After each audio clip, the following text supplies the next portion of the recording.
For me, I think it's passion. If I had to put a stamp on it, what's the one thing that is missing? I think it's passion. I think personally, for me, you need to know how to create it at least at a basic level to then be able to judge any editor that you would then bring in. I think currently we're in a phase, and I personally believe that will hold on for the next 4 years at least, whereby it's not yet replacing creative editors. If you stay in your local area or you work in your local area, then you'll be limited in regards to income because of the likelihood of the ability to make a fee. A good strategy when it comes to content, if you're trying to become a standout name, is just do the exact opposite of what everyone else is. Hello, my friends. Welcome back to a brand new episode of What's Missing in Marketing Today. So this week, I'll be interviewing Ryan, who's a content strategist and also, of course, a video editor. Ryan, thank you so much for the time, and I can't wait to get into this conversation. But before we start off, what do you think is missing in marketing today, my friend?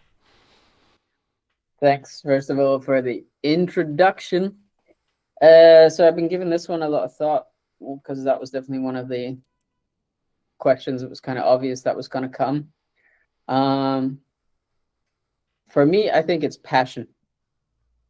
If I had to put a stamp on it, what's the one thing that is missing? I think it's passion. And what I mean by that is, I think sometimes people confuse that with authenticity.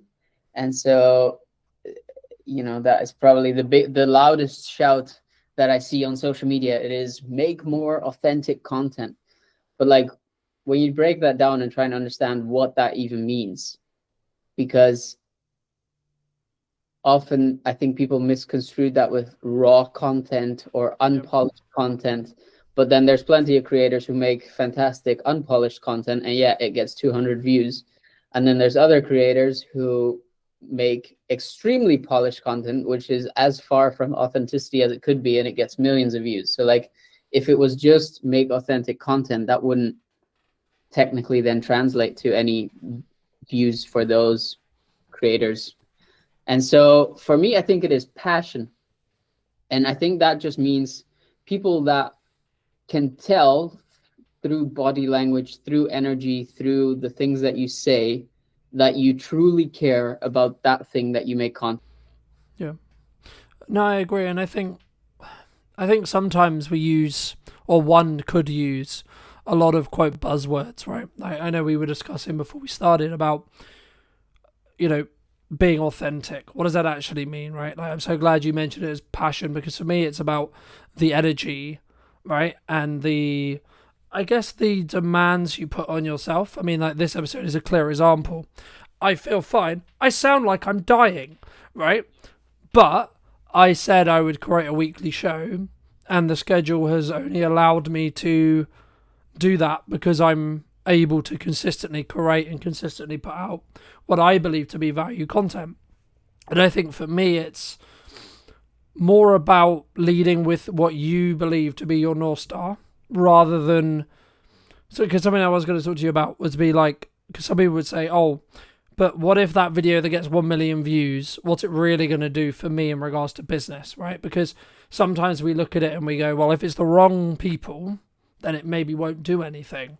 I guess, how do you, when you work with your clients, either from a strategic point or looking at edits, how do you balance that, making sure that it is the right views or the people who, are able to create something that can get good traction and it is going to be the right people, so it will actually move the needle for that business as a whole? Yeah, great question. I think given let's say the client, my predominant client base for who I make content,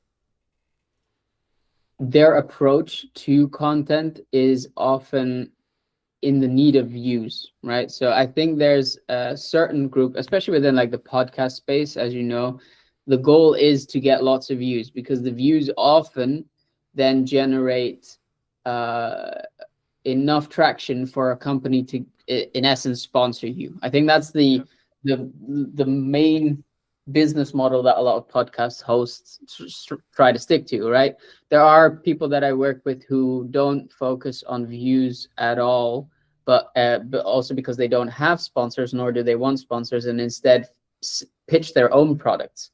So Daniel Amen is, for example, one of those who has a massive following, and he only pitches either his own supplements, which is Brain MD, or the things that they do with their brain scan. The brain scans at their Amen clinics.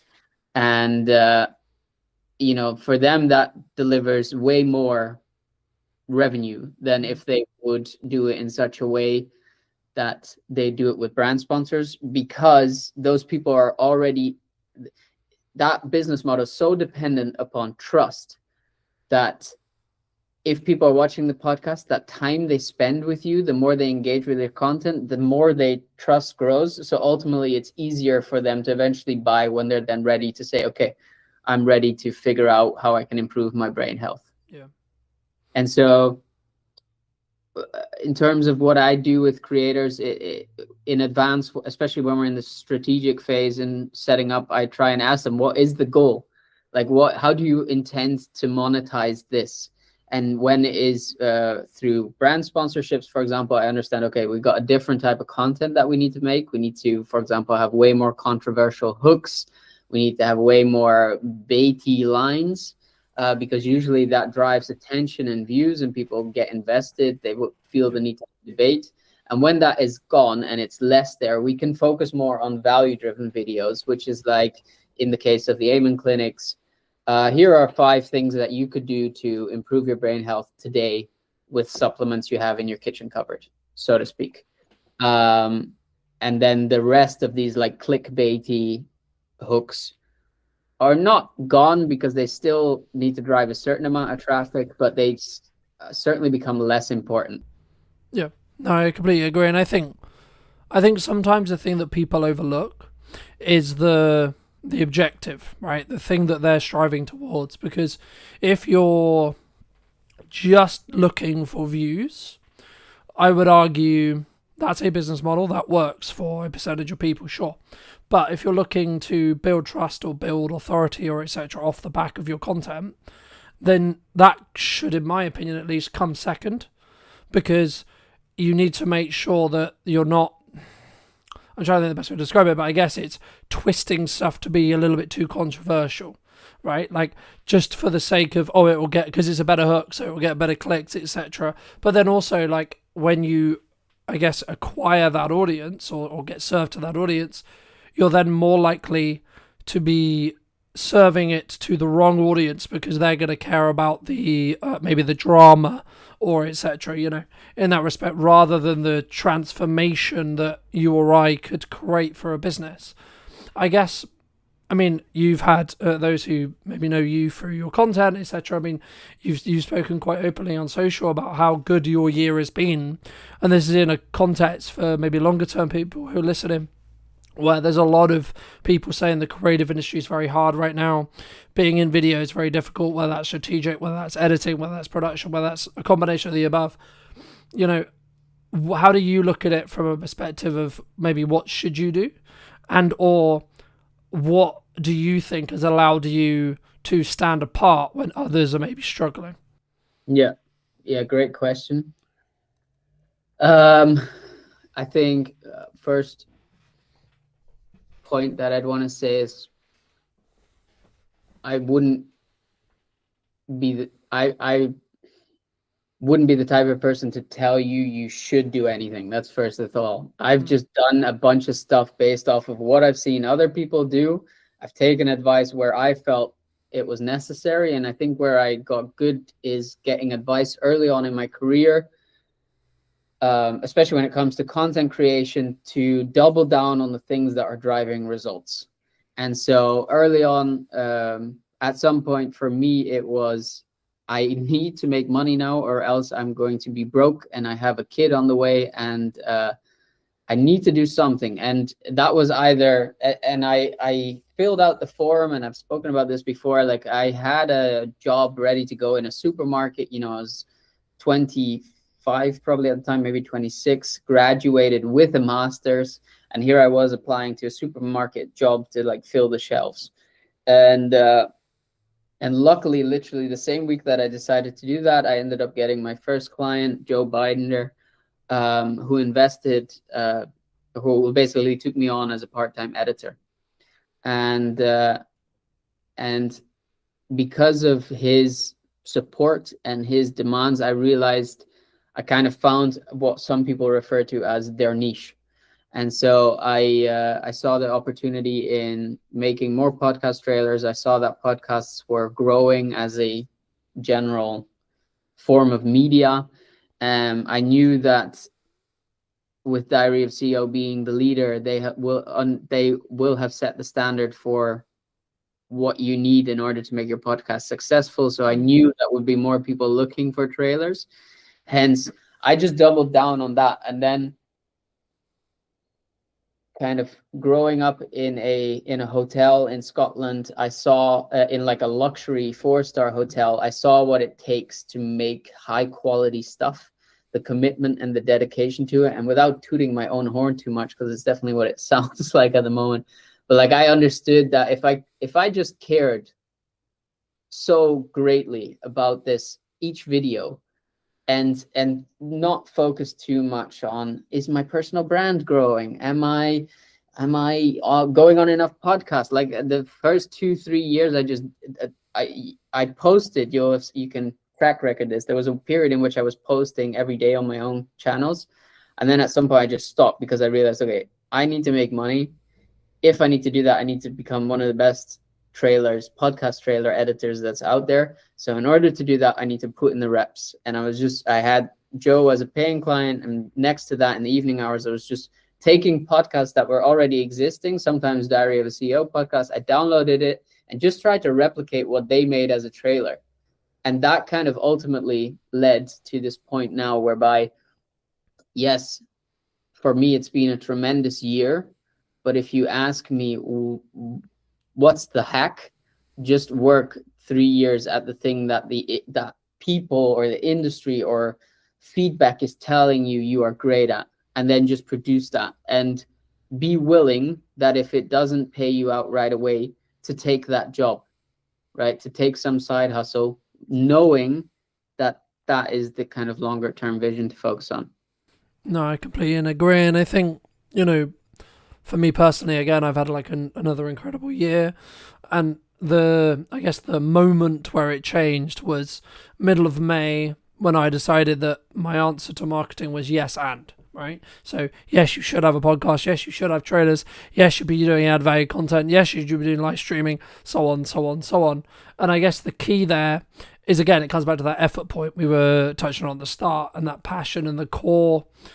And I guess to an extent for me, it's always been, I'm going to try and lead with my brand and show you what's possible with your marketing using my brand as an example, right? Like, but also the byproduct of me doing that, of course, is I can prove to any client asking, yes, I know what I'm doing because I do this every day for me and number of clients. So I can speak in real terms rather than theoretical.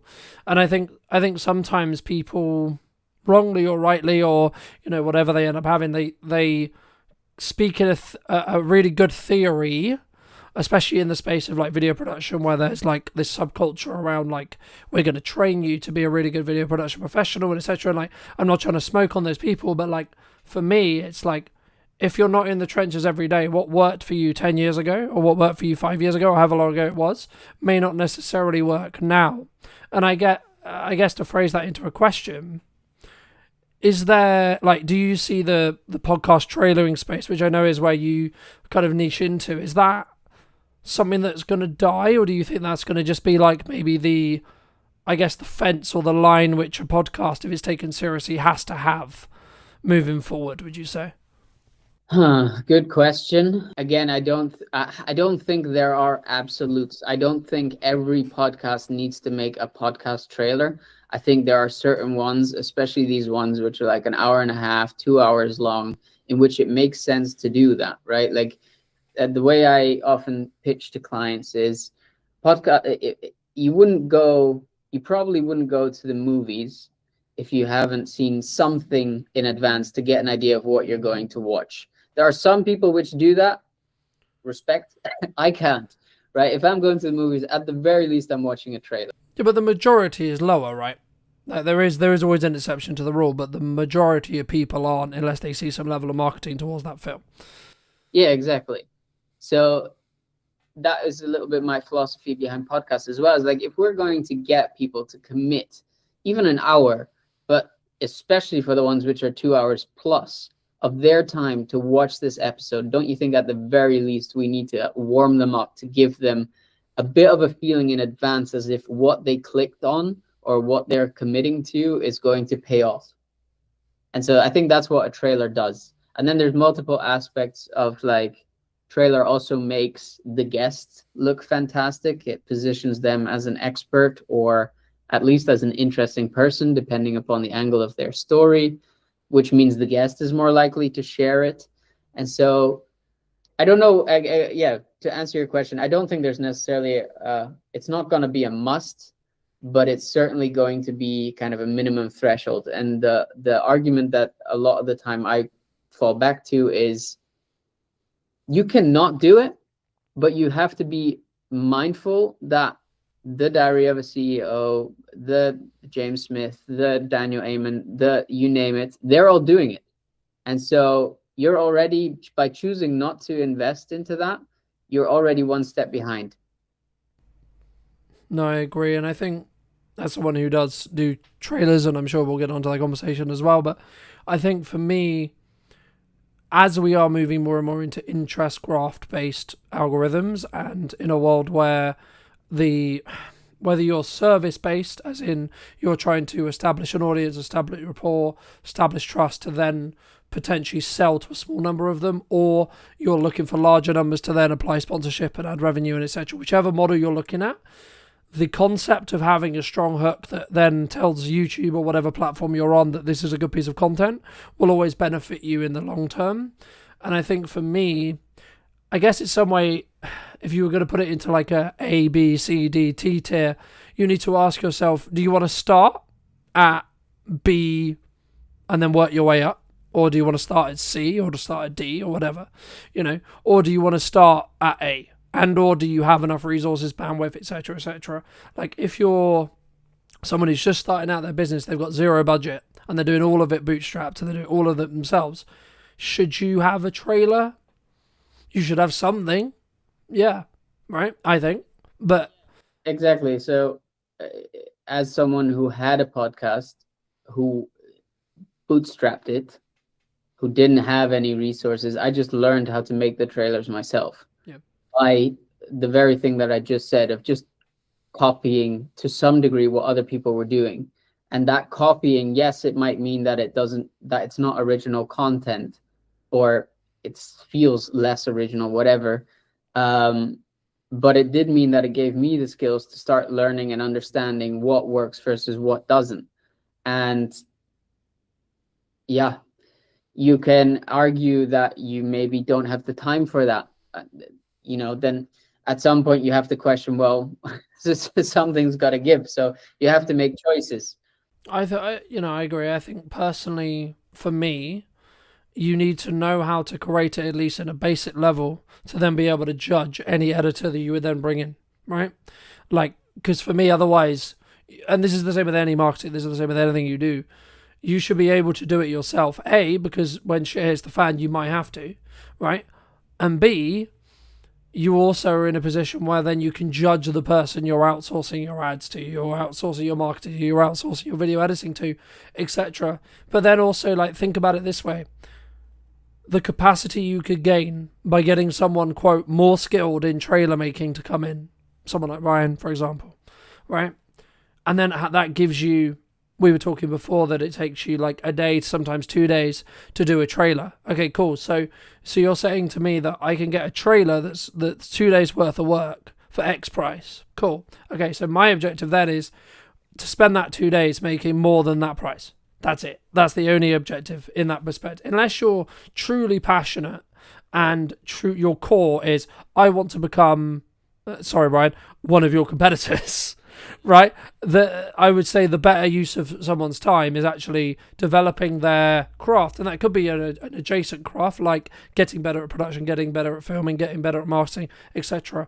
And then you can bring in someone like Ryan or a specialist to then do XYZ, right? But especially if you're trying to keep consistency, the reason why I live stream the show, but then also then pre-produce it, is so I can have the best of both worlds, and I can just simply have more volume, and I can squeeze each episode a lot more when it comes to the output. Now, it doesn't mean by any means that, by me doing that, I'm necessarily going to have larger views.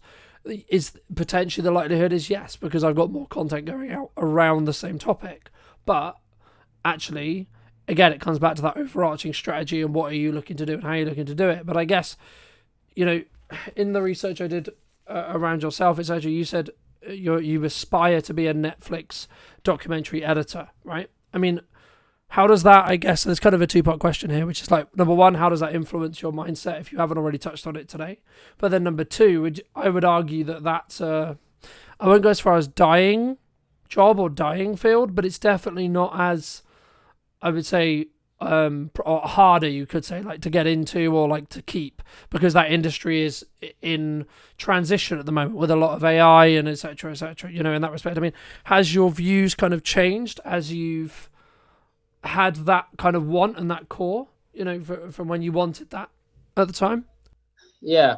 No, I wouldn't say it has changed. But main reason for that is more so because I tend to be the type of person that really enjoys giving themselves a goal, and until I achieve it, I don't, yeah, it doesn't leave my mind, basically. So another example which still haunts me on the daily is that at some point I made it publicly aware that I wanted to write a book. And I wrote chapter 1, but so far I haven't gotten further than that. And that was, again, comes back to like this period in which all of a sudden I needed to make money, and that just became more important. There's definitely still the hunger in me to do that and to finish that, especially now I'm out the other side. Like, the goal at the point was to write about the quarter life crisis, and as I was learning about everything that goes into that, now I'm out the other side and I kind of achieved what the intention of that podcast was. I feel like now I have the insights to write that book. So yeah, anyway, that was sidetracking. I still have the intention to do that. But to answer the question whether or not Netflix editor leaves my mind, even though it's a dying field, not really, because of this like innate drive to be like, okay, I've said I wanted to do that. It's publicly on my LinkedIn. I'm, for example, not getting called out seems hard. Called on it, like that gives me that ambition to keep pushing for that. And I don't doubt from experience that once I achieve that, I will end up finding something else to be a new challenge within that space. In terms of like the aspect of its dying industry, AI and stuff, I think currently we're in a phase, and I personally believe that will hold on for the next 4 years at least, whereby it's not yet replacing creative editors. So yes, it's making things like, for example, to stick to podcast examples, making a multicam cut. You now have a tool, you can do it within 10-15 minutes. Count in an extra half an hour to go through and check whether it's done it well. A task which used to take 3-4 hours. Yeah. Right? These kind of inefficiencies that were already within production anyway, it's currently replacing them, and that is phenomenal, right? But we're nowhere near yet to the point whereby I can just type into a chat GPT or something similar within the creative space what is in my head, and that it does it well. Like, you have to have a very, very in-depth knowledge of prompt engineering in order to get something good to come out of AI within a creative space. And maybe people who disagree with that and I don't know, talk about whatever. I personally don't think, like, nothing original comes from it. And so I'm not worried about that yet. That being said, I've also talked about it before. That is my intention to do this for, let's say, the next 5-6 years, and continue building and kind of see how far I get, and around that time look into pivoting to something which is more offline heavy. My partner and I have always talked about setting up a retreat center, and I could imagine at that point we'll end up doing something like that, because I do believe as AI develops, as social media becomes more and more cluttered with AI garbage, I do think there is an element of people wanting to be more in person, because it's the only thing that their eyes will believe, right? They can't believe anything on the internet anymore at some point. And I do think the like social validation, these things which are innate human psychological things, that we will default back to those more. And so rather get out while on top than kind of sit it out and then be at risk of staying at that point in a dying industry. Yeah, and I use the word like loosely when I say dying, right? Like I think like many industries will pivot, will adapt, will change, and we'll see, you know, because there's a lot of speculation around like, is AI actually going to get to the point where it can replace you or I or etc. Right? Maybe, maybe not. Right? If you talk to the people who are quote making it, of course they're going to be like, yeah, yeah, yeah. Of course they are. Right? But in reality, are we going to get there? I don't know. But it kind of, to an extent, I guess it does lead on to my next question, which was going to be, you've been very fortunate to work with, I would argue, some high performing clients, right? In regard to their clearly successful in the monetary definition of the term, but and or even like health and balance and freedom and etc. Right? What would you say makes them either different, or even like maybe some other examples that you've studied yourself, like when it comes to their either their work ethic, how they show up, what they do, that I guess has allowed them to rise above the quote average in that respect? Yeah, I think for everyone, the main thing that applies is they know one rule to be true, and that is that quantity brings quality. And so they are just unapologetic about posting insane, and it is truly insane, volumes of content, and often repeating content which is performed really well several times. And they just do that day in, day out. So like, I think currently for the Amen team, we're putting out like 300 pieces of content a week. You know, for James Smith, he himself is putting out a ginormous amount of content, whether that's his own or over Newtonic, or now with the podcast coming back, he's putting out one a week, going to scale up to 2 a week. You know, those long form podcasts, they get cut down into at least 2 to 3 clips, which are like 3 to 10 minutes. In addition, the same one gets cut into about 5 to 6 reels, which, you know, gives you almost a day, every day, something to post. And yeah, think about if you then, that's currently with 1 episode. If you have 2 per week, you know, you're doubling it. Obviously, the amount of content you have going out, like, and that's what you're competing against, right? That is what, and then people will get annoyed when they put out 1 post and it gets 3 likes, and they're like, oh, let me quit because no one cares. And I had this conversation with a friend of mine a while ago. He's trying to build a surface-based business, and I'm like, he was like, yeah, I've put out 10 posts, and from that I've only got, I think he said, 2 clients. And like, do you realize like the ratio of that is insane? That's actually really good. You put out 10 posts and you've already got 2 clients on a beta product. That's crazy. Yep. Like, just imagine if you 10x the amount of content, or even just like, don't overdo it. Maybe just say, okay, from now on I commit to posting every single day, right? So you got 30 instead of 10. That means you're making 6 new clients a month, right? And this stuff is exponential. So the more you put out, the more it's going to grow. Like, and just kind of putting it out that way towards these people and helping them see, yes, maybe you feel like you were deserving of more. That could be.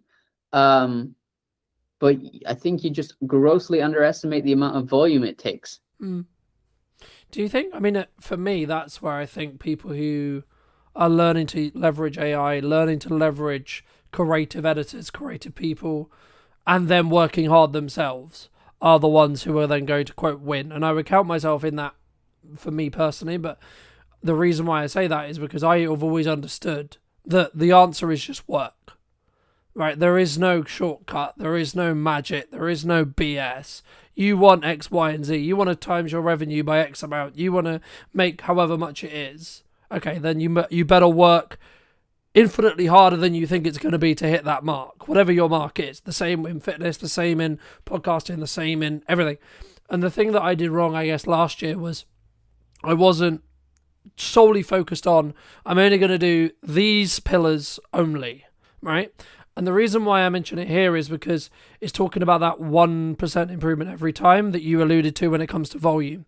And the way behind it, for those who may not know, is it comes from, well, many things, but it comes from a pottery study, which is the most used one, which is a semester was cut in half.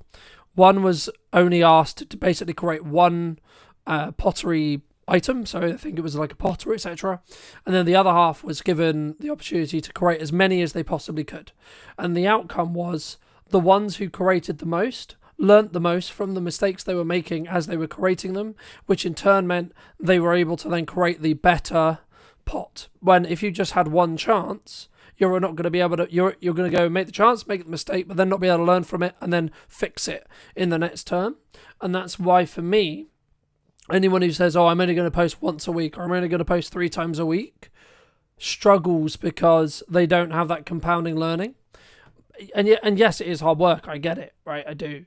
But since daily posting for the last, I would say 3 or 4 years, it doesn't, I then don't, this is going to sound horrible, I don't care specifically about each post.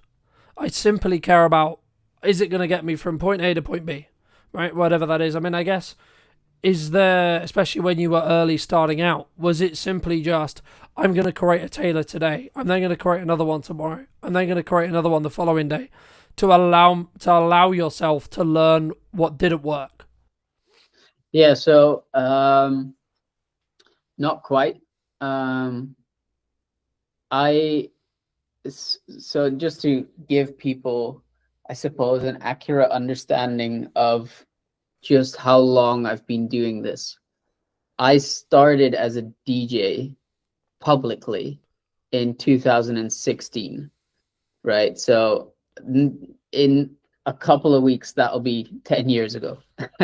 And so I wasn't posting at the same intensity that I do these days, but that was like my first taste of social media. I was positioning myself as a local DJ, reaching out to local clubs, making my own music, putting it online, taking press pics, putting that online, making like kind of behind the scenes vlogs. So then I started the side project, which was a let's say a platform for DJs and producers to ultimately give them more exposure, especially for beginning producers. And I posted, I mean, the channels are still up, so you can always check, but I think on that channel we posted 400 videos, which I did for a year and a half. Then came the Quarter Life Crisis, a podcast, which in a year we posted over 400 videos.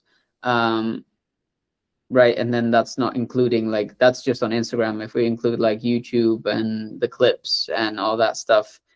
So like at this point, I've been in the business for 10 years. I've been doing this actively for like 4.5, and just put out so much volume, at least 1 post a day. And that was just for my own stuff. Let's like in the past 2 years, if we include client work, we're talking like 2,000, 3,000 videos. You can't tell, like, you're coming around the corner making your 10 videos and you're like, oh, but I don't have the same results Ryan has. Yeah. What do you expect? And so help me, what was your question? I mean, it was more around, I guess, like, is there a struggle around people simply understanding that it's just going to take them time, right? Because like when I started, there is this culture, especially at the moment, which is like instant. I want Ryan's views. I want X success. So on, in that respect. And I think for me, I've always understood, for as long as I can remember, that as long as I'm showing up every day, focusing on how can I get each thing I'm doing to be slightly better every day, by the time I get to the quote success marker, my success will change in respect to what my definition of it is. But I guess it would just be advice around like people who are struggling, or people who are saying, yeah, but Ryan, posting 3 times is hard because I've got a business to run, I've got this, I've got that, I've got a family, I've got so on. What would you say to those people? It is hard. It is. You're right. But if you want the upside of it, if you want the reward, you're needing to be willing to put in the work. And that is going to like, this is what I find tricky, because for me, the main reason why I did all of that I just explained was because, for me personally, the fear of needing to go back to my 9 to 5 as someone who is allergic to authority and being told what to do and when to do it, more importantly, like, that fear was more motivating than anything I've ever felt to this point. And so, and I still fall back to that now, whereby I think, if I don't know, if the business is like having a month whereby revenue is declining or something, I'm like, I need to do something, because I'm not going back to the 9 to 5. And I think there's a large group of people who want the upside but do not have anything driving them. They're waiting for that motivation. And sure, I could lie now and say like, oh, just put in the work and you'll eventually get the results and it'll be as motivating. But that motivating is gonna leave. Like, you have to have something that is driving you, something that you're scared of. For me, it was, and no disrespect to people who have 9 to 5s, but for me personally, that felt mediocre, and I felt like I could do better, and I didn't want to like be in that situation anymore. I was genuinely scared of it. Like, I was depressed, and so that has been the motivating factor for so long to ultimately go and put in the volume, because it wasn't more scary than that. Yeah. And so that made me come back time and time again to just put out another post. And I get some very creative comments still from people who then hate in some way or whatever on the content that I produce or whatever. And I'm like, okay, but like, I could listen to you now, or to friends or family. Like, the family who was telling me, yeah, don't you think you need to get the normal job and stop messing around? Like, until this year, my grandma thought I was just, she doesn't understand what I do. She thought I was just messing around, and she was scared for me, which is meant very well, but was not productive to what I was trying to achieve. And I saw other people do it, and I knew if they could, to some degree, I can. It doesn't have to be their level of success, but if they managed, I have to be able in some way to get a similar space of success. Like, I think we have a tendency to really downplay success. So, for example, if whether marriages, this is a good example. People say this all the time. They'll say 50% of marriages end in divorce, right? And while that may be factually accurate, the flip side of that is 50% of marriages are successful. And so you could choose to put yourself in a space whereby, well, 50% of marriages end in divorce, and so mine's going to end in divorce. Or you can put yourself in the position where 50% of marriages are successful, and therefore I will be successful. Yeah. Yeah, the risk of being some spiritual guru, I suppose, there is an element of this is mainly a mindset game. And I do know the moment I started working with a mindset coach, things also exponentially started increasing for me. So I think, well, I don't know the psychology off the top of my head, but it's somewhere along the lines of like, we will only be able to see what's possible or what's in our surrounding area, right? There's been loads of studies that show like, if you stay in your local area or you work in your local area, then you'll be limited in regards to income because of the likelihood of the ability to like make a fee, right? Me to charge you something. When you look exponentially across the internet, the actual ceiling on what you can make is infinite, as long as you understand that you're adding value to a different market and then you can target that market, etc. But I guess the thing I also wanted to mention as well, I mean, I guess in some ways, some people say to me when their content isn't performing, or maybe it's like plateauing or etc. I mean, like, are they, quote, shadow banned, or do they, because I've always been of the view that when that happens, you need to mix it up, you need to change things, because you're getting complacent with either the system which you've built to create content. Fair enough, great system, but the system is only as good as the results it creates. So if you're still making money, don't change the system, right? But if your objective, maybe if you're in the camp that we alluded to earlier, which is actually we need to make more views because the sponsors are maybe unhappy with how X episode performed, what would you recommend? Or is it just simply their quote shadow banned? Oh, I rarely think shadow band is a thing. Maybe if you like swear a lot or you break a lot of the community guidelines or you're pushing a lot of like, I don't know, controversial things which don't speak in favor of the social media algorithm, right? Then I could imagine you get shadow bans. But if you don't do that and you're just an, let's say, everyday creator, I think it is indeed. I mean, algorithms do change. We see it on LinkedIn currently. Video was a period whereby you could put any piece of garbage on LinkedIn and it would get insane numbers, and now it's barely doing anything. And so I do think that is in part to an algorithm change, but I wouldn't go as far as saying you're shadow banned. And if anything, if you are in your core a creator, that should be the challenge, right? That should be the challenge for you to say, okay, I got here at some point by trying a bunch of different stuff, right? At some point, I found something which worked, and so I doubled down on that and decided to focus on just that and do nothing else anymore. And people like fatigue, people's attention fatigue, and if you're not bringing anything new anymore, at some point they've seen your stuff over and over again, and so it gets boring, right? And so they're looking for new stuff. And so if you are a creator in your core and you find yourself in the position you're talking about, I say a good ratio to stick to, especially in the beginning, is just 50% test content and 50% of what you think personally will most likely do well.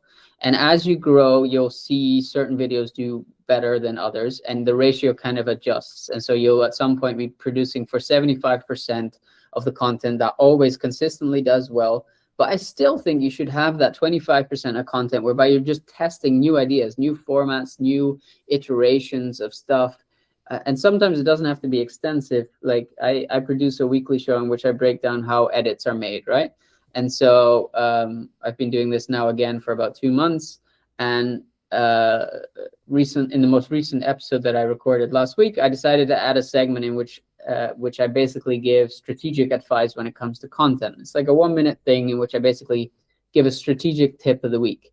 And so that show expands, right? It's gone from just me reviewing 3 videos to my strategic advice plus the 3 videos.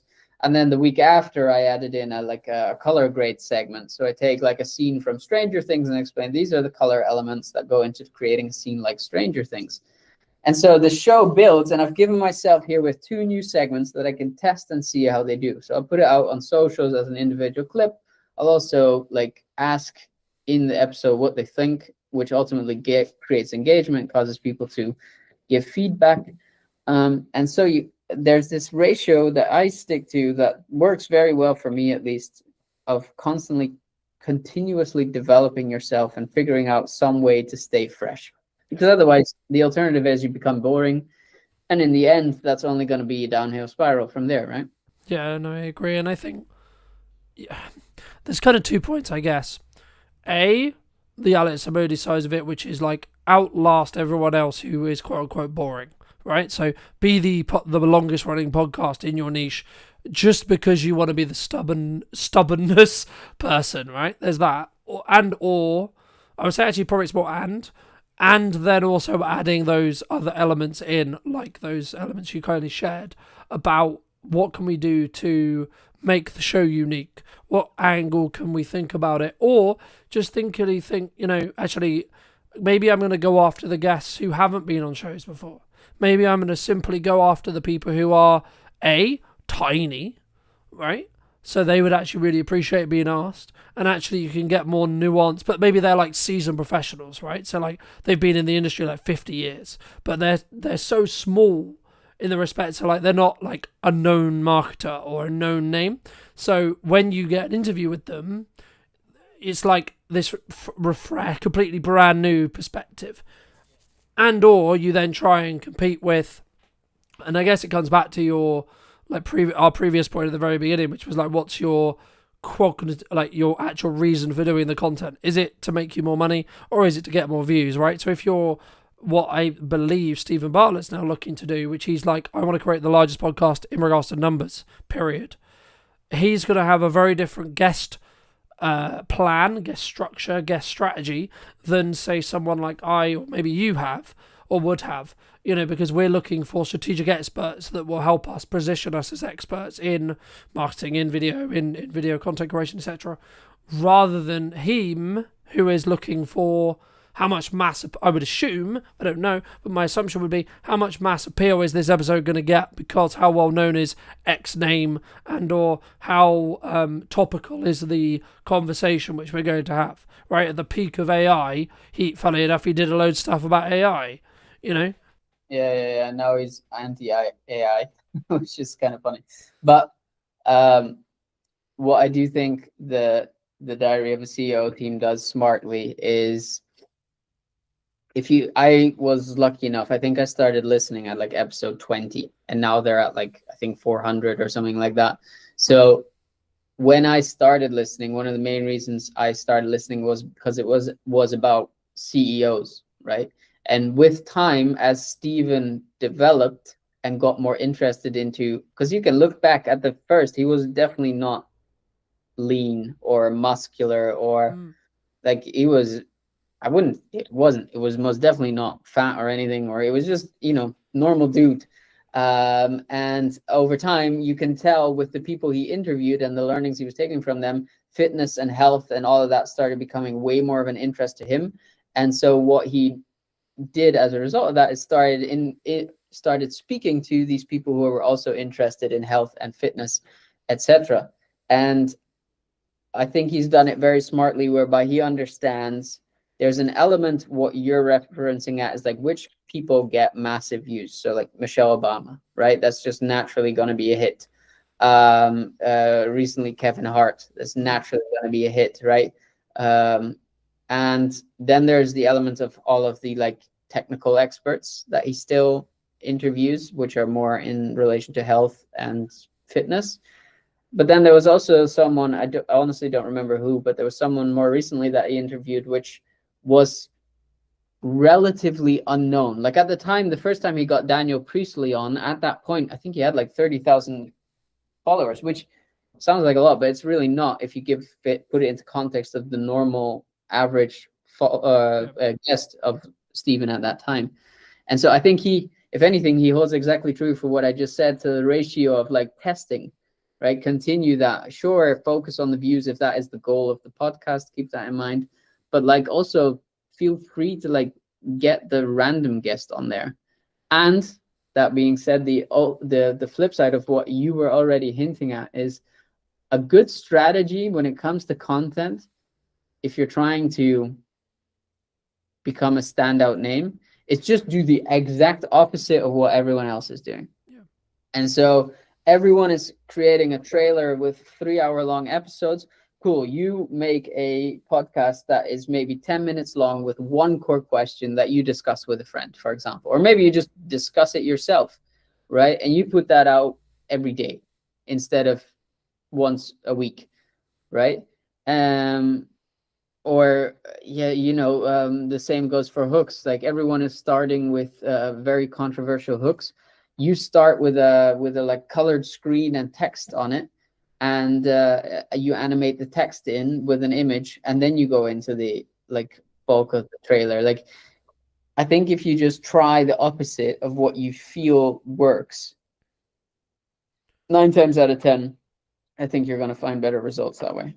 I think, in some ways I hate to say this, but a lot of marketing is science, right? You have to be creative enough to think up the ideas, sure, but you actually have to then get the data to then learn from it, right? So you might have in the same way a scientist would have a theory or a hypothesis. You would go, I think this is the case. In the same when we work with clients and we're looking to try and get a client a certain objective, it's like, okay, well, in theory, we think you want to talk to this kind of person who's this demographic who lives roughly around this area. Cool. Okay, cool. Right. So now what we're going to do is we're going to test that theory and see what happens. I guess the crux and the thing that we use Stephen as an example, so I'll continue to use him. The thing that he does more than others is he will do exactly what we described, which was he will do the and methodology when it comes to, we know what works, we're going to continue that, so we're going to say we're going to do that every week, but then we'll have a bonus episode which is purely for testing. We don't care whether that episode is going to get 5 views, 10 views, 1 million views, or 100 million views, or whatever it is.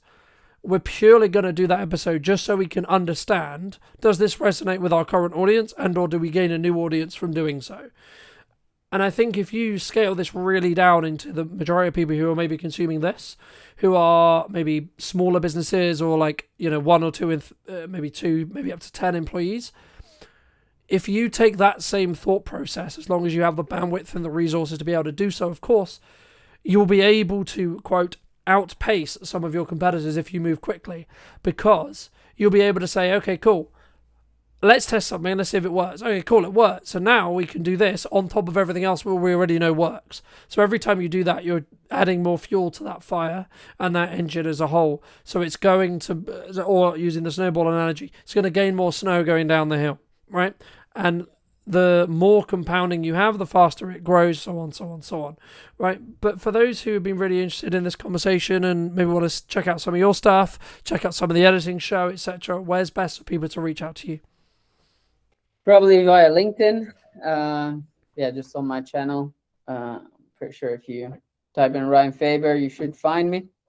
You can find me on YouTube if you search The Quarter Creator Club if you're interested in learning more about editing or content strategy these days, and we'll be putting out a lot more content on there as well. So fabulous. And if you were going to talk to either yourself or someone very similar to you 10 to 15 years ago, and you were going to give advice, what advice would you give that person? Trust your gut. And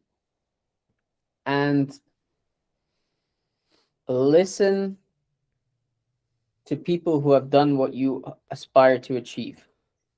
And so my whole podcast, the whole thing that got me to where I am now, and arguably I still have a long way to go, but the main philosophy of that was I knew I wanted to be an entrepreneur.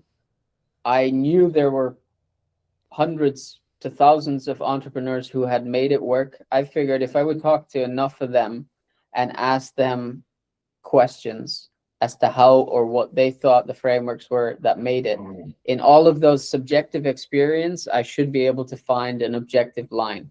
And you don't need to start a podcast. I'm pretty sure if you send a bunch of LinkedIn DMs, if you DM me after watching this and you're like, I want advice on how to become a better editor, for example, I will respond to that. And I know for a fact, because I've done it, that there are plenty of people out there who are the same. And so if you just speak to enough of those people, at some point you'll see the patterns in what all of these people have in common, and then you know what you have to replicate. No, absolutely. I can agree more. And I think it's sometimes about not like trying to reinvent the wheel, but if you're going to take the bits that you really want to emulate and like. But thank you so much for the time, Ryan. Really appreciate it. And if you did enjoy this episode and would like to see more like it, make sure to be subscribed by clicking this button just here. And YouTube believes you'll enjoy this button or this video more specifically. So make sure to click that. And I'll see you very, very soon. And if you were going to talk to yourself 10 years ago, what advice, if you were going to give advice, would you give that person? If I was going to say anything to myself 10 years ago, it would just be keep your eyes open and you'll get where you need to go. You need to be really good at marketing to be able to have the opportunity and the permission to be able to sell, is my view, in a nutshell. I think when we look at marketing and sales and output of content, the more you do it, the easier it gets, my opinion. What role do you feel trust plays either in business or in marketing specifically? Hello, my friends. Welcome to a brand new episode in What's Missing in Marketing Today. Today, we're going to be talking to Tom all about his opinions on marketing. And before we get into it, Tom, Could you give the audience a little bit of context on who you are, and of course, answer our opening question? What do you feel is missing in marketing today? Absolutely. Thank you very much for having me on, Carlton. I really appreciate it. No, you're welcome. Who am I? I am Tom Jepson. I am a coach for self-employed people, mostly parents, mostly working parents, should I say. And I'm here to help them take some of the out of doing business for themselves, because it's really quite hard balancing doing a business that you want to do, parenting, caring, all the dynamics that come with it. I am a full-time parent. Also, I'm a full-time carer as well. So I am living and breathing all the stuff that I do with my clients. To answer your question, what is missing in marketing today? I think selling is missing in marketing today, is what I think is missing. Okay. And I'm sure we can dive down into that hot topic momentarily. I mean, just to build off that, my personal view, I personally think they're separate, right? I think they are mutually exclusive. You can't have one without the other, right? But you need to be really good at marketing to be able to have the opportunity and the permission to be able to sell, is my view, right? In a nutshell. Why do you think then, let me build off the question, why do you think specifically then it is missing in marketing then? Like, what do you, like when you say that, is it not sales driven in respect to like sometimes we don't do call to actions or we don't have that quote ask, or is it because I would argue you shouldn't be direct selling, or would you disagree? So this is a very big topic, and I know we could go for hours just on this one point. So to give some context, I have a daily newsletter. Daily, I send an email to a mailing list every damn day, and because I'm well versed at that, I am practiced in what I offer to people. There is a call to action which could be deemed as a sales pitch every day. Yeah. It's never like buy my stuff, because I'm not going to ram that down people's throat when they're actually, what I want to do is give them something of value. But I know that for some people, seeing a continual offer every day could be quite off-putting. I can tell you exactly why I do it, because if I get new subscribers and I hit them on a day without an offer, they're never going to see it. Yeah. So contextually, I know it doesn't work for some people. When we take it out of the sphere of direct communication and put it into something like LinkedIn, I'll say that LinkedIn is the only social media platform I use. I do not have energy or the want to use any others. Maybe I'm wrong, maybe I'm not. I don't know. But I don't have the energy for it. In the context of LinkedIn, my filter bubble tells me that there's a lot of chat around personal brand and personal marketing and relationship building. Yep. And I get it. I'm here for it. I just want to talk to people. But when I want to say, hey, folks, here is a thing that I have built. Here is a service which I offer, and I want you to buy it. I don't, in this moment, I'm not making it so difficult for you to receive this that you have to get to know me for weeks and weeks before, so then you can benefit it. I'm offering you something now which you can buy with money so I can feed my children. When that sort of message comes out, it either disappears because the algorithm says, no, you mustn't sell to people. People just don't act on it because for whatever reason, they don't find it engaging content. Or any other reason that you could possibly want for that thing disappearing. But I think there's just this almost acceptance that it's not, I'm going to use the word acceptable. I know it's a big word to use. I'm going to say that it's accepted that it's not acceptable to sell in that way. And honestly, when you mix that into the marketing that we do with our content posts and our emails and our podcasts and all of that jazz, if we don't feel that we are able to do that one thing and have it be effective, how are we ever going to be able to run a business?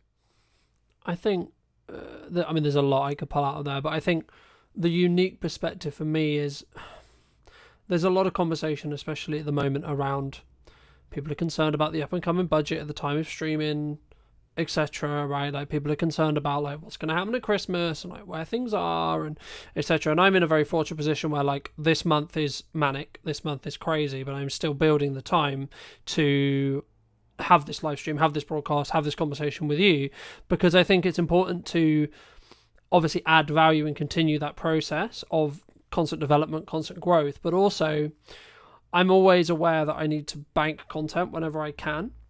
And the key, I guess, to build off your previous point about sales is, I guess, to most people who may be listening to this, you need to ask yourself, from my view at least, where you are in business. And if you are in a position where you need to make money and you need to generate cash flow, then absolutely you should be pushing more sales. And there's nothing, I don't believe, wrong with that, because that might be the reason why you're in business next year, right? Now, in a world where you don't need that and you could be perceived, or one could perceive you as quote unquote being greedy just to make revenue for the sake of revenue, not implying that's what you're doing, but some could imply that, right?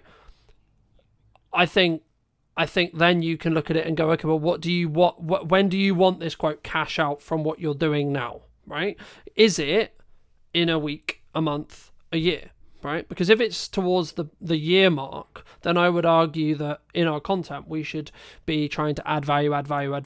Not saying you shouldn't have a call to action, because a call to action could actually be, hey, you really enjoying this? You'll probably enjoy the content I put on my YouTube channel or the newsletter I put out, etc. Right? So I think sometimes when we look at quote sales, we're sometimes looking very transactional. Right? We're looking at, I've got this power hour to sell, I've got this coaching thing to sell, I've got this course to sell, I've got this ticket thing to sell, whatever it is, and we just push to that instead of thinking, actually, because I would say you should have a call to action in every piece of content you do, but it should be in relevance and understanding with where the business is and what the business needs from you, and how much, I guess in some ways, how much good karma you have with your established audience, whether that's on socials, YouTube, email list, etc., depending on your method of articulation.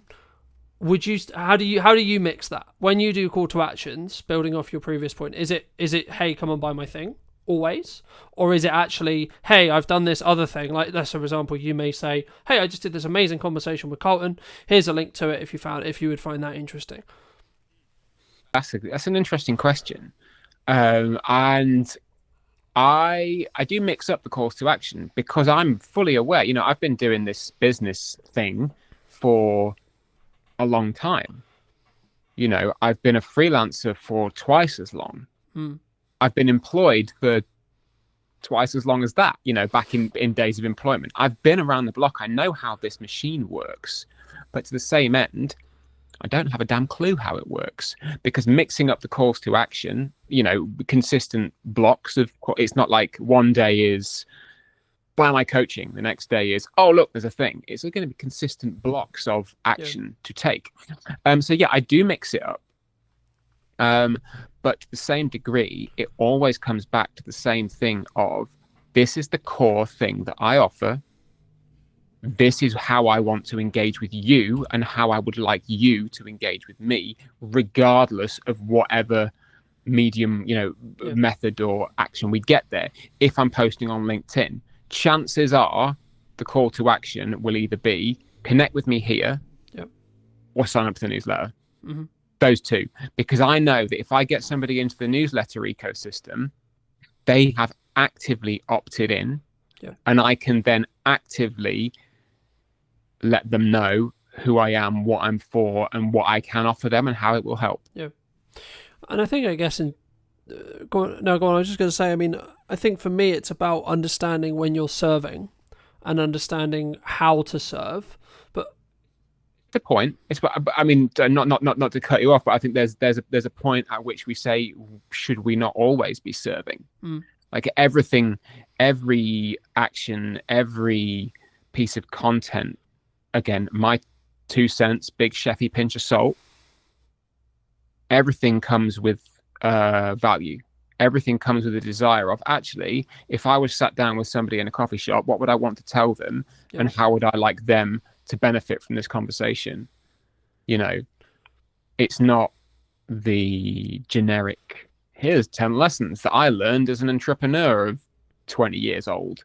You know, here's what I'm doing in Bali with my remote nomading, you know, and that's my high horse, which I'm sure we'll get onto later.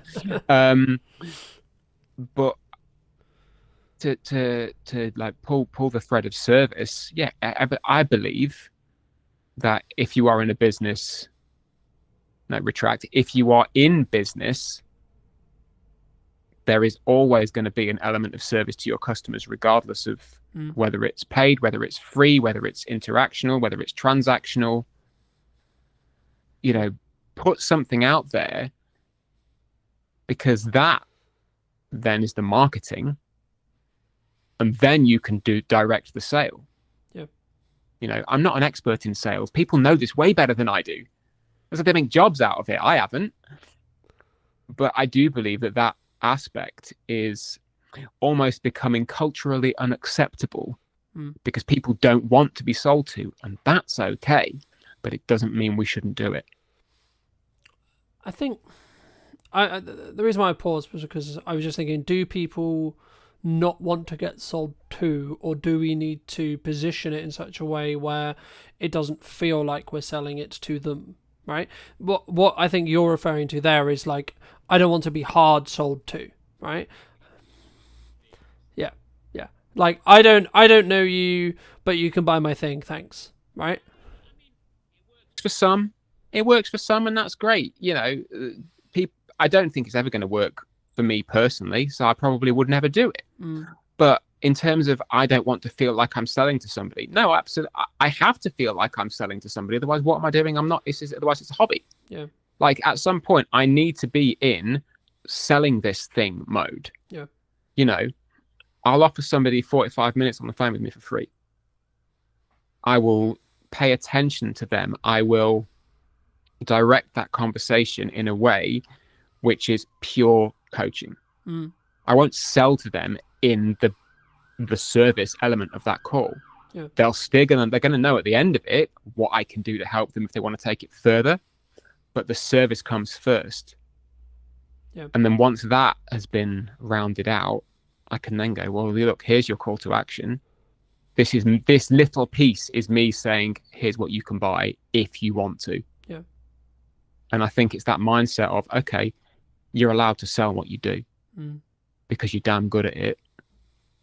And people need to know that. Otherwise, how the hell are they going to buy it from you? When did you choose daily? Because I think so many people, they struggle with, I'm going to spam people, right? Like, I post when I'm not in like crazy work mode with lots going on, etc. Like, I would post like 4 or 5 times a day, etc. across socials. Like, I'll be very visible, but I'm aware of how interest graph works rather than social graph. So I'm interested to see how kind of like you thought about daily like email marketing. Why daily, right? Because I guess some people are going to listen to this and say, well, Tom, that's spammy, right? That's too much. That's crazy, right? You don't want to oversaturate your audience, etc., etc., etc. It's not for them then, is it? That's my answer to that. It's not for them. I started, my newsletter journey began a couple of years ago as a consistent activity. It started monthly. After 3 months, it went to twice a month. At the beginning of, where are we now? Nearly end of 2025. Beginning of this year, it went to weekly on a Monday. And then I got to a point in the middle of August, just before the summer holidays began, where I went, you know what? I've got too much to say. I've got too many things that I want to share with people. And I believe I have the energy and the momentum to do this. So I started winding it up a little bit. And as of the 1st of October, every day, it's 250 odd words of a story, something that's inspired me, something that I found funny or interesting, a life thing, It might be a straight sales email. They can be peppered in. It's a business newsletter. Yeah. But I found that from the beginning of October to today, when we're recording this, sorry for suddenly removing the evergreen content barrier, but we can say over the course of the last 5 weeks of doing this consistent daily activity, I have found that my writing has gotten better. Not to toot my own trumpet, but it was pretty good before. But being able to write and have a funnel and a channel for consistently telling a story, it's made me better, and the performance has done what I thought it was going to do.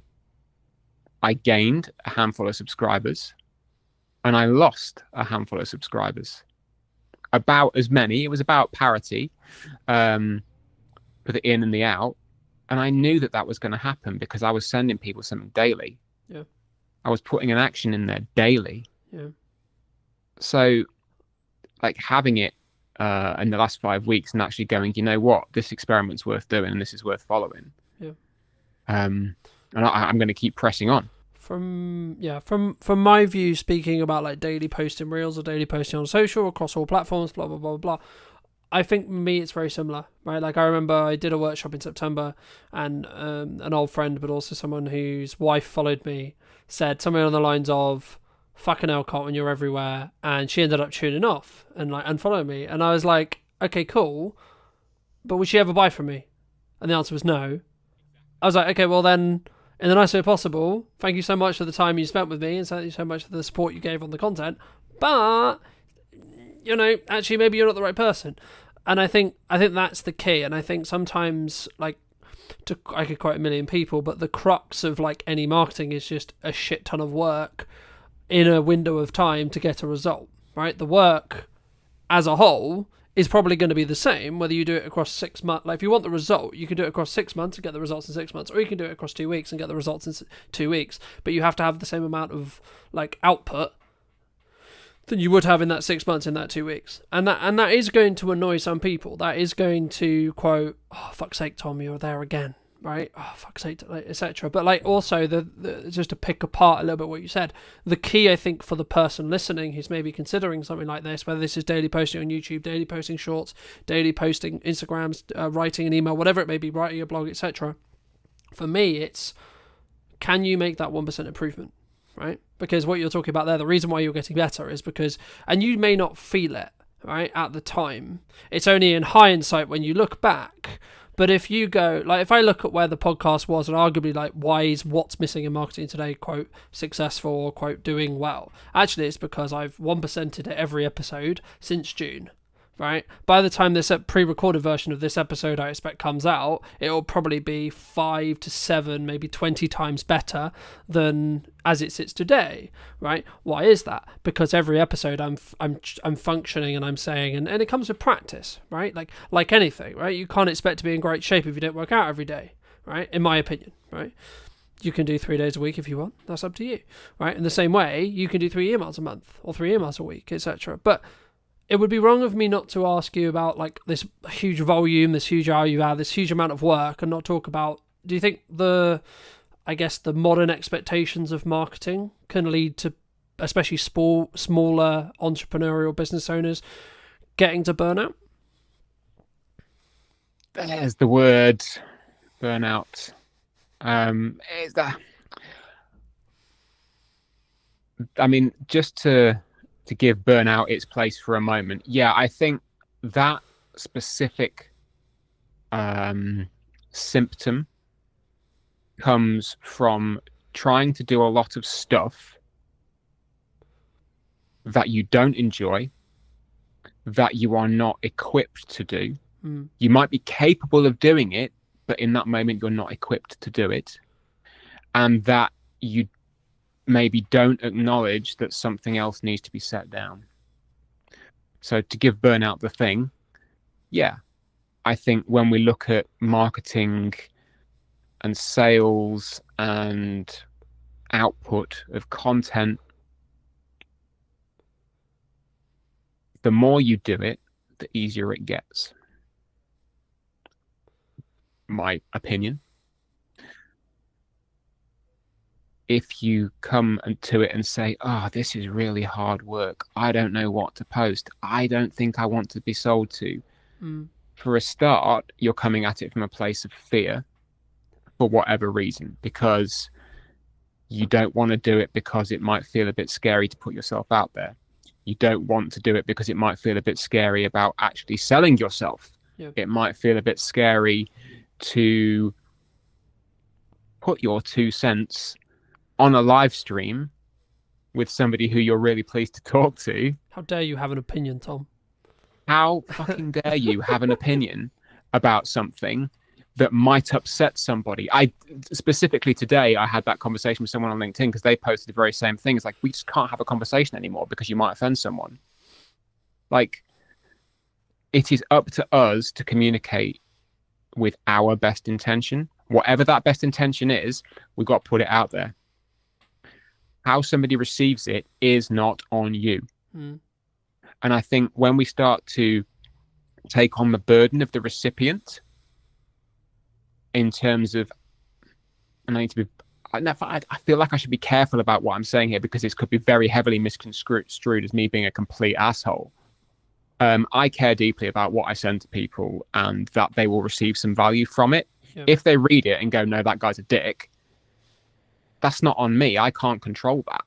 But surely it's the intention, though, right? The intention that I want someone to read it and go, that guy's a dick. No. So like when you create content in the same way I create content, I always go from a perspective of an intention of, I'm going to add as much value to whoever is. 100%. I'm grateful enough to have the time of the time, right? That's it. But I think the point is, when it comes to the kind of the small business owner, the working parent, the full-time carer trying to run something that they need to run or want to run to maintain their own sense of self, when things like taking on the burden of somebody else's receipt of your content and worrying too much about how are they going to receive this, regardless of intent, at that point, you start to run out of energy because you then don't have the energy to give to the content, to the message, to the service, because you're spending it worrying how someone is going to receive it,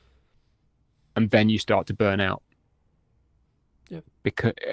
And then it just becomes cyclical, and then you don't want to do it, and then you don't do it, and then you beat yourself up because you're not doing it, and then you get all worried and sad that you're not doing it and that you should be doing more. You must be doing X, Y, and Z, and it just becomes this kind of self-fulfilling. It's cyclical, kicking your own ass, because realistically you're worrying about something that is so far outside of your control. It's worth working through it to let that go. And then you can just send a daily email with the best intention, with content that you believe is good. It might not hit the mark that day, so what? Try again tomorrow. But you can do it without worrying that somebody's going to tune out, because as you said before, if they tune out, it's probably not for them, and that's okay. The same goes with daily posting. I mean, I try to post daily on LinkedIn. Presence, makes me a bit sad sometimes. But as you take away that fear of, am I going to get cancelled? Is this message going to miss the mark? Is this any other thing? Chances are, worst that's going to happen, no one's going to see it. And if they do, they're going to have some other thing happen, right? Like I can't remember exactly, said to me, but a client many years ago said 95% of the things that you do and you worry about, no one's going to give a shit about because they've got 15 other things to worry about that aren't you or anything to do with you, right? We're very internal creatures in that respect, It's almost like being a little over empathetic, and again, I'm not being a dick. Caring about how other people are is incredibly important. It's the crux of my business. It's the crux of me as a human being. I care about how other people are. I was gonna say you could arguably care, but I also like. So I'll give you an example. I care about how your business is, right? I care about how everyone's business is, even if they're a competitor of mine. However, it's still none of my bloody business how their business is, right? Whether it's going well, whether it's not, whether it's whatever, whichever end of this spectrum we're talking about, right? Whether they're doing incredibly well and incredibly successful and they're having record-breaking months, or the opposite end of the spectrum, they're about to go bankrupt and they're actually like swimming in miles and miles and miles of debt. Okay, right. I can care and I can empathize as a human to a human and a business owner to a business owner. But the reality is it's still got nothing to do with me. Right? The only things I should focus on is me, my business, and what I'm doing. And staying in my lane and moving myself forward. Do you agree? I like the awareness. I'm very much attuned to being aware of what is going on around. Because then you know, if you see a strategic opportunity to make a move, you can make a move. Yeah. You know, you see a gap in this is how the best products come out. You see a gap in the market, you fill it. Yeah. You know, but as you say, how somebody is doing day to day, if they are not publicly putting it out there on the line, telling their story all the time, because they want it to be seen. Mm. And I mean, like, not a curated version. I mean, the whole nine, just open book stuff. Then no, you're absolutely right. It's none of your business. You can be interested and you can still care. Every person that I know on a personal level, I care about how they're doing, how their work is, how life is, you know, how the family are, how much detail they give to me is up to them. Because some stuff just ain't my damn business. Yeah. But understanding that they're at least there, being empathetic to that is good. But you know, to circle back around to the over empathizing, as you say, when you get to the point of actually that's not your damn business, then you can stop. You can go, all right, I've used my energy to this point. I can put it back into marketing myself. I can put it back into selling myself. I can put it back into serving other people who are actually on my doorstep waiting to be served. Yeah. I think it's knowing where and how to channel that energy to build the right boundary and really to keep yourself safe. Do you think business owners struggle to give or set boundaries, either with clients, with colleagues, with friends, with marketing, with themselves, with family, with friends? Yes. I'll elaborate on that. Well, there we go. No, there's the answer. And if so, why? No, that's a really good. Is it? Sorry, that was a veiled attempt at humor.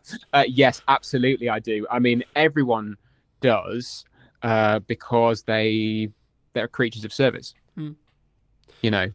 Does it come from that? If I don't say yes to this job, there's not going to be another one coming thing.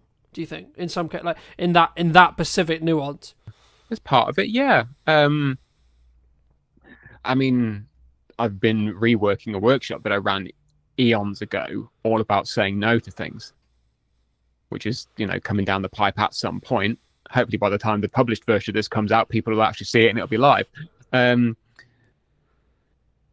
But I think that because prioritization is hard. Separating yourself from your work is hard. Separating you from the public version of you can be kind of hard. Separating different facets of work and life is hard. Just establishing boundaries and maintaining them is hard. Like being able to go, you know what? I'm stopping work at 3. And I'm not going to answer my emails till tomorrow morning because it's family time now.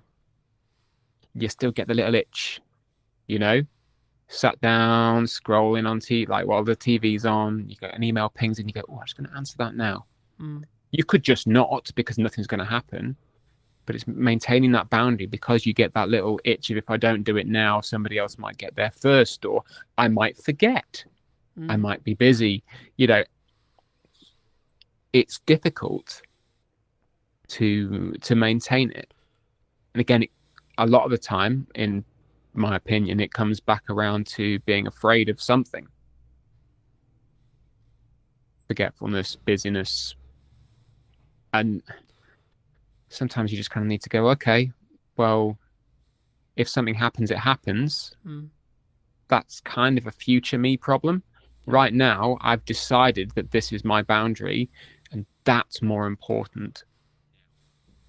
Yeah, and I think as long as you can reflect on every situation, every job, every etc., like whatever it is you're doing, whatever you're trying to achieve, whether you're trying to launch a podcast, newsletter, work with a new client, do marketing, whatever it is, or do sales or whatever it is, as long as you can actually hand on heart say you did your best and it was in line with what you were or wanted or needed at the time, and or like, I think it's interesting, right? Because I think sometimes we act as if we're busy, or we imply that we're busy, or we are busy, or etc. But actually, in reality, what we're actually saying is, at the moment, the thing you're asking me to do cannot be a priority. In crux, if someone ever asked you, in my opinion at least, oh, I'm too busy for that, what they're actually saying is, no, right now that's not a priority. So personally, something I've done the last couple of years is whenever I have a situation which is like, hey, I know I said, or I know we said, or I know you're expecting me to do X or Y, I will give you a realistic timeline regardless of how that makes you feel in the short term. And that might be, etc. But it's actually, I'm not doing you a good service if I don't give you clear, concise, and transactional or transparency within my communication style. Because the reason why someone would get upset or pissed off is because you said, Tom, you would get me that thing a week ago, 2 weeks pass, 3 weeks pass, and then it slipped through the gap, right? Look, I'm not saying mistakes don't happen, but if you said to me, let's say we were working together, and you said, hey, it's going to be like 3 weeks, I'm like, okay, cool. But then I'm not expecting it next week. I'm expecting it in 3 weeks, I mean, that's almost kind of a side point, isn't it, really? That's just being good at what you do and doing what you say you were going to do. Yeah. But do you think we struggle sometimes? Because, like, especially when we win, like, the client, right? The client of my dreams, or the project of my dreams, or the money of my dreams, or the project is amazing because it pays me X, or it's actually a great opportunity, etc. We have this, like, want to, I'll do it tomorrow. Oh, it's done tomorrow. I'm going to go out on a limb here, and I'm going to say that if a client, for example, would expect you to bend over backwards and not maintain your boundaries and your working practices as a self-employed business owner, they are not the client of your dreams. End of. Do you think that can change over time? I was just going to ask you. So, like, where we were, say, like, so for me personally, like, my target client, my target expectations, etc., 3 years ago were completely different to now. Yeah, for real, man. I mean, the dial shifts, and it shifts because you learn, not maybe because your clients learn. It could be because the clients learn, but it's more about what you, best in the world, it's about what you want. I would argue, though, that you get a reflection of what you, like, enforce in respect to boundary setting, right? Like, so, like, like, for me, like, you can set a boundary you like. The question is what happens when it gets tested. Well, that's exactly it. If you let's say use the example of it's 4 o'clock, you sat down with the kids, you're getting them in from school, getting snack time and everything, and a client's decided, for whatever reason, that that's the time they want to have a meeting. You can handle that in any number of ways. And again, we can tie this straight back to marketing. This whole point, we can tie this straight back because it is, you could just say no. You could go, no, I don't do that. That's crossing my line. You could say, okay, I might flex this once, but I'm going to reinforce it in a way which says it's not happening again. Or you could set it up from the outset by positioning yourself with your marketable material, with your boundaries, with the expectation setting from the off that says, actually, this is never going to happen because my priorities are this, this, and this. Serving you is within those priorities. But this is the line. And as I said before, if their client decides that that's not good enough, they're not your client. Well, yeah, and then also possible they can go somewhere else, you know. They can go, somebody else will flex for them. Somebody else will flex. And I know that context is everything. Yes, there have been times when I have had to completely smash down my boundaries because the project scope of something has changed. Like, it's happened recently. It was very painful for me. Like, it wrote off days of time, weeks of time that I thought I was going to be able to spend with the family, but I had to do it. I had to because money would have been lost. And in today's economy, at some point, yes, you do need to go. I was going to say, does that come back to kind of what I opened with, which is like you need to understand what the business is required for you? Like sometimes you need to eat the shit, so to speak. Sometimes, but at the best will in the world, I'm 42 years old. I've been doing this for eons. I ain't eating shit for anybody. I'm not doing it. Yeah. But in this occasion, I went, you know what? The scope of this has changed. You've acknowledged that it's changed and that the work you're asking me to do is borderline unreasonable. But I'm going to do it because A, I'm not a diva. I'm not going to throw my toys out the pram and say, oh, screw you guys. That's bad business. But the acknowledgement from everyone is that actually this is crossing a line. So yeah, context is everything, but being able to control that yourself is what is important in this. The client, because they know how I work and they know my boundaries, we've worked together for a long time, I marketed that to them from the beginning. Yep. I don't need to sell them on that. They already know. So having that within your control, I think, is also very important as to how you can put yourself out there and say, I'm the one who's saying when this line moves. Yeah. I mean, that kind of bridges onto my next question, which was going to be like, what role do you feel trust plays either in business or in marketing specifically? So if it's in a marketing context, it would be building trust with your ideal client, your ideal audience, etc. And if it is in a client context, it would be then how do you utilize and or keep that trust? Brilliant question.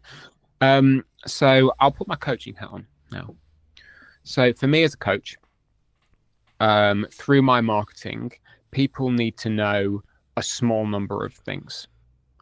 I mean, the first thing is obviously that I am a coach and that I am good at what I do. They need to know that from the off. Once they know that, we can kind of go, okay, that's the functional practical. We'll just cast that aside. I know this thing about him now. After that, it's then getting to know me. What do I bring to the table? Who am I? Who is this guy? And then through the stories, through the communication, the conversation, it builds this rapport. It builds the camaraderie. And eventually the camaraderie and the rapport turn into trust. Because that kind of communal safe space has been built through the messaging, through the back and forth on email, through the DMs, through the networking. And somebody knows they could rock up in a one-to-one with you and you'd have a great chat. Because at least the space you hold there together for that 30 minutes or whatever, you've established that and it's good. It does take time. You know, it's not just a case of me going out to people and saying, hey, I'm a coach. I'm really good at what I do. Look, I'm a nice guy. You're a neat guy. So it takes work. It takes a lot of trust in yourself as well to be able to go, you know what, this is what I stand for. This is who I am. And who I am is okay. I don't really need to flex or change or bend for anybody because this is who I am. How that is reflected into work once effectively you have somebody pass the post, so as we said before, that's just showing up and doing what you do to the best of your abilities. Yeah. I hold safe space for people. When we get into a coaching call, effectively this little oblong window, that is our safe space and our boundary. Nobody else is getting in there. Nobody else is hearing what's going on in that space. And I have to reinforce that explicitly. It's not a kind of an unknown, oh, is this safe space? Is this something that people are going to know? It's like, no, I will state it up top. This is what you can trust and expect from this interaction. And the kind of the same goes for the precursor with one-to-ones and emails and everything as well. This is a safe space. I'm not going to go and, publish the ins and outs of a social call I had with somebody on LinkedIn. It might inspire something. Yeah. But it's the trust is never broken in that way of like, I'm going to take exactly what you've said and name you. I think it's different, right? Like, again, it's context, right? Like, being inspired by a action or showing a behind the scenes process. Like, for example, for me, like, people ask me all the time, so how do clients feel about the behind the scenes process? Well, like, me sharing production, me sharing how I do it, etc., right? Like, a lot of people, the honest answer is actually they like it. They like that extra exposure. They like seeing it from my point of view. But it's just part of my sales journey, right? It's something that I have a conversation with very early on, and I establish very quickly what kind of project is this, right? Is this going to be a collaborative project where we both win? They get great content, I get great content, and I get paid. Happy days, right? Or is it going to be a very stringent, very NDA'd or non-disclosure agreement, very contractual, very show up, get paid, go home, F off, right? Kind of agreement, right? And, I guess, what do I do more of now? Probably the more collaborative side, right? Just the nature of the business, etc. Cool. But that's also, and again, I had a reality this morning, which was the same, which was like, actually, the old of me would have been like, this annoys them. But the person I am now is like, no, that's just not me anymore. And obviously I won't go into detail on that specific thing, but it leads on to my next question really nicely, which is like, how do you either help people, or maybe someone listening to this, if they're looking at their marketing or etc., and maybe they want to move into that next stage, whatever that is for them, that next season, whether it's we have a 9 to 5, we're looking to do our own thing, gain our own freedom, gain etc., and all the benefits that come with, but also all the stresses, of course, that come with working for ourselves, or we've been working for ourselves for 3 years, 2 years, 1 year, whatever, and we're looking to scale up. We're looking to do that scary, we're going to up our prices, change our value perception. What would you say to those people who are, as I say, kind of, I think there's two camps potentially who are listening. A, in a 9 to 5 who are looking to make the jump, or B, maybe they've been doing it, they built good momentum, but they're kind of like, if I up my prices, I'm going to lose on my clients. I mean, that's a very specific scenario, the whole upping the prices, losing the clients thing. And it comes up more often than you'd think. Broad strokes, I would always ask the question, who are you now? And then, who would you like to be? And then, who now can help you become who you'd like to be? And it always comes back to the self, the understanding that the person in the middle of this storm in a teacup, in fact, the teacup in a storm, is you. You're the one who is steering it. You're the one who makes the decision at the end of the day. You have, I have, pretty much everyone we know collectively who is self-employed has had to have that pull yourself up by the bootstraps conversation and go, you know what? I'm leaving my job. I'm going to go and do it for me. And at that moment, you say to yourself, well, okay, this is who I am today, leaving my job, but tomorrow, who do I want to be? Do I want to be the person who's just left their job and is now running around like a headless chicken panicking? Or do I want to be the person who has gone, I've started something new? Yeah. Still scary. I talked a lot about fear in the last sort of 45 minutes. But it starts with you. Yeah. And I think just to build on that from a marketing context, I had a realization yesterday when I was talking to a client at the time of broadcast, and they were like, it's how they react. So we were talking about their brand in Pacific, and for obvious reasons I won't go into detail, but we were talking about how I perceive their brand. And what really stood by to me was then how they reacted to my feedback on what I was saying about their brand, if that makes sense, right?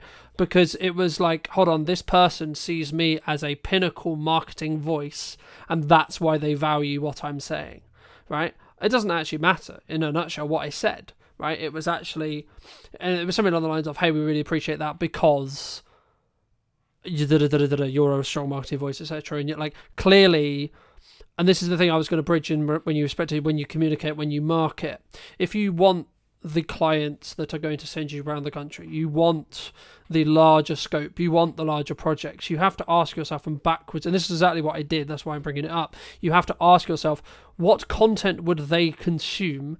How can I get their attention for long enough to build trust with them? But also, how can I show them that I'm worth the call? I'm worth the investment. I'm worth the, because etc. Not even like, first it's the time, then it's the money, right? And I think for me, that's the key. And that's where I think, speaking personally in my own marketing from previously, that's where I potentially was wrong, or where I was doing things unoptimally or wrong. And that kind of bridges onto that thing of, if you're going to post daily, it won't be for everyone thing as well, right? Like, especially if you're looking at socials, you have to have a level of volume to be able to rise above the noise, to be able to show up enough so that people realize, okay, yeah, you are serious. And regardless, I guess, in some ways, as maybe like a footnote on that, a sign of success sometimes is actually other people talking to you in a more negative connotation at times, right? And what I mean by that isn't a direct client. It could be a quote rival podcast, a old friend, a old person. And what I always ask myself is, what is their intention when they're coming with that information, or etc., and or do they have all the context, right? But I guess the question that comes from that is, kind of, we've answered it in regard to hate comments, but I guess it's, I've had it personally in my own personal network at times where people have said, like, especially when I'm trying to build like a side plan marketing wise, or a side like revenue stream potentially that hasn't started making money yet, it's like, yeah, but you should be doing your client work, yeah, but you should be doing the thing that previously worked, especially if that comes from your mother, your sister, your brother, your friends, your close people, the people who are close to you. I mean, how do you, or would you say to someone, if you're going to, talk to them about that, how would you recommend they, I guess, challenge that, deal with that, articulate that, reflect on that, etc.? Good question. When people come to you with commentary, we all get it.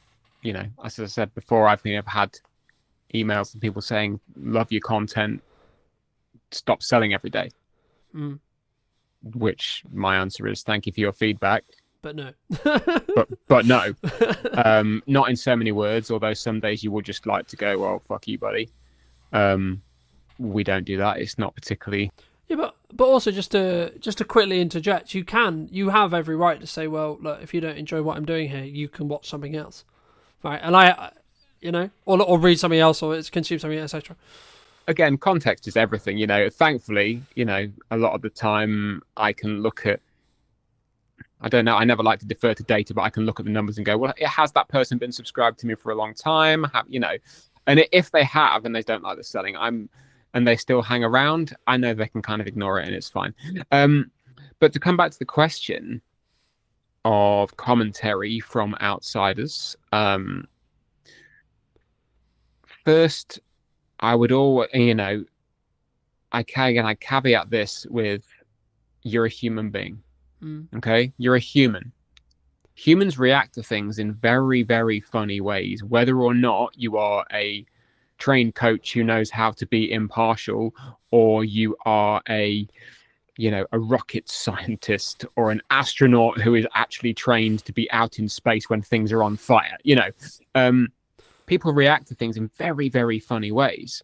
So if somebody comes to you and says, "Oh, are you really enjoying what you do? Surely you'd just like to get a regular job." There might be no intention behind that whatsoever. It might be an innocent question. Or it could be them going, "Actually, I see that you've not made any money for 3 months and it looks like you're struggling a bit.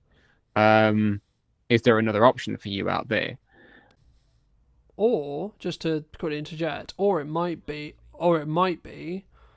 shit, you're doing better than I thought you were going to do. Please go and get a job because it makes me feel better about not pursuing something. I mean, personally, I've never experienced that. If it was ever to happen, brill, because obviously somebody is seeing a margin of success and they're then envious, what have you, But again, as we said before, how you receive what you're putting out into the world kind of ain't on you. Yeah. Or how someone else receives it, should I say. But being able to open the conversation is important. Yeah. If the conversation is worth having. Sometimes it's just not worth having. Someone coming to you and saying, "Oh, looks like it's a bit of a difficult one, should you not have just stuck with X, Y, and Z?" Or, depending on who they are, what they know of you, what they've learned through your conversations, communication, family member, client, ex-client, audience member, whatever. Yeah. Sometimes the conversation is not worth having because it just opens you up to expending your energy in a place where you're going to get no return. Sometimes it is worth having in that it's a learning opportunity for you, and that you can then potentially bring someone on side, or have them as a contrarian. Everyone loves a contrarian. But again, because they can teach you things. Yeah. And that then immediately weighs into, well, if somebody is being a contrarian and at some point they could potentially become a client, now I can learn something and I can then talk to them better. Yeah. And well, that's what I was going to add. I think it's really contextual, but like for me, if it was maybe someone you connected to personally, like family or someone really close to you, in the nicest way possible, you need to, like, I always strip that line personally, where I want to make sure they're heard, but also in the nicest way possible. Again, it goes back to that, it's not really your concern, right? Like, what I do with the business in the nicest way possible, unless they're like directly involved in it. But like, if it's just like my mother, or like, and this is not aiming at any of these people, like, but just examples, right? If it's my sister, or if it's my brother, or it's my mother, or girlfriend, etc., boyfriend, so on, normally it comes from a place of care. Normally it comes from a place of, hey, shouldn't you be doing something that pays money, right? Or shouldn't it be like, in some ways they're saying, actually, hey, that thing you're currently doing, I don't personally believe it's going to do what you think, right? Because they look at the evidence, and it's ironic because at the start of a business, when I remember when I was having the idea of Brand Media in my head, I was like, everyone was saying to me, "Oh no, go get a job. Oh, it's not going to work because you don't have the track record." But now I have the track record of making it work across the period of time I've made it work. I'm like, I just personally ask myself, is this going to move what I'm trying to do faster, forward, or is there a level of learning that can happen, or both, right? And when I ask myself, I mean, I'll give you an example. At the time of broadcast, it's incredibly busy with client work. There's lots going on, blah, blah, blah, blah. And I'm like, okay, nearly every single day is uncomfortable. This morning it would be like, actually, me doing this conversation with Tom, however valuable it may be, it's uncomfortable because I should be doing other things related to client work right now. However, in December, in January, when I'm going to look back and go, in November when you could have done that, when you could have weaved it in, and yes, it would have been uncomfortable, but you didn't. I can then not complain that things weren't busy if I don't keep things moving forward whilst simultaneously working everything else out. And I need to be okay with the fact that for me personally, I'm like, okay, cool, this is uncomfortable, but it's temporary, right? Me being uncomfortable right now is what is required of me from November.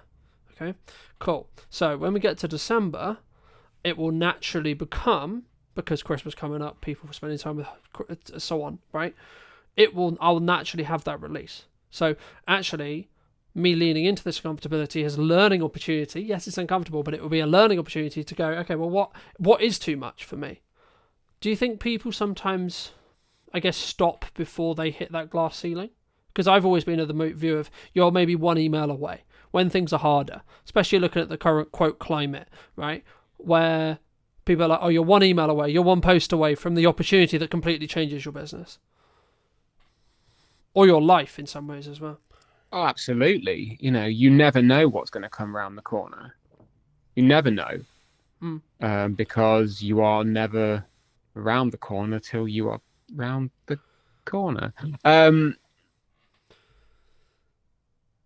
I have hit the wall a number of times. Overloaded with work, overloaded with life, bogged down by terrible employment, whatever. And again, this cycles back around to understanding who you are today and who you would like to be tomorrow. It comes around to a boundary. You could say, okay, well, heart of hearts, this is what I want, this is my boundary, and this is what I'm going to stick to, having not lived it. And that's okay. You'll never know if it is or not, because you've not lived it. Again, context is everything. I can safely say that I never want to be without a pair of shoes and having to live outdoors. I've never done that, but I'm pretty sure I can say that I never want that to happen, Yeah.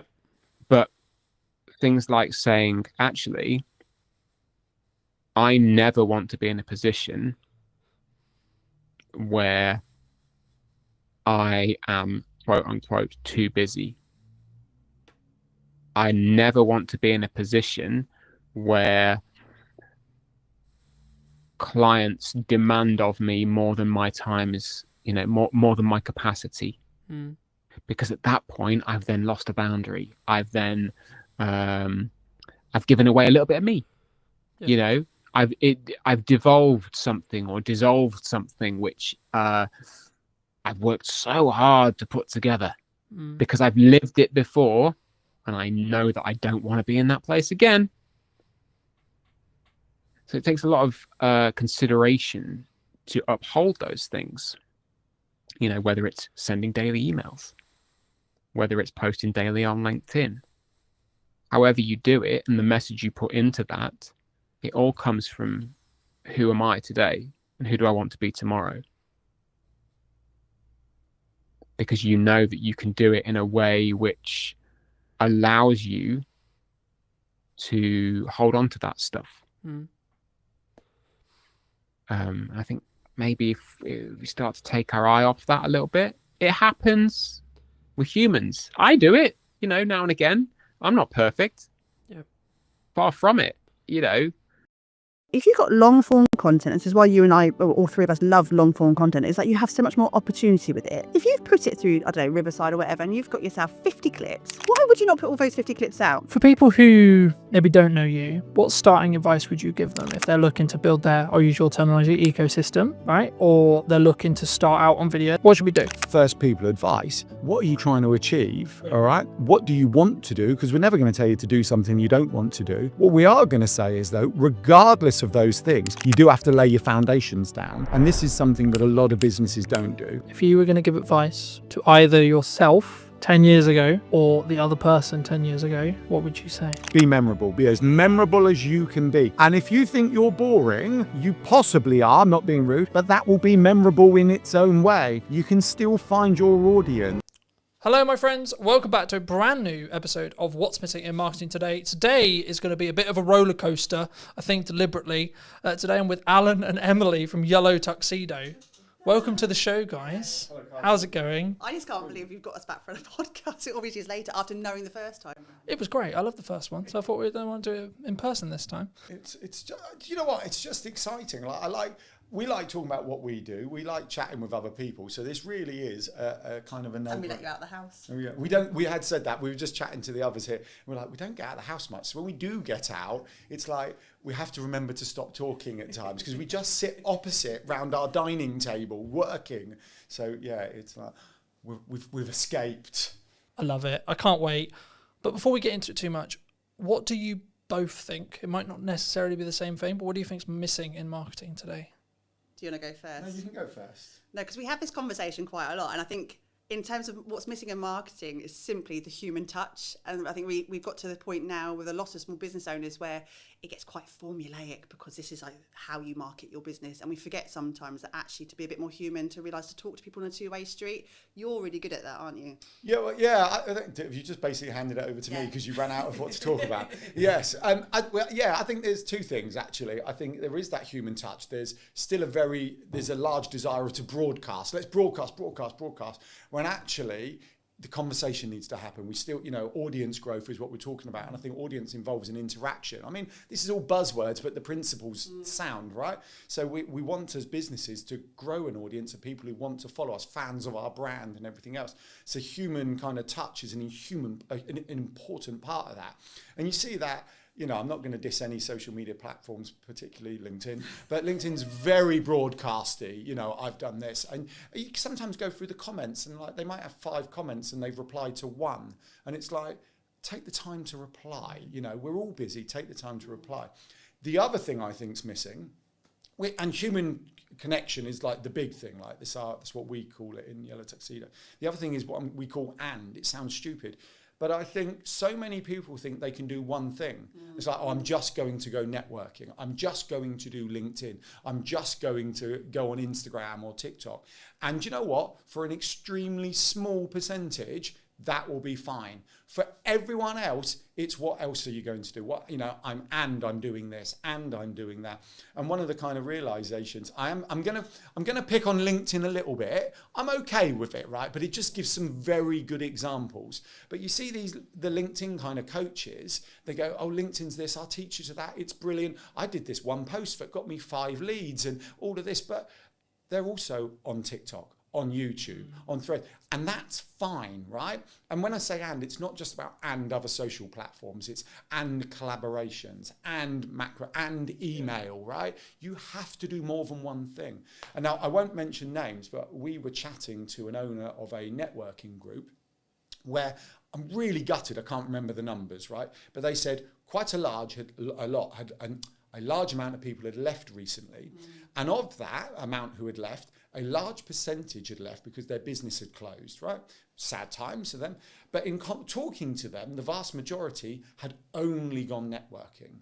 There was no, I nearly said online ecosystem, but I got punched under the leg because it was like straight in with our jargon. But there was nothing else for the people they were connecting with to explore. And in this very modern world where we jump from platform to platform, we consume email, even WhatsApp, right? We've got a WhatsApp group off of the Funpreneurs Big Day Out this year, in June, but people are still chatting from that day. And we all work in different ways. So we have to accept that people work in different ways. Yeah, I think that's really important because when I pivoted in May, as you may have seen the post, and I was doing certain things, like when we first met, really, really well. I was doing lots of things, but I was doing them really badly, right? And then through lots of things, I pulled back on loads of stuff. I was like, right, what do I actually want to spend a lot of my time doing? What do I think is actually best suited to the business? And what can I personally do to give the best, right? To give my best. Anyway, fast forward to 2025 May, I basically then decided it's going to be yes and strategy. So as long as I can continue the consistency and everything that I'm sure we're going to get into and do it well, it will be yes and. Yes, and a live stream. Yes, and a podcast. Yes, and content. Yes, and reviews. Yes, and an unboxing, etc. And the key that I found was that's why I'm now successful. That's why I'm now busy, right? Yeah. It's not just a binary, oh, someone told me a networking meeting and that's why, right? I personally only do content now, but that's just because of just the nature of the business time and leveraging. It's efficiency. It's efficient. It's totally efficient. That's why I love the fact when you said we're going live in this one today, I mean, absolutely. Why would you not? And if you can get past the confidence of being live on camera, you do that when you're talking to your customers directly. You don't go, sorry, can we just record this and send you this to you? You know, you would have that conversation. You'd have that in a shop. You'd have that in an office. So doing it as a live stream is so efficient. You get people who are watching live now, hopefully, lots of you. Thank you. Mum. Hi, nice. Hi, Mum. Can't even get onto an internet, let alone. That is true. But you do. But then you've got the content after that. Then you're going to slice and dice it and do what you do best. Why would you not be efficient like that? It makes total sense. People asked me the other day, they were like, why do you just not live stream it? And I was like, well, I want my source. I want to add, I want to have the trailers on the front end. I want to be able to multi-cut. I want to, etc. I want to be able to either utilize AI or do my own clips, etc. And I think you can, like building off our original point at the beginning, I think you can do all of it, right? When should someone not though? Because we're talking as season pros, right? We're people who know we can do content quickly, right? We can distribute quickly. We can articulate quickly. We can articulate well. We know what we're doing. That isn't everyone. No, it's not everyone. It's not at all. Not everyone wants the same thing either, which is just as that's a important. huge thing. Is that do you need to? Do you want to? Those two big directors there, but also you're right. We are in the marketing sphere. You are in the market. It's just for the record. We're online visibility specialists. Of course, we're not marketing. And that's a very big thing. And we don't use the dirty word. Marketing's a thing, right? We're not that because we don't want to be in someone else's business and to get to under. We want to help you be more efficient, and that's a massive thing for us: is efficiency and time and space to be able to do the things you want to do. When it comes to a muggle, I know that's a question you asked before. As a muggle, not everyone's got all of those skill sets. I completely understand that. But also, what are you trying to achieve with it? Where are you trying to get to with it? We need to obviously show best practice of what you could do and how far you could stretch content. Because obviously, if we can do that, we can help teach that as well. And we can show, like, we are doing this and we've reaped all of these rewards from doing X, Y, Z. When it comes to, I don't know, a forest bathing instructor or an artist or a plumber, they're not always going to have that skill set. But it doesn't always matter. I think we always show best, and I put a post on LinkedIn just yesterday, and all the marketers in the world are going, Emily, shut up. But in terms of email marketing, so I have a client I work with on a regular basis. It's a great story, isn't it? No, I was thinking about the marketers all DMing you, but they didn't actually. This is best practice for email marketing. Yeah. But he's been sending out a news that we worked on a strategy back in the spring, and we worked on a strategy, and he's been creating it, and he's doing it for himself because we're very much about doing it for yourself if you can. And then about a week ago, he realised that all of his subject lines for the last 6 months had main newsletter. And he hadn't changed. He didn't know how to change his subject line. And then he was beating himself up about the fact that, I haven't thought about the strategy behind my subject lines, and I haven't thought about how to get them in the hook and what the hook should be and how long it should be and all the things that we kind of over-process in our heads. His open rate was 38%. Brilliant, fantastic. I'd love 38%. And his click-through rate was 4.6. Like, nothing had changed. Those percentages were fine. But we kind of put ourselves on this, you should be doing this, and it should be up here, and this should be the better, and you can't do this for yourself. But ultimately, yes, he could outsource that and get an email marketing company to kind of really shine and polish it. Would they always get the same return? I don't know. We don't always know that sort of grey area between the black and white. We don't know it. I think if you're at a point where you want to be out there a lot and you want to do video and you really can't pick up the camera, that's when, yes, absolutely, find someone who can help you to do that, because the block to the tech shouldn't be the reason that you're not doing something. So someone can always come and help you out that way. I think you want to say, Chachi in the corner. No, I mean, I agree. I think you have to choose a medium to start with, though, right? Like for me, I just did video because it was the one that suited me best, right? Now, you would say, and I would say, I need to be doing more. Yeah, absolutely. But I need to be doing it more sustainably, right? So when I do email marketing, I'm going to do email marketing in my way properly, right? When I do blog writing again, it will be properly. I've tested it. I know what I'm going to do. I know how I'm going to do it.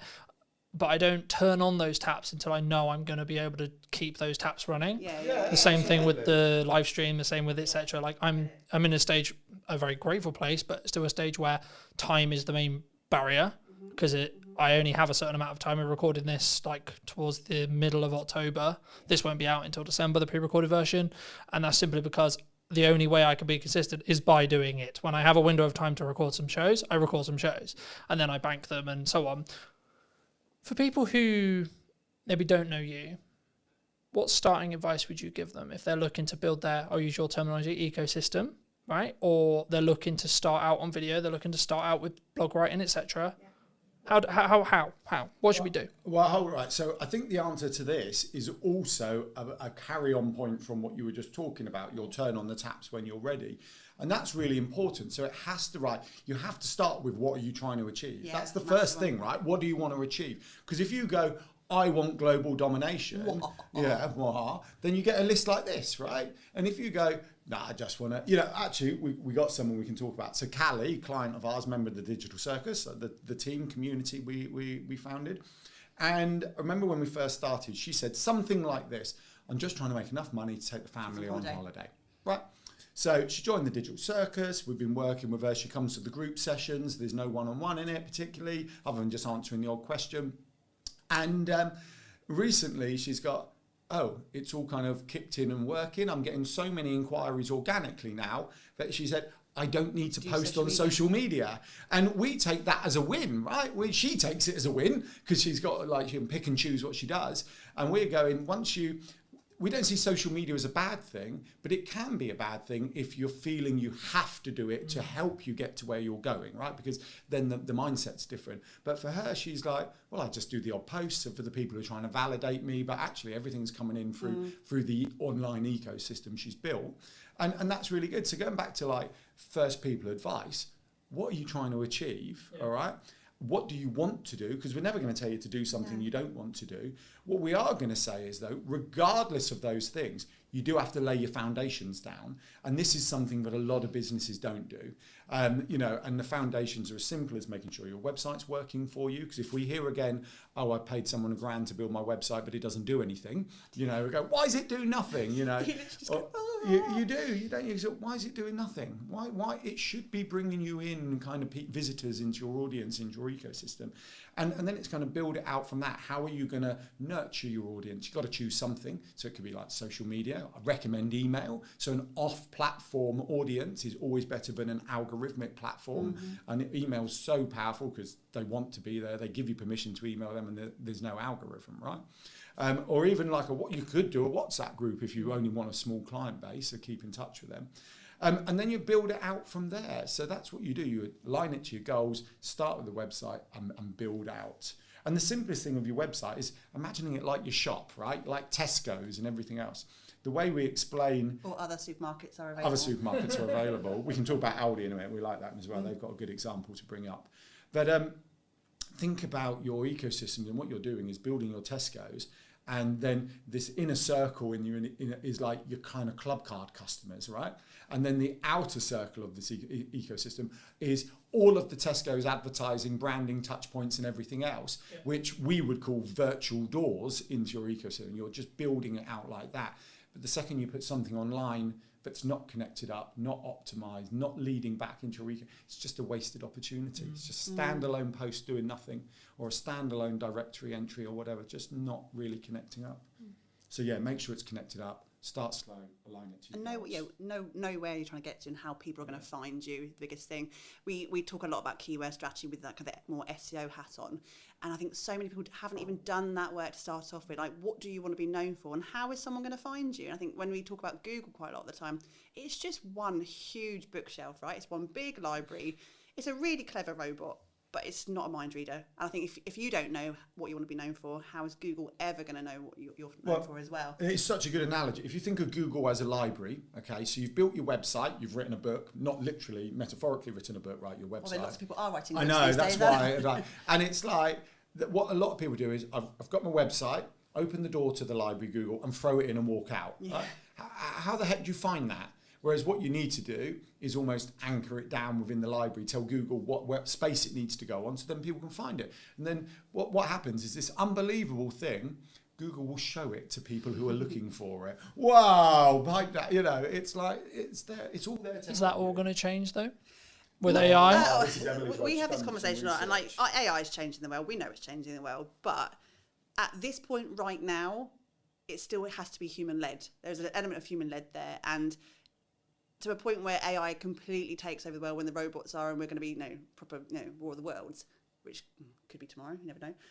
But we still have to have what is right now, and right now is the fact that we need to be really crystal clear. It's still machine learning, where it's looking at human content, feeding that machine, and we still need to be front and center with that up until they tell us otherwise. So we can't predict the future. Because the problem is, right, like unless you're CEO of AI company, right, you could use OpenAI, you could use one of the others, Google, etc. You may know the future, yeah, but you haven't built it yet. You don't know it 100% is going to happen. So we might just be in a world like everyone's going, well, what happens when when I can plug as much video as I've got into me, and then I've got an AI version of me that looks as identical, has the same nuance, everything. But that might never come, ever. It might, sure, and you should be planning in some ways with your head and go. Crystal ball out, everybody. Isn't this like 3D TVs? They said 3Ds were coming, they came, and then they disappeared. And then they disappeared, yeah. Yeah, because it didn't actually. I think. Sorry. No, I say in terms of what AI especially from the Google platform is right now, is that if you're looking for a short, sharp answer, absolutely front and center will be the AI generated answer, and it will give you that. It'll still give you the links to play. If someone's looking for an in-depth conversation, or they still need to have that human at the other end of that website to interact with, they're looking for a videographer, they're looking for a plumber, they're still going to have to get to that website at some point, and they're still going to want to interact with you, and they're still going to want to ask you questions and look at your FAQs and all of the things that we should be doing anyway. That's not going to change even if AI takes over the world, because they still need to talk to a human at the end of that transaction. It's different intention, isn't it? Asking AI to write you a blog is very different to going, I'm looking for a plumber, I'm looking for an online visibility specialist, I'm looking for... people looking for online visibility specialists. The other thing, I think there's a huge opportunity for... We touch on lots of things in our model, but we can talk a bit about SEO and email marketing, content marketing, but SEO in this one. So if you don't optimize it, how does it get found, in our library analogy? It can't, or it can, but it will take a lot longer. The other thing is I saw a fascinating post about AI shopping, which, to be honest, I hadn't quite explored until I read this post. And it was like the opportunity for the small businesses from AI shopping, because the AI is using different search terms. So when you go local glasses to me or something like that, rather than it going glasses, it's going best glasses for 2025 in Hampshire and things like that. So it's using broader search terms, which is the world of the small business, because the big businesses own all the short tail keywords. Our small businesses, we want the long tail, because we get a narrower audience who will be more engaged because we're answering their search query.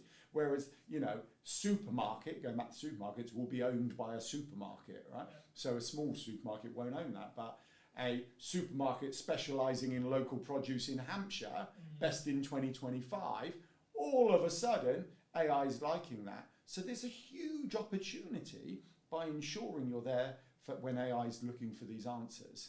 Yeah, that AI shopping was new to me. I find it quite interesting. Do you think marketing's too complicated for solo people now?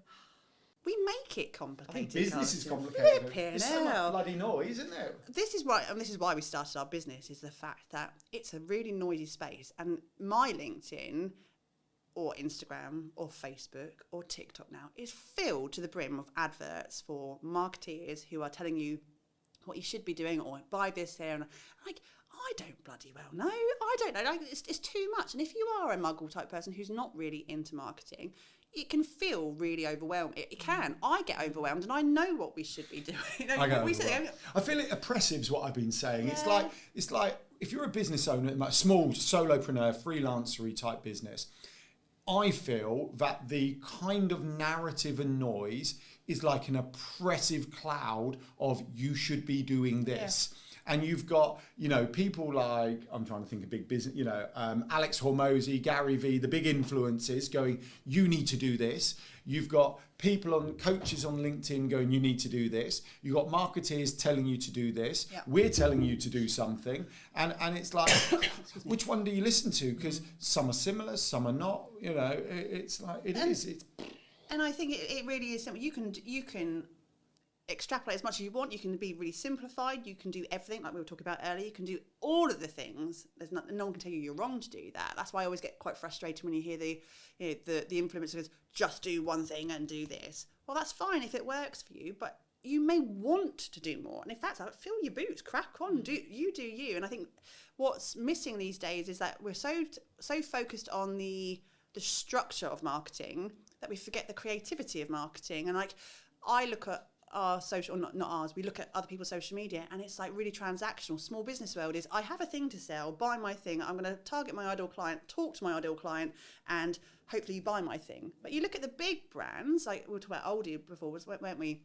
Or any other big, they're so creative and fun and not taking themselves seriously or just connecting with you on that human level. They don't overthink the fact that they haven't done 5 LinkedIn posts this week and done this over there and sent that email. They don't do that. So we need to actually look at those bigger brands and go, how can we make our life simpler, show up the way we want to show up, and stop worrying about the fact that, TikTok's done this new algorithm change this week and that's done over there and that person's telling me to do this and I should do this. Like, breathe. just breathe and do you. Done's better than perfect any day of the week. Well, that example of the email Exactly summit, he got it out ultimately. The message in his email was brilliant. He still got people clicking through in that email. Yes, he could have been shiny with a really profound, opening statement. I got really excited on our email. So we send a weekly newsletter on a Thursday. It's a kind of, we share some thoughts on kind of the business world and what we do with some hints and tips and some other and community news and blah, blah, blah, it goes out. And I started adjusting the subject line and I noticed the open rate went up by 10%. I'm like, Emily, I've worked out how to increase a 10% open rate. You had it. No, I hadn't. And so the next week I followed the same formula, 10% increase, next week 10%, week after 10%, and then week after, same thing, no, back down to normal. So I was like, well, hold on, what's going on here? Look, the 6 weeks that it had gone up with the 6 week summer holidays. So we'd increased the 10%, So the point is, the subject line did nothing, but the summer holidays, people were sitting there reading our email who were usually rushing around. And it's like, that's fantastic. But there's me thinking I was really clever, securing the best kind of subject lines ever, taking ours up from about 38 to 48, when the reality was, it was just the summer holidays, which is good. I think people... They don't, because sometimes people use it as an excuse, right? I'm slow because it's Christmas. I'm slow because it's the summer. I'm slow because da-da-da-da-da. But then I have a conversation with someone, and I'll just use MySpace as an example. So I have a conversation with a videographer. They'll be like, I haven't had any jobs in, things are really slow. Da-da-da. I was like, okay, but when did you last show your work? When did you last write a blog? When did you last make a YouTube video? When did you make a passion project? So on, so on, so on, so on. And I guess there's a level of a self-accountability that you need to have yourself. So like for me, regardless how busy I am, Brunton Media will be the top paying client in respect to my output, because I know, unfortunately, right or wrong, some clients will still work with me. Other clients will choose to go different ways, go different paths, whatever. So I need to make sure there's a bloodline constantly, refilling that pipeline. And even though now, as the time we record this, I'm basically not looking for any more work to a 25 at all. Not really at all. But grateful place to be. But I still should be having the marketing turned on so that when we hit 26, I'm busy still. Right? It's not going to be magic. It's not going to just appear. And I guess that leads into a question of like, is it just doing those things and building those reps that you like, I'm going to commit to doing video because I love video, I love etc. Or I'm just going to do email, etc. And do we sometimes get dragged away from shiny things? Like, oh, shorts are really strong right now and I need a podcast and everyone's got a podcast and then people are doing live streaming and da-da-da-da-da. And that's the conversation we have so often with our clients, especially clients within Digital Circus as well, is that there is no magic bullet, right? There is no, but what you do need to do... There isn't a magic bullet, realistic. I know we've said and we've said human connection. It's doing the bloody work. It's just working hard, right? And like, you can, like, we're all adults. Well, majority of us are adults. A lot of... Hello. Adulting is the biggest con in the world ever. Well, we can tell. We have a structure and it works for us, right? And we're not going to say it doesn't work because but we spend a lot of time doing those things. It does take time. And yes, there are 2 of us. I get that. But it still takes time. We still run a family around it. We still try and do other things. We have to make twice the wage. We have to make twice the wage in our business. There is no plan B. So we have to do the work. And like, I can repeat it over and over to someone going, yeah, but you haven't done that. And you keep saying, I will get round to it. Just have some self-discipline and do it. And if you do the thing and it doesn't work for you, at least you can come back and say, I've tried, and then I'm going to maybe work on the next shiny thing if you really need to. But until the point where you just sit down, commit and go, this is going to take time. I have to find the time in my week. I only have these amount of hours in my day, but I'm going to have to sit down and do it at some point. Just do the thing. And then stop getting blindsided by, TikTok or Clubhouse. Is Clubhouse even still alive? No, it's not, is it? But we all run to it. But it's okay when it fills a space, because we know people who did quite well out of Clubhouse. Of course, but it's fine. But it's not long. Thing is, I think it's a bandwidth thing, though. Right? Like I had this conversation with Chris a couple of weeks ago.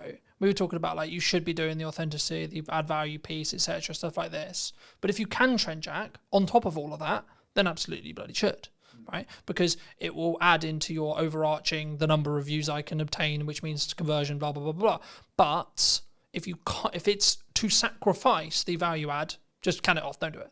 Right, is my view, and it's purely a bandwidth question, and that's why I think you've got to have some level of tough love either from someone else or yourself, which is I think what you were talking about like you've just got to get it done. Right, I don't think.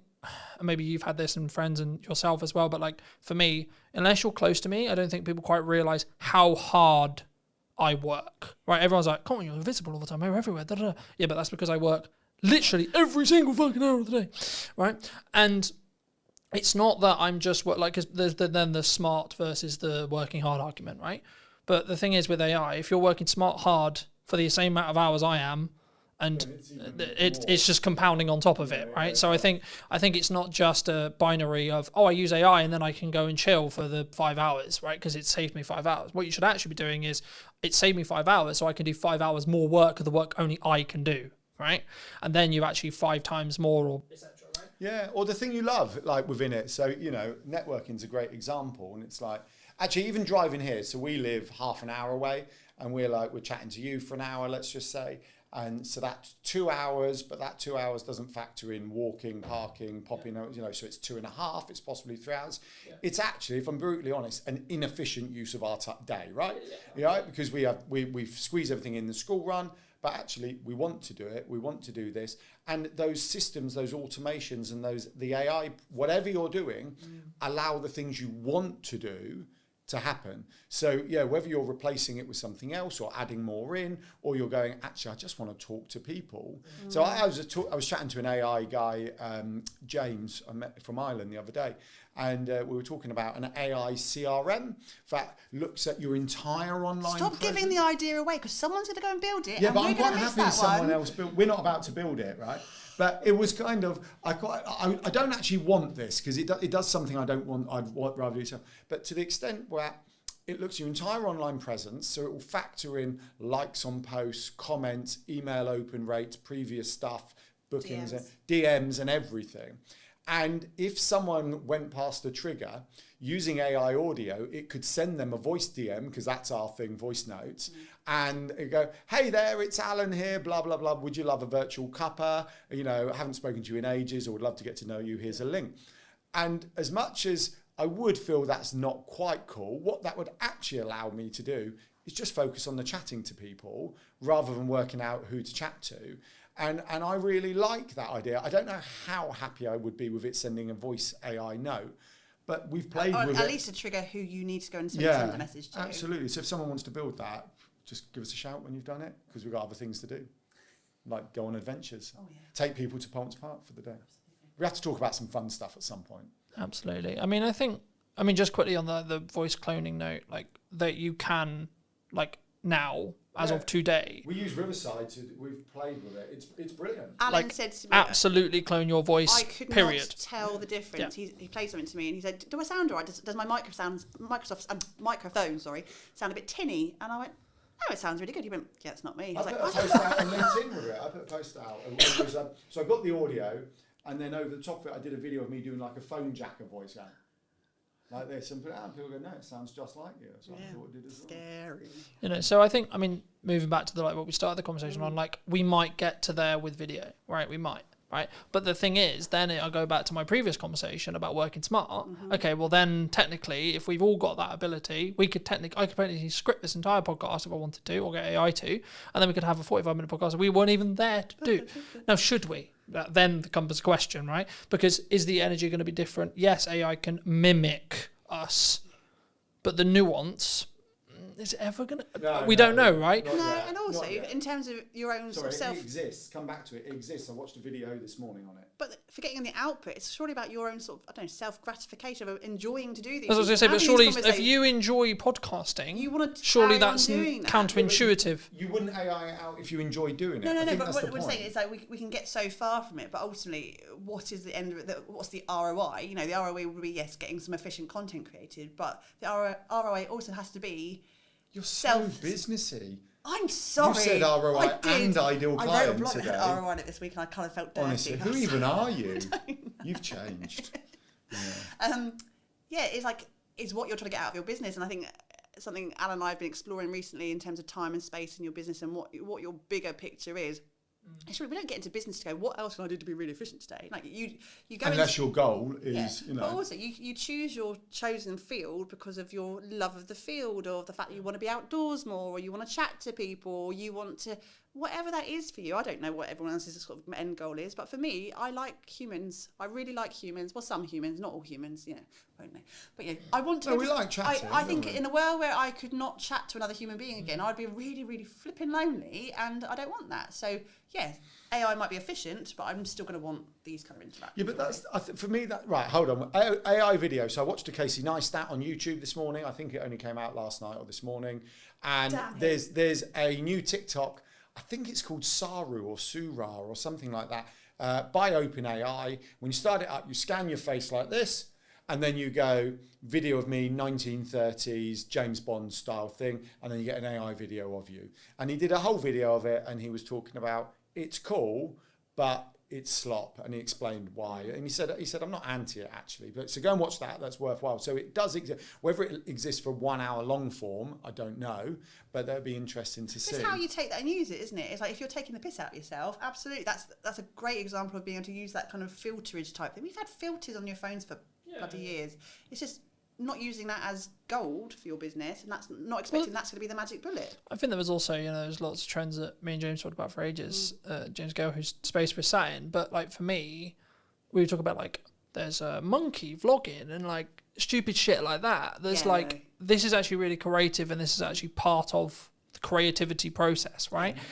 And that doesn't take away from like me AI and myself. And I think actually, are we ever going to get to a world where we're completely AI? Probably not. I don't think society will accept it, to be honest. Are we going to be? Will we have the tech to do it? Sure, probably, yeah. I just feel like we're going to be, you know that Disney film WALL-E, when actually they're in a spaceship, there's big fat blimps just going around because they haven't. That's how I feel we're probably never going to get to, but maybe. Our kids can tell us. We won't know. What's the other thing I was going to say? You're not the interviewer, by the way. No, I know. It was just following on the points. But the AI thing, I think, it's there for the things that aren't in your zone of genius or you don't want to do. And I think that's no different to outsourcing, right? Mm-hmm. People outsource their social media because they can't get their head around it, don't know what to do, don't know how to do it. Or just have no interest in doing it. Or don't have any interest. But they understand they need it for the business, right? Yeah. They want the visibility. They understand that opportunities will come if they're on it. Yeah. But the idea of them doing it is like, no. Especially as, going back to, like, whatever your goal is probably the most important thing, with your why and everything else. And if you've got, Emily mentioned forest bathing, we've got a client who's a forest bathing instructor. She wants to go forest bathing, right? That's what she wants to do. She wants to take people forest bathing. Does she want to sit there doing short form, blog, SEO?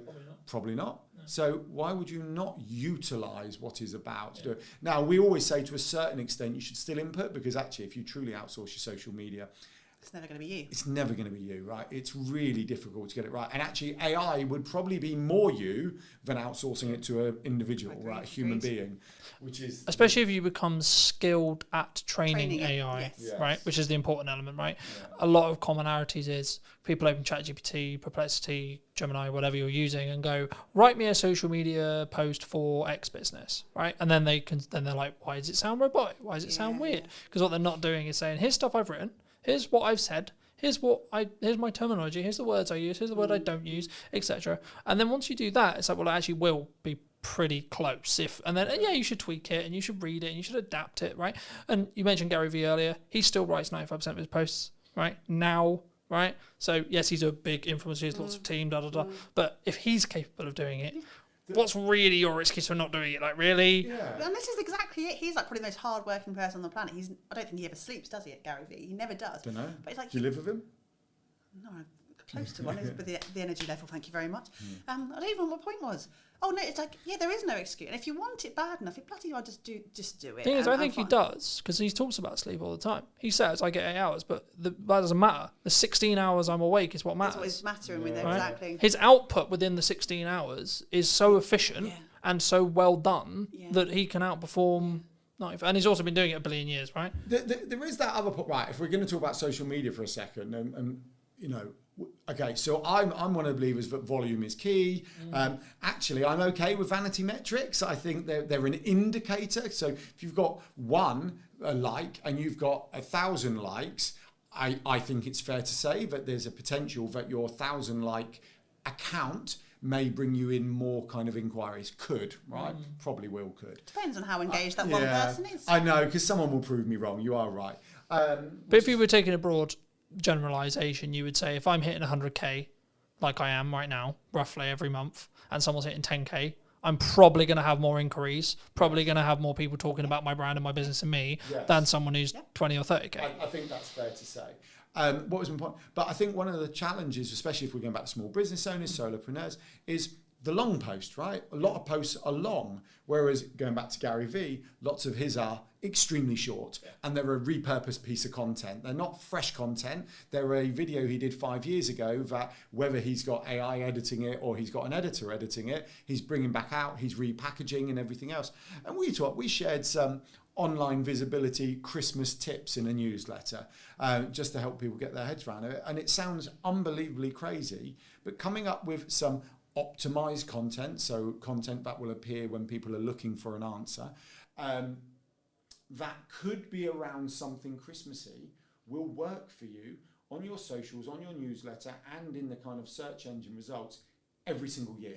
Every single year. So it's once again, we're back to efficiency. And it is efficiency. And I just think we, in a small business bubble that we all kind of sit within, there's this kind of almost, we protect our mental health, where we go, it's okay. You're going there, you're brave. No, it is, because we protect it from being... I went to vanity metrics, you're going to mental health. Protecting your time, you don't want to overload the system, don't do too much more, you don't need to put 50,000, quality over quantity, or all those things that we hear. Is that an excuse, though? It's not an excuse. No. I don't believe it is. The anti-hustle noise drives me up the wall. And I just think if you've got, and it comes back to being efficient, so if you've got long-form content, this is why you and I, all three of us, love long-form content, is that you have so much more opportunity with it.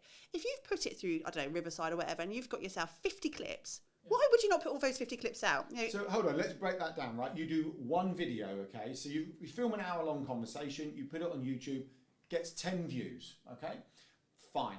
You live stream it to 4 platforms, okay? All 4 of them get 10 views. You've now got 40 views, right? If you then take the recording, do a bit of tidying up and put it on YouTube in December, like you said, you've now got 50 views, right? You take that recording, you chuck it through, whether you want to do it manually or an open AI thing, you're sat here going, what the heck do I put on social media for the next month? And let's say you come up with 10 shorts, but all have 10 views again, and 10 views on each of the 3-4 platforms you repurpose it onto, which you can automate. All of a sudden, your 110 view has got 1,000 views. And if they're the same 10 people multiple times, then you're hitting multiple touch points with those people, so they're more likely to convert into warm audience. And I don't think people should demonise doing more if you want to, because if you have capacity and you want to, fair play to you. There was also a lot of noise, wasn't there, for a while? For a long time, it was just like do less and be more efficient. And but I'm not hitting my goals. But if you're only putting 3 posts on Instagram a week and you're wondering why you're not getting sales, mate, come on. Again, what else can you do to amplify? And I think, when we were advertising the Funpreneurs Big Day Out back in June. Thank God, I've been working out how to crowbar it in. But I'm there telling your close family and friends, could you please, if you see a post, share it. But the stuff you do as a small business owner. My mum's like, Ems, when are you going to share it? I can't find it. Like, even my mum can't see that post because they don't see it, and we know what algorithms are like. We know it pushes you further away from people, so you have to do more because that person may not see that one post out of your 3 that week. But if you are consistently putting stuff out, that is still quality because the original content is quality. But it's also like, what is value? That's down to the market to choose. That's quantitative in regards to like the person watching it, not you, right? Me giving as much business advice for an hour, you guys giving the best business advice for an hour. If you're not a business owner, it's not very valuable. Yeah, but they have that thumb. They can scroll. It's just like, don't watch it, especially on an interest graph base. You just won't be served it. It's you won't even see it, right? So you don't even know it exists. But yeah, people are not going to be offended because they've seen that one short 3 or 4 times. They've already seen it or not seen it. They are just going to scroll past.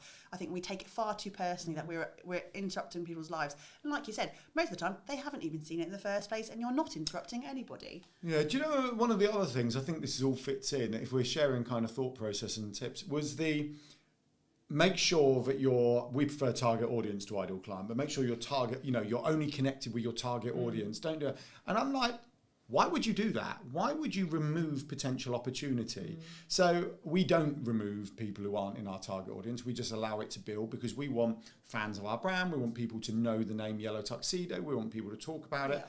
But then what you get is opportunity. And you said this earlier about people who say, oh, there's no business in December. Rather than saying there's no business in December, why don't you go, what could I sell this December?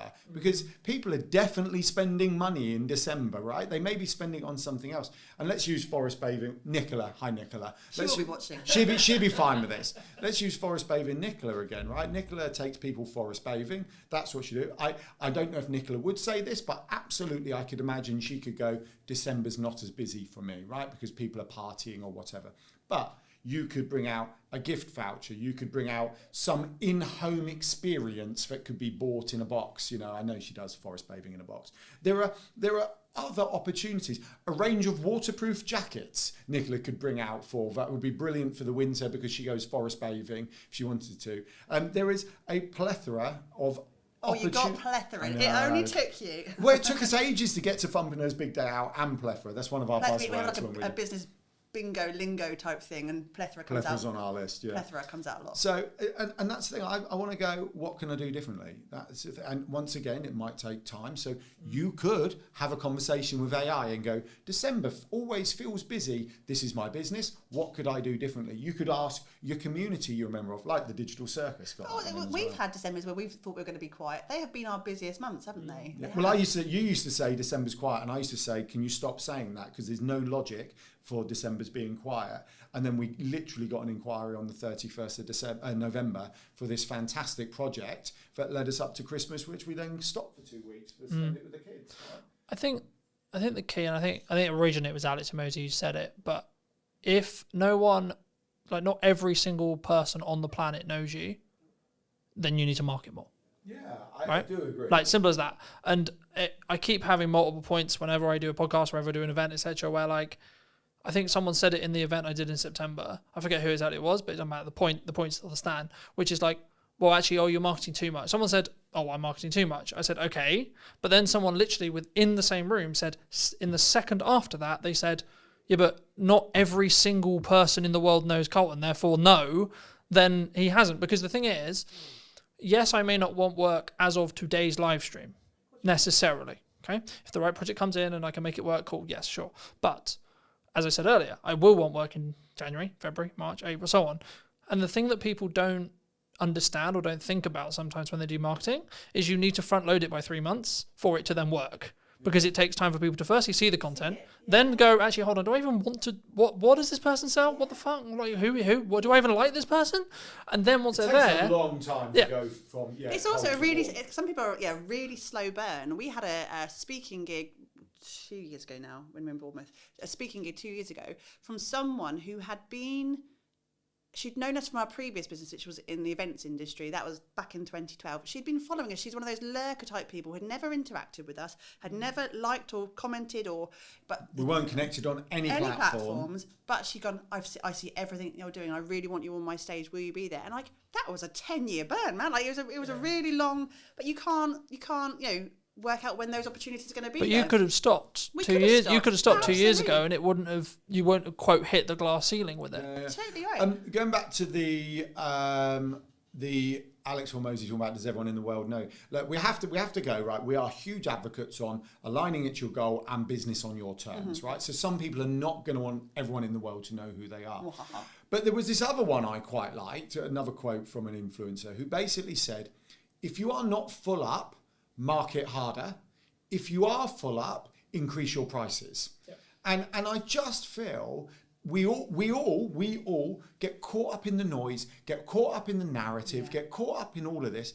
And I think there are some someone once asked us, we were talking about our online visibility model, and they went, how much time a week would you spend in this, doing this? And we went, as much spare time as we have, because that we are putting into our business. Because if we're not doing that, then we should only not be doing that because we're full up, or we're at the capacity we are choosing to be at. And when we're at the capacity we're choosing to be at, then we're going on holiday.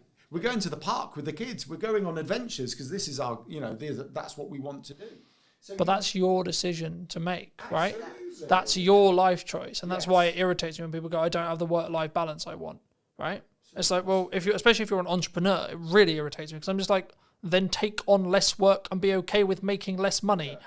Adjust what you do, change your business plan if you need to, come up with a slightly higher ticket item, potentially, right? That might help with that. I mean, there's a reason we're not in Barbados just yet. No, of course not. Yeah, but do you want to be on Barbados? Do you Well, want to I'm be? not going to say no if someone buys me a flight ticket.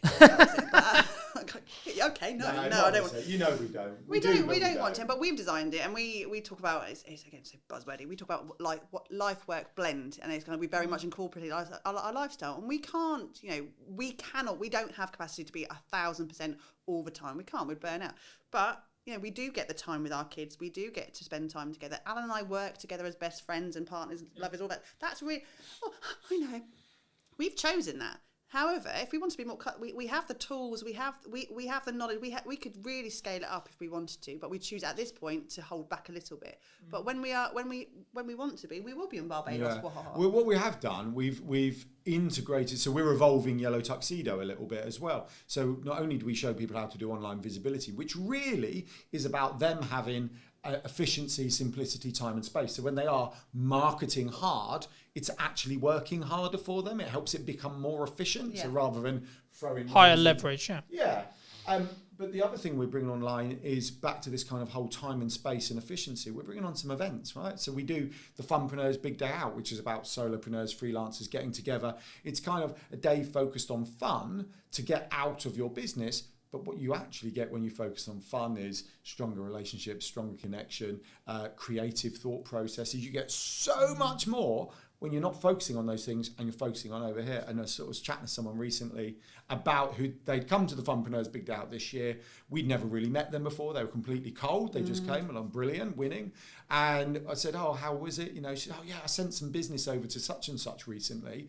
And I said, oh, that's cool. She said, well, if I'm not honest, she said, once you've screamed next to each other on a roller coaster, your kind of trust level goes up monumentally with them. So it was easy for me to do. And that's complete, contrast to delivering an elevator pitch around a table. And we're looking, Emily's got a retreat coming online in March. Not online. It's not coming online. It's already not online. There. It's in person. 3/4, 2/3 full up. So be quick if you want to go to March on Look Emily's at you retreat. crowbarring. No. I'm crowbarring it all in, Emily.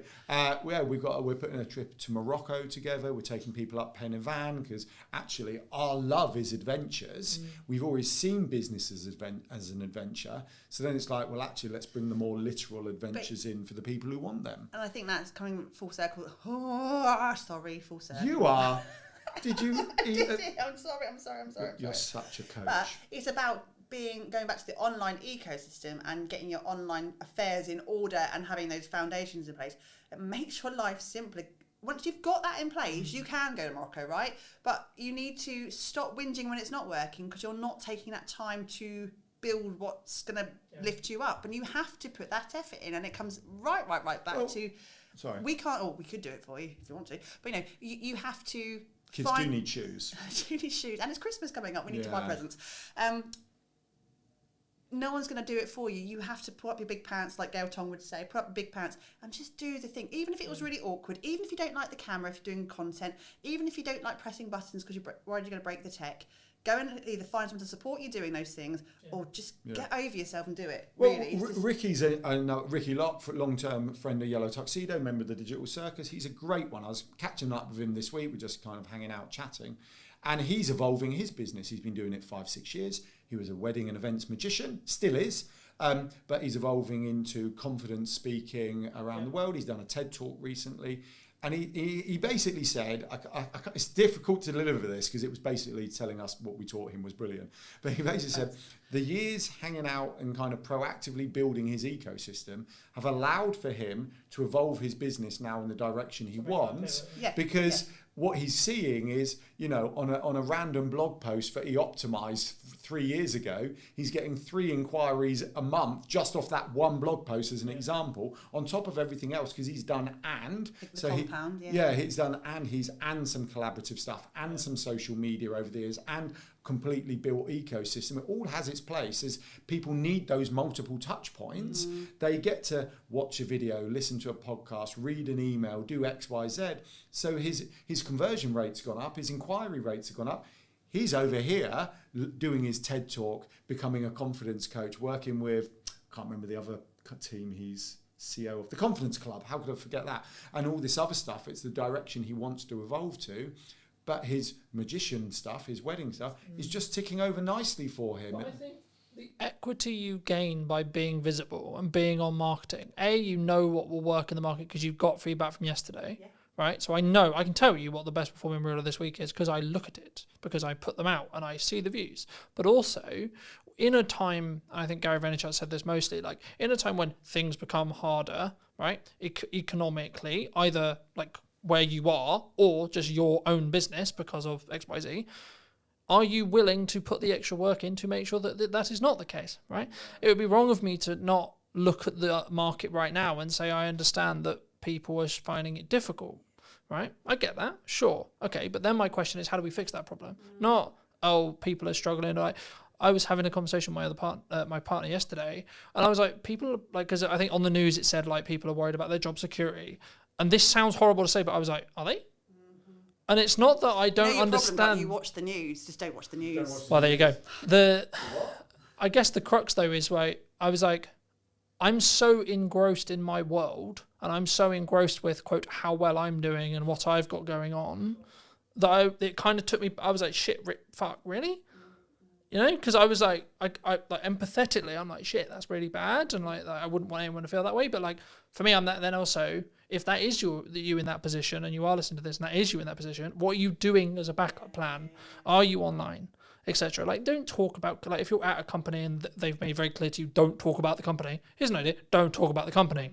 Might be a good idea, but you have a load of other stuff that you can talk about, and that was going to be my next question, which is like, how do we weave that line of talking about personal? Talking about the person, right? Colton, Emily, Alan, etc., and then the business, and it's still being quote authentic. Buzzword. I don't like authentic. I don't, because I just kind of think if you're not being authentic, surely you are surely you're just being you, right? So if you're having to say that you're being authentic, you're not being authentic. I'm being authentic. Right. So I'm going to be devil's advocate here. So let's be honest. Some people don't find everything simple and easy, right? Clearly, we are happy being ourselves, sitting around the table, chatting, right? Fine. Others may not find that. But what happens with all these things is, like the anti-hustle culture, like the be authentic thing, they all have their place for the right people. Yeah. But I was speaking to someone the other day, and she was like, what's she into? I've forgotten. She was really interesting, actually. So she's a nutritionist. No, Alan does more one-to-ones than I do. I know, I just love chatting. So she's a nutritionist, and she went, well, I was going to be like a perimenopausal, I can't remember whether she said coach, but for the sake of this, I'll just say coach, right? Help me with it. But she said, there was so much noise about perimenopause at the time, but I've got to be very careful here, right? But she said, You're very brave mentioning that. No, I know, I'm so nervous. But she said, I didn't want to do it. And I find that in this world, that there's peaks and troughs of noise. And for the vast majority of us, the answer is, just crack on, be yourself, be a bit more efficient, make some more noise, right? Be a bit more visible. Well, lean in and then do it longer, I would say. If truly, like, so I want to talk about marketing, I want to talk about video, I want to talk about doing, okay, I'm doing it for 10 years. That's my sprint. My sprint is 10 years. Let's see if you can keep up, right? There's lots of other people who are doing it, sure. But have you been doing it as long as I have? Probably not. No. Yeah. Well, it's like The Rock always says, be the hardest worker in the room, doesn't it? But then once again, that does have to align with your goals. Yeah, exactly. And we have quite a few clients who are, what's the polite phrase? They're older than us. And More mature clients. I think the term is on the way down, or on the wind down. on the wine. Some aren't. Some are hungry we have a whole host of clients that we work with who are in their latter stages of their career life, who are not slowing down. They've got, No, and actually far they're from the it. best workers we have in terms of taking ownership and doing it. They've been through the career ladder. They've done things. They've maybe changed complete direction. They've maybe got to their They own. understand working hard. They as understand well. work ethic. It's an amazing thing to have because they've done that their entire lives. And then it's on that final sprint to retirement or not retirement, because loads of people don't even want to retire, is that this is my last career. The last thing I'm going to do, I'm going to make it count. And they are the best workers. I really, Well, really Michelle Armitage is Oh, a you good are one. dropping names today, No, aren't well, you? not because they're compliments, right? So Michelle Armitage had a corporate life. I think she said she was 10 years from retirement if she wanted it. She didn't. She quit. She wrote the book for the topic that no one else had written the book on, but she was interested in something, went to find a book on it. No one had written it, so wrote it, right? It was on design psychology and how you mix psychology with design, literal design.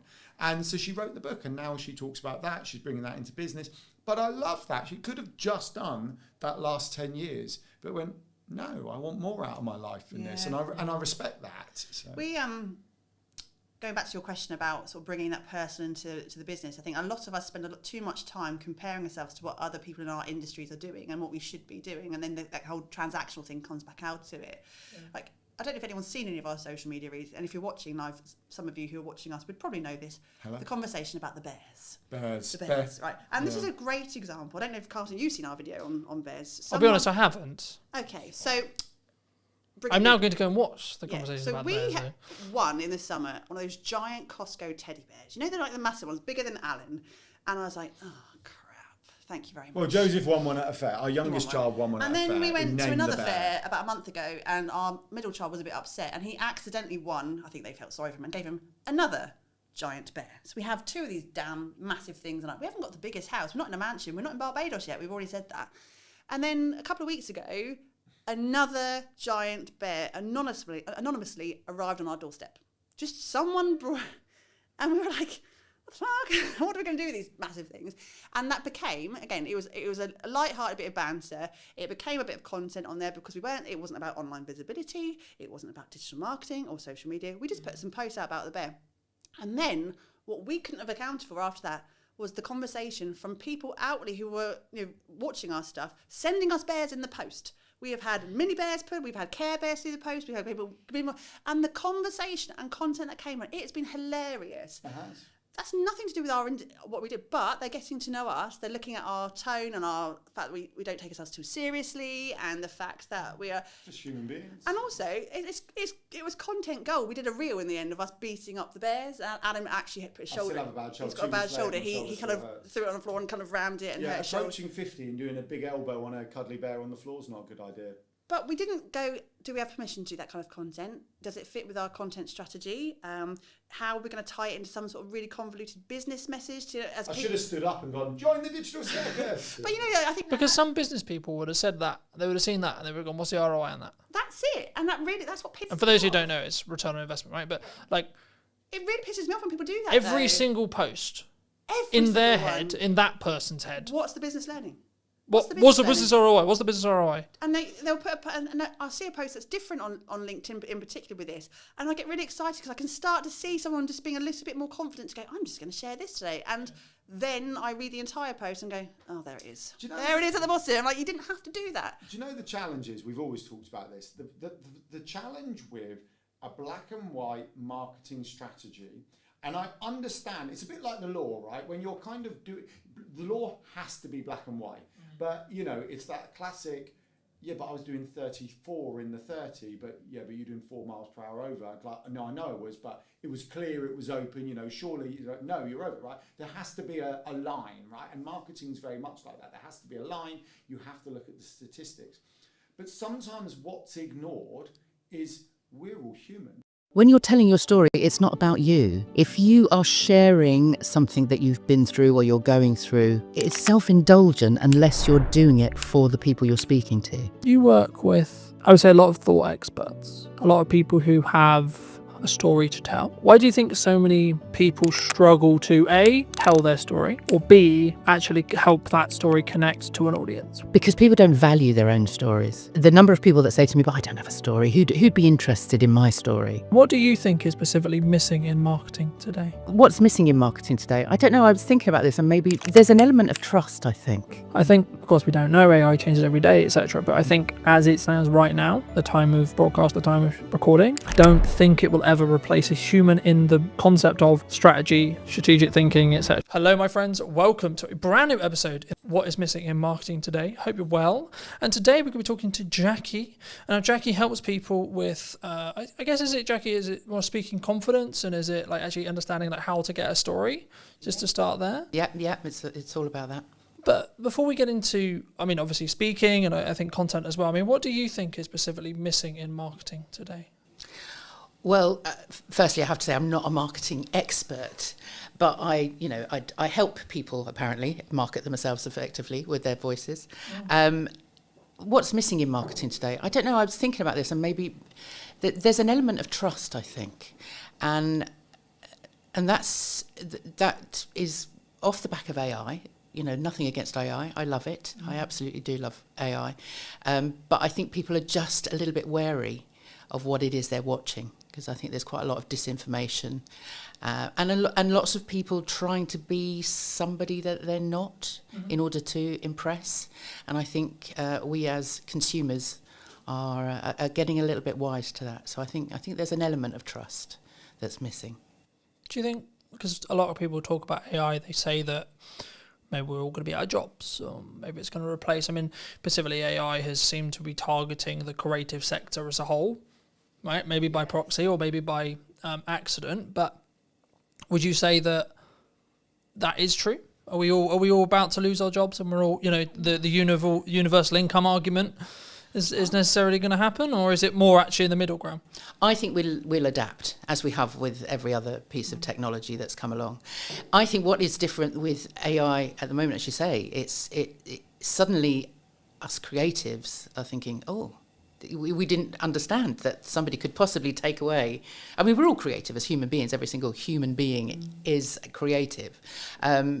But if that's your job, if you're a writer or an artist or a singer, songwriter, whatever, there suddenly is something that could take away that element of creativity, your IP, your intellectual property, and I don't think that's actually happened before. So I think in terms of being creative, I think maybe there is something to worry about. But otherwise, robots have been doing jobs for ages. When computers were invented, we all thought that was going to be the end, that we'd never have a job again. But I think we adapt, and I think AI will be similar. I think there's kind of two camps right now for me personally, right? From the people I speak to and the people I connect with on a regular basis, there's kind of the ones who are using it to become more efficient and they're utilizing it, and maybe they are using it for research and they're using it to help them write and etc. And we can, I'm sure, go into a bit more use cases. But then there's also the other camp, which is like, no, I'm not going to touch it. And my worry with those people is I have a feeling they might, because they're not in using it and they don't understand it and they're not even at least playing with it, their concern, well, my concern for them would be they might get left behind, right? And they might be in a position where actually maybe they're missing opportunities because they could be more efficient with AI, but also actually their idea of what is a job, so their idea of a camera operator, their idea of an editor, etc., might cease to be as valuable to a client or a market, an end consumer, because they haven't understood that AI can actually replace certain elements of that. I think, of course, we don't know, AI changes every day, etc. But I think as it stands right now, the time of broadcast, the time of recording, I don't think it will ever replace a human in the concept of strategy, strategic thinking, etc.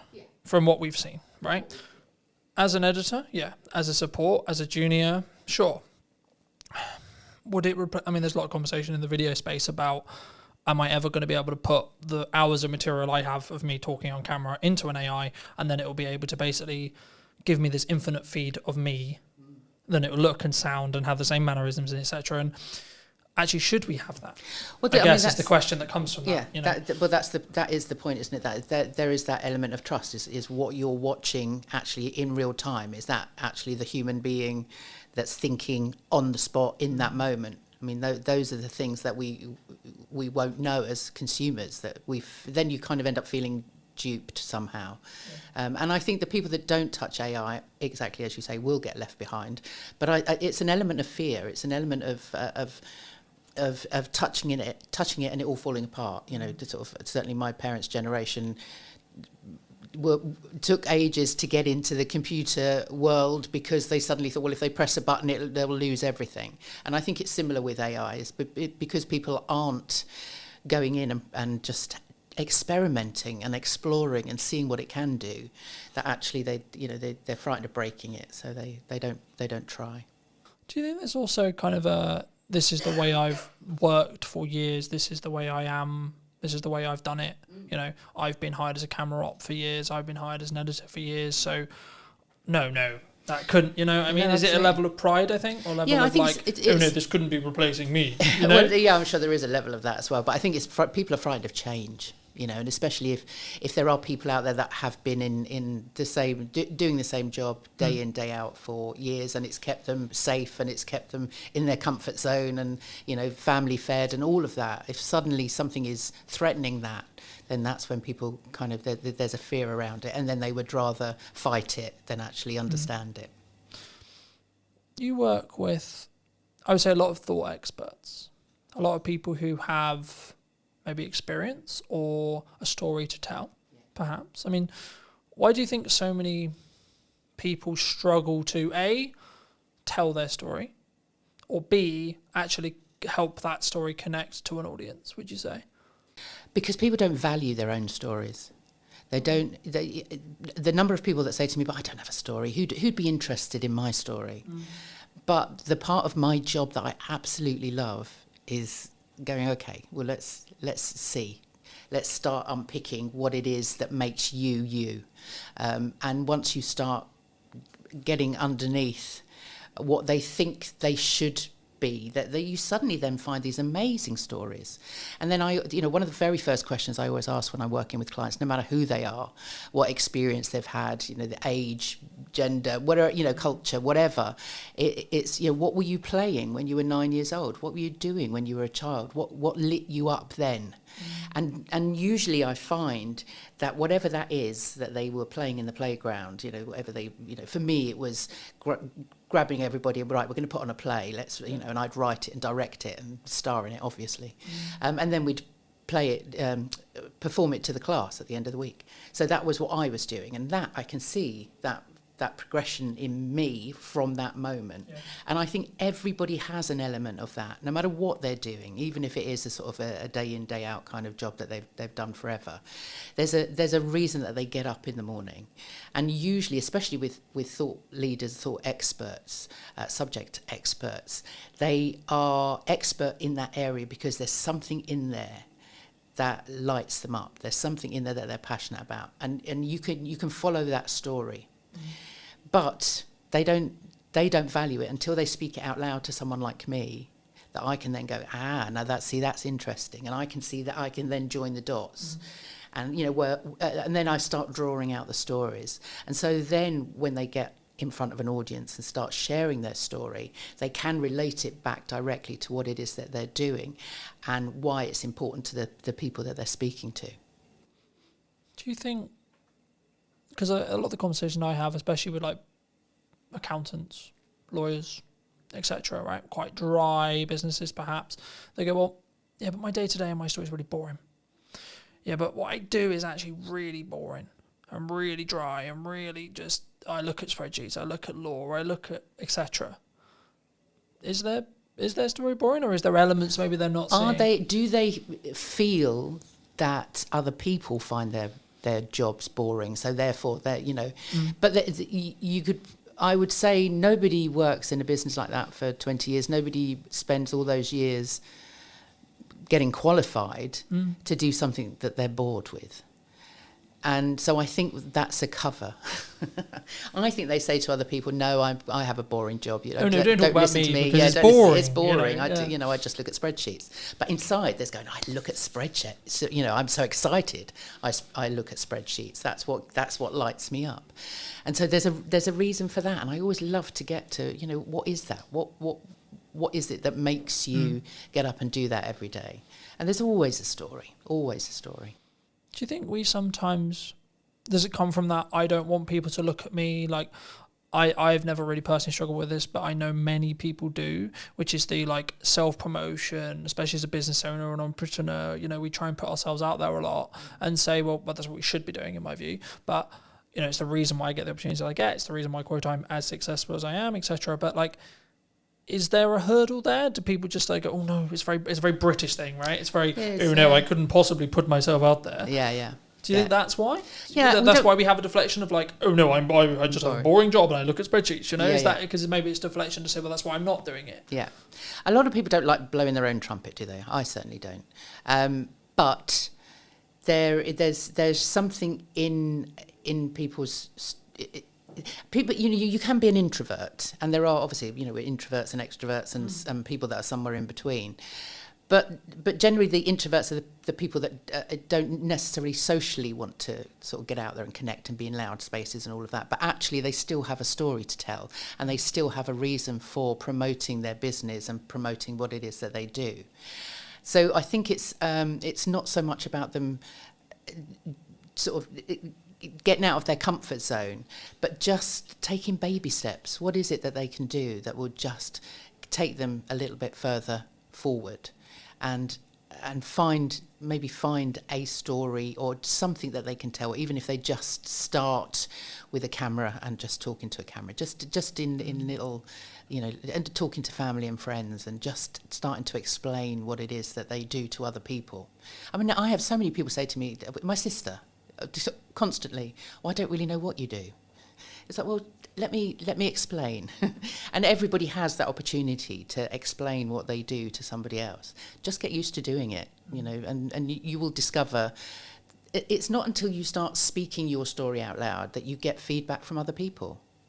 And that's really useful. When I started Power to Speak 4 years ago, I made the conscious decision to get feedback on what were my superpowers, what other people thought were the great things that, what was I really good at, but also what am I really bad at, where could I improve? And I thought, well, I'm going to bite the bullet. And so I asked, I think, 4 or 5 friends, 4 or 5 former clients, and 4 or 5 networking buddies, say people that I knew through networks. And so I had about 15 different versions come back to me. What do I do really well? What do I, where can I improve? And I was amazed and I don't think it is quite a brave and vulnerable thing to do, because you don't know what you're going to get back. But I wanted them to be as honest as possible. And actually, the good certainly outweighed the bad. And the bad I could improve on. I knew where that was that I could then improve. So I always recommend people do that, because sharing your story is a vulnerable thing to do. And that's why people don't want to do it, because they're frightened of being laughed at or being told they're stupid or they're not good enough or whatever that imposter voice is saying to them. But actually, once you start speaking out loud and actually asking for feedback, you'd be surprised. And a lot of the words, there was a theme of sort of different words that were being used by different people that I could then hold on to for social media and for my blogs, and it just built my confidence around sort of stepping into different, whether it was a networking event or meeting people or approaching potential clients. I had then the confidence because I'd had that feedback. It reminds me, and I forget where this story originated, so if it's a bit fluffy, I apologise, but I remember someone said to me, I think it was in a networking room or it was a business friend or etc., it doesn't matter, and they said, well, ask around people who your network is and ask, when you think of me or when you think of my brand or my business, what do you think of, right? So we'll do the exercise here really quickly. I mean, when you think of me and my brand and what I'm doing, what do you think of? I always think of that hat. You always It's gone. The hat's gone. But no, I suppose that, and the waistcoat. So I mean, you had that kind of the personality that came through the way you dressed, which you still a very dapper dresser. I'm not saying that, but actually, when I think of your brand, that makes me think of a brand that's creative and curious, which I think is good. And I think the reason why I asked you is I didn't necessarily want to put words in your mouth, but I think that's a key example of like how I've positioned a lot of what I do and how I do it to imply what I am, right? And what I feel like, and hopefully it will then, if you did choose to work with us, you did choose to trust us to do some marketing or trust us to do some filmmaking or etc., then you would understand that it would be to a level, to a standard, etc. In the same way, if we flip the table, if I come to you, I'm going to think, okay, well, Jackie's going to go deeper into my story than maybe I would have done, because she isn't going to have the hookups that maybe someone would have, right? Speaking personally or anyone listening, they might have, but I can't talk about that because maybe that's a bit too raw or that's a bit too much, or maybe I'm oversharing. I mean, how do you ride that line? Because I think sometimes we should share certain things that have happened. My view on it quickly is like, if you've healed from it, happy days, use it as a story. If you're healing from it, no. No, absolutely. And that's absolutely right. Those stories may well come out in a session with me, but I will always say to people, that's not something that I'm going to say to you, well, you need to tell people that. That absolutely not. No. If you're not ready to tell everything, then when you're telling your story, it's not about you. If you are sharing something that you've been through or you're going through, it's self-indulgent unless you're doing it for the people you're speaking to. If you're just wanting sympathy or wanting people to know what a terrible life you've had or whatever, things are really hard. It's all about you then. And actually, really business, things really hard. And but what you need to, that's fine and relevant if it's relevant to your audience, because if it's not relevant to your audience, they'll switch off. Well, you could tell the same story. So, this is how I overcame being, I've discussed it in podcasts before. I've discussed it saying, 24 was really challenging and really difficult. Okay, but here's actually what I was doing wrong with marketing. Here's actually what I was doing wrong with networking. Here's exactly what I was doing wrong. And this is how I've done it better this year. And this is why, funnily enough, this year is a lot better than 24, right? So I think it's within that context, right? But it was wrong of me not to, hint at your story a bit, right? You began in fashion. You then moved into acting. And then you help people, shape their voice, understand their voice. Would that be fair to say? Did you always want to?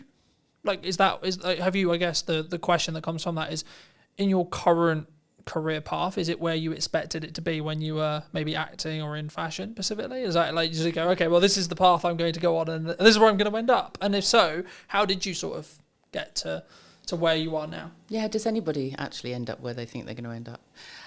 When as I said, when I was 9 years old in the playground, I was writing, directing, acting, literally producing. I was doing all of that. And then when I got through my teenage years and went through grammar school and O-levels, as they were back then, and I went to my careers teacher and she said to me, what do you want to do? And I said, well, I want to be an actor. And she sort of head tilted to one side and went, I don't think so. She said, do you go to the theatre? And I was like, well, no, not very often. I lived in North London. I wasn't anywhere sort of near that sort of places, those sort of places. And I wasn't doing a lot of drama. I was doing sort of bits and pieces at school. And she said, no, you don't want to be an actor. She said, if you wanted to be an actor, you'd live, die and breathe the theatre. What else can you do? And I'd said, oh, well, I'm not bad at art. So I ended up, and I loved fashion, I always loved dressing up. So I ended up going to fashion college because, for better or for worse, the woman had just literally crushed all of my dreams in that one meeting. It was like, well, obviously I can't do it. That's me done. I can't do that. So I became a fashion designer, which was fun at college.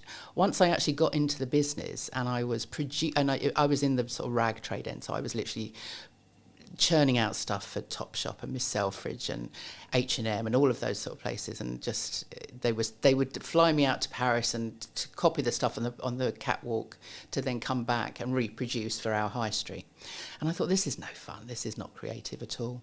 And a friend of mine was working at the Royal Shakespeare Company in costume.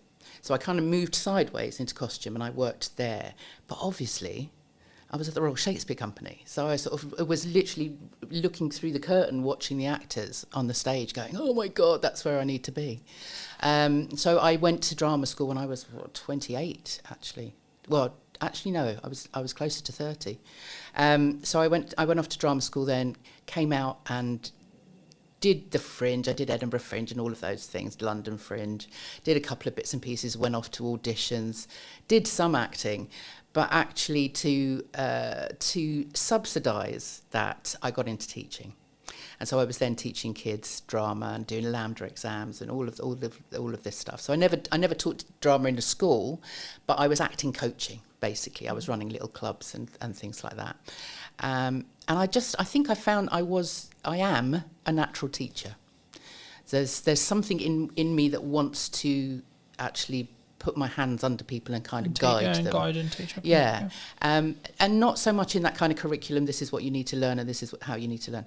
But everything that I learnt at drama school, over the years, I've seen how fundamental the training is to everybody. Whether it's the breathing, the voice, you know, when you're taking on a character, you need to find out their motivation. What's the intention of everything that they're doing? What's the story you're telling? Who's the audience? And everything now comes back to what I do now. So in lockdown, right up until lockdown, I was still running. I was working more with adults then. I was acting coaching with adults. Also going into schools with adult theatre companies and doing sort of work within schools. Lockdown happened, all that work finished. And I then thought, no, I don't want to go back to that. I want to do something different. And so I took a coaching course, because I knew, as I say, there was something of the coach in me. And it was during that course I was in a breakout room and we had to explain. By then I was working with people, thinking, you know, how do I work with people with their voices? Because I'd been in lots of Zoom calls with business owners. You know, I think we met on one of those, you know, in one of those sort of networking spaces, and everybody was like, "Oh no, we have to make video now. We have to put ourselves in front of a camera. We're on Zoom all the time. People want to know what my 60-second elevator pitch is." And I could see that there was a fear there. Yeah. And so when I did the coaching course, I knew by then that that's kind of where I was going. And the exercise within this room, there was only 3 of us in this breakout room, and we had to explain to each other what it was we did for work, or what we were planning on coaching. Mm-hmm. And so I explained what I did with people, and I said, okay, that's my minute. I've told you what I do. Now explain back to me, what did you get from that? What did you understand from that?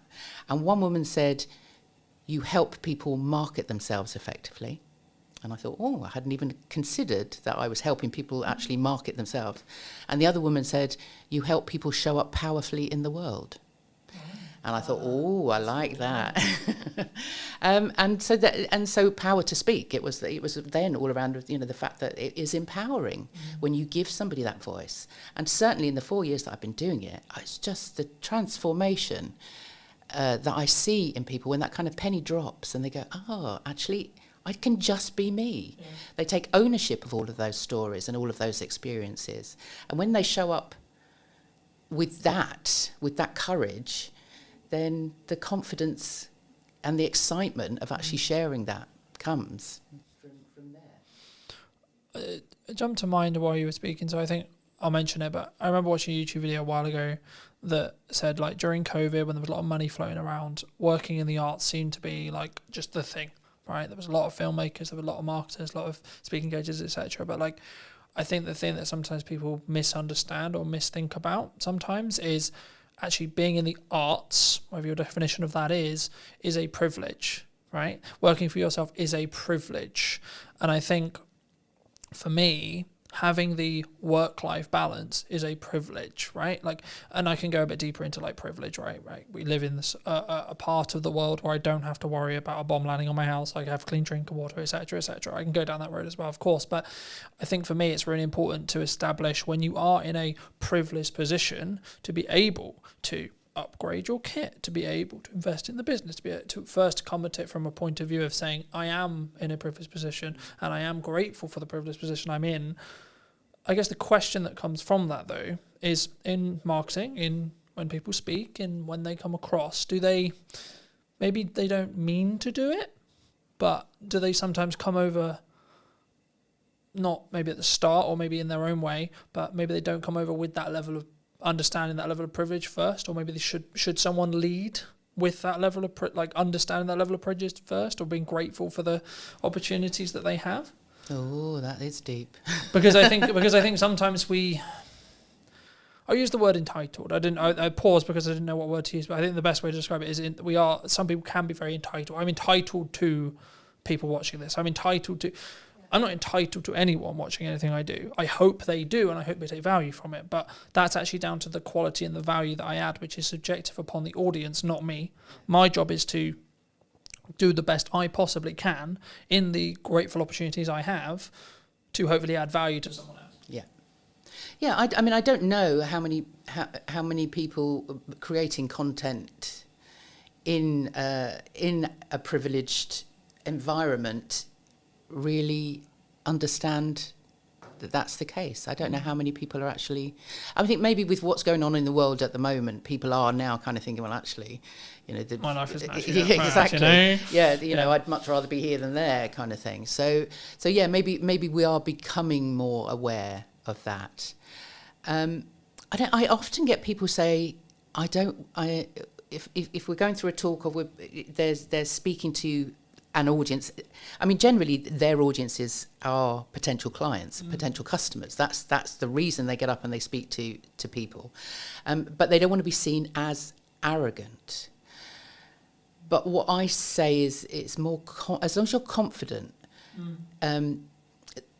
you're doing it. What you're speaking about is, like you were saying earlier, people don't like to blow their own trumpets. They don't like to sort of say, look at this. But actually, in some cases, you need to have that. I don't want to say arrogance. Arrogance isn't the right word. I think it's belief. But it is a belief, yeah. But it's arrogance with humility. Has this kind of it's the confidence to know that what you're sharing is of benefit, is of value. To know that the experiences that you've had and the accolades, awards, whatever it is that you're sharing, it's not. You're not showing off. You're actually saying, look, this makes me credible. This means, and hey, I worked for it. Yes, yeah. You can trust me. I have the discipline to get myself to the. I am running a 5-day. I have done for the last 2 or 3 years now, a 5-day acting course for stunt performers. Okay. So stunt trainees, people that want to get onto the British Stunt Register, and actually. On day one, they come in and they're very, very nervous, as they would be, because they don't want to be actors. They want to throw themselves off buildings and get into fights with superheroes. That's kind of why they want to do it. But they have to act. They're on set. They have to be able to act. So on day one, on the Monday, they come in and they're very, very nervous. They're like, oh, but these guys are athletes. Guys and girls, they've been through the Olympics. They've done, these are like proper gold medalists. Some of them in all sorts, gymnastics, horse riding, all of that stuff. But ask them to speak and tell you what they've done. They don't want to do it. So on the Monday morning, it's like, it's like, hold on a minute. On Friday, I'm going to get in a stunt coordinator to talk to you on a Friday afternoon. By Friday, you need to have your 60-second elevator pitch. If you got in a lift with Steven Spielberg, what are you going to tell him that's going to make him want to work with you? So through the week, so by the Wednesday, they have to do it again. By the Wednesday, they're now speaking their stories out loud. So we're now finding out that they are, gold medal. One guy had been training with Tom Daley for the last 7 years.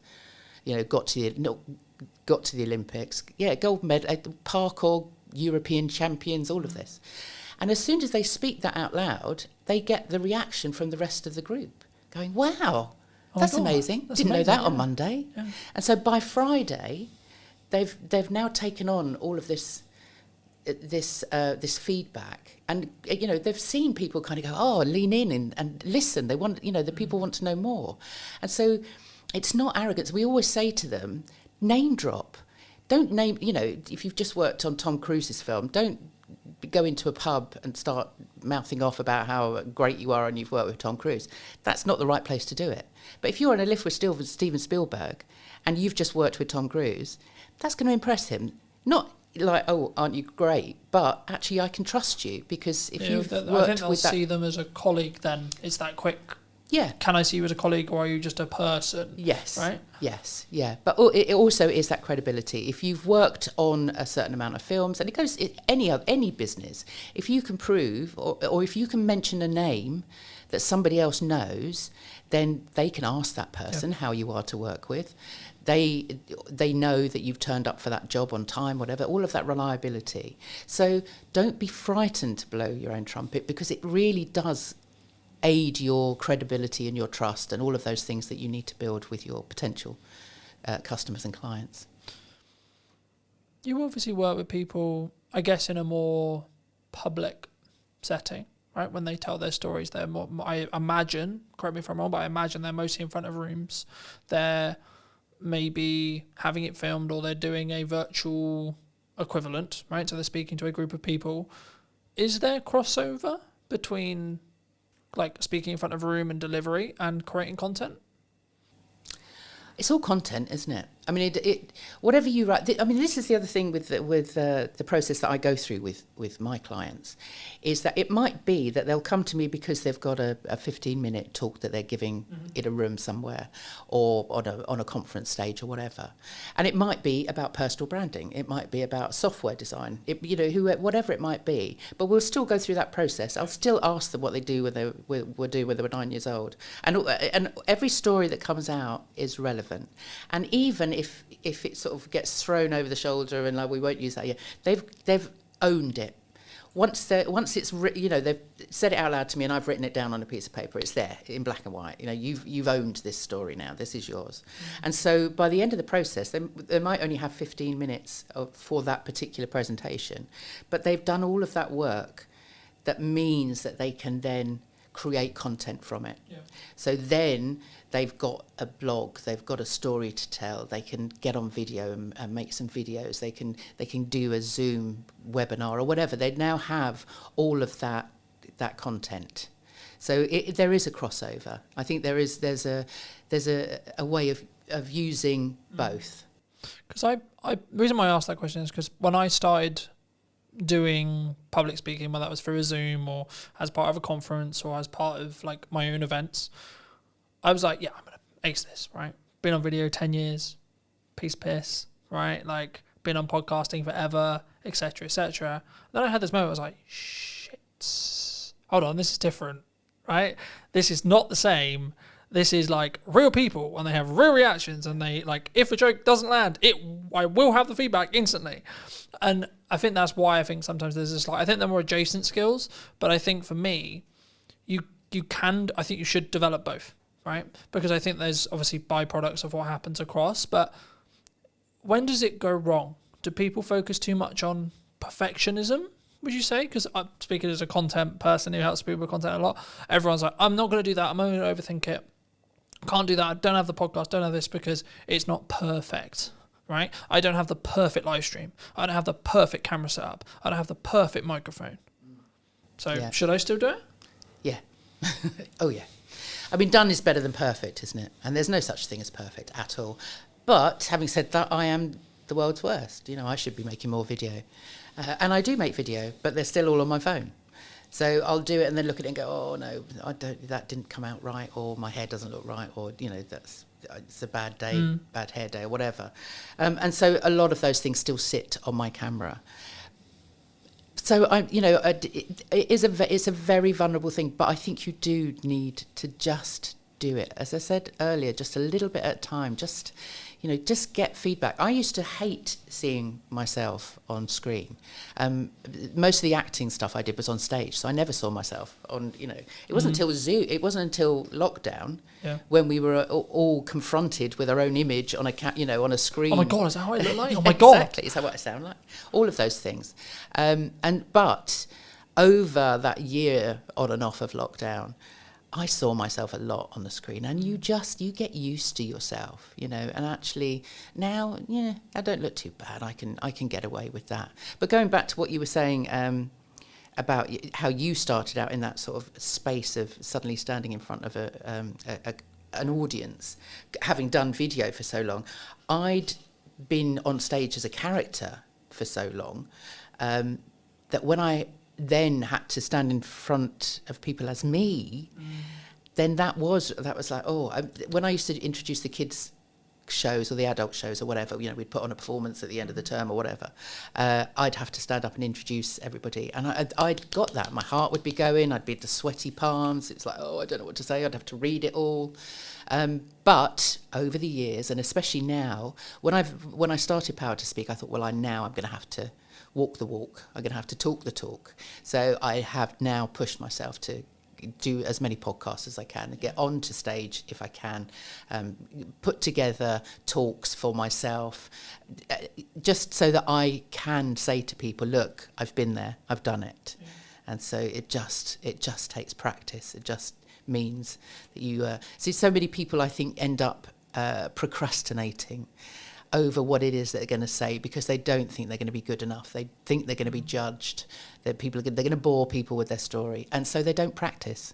They're worried about actually saying it out loud, or they put off for so long what they're going to write is that they'll do it all the day before with their visuals and all of that stuff, and then suddenly wonder why on the day it goes down a bomb because they just haven't given themselves enough time to really work out what it is that they're saying.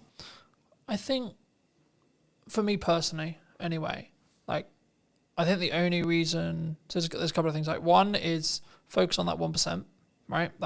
For me, I would rather have imperfect action that then leads to a 1% rather than I'm actually comfortable, I'm actually good, because then I'm not moving forward, then I'm not doing something unique, I'm not positioning, or even if you just look like marketing positioning, I'm not then marketing myself or positioning myself as the go-to expert of what's missing. That's why the podcast is called What's Missing in Marketing Today, because I want to talk about what's missing, not what everyone knows, right? And I think for me, it probably will be the same 5 chunks throughout the next series, but it will be the nuance of each guest's input or my input on the day, etc., that will be the reason why someone will potentially then go, okay, we should what we got.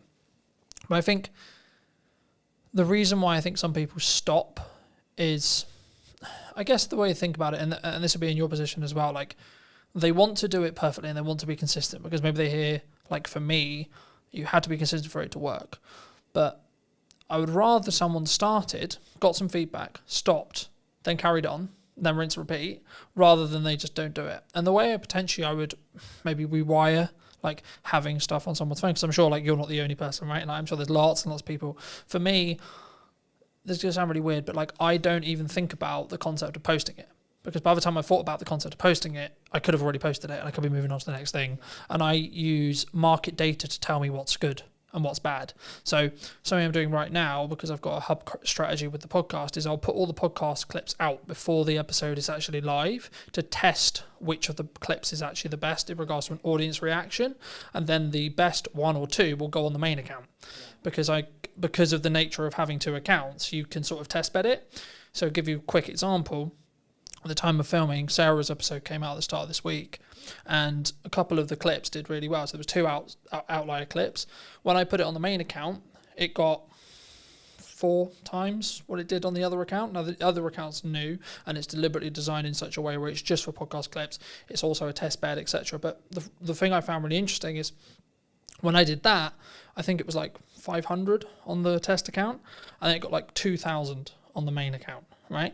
But it was because I didn't need to question whether the creative or the clip was any good, because I already knew, because I knew it had already overperformed. So it was like, okay, cool. So now I'm going to serve it to my audience as kind of a test bed already. But also I experiment a huge amount. So I think the reasons why I'm quite a good marketer is because I experiment. Because when I get something that works, I run with it, but then simultaneously I'll experiment with another 4 things. I guess the question in your space is, if someone's listening to this and maybe they have a talk coming out and they have maybe an instinct during their talk performance. So they have their prep, because they have that preparation, they know that they should be preparing, but they have an idea, right? They have, maybe the audience, this would be really valuable, this idea would be really valuable, but I haven't prepped it. Should they use it? No. I'm thinking you've done that, haven't you? I have. and it so I'm partly asking selfishly, because I have done that. Yeah. And lots of people have. It really depends on your audience and what you need your outcome to be. Because what happens in that moment is that if, for example, you've been given 15 minutes and you're on a whole raft of other speakers, you've got 15 minutes, you've honed your talk, you've prepped it, you've practiced it, you're there, you're doing it, and then suddenly something pops into your head, you speak it out loud, and then you've got to find your way back to where you were to finish in that 15 minutes. Because time is really important. Yeah. And people don't seem to understand that actually, either they'll think, right, I've got 15 minutes, I need to cram in as much as I possibly can in that 15. I need to tell everybody everything. No, give yourself space. Is make sure that if you've got 15 minutes, you've only got maybe 12 minutes worth of content, so that you can really speak in a measured way. If you then come out of that because something else has popped into your head, then you've kind of messed up all of the work that you've done, really. Because what it also does is it takes you out of the moment. And the whole point of putting together a talk that is structured is the whole thing is a story, from beginning to end. It's not necessarily a series of stories, but if you've prepped correctly, you should have the hook at the beginning. It's that whole journey that you take them on. If you suddenly come out of that, it would be it would be like if you were watching a film and then suddenly the lead actor stopped and turned to the camera and sort of said, actually, I was just thinking about this. Sorry, where were we? Let's go. But it kind of takes the audience out of that journey that you're taking them on. It can work, and if you are a seasoned professional, then maybe. But actually, if it's not something you're used to, then don't do it. Because what you want at the end of that 15 minutes is people asking you questions. You don't want to fit everything into that 15 minutes. You need to put in enough teasers, and you need to be interesting and entertaining enough that actually they want to come up to you afterwards and find out more. So you don't need to put everything in there anyway. I agree. I mean, I think it's the context, right? Like anything, it's context, right? I think for me, every time I've done it, it's been, okay, I had a plan to do, let's say, camera confidence, for example, right? And then I find that the audience I actually have in front of me isn't actually that fussed about camera confidence, or maybe they're already quite confident. Okay, cool. So let me go back into the stuff I already really know and go, right, okay, would they actually more care about the stuff that's now working on social media, right? So I think in my stage where I'm at, I can do that because I have a set of stuff that I know really, really well. And I don't really need to prep that much because I have it passively in my head. So I know what's going on with Instagram. I know what's going on LinkedIn. Algorithmically, I know what's going on. So if I'm ever asked a question randomly out of the blue, what's currently hot on social media right now? Okay, well, short form is normally the answer that most people would give. I would say actually live streaming is probably actually the thing that's hot right now. And the reason is it's counter AI, right? So bridging back to the start of our conversation about AI, it's actually anti-AI, because for AI to be live, it's nearly impossible as of today, right? I'm not saying it's not going to be, it might become da-da-da, but from my understanding of the technology, from what I've played with, it's nearly impossible for a live stream with people on it to be AI'd, from what I know. And that's one of the reasons why I think it's the unique thing to do, because also it takes a lot of confidence, it takes a lot of planning, it takes a lot of prep, but also it could be the reason why you're found, because it's a different algorithm than the video, than the shorts, than the reels, etc. But do people come to you confidently when they look to speak? Or if they don't, how would you recommend they become confident? Is it just simply that prep? You just do it over and over and over again? I mean, just coming back quickly onto your point about you in that space. Like me, if you are running a sort of an interactive workshop presentation type of thing, then read the room. Always read the room. The number of times I've been into a class with with everything, a workshop with everything noted out. This is like 5 minutes for this, 5 minutes for that. To throw it out the window every time, because you are interactive and you're feeding back. You're getting that feedback. So then and we have that knowledge. We can answer those questions. If you're in a Q&A, then obviously you're talking off the top of your head. You're improvising. Absolutely. And that's fine in those situations, absolutely. But if you have a structure, if you are a keynote or part of a speaking presentation, you've got a certain amount of minutes, you want to make an impression, stick to what you've planned. Is that style, though? Do you think people, because I really love improv. Improv is a big I personally prefer to do improv. If I ever can, I'll do improv. I will always say, memorize to improvise. Yeah. And improv is I'm an actor. It's one of it's one of my favourite things. And the number of business people that I get improving in one of my sessions, because I run a monthly speaker club, and it's a big part of that. And people are uncomfortable with it, and I understand that. But actually, it is a big part of just getting people to understand that it's not about reading a script.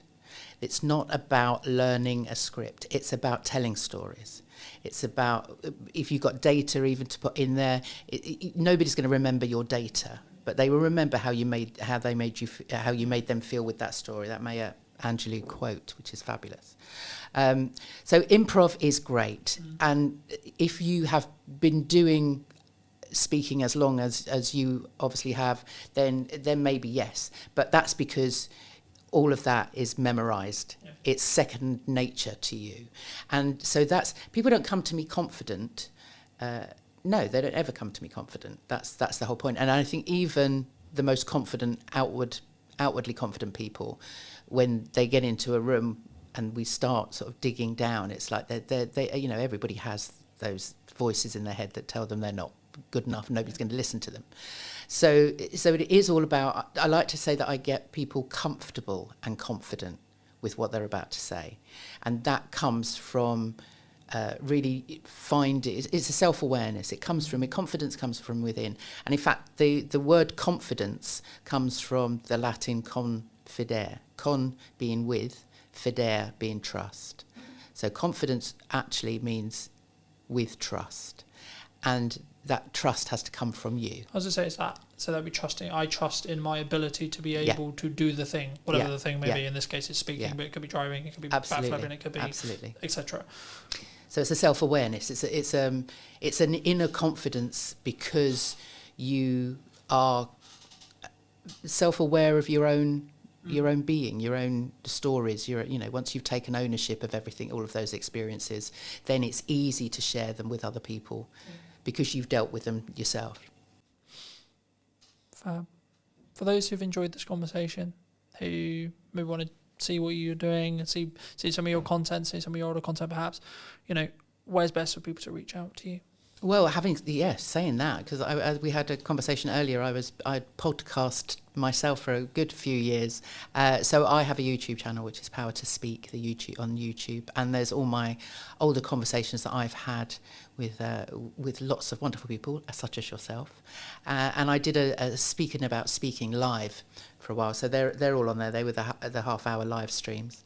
So, I'd love people to go back and have a look. They can find those also on Podbean and Apple and wherever they want to find them. Otherwise, the website, powertospeak.co.uk, all my stuff is on there. You can sign up to my newsletter, which goes out every couple of weeks, with lots of tips, techniques and stories of my life. And otherwise I'm on LinkedIn. Come and find me on LinkedIn. It's kind of where I live. Fab. If you were going to speak to yourself 10 years ago, and if you were going to give advice to that person, what advice would you give them? Oh, God, what was I doing 10 years ago? Somewhere in the middle of action Somewhere in fashion, I'm sure. Well, no, that was a bit longer ago than that. But thank you for that, Carlton. No, I don't think. I think 10 years ago I was working as an arts. I was working in arts development, so I was running workshops. I was teaching drama. So what would I have said to myself? You can do this. You can actually become your own boss. You can build a business around helping other people. And I do. That sounds really cheesy, but actually, what I do. I love what I do, and it's because I actually can see people taking that next step. And I think I don't think I ever envisaged myself 10 years ago with that ability. And maybe that goes back to that breakout room and just having somebody say to me, you get people to show up powerfully in the world. And I would never have known that 10 years ago, but that's not advice I would give to myself, but I'm very glad it's happened. Thank you so much for coming on. You're welcome. Thank you for having me. And if you did enjoy this episode and would like to see more like it, make sure to be subscribed to the channel. YouTube thinks you enjoyed this episode, so why not check that out? And I'll see you very, very soon. The only reason why it's consistent is because I'm being consistent with the output. I'm constantly looking at, okay, how can I up the quality? How can I do something different? I often just encourage people to use what they've got and start showing up and start posting video content with that strategy in mind and continue to, test and change and see what works. What do you think is missing in marketing today? I think there's a lot of distractions from different things that come up. So I think sticking to a strategy and being consistent in that regard, rather than jumping on this latest craze and hype and all that kind of thing, is definitely a trend I see happening. I'm focused on a very few set of pillars to get work now, right? From a marketing point of view: paid ads, content creation, and testing my creative to then using paid ads. That's basically roughly what I'm doing. Hello, my friends. Welcome to a brand new episode of This Week in Marketing Today. And what is missing in marketing today, more specifically, today I'm going to be talking to Andy. He is someone who does a lot of video strategy. He's a filmmaker and also, of course, an agency owner. Andy, thank you so much for coming onto the show. Thank you so much for joining me today. And before we start off, before we get into your story a little bit, I mean, what do you think is missing in marketing today? I think there's a lot of distractions from different things that come up. So I think sticking to a strategy and being consistent in that regard, rather than jumping on this latest craze and hype and all that kind of thing, is definitely a trend I see happening. There's obviously lots of good people doing things there as well online, but I think there's still that hype that's been going on for a long time online, in the online marketing space, where it's like the latest craze, AI or whatever else. And lots of businesses obviously popping up recently with AI and stuff.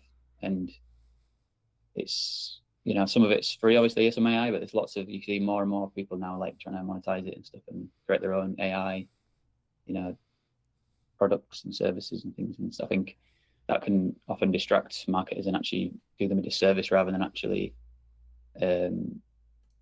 enabling them, because they actually might be, instead of being empowered to use that and have a strategy attached to it, they might not actually have the strategy side planned out enough. And I often just encourage people to use what they've got and start showing up and start posting video content with that strategy in mind, and continue to, test and change and see what works, find out more about your audience, do that market research, and just test what you think people will want and see. And then obviously also ask questions and start conversations. It's like, what do you want?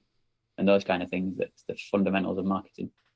So I think if we just come back to the fundamentals of marketing, then that's just obviously a great place to start. It's the foundation, and then those other things can come into it and be useful. But I think a lot of time it's just people jumping straight into the.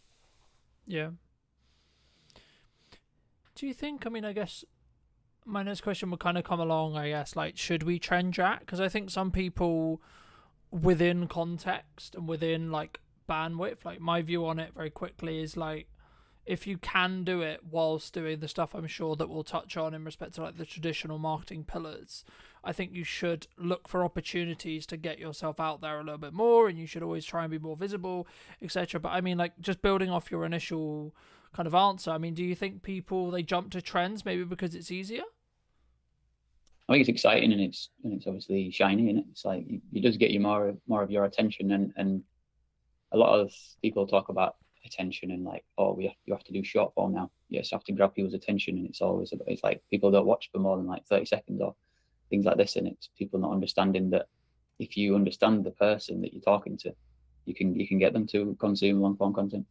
And I think there's just different things like that that are going around, and it's been going on for years. Obviously, like people talking about their perspectives of what they see working, and it's like, yeah, that does work, but it doesn't mean that you have to always do short form. And it's like other audiences will want to watch that long form content, especially when they're like really interested in that one topic. So I think sometimes those different things that come into it, they're like different advice from different people. It just distracts you and gets you off the path of actually doing the most fundamental stuff, really. And it's not necessarily, to me it's not about traditional versus modern advertising or anything like that, because everything's kind of combined now anyway. So yeah, outdoor advertising is digital, radio is digital, and all this stuff. And like these are the things that I've learned from Mark Ritson. So it's like I'm kind of just really talking back what he talks about here, but I just really resonated with the stuff that I learned from him. And I did his mini MBA back in 2021.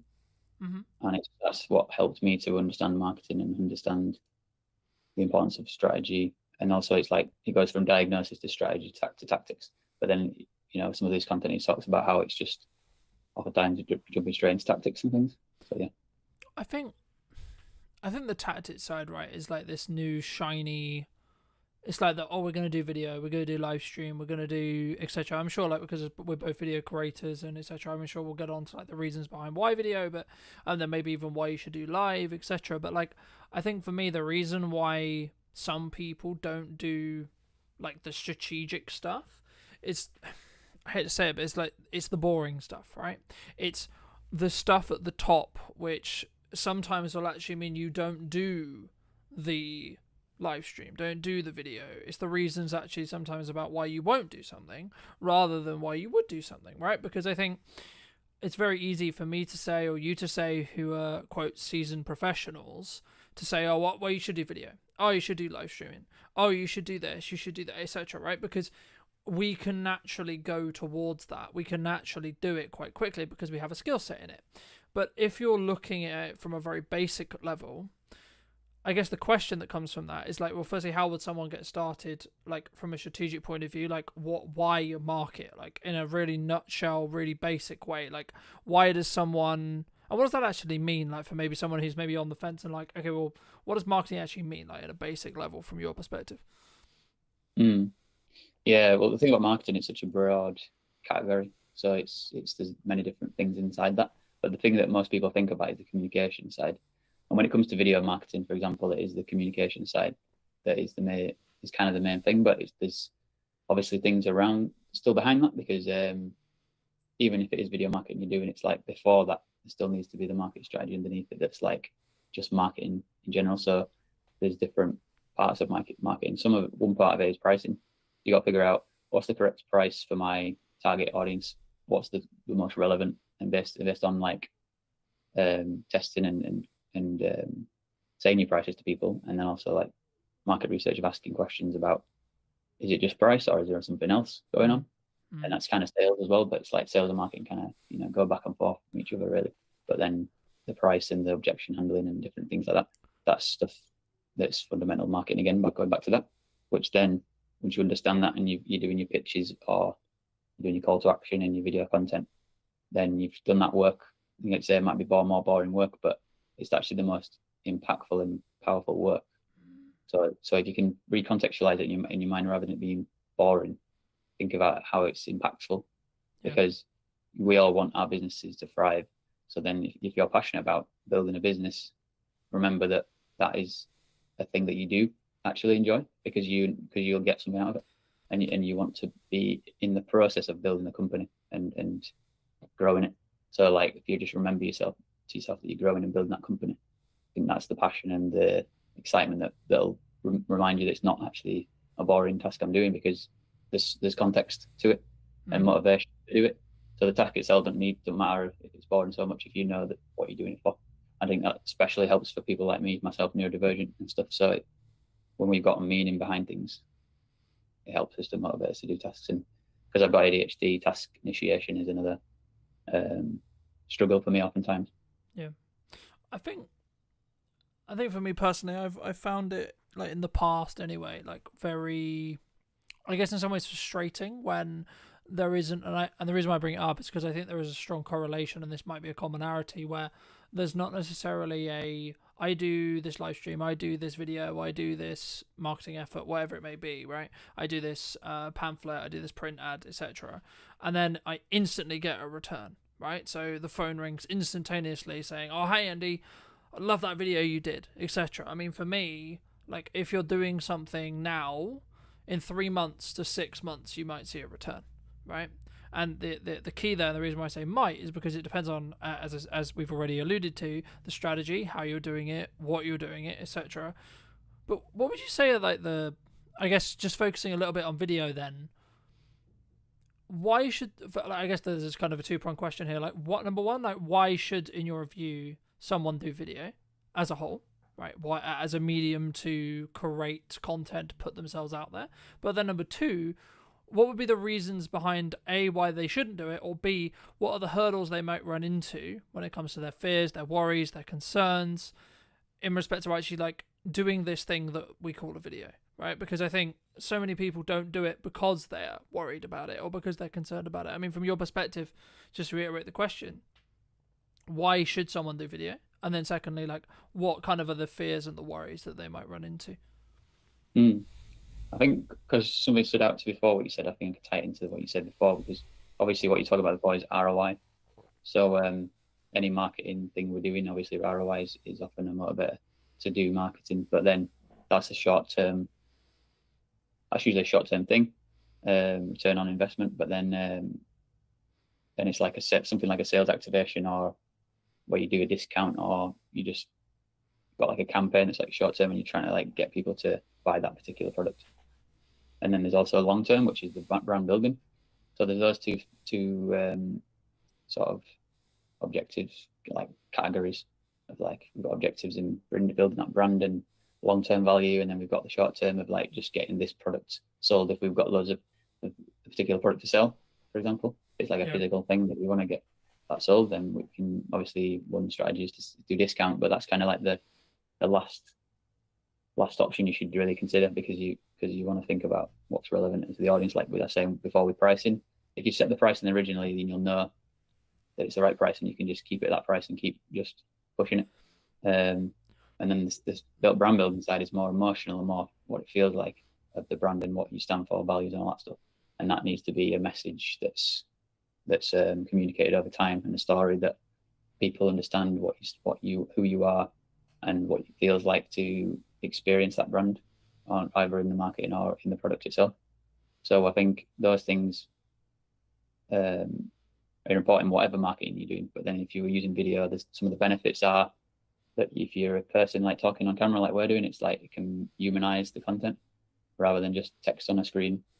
Personality can obviously come through text as well, but it's like, I feel like it feels obviously more real. It's like a simulation almost of like real life. So I think that's one of the benefits of video content, and aligning that with the marketing stuff, with either focusing on sales or sales activation or brand building. Yeah. Usually a combination of the two is the best approach. And then just to tie. I mean, I agree. I mean, I think for me, whenever you look at maybe doing like a short-term campaign, as you like alluded to as well, like the video strategy or the ads or like the specific creative, so the thing you're going to be showing that audience, is going to be completely different in how it's designed, in my view at least, of like how we would create it if the objective is actually short-term sales. Like we're recording this and it's going out live at the start of October, and you know, a lot of people are thinking about Christmas, right? Like now, to be honest, I'm pretty much booked for Christmas, right? In respect to the campaigns I'm doing and the stuff I'm doing, etc. And the reason why that's kind of happened is because I did a lot of the Christmas marketing beforehand, right? So to give the audience some more context, I mean, for me, like I start talking about Christmas, and there's kind of this joke in marketing. I'm sure you've heard of it as well, and others would have heard of it, where like you're starting to talk about Christmas towards the middle of the summer, because by the time you've done the prep and etc., and like maybe the actual production isn't until October, November, but all of the planning and everything else that goes into it will be towards that summer transition. But I think for me, like the point that I really wanted to, I guess, echo but also add to is, what is your objective? Are you in a position where, for whatever reason, you're trying to develop cash flow quickly, you don't have a strong pipeline, etc., then actually maybe marketing isn't the solution. And that for that specific case, I think for me, in that case, it should be more cold outreach. It should be reaching out to your, creating an ideal offer, creating a glance time offer, that kind of thing. And more looking at that, because that will have a shorter return window in respect to the amount of cash that can be generated and collected by a business for work done. So let's say, for example, I'm in a cash flow crunch, and I'll go, okay, so I'm going to do a video, promotional video deal, for example, for X price. Cool. And then I'm going to go to like 150 people within my network and say, hey, would you like this thing? Right. And if it's kind of more of a binary yes or no.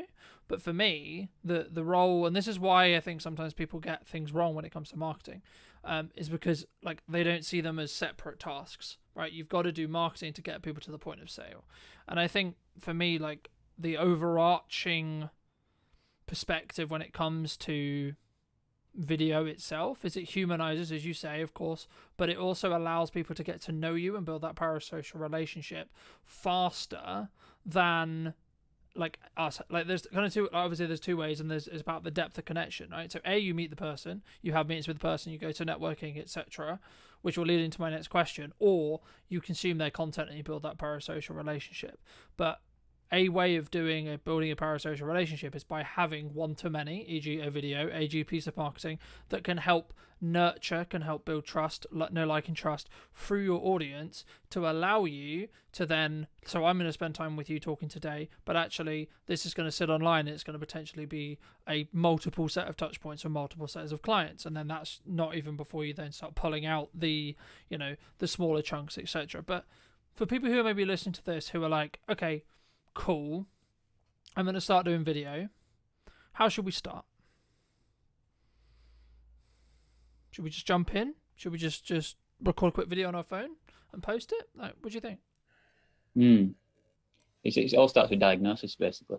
So, like I mentioned before, so you can diagnose where you're at, where the business is at, like what are the challenges you're facing currently and all that kind of stuff, and like get a bit of a map.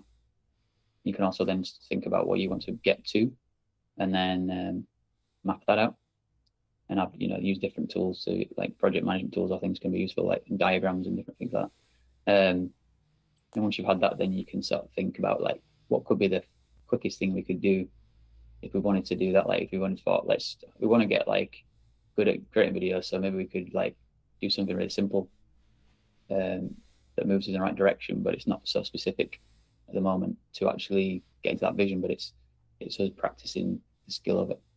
You could do something like that, for example, and you could just keep it really, really simple of like, let's just get on a video and just say, hey, we're thinking about doing more video content, and just like, we want to hear from you what your struggles are right now, like challenges and things, like let us know in the comments, or like give us your experiences of what it's like been like in the past with other content we've done, or other interactions we've had or whatever. And just see how people react, because I know that sometimes some people actually get like a really good response from that, and other people don't get anything. So it's worth testing things like that and seeing where your strengths are and stuff, because sometimes people have got a massive network and they've just never created content, or maybe a few written posts every now and again, but they're not really put video content out or content like that. And then just one thing like that can often get a lot of different people commenting and things, and often you can share it around and things. So that's one way of getting started. And then going back to your vision and your diagnosis of like where are our challenges and where are our strengths, and like how do we lean into the strengths and sort of make up for the challenges that we're facing at the moment. Do you think, I mean, my next question was going to be around consistency, but like for me, when someone's looking at what they're doing, the key to whether someone's going to be successful for me is that element of consistency, right? Like, so I'll give you a very quick example. One of the reasons why I would argue that the podcast, or like what I'm doing with the YouTube channel, what I'm doing with the business, etc., like the only reason why it's consistent Well, the only reason why it's consistently working is because I'm being consistent with the output. I'm constantly looking at, okay, how can I up the quality? How can I do something different? How can I, how do I attract someone in that first 4 seconds or 5 seconds or 10 seconds, depending on where you look at your hooks, etc., depending on what platform we're on, etc. But from your perspective, I mean, is it just about having those consistent reminders going out and having that consistent content to show up for your ideal audience? Or is there actually more to being consistent? And then if so, how would you recommend from your experience people actually are consistent when it comes to video or when it comes to marketing as a whole? One thing I was thinking about when you were talking about something else earlier was like about, you mentioned about like getting your personality across. And I think that's a big benefit of video. And if you've been to like a networking event, which I've been going to quite a lot recently, and like connecting with people, connect with somebody, and then they see your content after they've met you in real life, I think it's a powerful combination. And it's and just having that going out there, even if it's nothing to do with your business, I think it's still a powerful tool to use so people that get used to you and feel comfortable with you. It's like building that trust. But it's I think, even though I've talked about strategy and things like that, I've also recently been thinking less about it as well. And I think partly it might be to do with my being neurodivergent, because I always like seem to find it natural to break rules and to test new things that people don't expect. So like for me, I've been more like less strict about strategy and less strict about certain ways I show up to sort of say I do video content and all that, because I know that just showing up and being myself will like I say, will build trust, and people will go into my page and they'll see my other content I've done about video content anyways, and they'll see, like, read my headline, read my bio, whatever, or go on my website, whatever, and then they'll find out more about me naturally. So it's like having that faith a little bit that I don't always have to be showing up like a maniac talking about video content all the time. It's like I can just like be myself, and I can talk about the things I care about, which more of the stuff I'm planning on doing more content around is accessibility, inclusion, and leadership. So like these topics are the ones I'm interested in, I'm passionate about. So then me talking about that is just an extension of my personality, and it all motivates me to create more content. And then there's also going to be those moments when I go back to the expected thing that I talk about, which is about video again. But then because I always use a lot of video content anyways, and I'm filming myself, people will see the video content. So they'll see the quality of the content that I'm filming. And that's already showcasing my skills at the same time as me showing my personality. And I think for me as a video person, that's one thing I often remind myself about. So I don't need to stress myself out to think I need to be giving these video tips like everyone else does, or I need to do this, or like showing up in a certain way and like strategically positioning myself in a certain way. Like I'm still working on that, and that comes with time, I think, a little bit to refine things. But it's like I don't have to be too obsessed with that. And like I say, I like to break the rules and just test new things.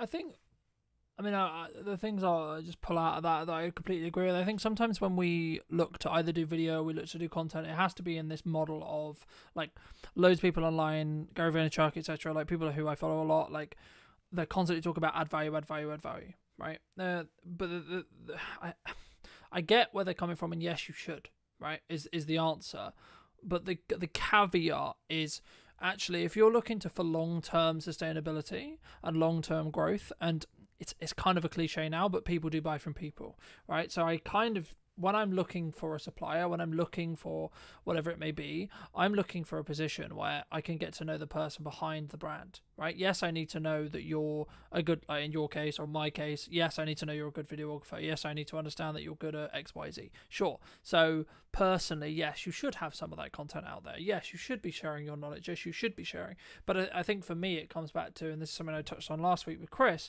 it's just about bandwidth, right? We discussed at the beginning a little bit about trend jacking, and this is where I think you can really have that kind of creative spark and kind of that creative element.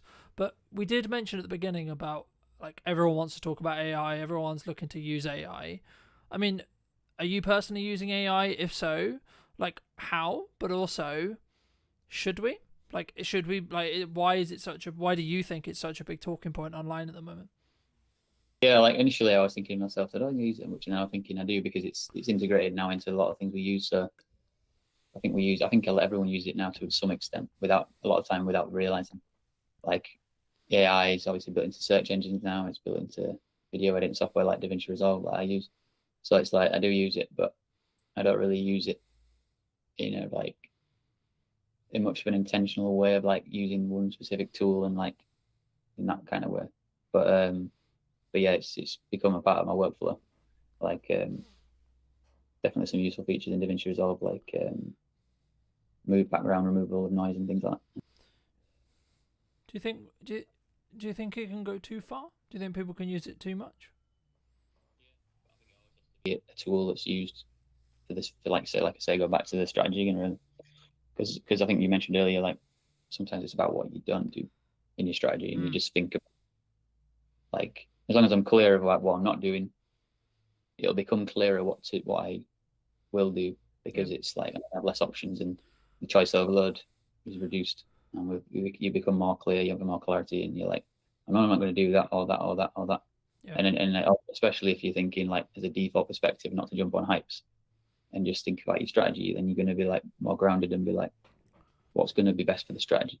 Yeah. And then you make that decision. And then if it is one of the hype things, you can go, okay, I can use that and test that out as part of it. But it's not like a crutch. Mm. I think you have to experiment in marketing. Like that's the first thing I would say, and then the second thing though would be everything I put through that I'm thinking of doing, spending money on a trip, whatever it is, a piece of gear, so on, right? Or even nowadays, to be honest, looking at some client jobs and looking at some projects that I'm like maybe asked to consult on, or asked to help with, or asked to produce, or whatever. And I think, is this gonna make my boat go faster? Is this money worth the time, energy, resources? A. B. Is the client the right fit? Right? A, B, or C. Like, how does their attitude, like how do they work, what is the value exchange good in respect to either how much you're making or potentially the benefits that client could potentially work with you, etc. Like but also, do you like them as people or person, depending on how you're working as well? Because I think sometimes something that I definitely struggled with in the early days was doing a load of things, like all the things that we say we should be doing as business owners, right? I need to be super visible. Okay, so that means I'm going to go to 100 networking meetings, I'm going to go and do 15 one-to-ones a week. I'm also going to do content. I'm also going to do this. I'm also going to, put some banner ads out. I'm also going to do some paid ads. I'm also going to do this. I'm also going to like put letters through or leaflets through people's doors, etc. But the issue is, actually what ends up happening in my experience is you end up doing nearly all of those things badly.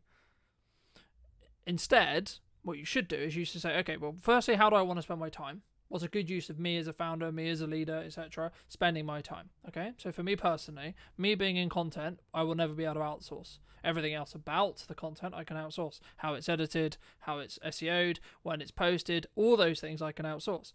Me personally being in the content, talking to you today, I cannot outsource. I never will be able to outsource that unless we get to a position where, of course, AI can generate my content for me. But again, I would argue those who already have an established brand will be the ones who win from that, because actually it's me AIing myself, if that makes any sense, but it would only be used in a context to allow me to accelerate what I'm doing. So it would still have my nuance, it would still have me, but that only matters because of the years of work I put into building brand, right? But I guess the question that comes from that is there an opportunity with AI to potentially, like, I guess, infinitely scale? Or is it something which you're looking at as, okay, I can look for efficiencies, but actually, because I'm seeing kind of two camps. One is, yeah, let's use it, let's optimize it, and then let's use it to go out in volume and use it, etc. But also people are going, actually, no, we're not going to use it, and we're going to stand and say, I mean, I was on a very marketing websites, an old marketing person who I used to know a long time ago, their website today, and they have an AI policy. I didn't go into it, but I assume what that says is either this is how we use AI, or we don't use AI at all, right? I mean, looking forward into 26, 27, 28, do you think that more companies are going to do that? It's about adaptability, really. Like we're saying with marketing, you do have to see what's going on and adapt. And whenever something makes sense, like I say, if it fits with your strategy and you think that could work to help us, that's a good thing, as long as you're not scrambling around and don't know what you're doing in the first place. Like with the overall strategy, you're all right to test and adapt. And I'm trying to think, what was the other topics that AI and It's specifically, I think, for me, like, about, do you need to be doing everything, right? Like, I gave that story of, I was doing loads and loads of things, and then I was doing them really badly. So for me, I'm focused on a very few set of pillars to get work now, right? From a marketing point of view: paid ads, content creation, and testing my creative to then use in paid ads. That's basically roughly what I'm doing. I'm dabbling in a bit of blog writing, etc., etc. Like, that's one of my unique kind of like testing things. And then I'm building out the YouTube channel potentially as another revenue stream, but also as another marketing source. So that's personally what I'm doing. Do you see people going down that route and, you know, just doing a small set of things very, very well, or do we think does one think that we need to be a bit more diversified as a whole when it comes to our marketing? I think it's more the first version, but also thinking about, with your company, Brunton Media, it's your name, but at the same time, I think your content could be still not featuring you because it's a business. Yeah, and I think that's the way I look at my content. Is in the future I want to get other people involved and it be a team effort. And I do enjoy doing it, but I don't feel like it has to be always me on camera. And as I go forward, you know, I want to, do more collaborations with different people. I'm going to be like putting more events together and things like that. That's definitely a part of my like journey going forwards in the vision of what I've been putting together. And different communities I want to target and create those movements together in a way that gives back, and then also where to get my name out there and promote myself. I think it's a good thing when you can find ways to do both those things together.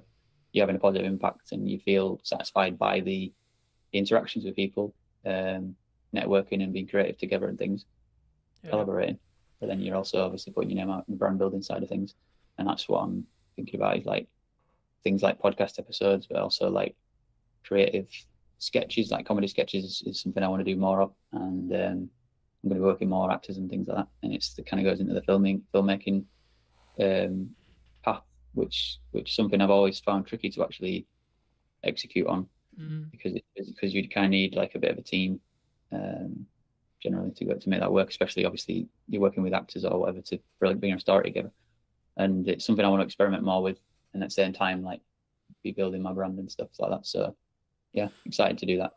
I think for me, this is something that I've heard a lot commonalities through episodes and etc. before, which is, I guess, the founder weakness, which is clients get to know, like, and trust you, right? So they get to know Colton rather than they get to know Bronte Media, right? Now, I was having a conversation with a client yesterday, and he was talking about the image perception of a Gmail account, right? Now, this is the first conversation I've ever had with a client where it's been actually like had a conversation or etc. with me about kind of, is there a level of perception? But for me, I can see it as when it's like Colton is the company, the Bronte Media, right? Like that's the main face. When you're starting out or when you're building it as a family business, then you should lean into your personal I guess nuances or who you are as a person, right? Because the likelihood is that when someone rings you, they're going to still ring you. When they connect with you on shoot, etc., or like when they hire you, they're going to work with you, right? The interesting step will be what potentially I do or you do or one does when they step beyond that, right? So first employee, second employee, third employee, etc., and getting to a position where, yes, Colton is the quote managing director or the person who is the top of the company, but actually it's how you, I guess, manage that risk from a, like, if they're speaking about on behalf of Bronte Media in videos, for example, like how would one, because I know there would be a side of my head from like a comms manager point of view, which would be like, can I trust this person to represent the company, right? And I guess, would it be as powerful as me saying it in a video, like just building off your point, or is there a risk for that? So I guess the question that kind of, is that something you're thinking about? Is that like a risk that you can see other companies potentially run into? And if so, how do we maybe eliminate that risk or maybe bring that risk lower? Would you say? So the risk, what's the risk again? The risk. So I guess the risk, I guess, like in crux is me as a founder. I have to be in the content. I have to be on the shoot. I have to be on the sales call, right? Which then can be, and also as a founder, I was just thinking when you're talking, as a founder, you create the kind of blueprint of the company and brand and everything because of your personality. So all your values become the company values, which then, and you're the leader. So then what you stand for and what you care about is how you create a culture. And then that's something that I've become more interested in, the idea of creating cultures, and become more passionate about. I wanted to step into that and be a leader and stuff. And like in my past, I never saw myself as a leader. And over time, I've seen like what leadership really is and understood it more. And now I see how I already am a leader, because we all are a leader in some way. In like a leader of yourself is one part of it. A leader in your family, because you influence everybody, whoever you interact with, friends and family. Like you are leading situations, or sometimes avoiding leadership decisions, and you know that you can look out for the opportunities and to step into that. So I think if you have that blueprint of your business and brand and stuff, and the values, it just ends up coming across in your content if you speak. But then if you clearly communicate with the people that you work with in the business, and they're already in the business and understand the culture and everything, then when you point a camera at them, hopefully it's going to come through. And if it's not, you can. I think it's a new skill set. That's something that I've found as I've got to work with new people, and whether it's freelancers or whether it's internal staff, etc. And this is also true when you work with clients as well, right? Like you'll become, to an extension, especially if you're handling their marketing, handling their socials, etc. You'll become an extension, and you need to at minimum understand their tone of voice, how they come across, what their maybe prestige is, what their understanding, like how they want to be perceived in the world or in the market.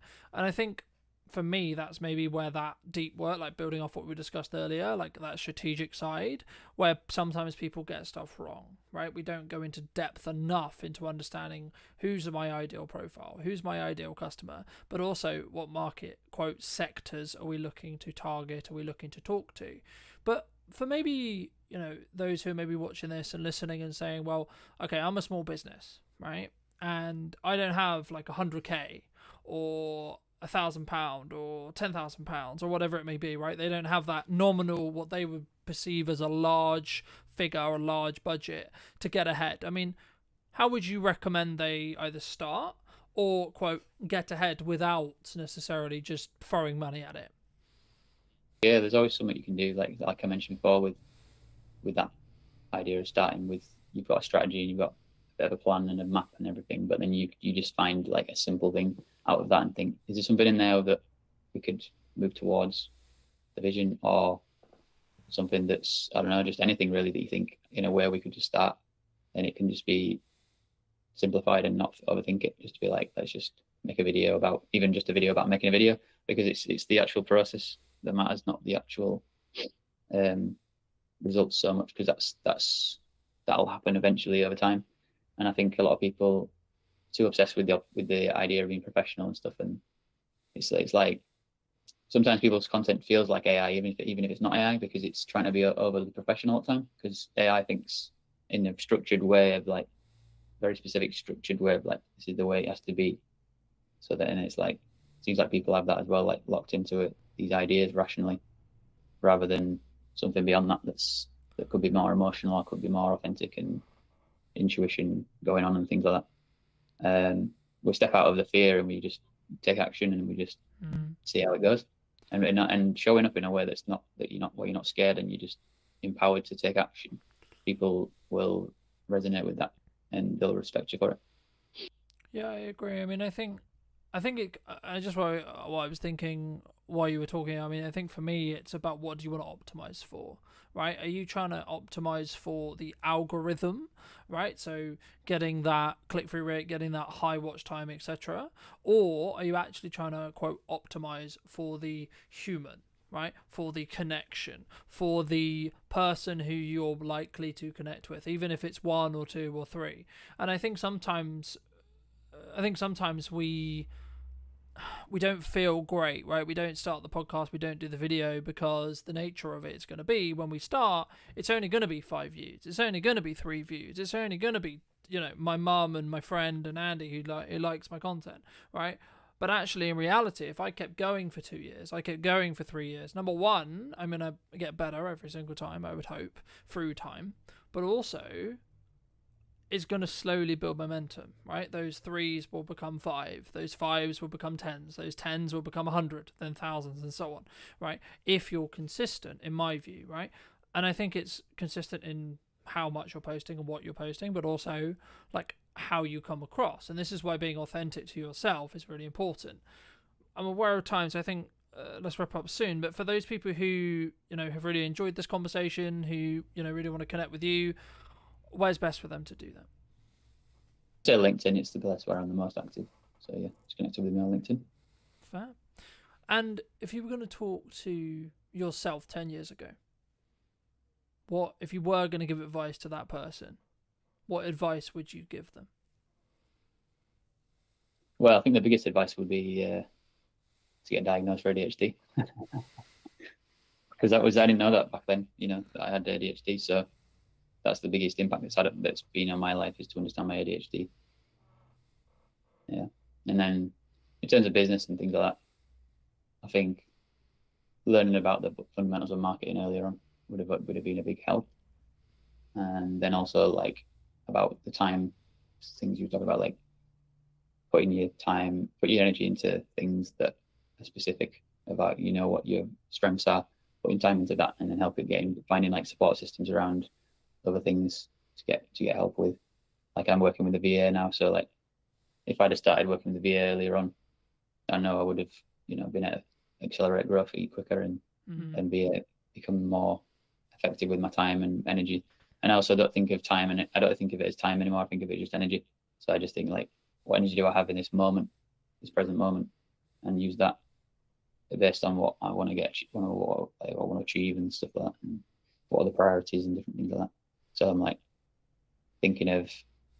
sometimes I'm just thinking of like, even like when I'm out and I'm at a networking event, I'm thinking, should I take longer and get a bus? Or should I just get a taxi and get back? And recently I've just been getting taxis because I'm thinking energetically, I'm thinking, let me just get the taxi and get back into stuff. And I've still got the momentum to finish work I'm doing or whatever, rather than saving money and do it and getting the bus or whatever. It's like different things like that, like time is on one hand and then the other is energy. And I've been sort of like noticing the difference when I'm making decisions based on what feels good in the energy. Well, and that's also like my personality too. Yeah, it's just as a final thought. I mean, for those who've got this far, I mean, thank you obviously for listening. But like something that really stood out to me from what you were saying, that also agrees with like someone else who I really respect business wise. He said, well, you need to specifically understand it's about fit efficiency, right? But also about how you set your mindset up when it comes to like what you're going to do. So there's kind of like two modes, the way I see it in business. A, we're trying to cut costs, we're trying to limit our risk, right? We're trying to bring down that overall cost. Or B, we're trying to push forward. How can we make more sales? How can we bring in more revenue? And I think once you're in that growth stage, now this isn't to say don't have cash discipline. This isn't to say don't have a cash cushion, don't do good money management, etc. But I think it's a different shift in your mind, and that kind of builds off like what you were talking about, the bus versus taxi thing. For me, the taxi thing is obviously a more efficient thing when it comes to time, but also it's about flow state, right? If you've got, say, this really great networking meeting, or you come off this live and you're like, actually, hey, this was a really cool takeaway, etc. Like, then you should potentially put yourself in a position where you can like get back to the studio, get back home, so you can then film that video while that energy is there, rather than I'm gonna have a downtime, chill, go on the bike. So, but also you might want that decompression, and I think they're the two differences. But come and relax straight away, and it's relaxing to have a taxi. It's more convenient. I get in it, go straight there. It's less complications going on or risks of things going wrong or whatever. And then I can actually decide to rest or work when I get back. So I like having that because it's flexible, and it's like for me to figure out how to work flexibly. That's been a big part this year for me, knowing that I'm neurodivergent and realizing I need more time to process things and I need more space and flexibility and that kind of stuff. So that's like a massive learning this year, which I would have told myself 10 years ago. Definitely those kind of things. Fab. Anything else you want to mention before we part ways, Andy? I guess going back to just reiterating the part about energy versus time, and like thinking about what the energy and how it feels like, and following that can be a powerful place to sort of leap into, rather than us thinking about time all the time. Because sometimes I'll be pressuring myself through the day thinking like wanting to do things all the way through the day, like, because I'm thinking of it based on time, like I should be working from this time to that time and this time to that time, you know. And it's like, but then I don't need to think of it that way. That's just a structural way I think. I can actually change that and flip it on its head and be like, what energy do I have in this moment? And then flip into that. And then do I need to rest? Let me rest. And then when I come back into things, I've got more energy again now. So then each task I'm doing can be more effective at doing it. And yeah, and then having other support systems around me, I can ask people to do things for me that I don't really want to spend my time doing, or I have resistance. Like some things that are like reading documents or things where I've got to think like that stuff, and it's very serious stuff, whatever. Some people are a lot better than me at doing that, and for me, I'll just get overwhelmed, and I'm like, I want to avoid it, and it's hard for me to actually face it. And they can do it really quickly, and it always surprises me because I'm used to doing it myself, and how much of a pain it is for me to do. When I see them doing it, I'm like, whoa. And they finished it and sent it back to me, and I'm like, that was crazy. So yeah. Magic. Well, thank you so much, ladies and gents. I hope you took value from this episode. If you did, well, be subscribed. YouTube thinks you enjoy this video right here, so why not click on that, and I'll see you very, very soon. Take care.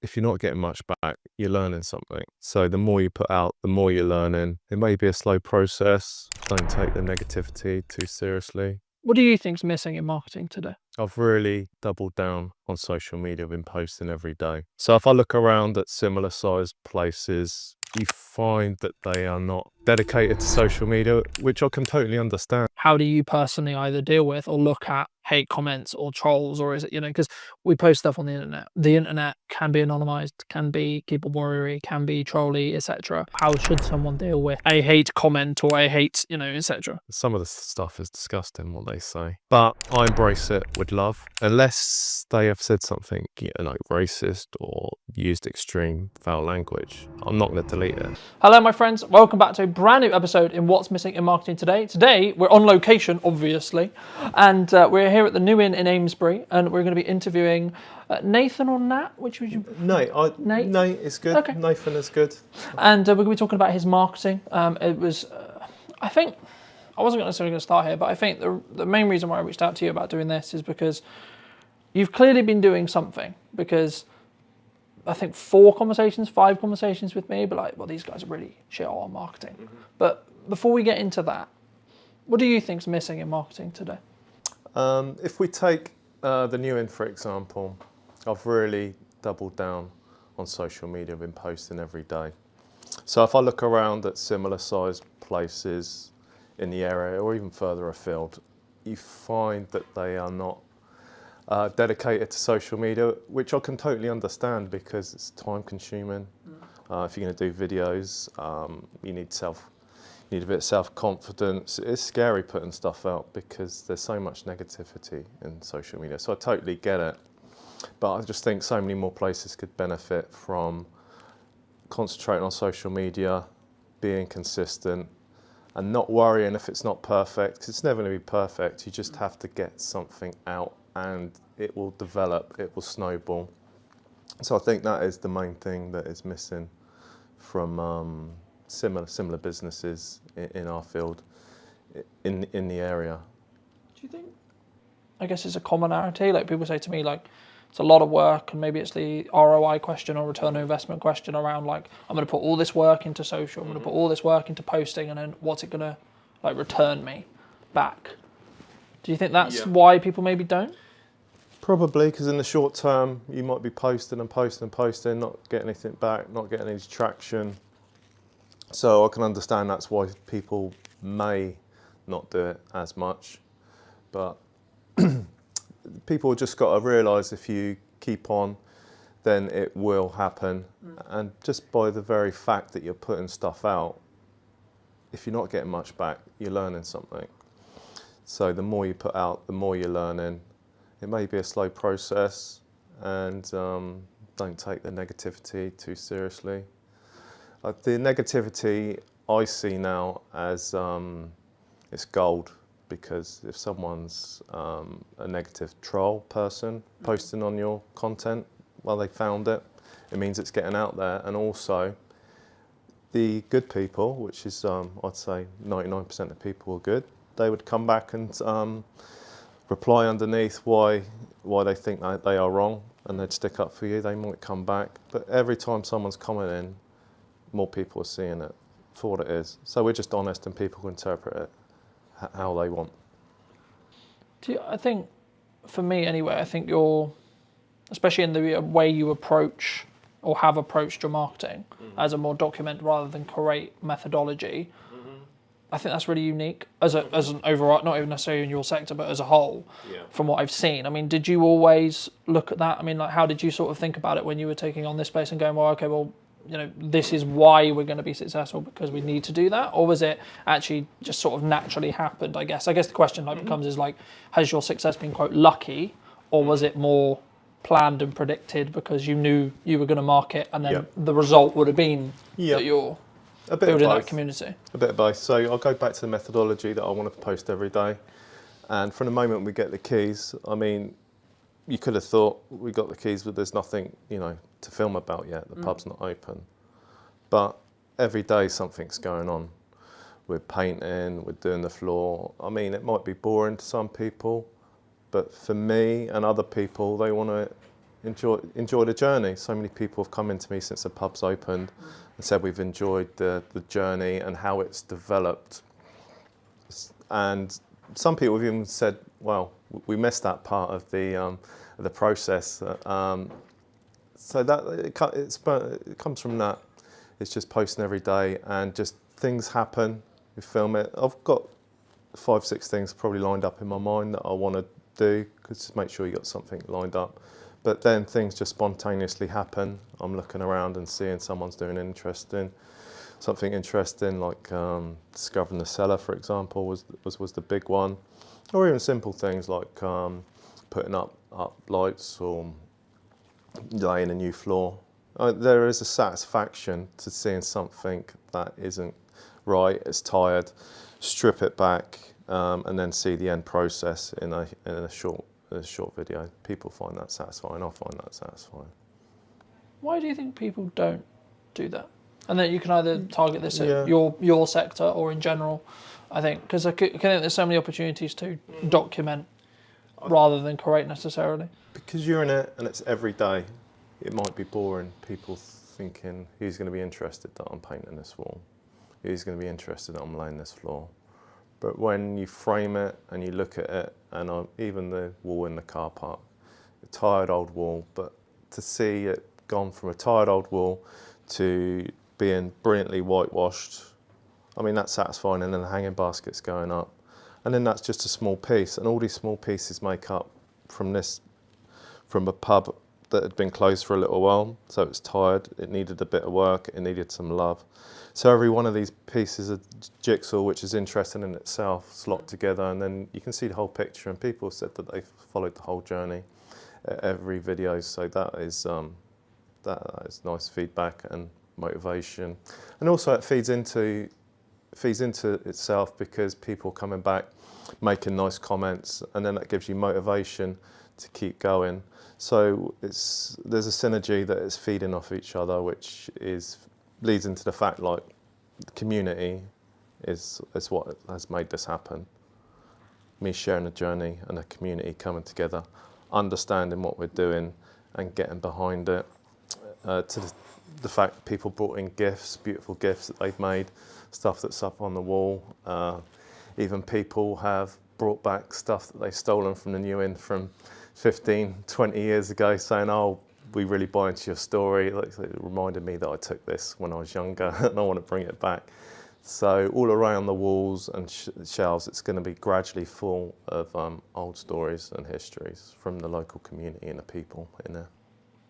I think for me anyway, that's what will stand you apart from, you know, the corporate pub, right? Mm-hmm. But I think as well, like, maybe people who are watching this who are maybe not in the hospitality industry but are in maybe other industries. I mean, what you're talking about there and touching on there is the storytelling aspects of our daily life, right? Yeah. I think especially now in a, quote, harder climate, people want to connect to stories. They want to connect to people who, I guess, are building community around their businesses. Yeah.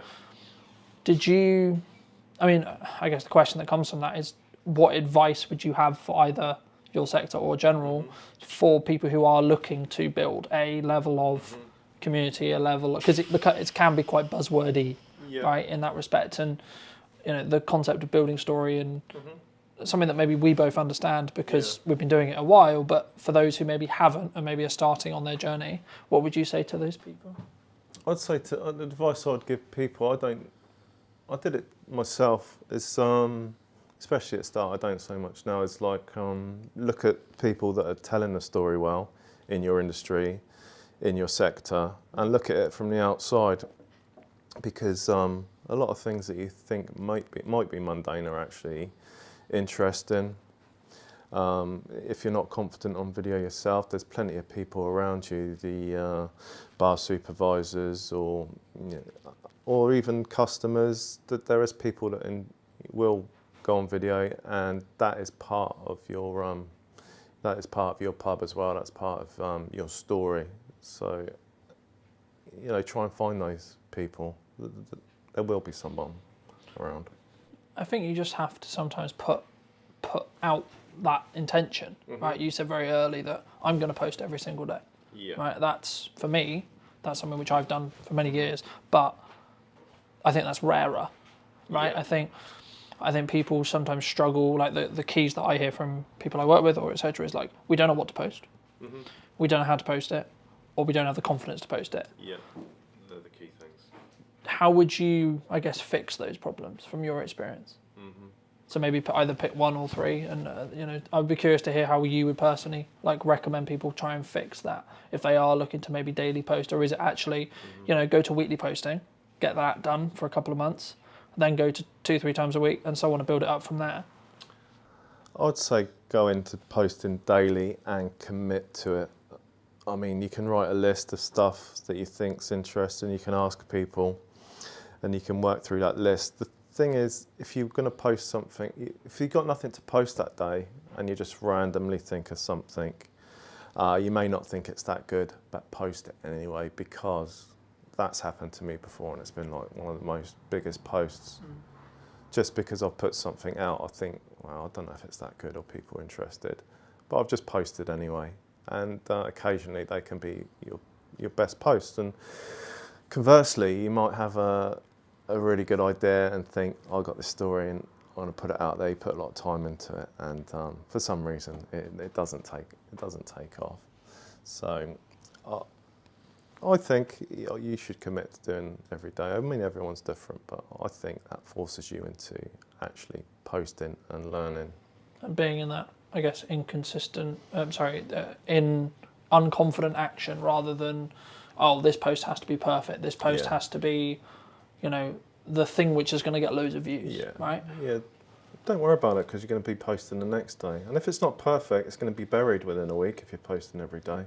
And you're learning every time. That's the beauty of it. No, I agree.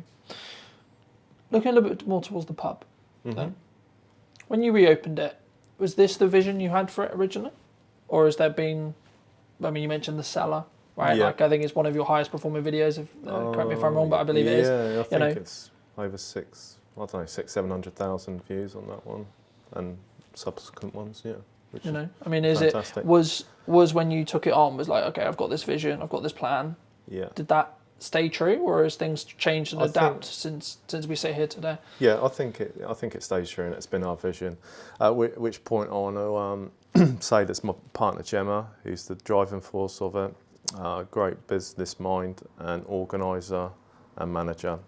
And then there's Kirsty, our other co-owner, who has a background in catering, and she's a chef, so she's been brilliant, like getting the kitchen organised. And her partner Adam, who's been doing some maintenance and some DIY stuff. So as we talk forward, I want just to acknowledge that it's like a massive team effort, especially Gemma being the driving force. But that being said, me and Gemma and the others, we have had a similar vision, and it has come together as we expected. And on the opening night, I knew it was going to be say the soft launch, I think it was on the soft launch, I knew we were going to be busy. So I made it in my mind to take a moment and just like step outside and see it, which I'm glad I did, because I quietly snuck out the door.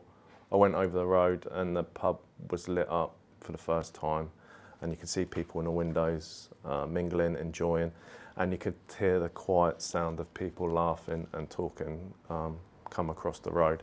So that was like a special moment. I just sat on the steps opposite the outside the church on the steps and just took a moment to watch it, because that's what it was about. So that was our vision right there. How did that make you feel? Satisfied. Yeah, it's a nice. Because I think that's kind of like a plastic. You put all this work in, and there's no guarantee. Like with a lot of projects, especially like with like in your example with the pub, you put all this work in beforehand, and then it's pretty piss. It's either going to work or not. Yeah. Yeah, that was a great warm feeling, and I was confident it was going to work because we had so much positive feedback from the community, and that fed into the fact that we'd work harder and get it open quicker and do more. So that was a rolling effect, which was great. And while we're working on the building, I'll be working outside sometimes, inside. The amount of people that walked past and said, "We can't wait till you're open. We love what you're doing. We love the stuff you're doing on social media."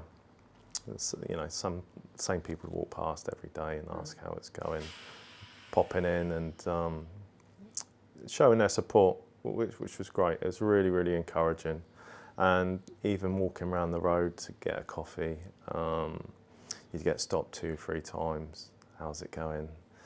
To the extent it felt like I was like mini famous in Amesbury, which was really nice, because it felt like people were getting the story, getting what we were doing, getting behind it and understanding it as a community and it's for them.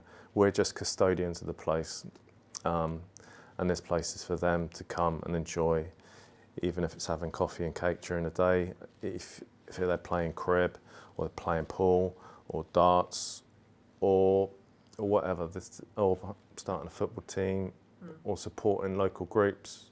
That's what it's there for. I mean, that's really nice for me to hear, because obviously traditionally, what like a pub was a communal hub, right? That was traditionally what it was meant to do. And I think with maybe the advent of the internet or with advent of like, again, like I don't like leaning on quite harder times, but it would be easier to say that, you know, pubs are maybe slipping away and out of the community. So I guess in some ways you're an example of, no, we can kind of, I guess in some ways is it more the community actually? Because then my next question was going to be around like, when you look at the marketing you've done, some would say maybe the uneducated percentage, but some would say, oh, you've been lucky. Right, but I personally believe you've made your own luck with execution and learning, rather than, oh, you're lucky. But do you count it as that? I think there is bits of luck, but the thing is, you need to capitalise on those bits of luck. I mean, for other people, those things may have happened and they might not have seen the value of converting that into a story, into sharing it with the community and the public. I mean, even with the bad things that happened, I knew I was going to post, and I thought, I need to be honest. If we're going to have ups and downs, so in particular, I'm thinking about the day after Gemma fell down the cellar, and I was shaken up by it, and I was upset. But I thought, I want to force myself to do a video. I want to talk about it, see what happens. Because so many people said they enjoyed the journey, then I'm robbing people of the journey if I'm just saying the good bits that happened. I want to tell them everything so they can share with us the, you know, ups and downs. Do you think that's, I guess, natural? Because I don't personally think, because I think social media especially is known for, here's the highlight reel. Yeah. Here's the holiday, here's the car, here's the new camera, here's the etc. Right? Yeah. Here's all the good stuff. Yeah. But we don't talk about when maybe business isn't booming or things unfortunately happen, etc. I mean, was that hard for you? Like to actually capture those elements and actually think actually, I guess in some ways, is there a moral question around like, yes, this is part of the story because it happened, but should we post it? Should we not? Because the thing is, like, obviously you can capture it and then choose whether you use it or not. How was that sort of for you? I mean, I'd be curious to hear sort of, was it always something that's like, no, actually this is going to be just part of the story and we'll choose the right time to share it? Yeah, I had to step back and think about what my ethos was and what the ethos of the pub was. And that's honesty and transparency. So I thought we'd do it. I had to have the permission of Gemma. She doesn't like the limelight. That was the worst thing that could happen, her falling down the cellar. So the story is, we got a glass panel on the floor now, which looks beautiful and it's lit up. But there was a short time when there was a hole, it was exposed. We're still working in here, very conscious that it's there. Gemma was the person who was reminding people, watch out for the cellar, watch out for the cellar. And I just have this vision of her walking over towards to put something on the table, to decorate the table. And I can still see the image now of, I know what she's wearing, like black leggings and a black hoodie with the New Inn Amesbury written on the back. And just seeing her there 1 minute and just like disappear was like sickening, because I know it's like a big drop. It's probably 6.5, 7 foot, rough terrain down there. It's rocky, stony. So that, a real sinking feeling, and I can still, it's like an indelible image in my mind. So the moment she fell, I rushed across, and looking at that now, it makes me feel sick that like I actually jumped from there to the floor. I don't know how my back survived, but just jumped straight down there, and I was with her for the duration. And when I jumped down, I shouted for someone else on site, Tom the electrician, who called the emergency services. At the same time, I called a paramedic, a friend of mine who's retired on the Friday, and I'm calling him on Monday, and said, please get down there. And he was just down the road in Durrington, so he was here in about 10 minutes, which was reassuring, because I knew, the basics of what to do to keep her still. Her breathing was really shallow to start with, and she had a big concussion. So to have him there and to tell Gemma to stay still, which is a mission in itself, because she's saying, I've got a meeting in an hour, all this dead time. She said, I just need to get up. We've got a pub to get open. And we're saying that Des is brilliant. He's reassuring her to stay still. We need to get her out properly. So the ambulance crew arrived shortly after, and they said, we need the fire brigade to get her out that small hole. And the fire brigade arrived, and then they said, we need a technical rope rescue team. So over the next few hours, this pub was full of emergency services, and they were all fantastic. This road out here was just lined up with emergency vehicles. So of course the jungle drums on the local Facebook groups were going wild with speculation of bombs or fires. You know what it's like. So that's also why I had to shortly after say, this is what's happened, just to knock that on the head. And as soon as we knew Gemma was okay when she went to hospital, I could put that out, and we had a great response. People that we didn't even know says, "Is there anything can we do to help? We'll come and we'll bring you this, we'll bring you that. We'll sit with Gemma." It was fantastic. People we know, people we don't know. The amount of flowers she got was incredible, which was really heartwarming. Yeah, and it makes me feel a bit emotional now, because that's what it's about, community. Yeah. Thank you so much for sharing that. And I think, I don't know if the response, the initial response as a human is always, oh my God, this thing's happened. Is the person okay? Mm-hmm. Right? But then I guess it takes another level of, leaning into your values, your trust in your community to say, well, this has happened. Mm-hmm. She's okay, but, this was obviously an accident, etc. In that respect. And I think it takes a level of, I'll use the word trust, to tell that to your community, because in another world, in another way, your response was very positive, but there could have been a world where the response could have been very negative. Yeah. Right, and it could have been very, oh, this, that, you know. I guess that bridges me on to a nice question, which is like, how do you personally either deal with or look at, quote, hate comments or trolls, or is it, you know, because we post stuff on the internet, we put our, maybe sometimes our vulnerability, especially in this case, out on the internet, and the internet can be anonymized, can be keyboard warrior, can be trolly, etc.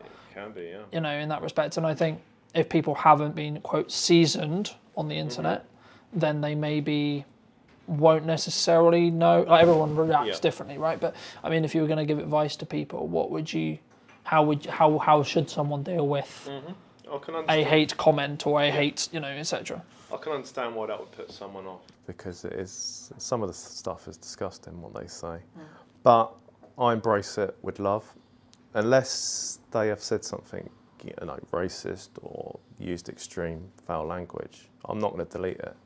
I'm going to leave it there, and I thank them for taking the time to watch the video, and thank you for taking the time to make a comment and put a heart at the end. Other people see it and that they would like it. I mean, your initial reaction is quite different, but over the years, that is the way to do it. Either they don't say anything more, or occasionally they say, sorry, that, you know, oh, I didn't mean that, or they twist it back round. Very rarely do they double down. I mean, they can, but I'd just like double down on the love.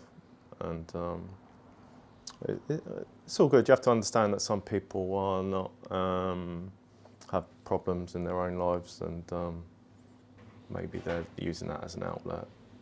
Do you think that's a common reaction? To, quote, kill them with kindness? I don't think so, but it's the only way to do it. Because it'd be very easy from an emotional reaction point of view to go, well, I'm going to start having an argument in the conversation now. It is counterintuitive, but it is 100% the best way to deal with it. Then don't give them the power to make you feel angry. Just accept some people like that. And the thing is, you just got to just know that 99% of people are good, and they're going to say positive things, or if they don't agree with it, they will say nothing. So just, I mean, you need to have trust, but I can totally understand why people would get angry about it. My partner Gemma and other people would, but I was saying, it's a good thing. Someone's seeing it, making a comment, that's fine. Looking forward, what are you specifically looking forward to? I mean, we're recording this just before Halloween. Is it just Christmas? Is it going to be into the new year? Like, what's coming for those who may be watching this when this comes out, that it may actually have happened by the time this comes out? Okay. So every single event we're going to look at, and we're going to keep driving forward. We haven't just opened the doors and that's it. We got the we've got a sports bar open now. Sky TV just went in yesterday, so we'll start advertising that now. We're confident that's up and running, because it's a nice games room with a pool table, dartboard up there. There's more work to do in there, pictures up and bits and pieces. I think that the amount of response that we've had from the games room, sports bar, is been fantastic. So we've got a bigger room that's a function room. So that'll be the next project. So potentially we'll start clearing that out.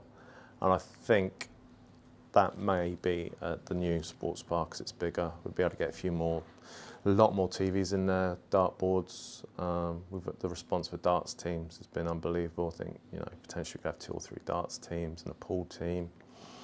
So that's another thing to look forward to. And then over the summer, I showed you the garden, which we just made serviceable for now. It's all overgrown.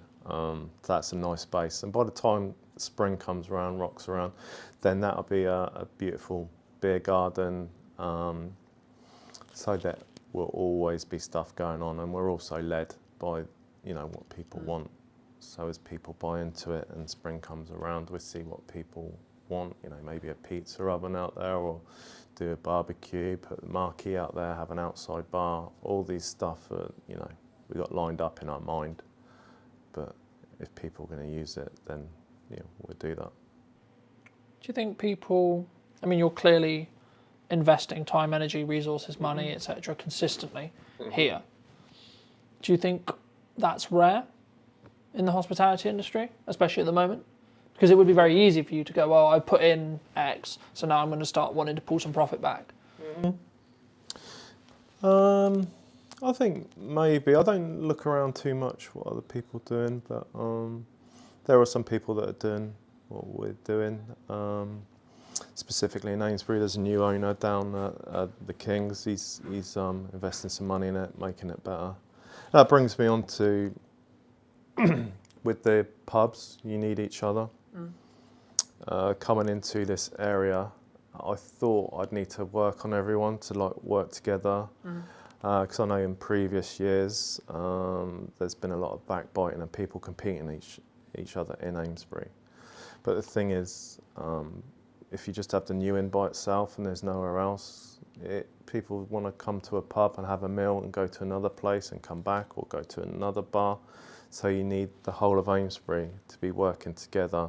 And I want to make Amesbury busy again with the help of everybody around. Because we're not competing against each other, we're competing against people going further afield, out for a meal and a drink. We're competing about people staying in and buying cheap supermarket beer. We're competing with the cinema, we're competing with so many things, the internet, everything. But Amesbury needs to work together because we're not competing against each other. We need 4 or 5, nice venues, which we have got here. And everyone has been so helpful. When you open the doors and everything's brand new, no matter how much you plan, you forget something.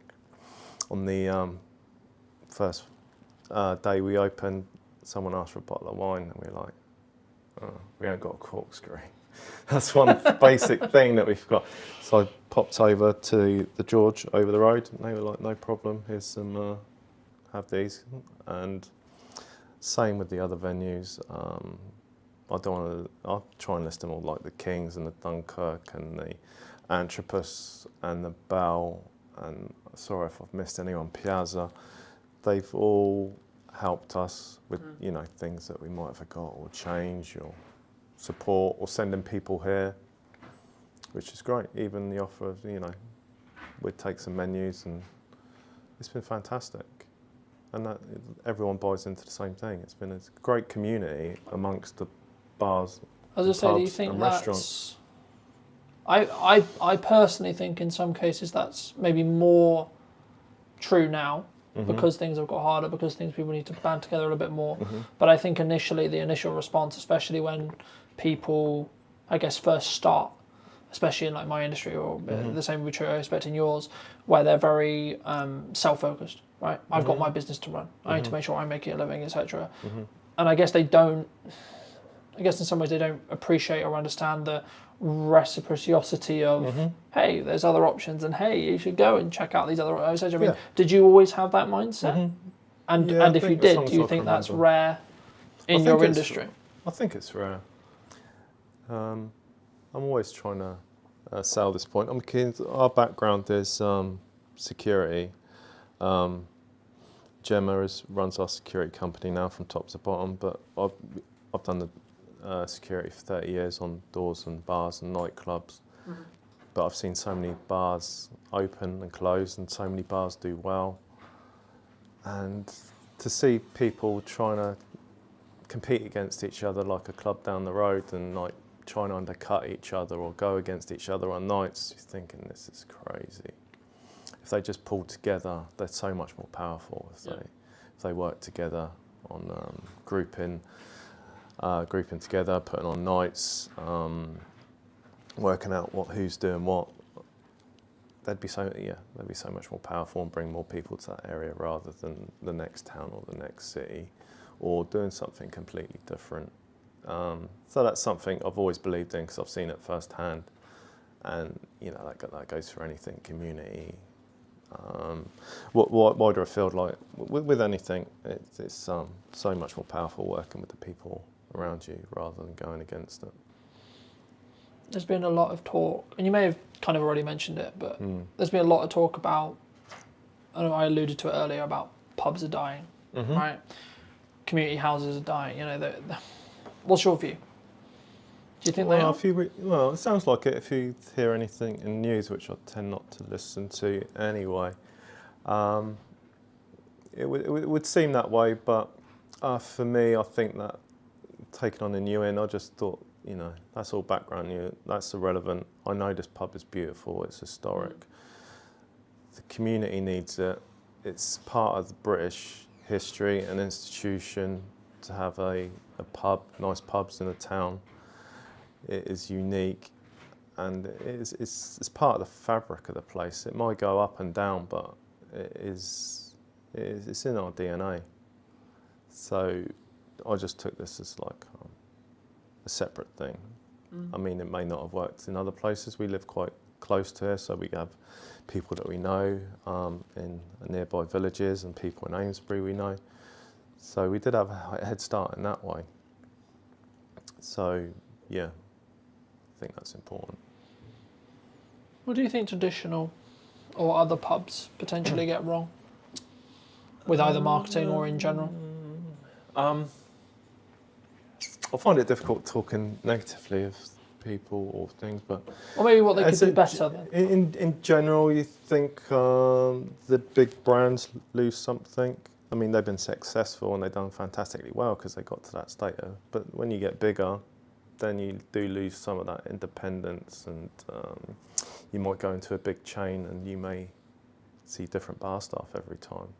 That's the beauty of having an independent pub, when the landlord and landlady and you have consistent bar staff and owners, and they're actually there on site, because that is a big part of the pub.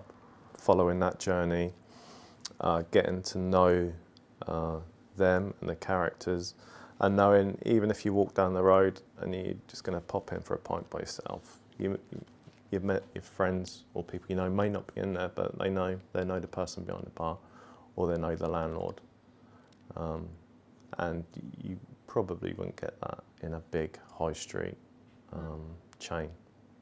Probably not. You may do, but less likely.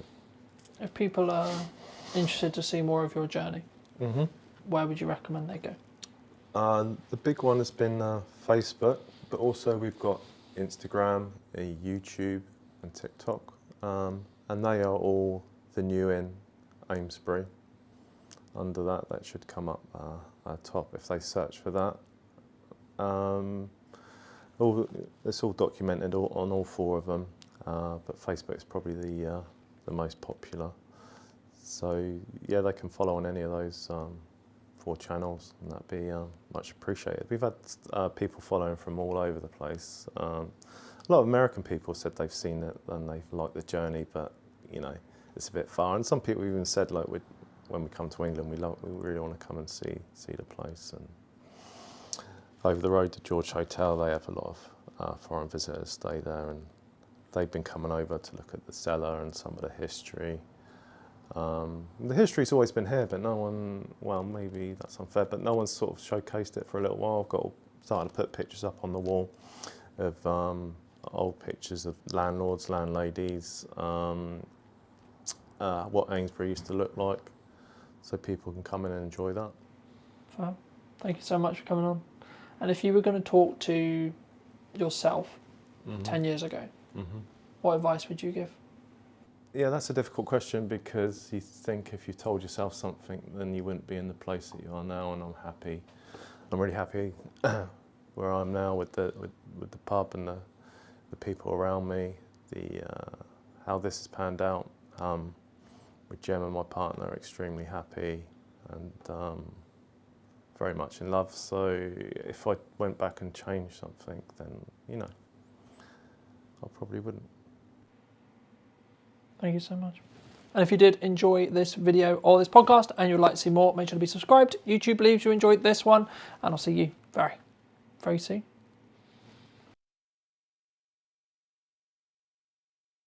I've got my video goggles on as well, and I'm completely biased towards video because it is the most impactful content on social media. Full stop. End of. Key question for you. What do you think is missing in marketing today? What's missing in marketing today is emotion, authenticity, and consistency. If you were going to talk to Chris 10 years ago and you were going to give advice, what advice would you give him? The more that you are unashamedly you on social media, the more impact you will have in terms of reach, in terms of engagement, in terms of sales, everything. Hello, my friends. I hope you're well. I hope you had a good day, video night, wherever you are. Today, we're back with a brand new What's Missing in Marketing episode. Today, I'm going to be talking to Chris. I imagine all things about social media and all of those wonderful places to put our content. But first, Chris, welcome to the show. Thank you so much for the time, and thank you so much for coming on, of course.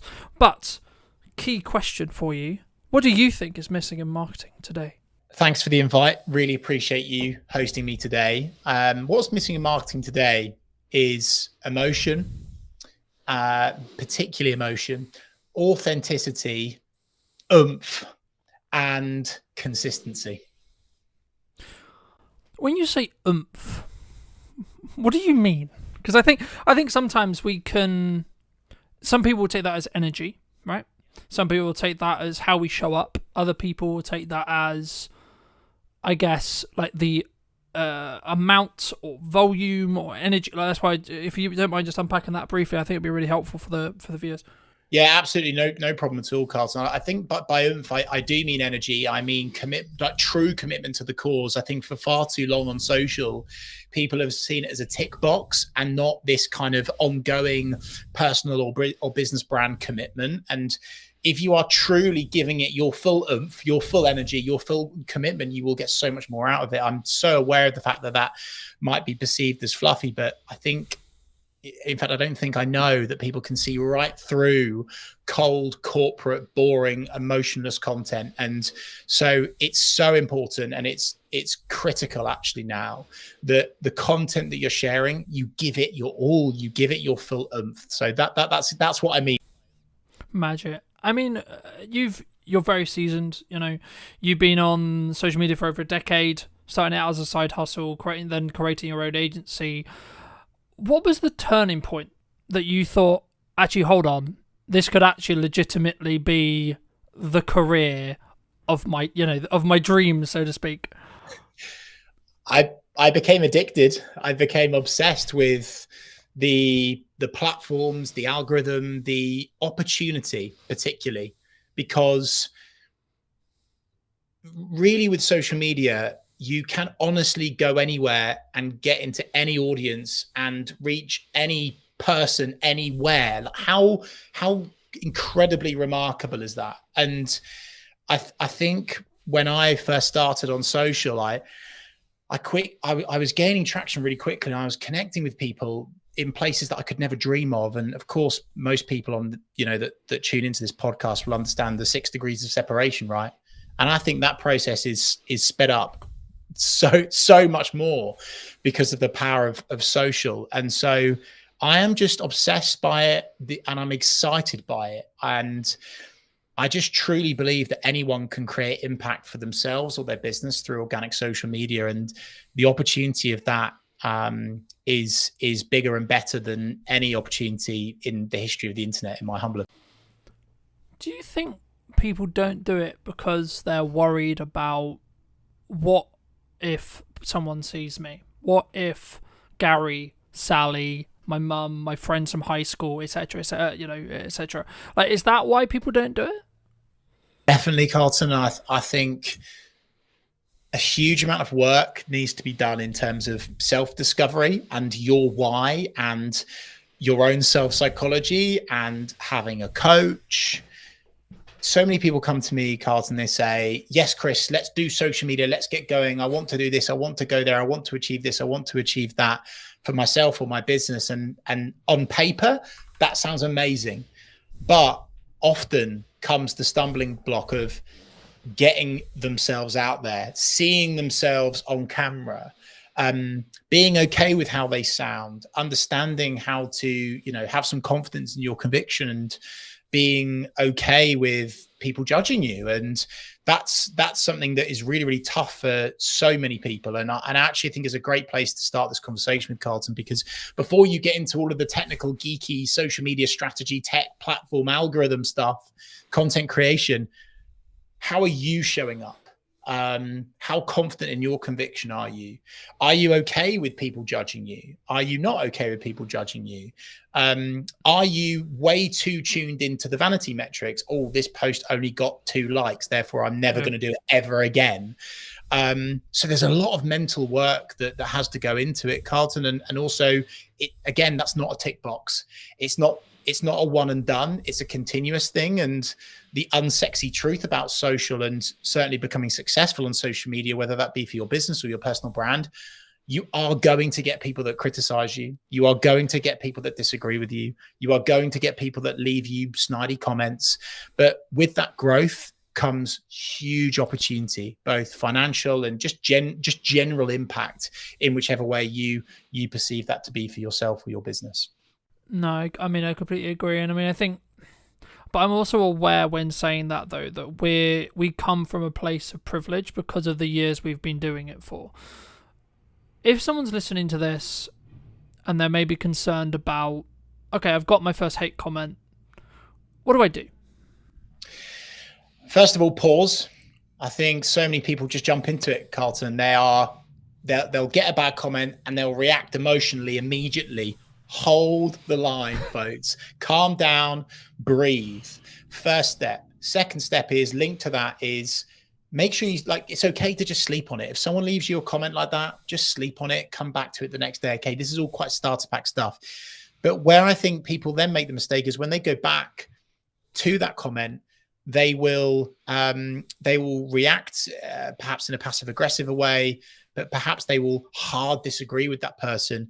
But the thing that's always worked for me, both personally and professionally, given what I do in the media world as well, is that I always respond with empathy, with kindness. And I understand that the reason why that person is leaving a comment on your business page, on your personal page, they're going through some stuff right now. Okay. So coming at it from a genuine place of empathy and killing them with kindness. And from a business side of things, it's an opportunity for you to show off your exceptional customer service skills by going back to that angry, frustrated customer or someone within your network or your audience with genuine kindness and empathy and care. And it can only help your brand, and understanding that actually, if you respond to that comment, it's going to help your post perform better and stay in the feed for longer anyway, right? So there's a whole lot of stuff on that, and I could go deeper into that, Carlton, but that's what I'd say to begin with is sleep on it. Kill that person with kindness, right? And don't make any harsh, strong statements and react emotionally. Just create some space, have some digital downtime. I also I completely agree, but just to add to that for those who are listening, I think for me, it's about like whether you're willing to give that power back to them. I forget the initial quote, but it was something along the lines of when someone drops a comment on your post, on your video, wherever it is, if you respond to them, you're giving that power back. So if you can see it as kind of a power exchange, when they comment, they're giving you that power to see how you react to it, etc.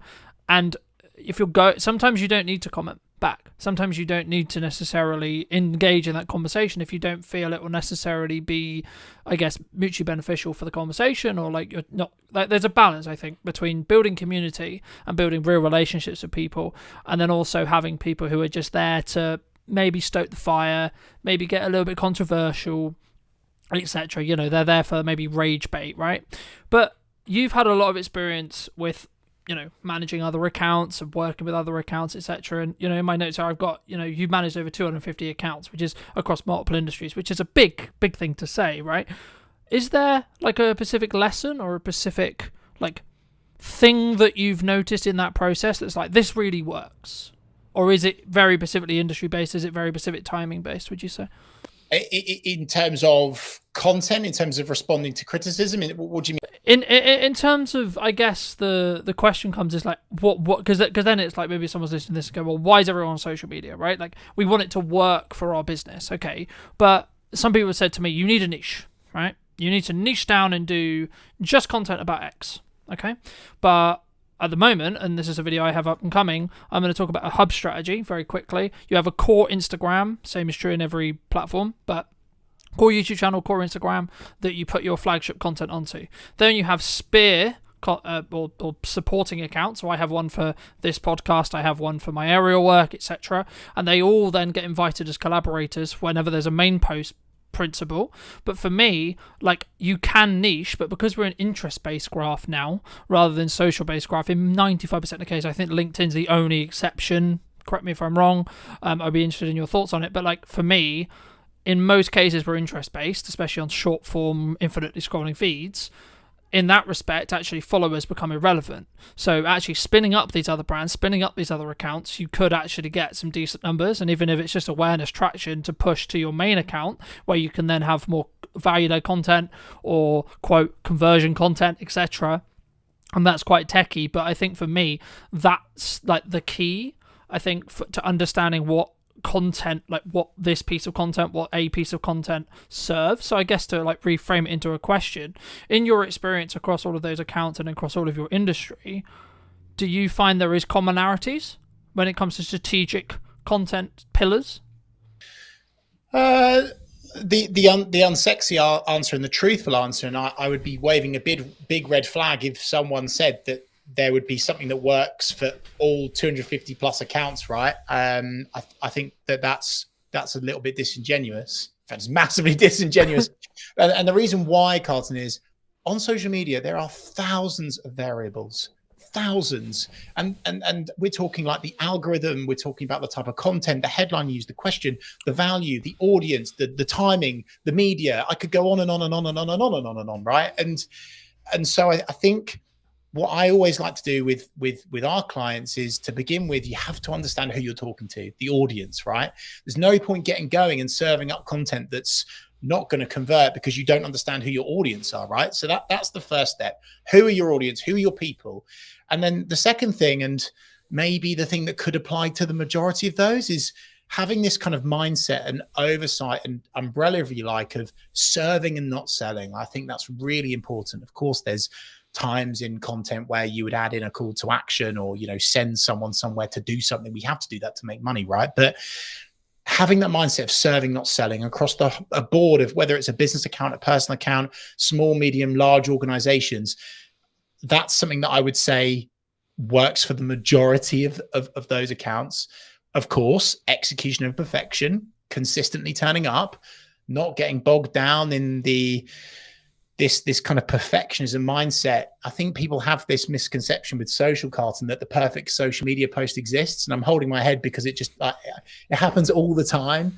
And someone's like, oh, well, that wasn't that good, or that didn't work. Yeah, but my feed looks beautiful, Chris. And we're now away from that, right? And I think, and I'm so happy, Carlton, that you have the understanding around, interest-based content and followers being almost not applicable now.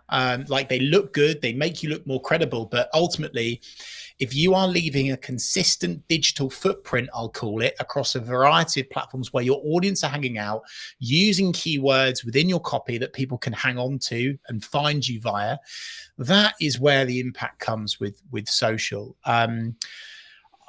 I think across the board, some other things in terms of actual, you've mentioned, I think they're content pillars, Carlton. I always like to add in storytelling, tell a story, because people can connect with that. Brands don't do that enough. Make sure that at some stage you are telling someone to do something. If not, they will not do anything. Okay, so that's important to add in. Social proof is always good. So adding in, again, like what's worked, why has it worked, someone else talking about how good you are rather than you.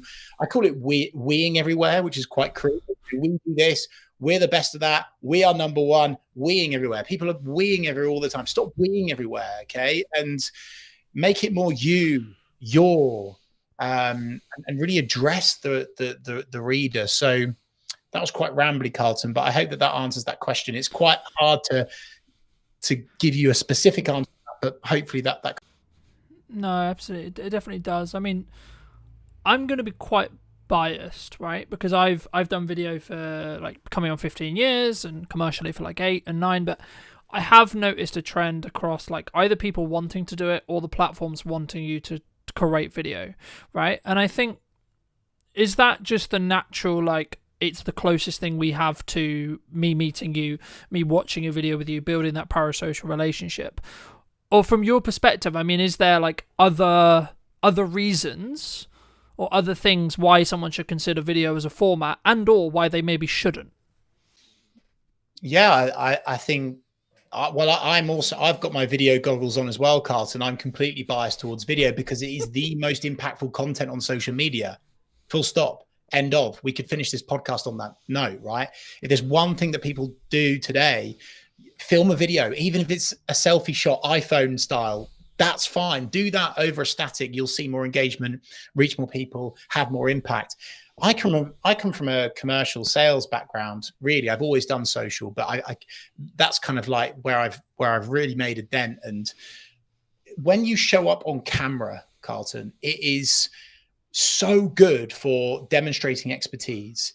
It accelerates relevancy, relatability, trust, because it feels real. And in this AI bot, cold corporate fake world that we seem to be drifting into, it is more important and more impactful than ever before to jump on video. So this isn't just me saying do video because it gets you more engagement, it helps you reach more people. It's, well, actually, even if you only had a LinkedIn network of 4 people and you showed up on video, it would definitely be more impactful than just normal static stuff, right? Because of a sales piece versus an algorithm piece, if you like. So for sure, I'm a huge advocate of video of all shapes and sizes. I think there's a place for long form, definitely. I certainly think there's a place for short form.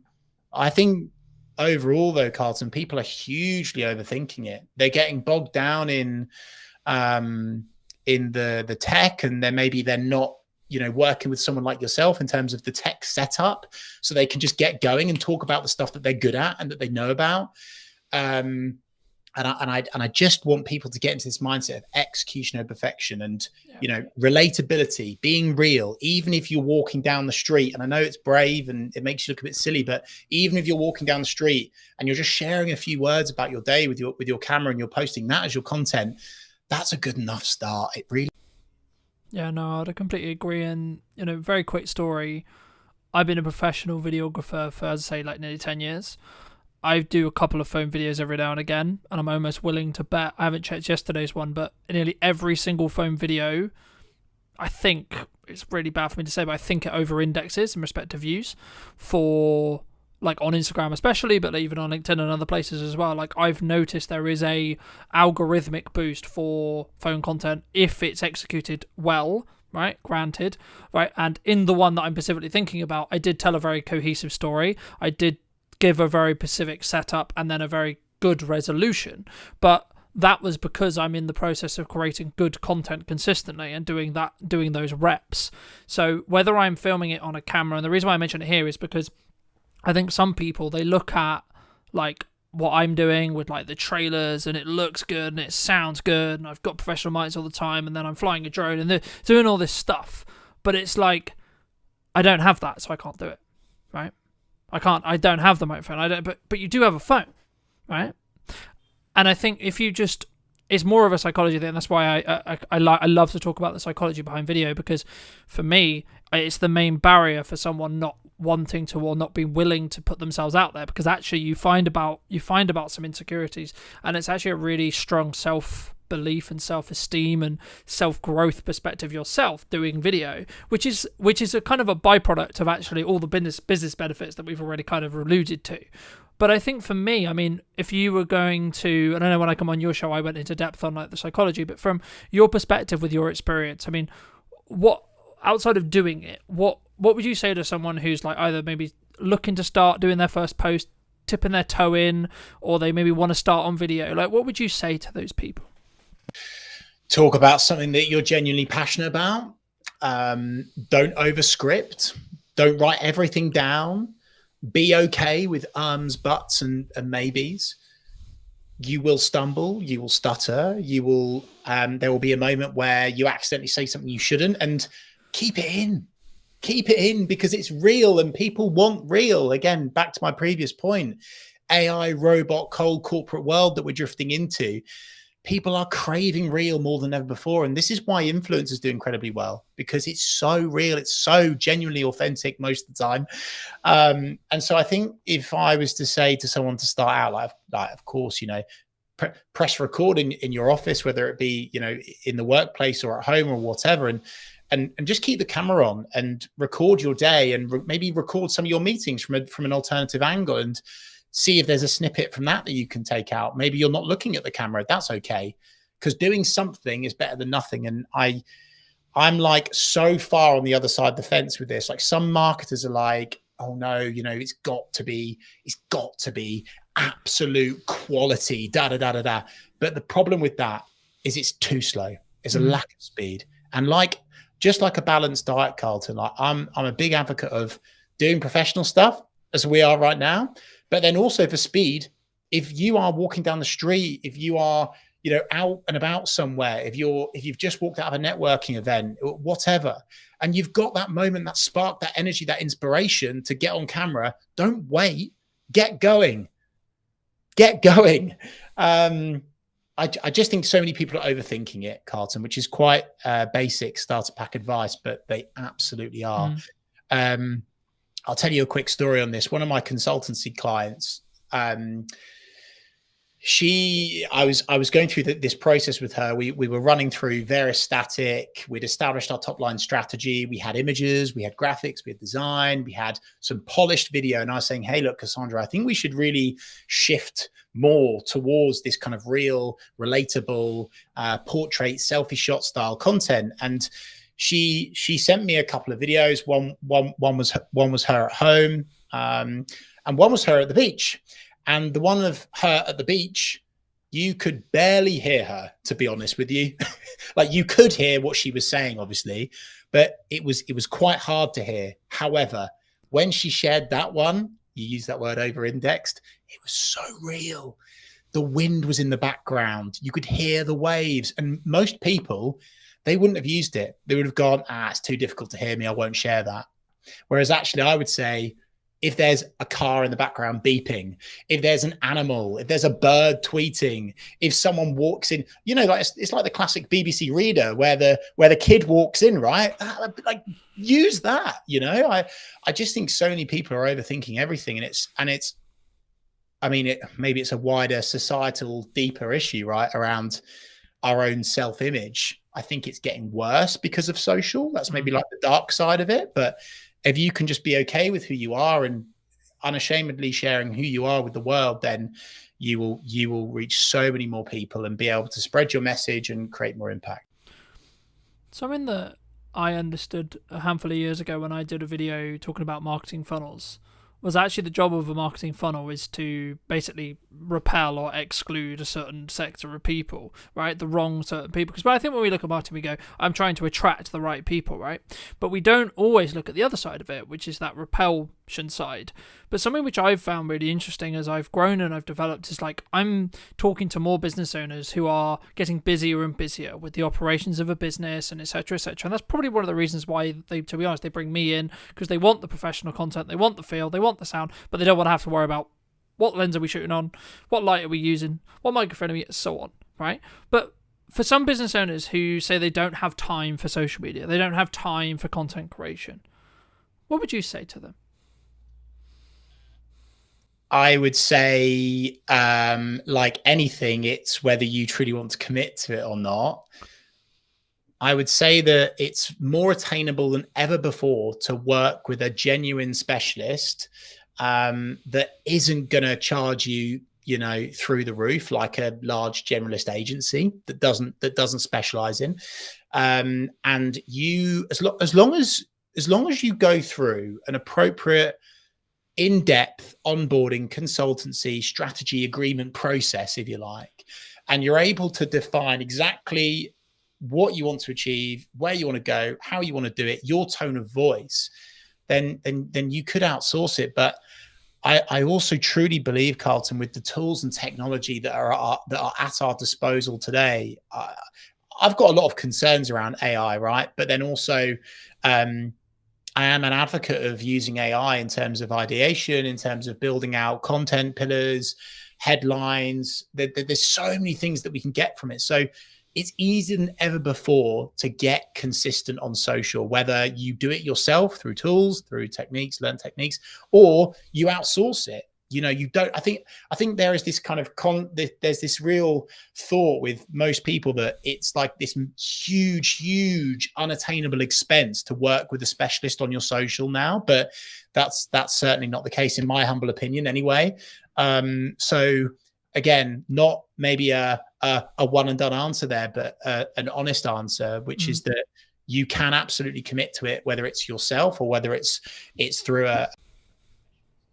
I think for me, my answer would be like leverage, right? Like, it's what are you leveraging? How are you leveraging your time, assets, resources, etc.? Like, you could, using like what I did for a long time, hire someone to follow you around with a video camera and document rather than create in a Gary Vaynerchuk style, and or actually, like as you've already mentioned to it earlier, record what you're saying in a meeting. And this does one of two things. A, it gives you infinite content opportunities, especially if you're going to use things like ops clips to do the editing for you, because you're only doing it for short form.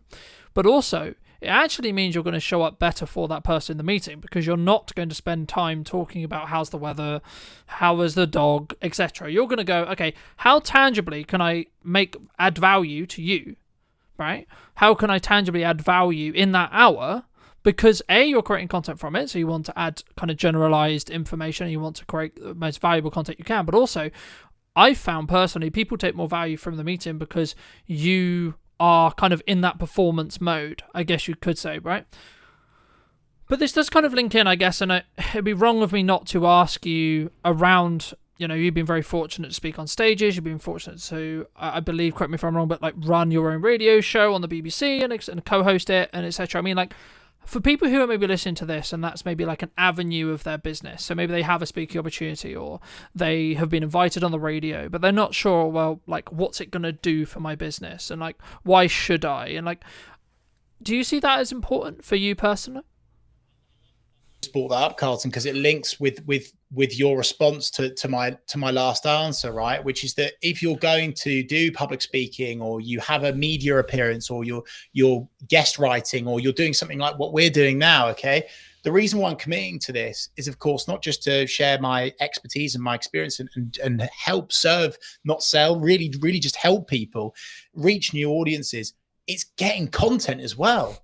And you've mentioned Gary Vaynerchuk, huge advocate, very grateful to have met him a couple of times now, a really real massive inspiration for me. And one of the things that he talks about is content pyramids. And many people just, and it again links back to your having the time bit, Carlton, they don't realize that us doing this, what is it now, half an hour, 45 minutes, we'll do maybe an hour today together. This will give me content for weeks. I could pull out of it a long form video. I could pull out of it multiple blogs.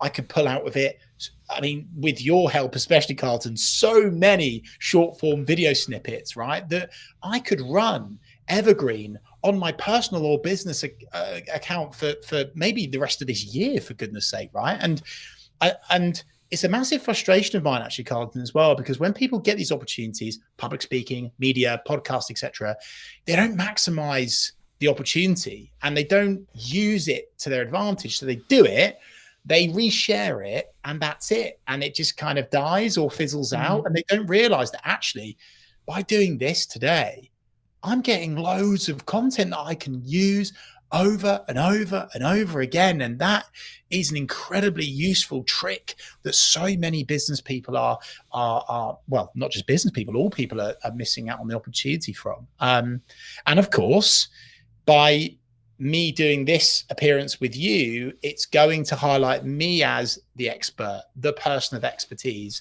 Whereas if I'm doing this on my channel and it's just me and it's on, here you go, me, we, all of this again, people don't quite believe it. But the fact that I'm doing this on your show can actually create so much more trust, so much more respect, and really build you as the key person of influence. I think a book that I'd highly recommend to, and I'm sure loads of your community already know it, Carlton, but Key Person of Influence by Daniel Priestley is a brilliant book to read, to really understand and simplify personal brand. And it gets you in this thought process and concept and strategy of, using these opportunities to build you as a key person of influence so people trust you more. And if they trust you more, they buy more of your products and services. It's a simple mathematical equation, if you like. And so again, that's why I would hugely recommend that when you do these appearances, you really, really milk them for as much as you possibly can.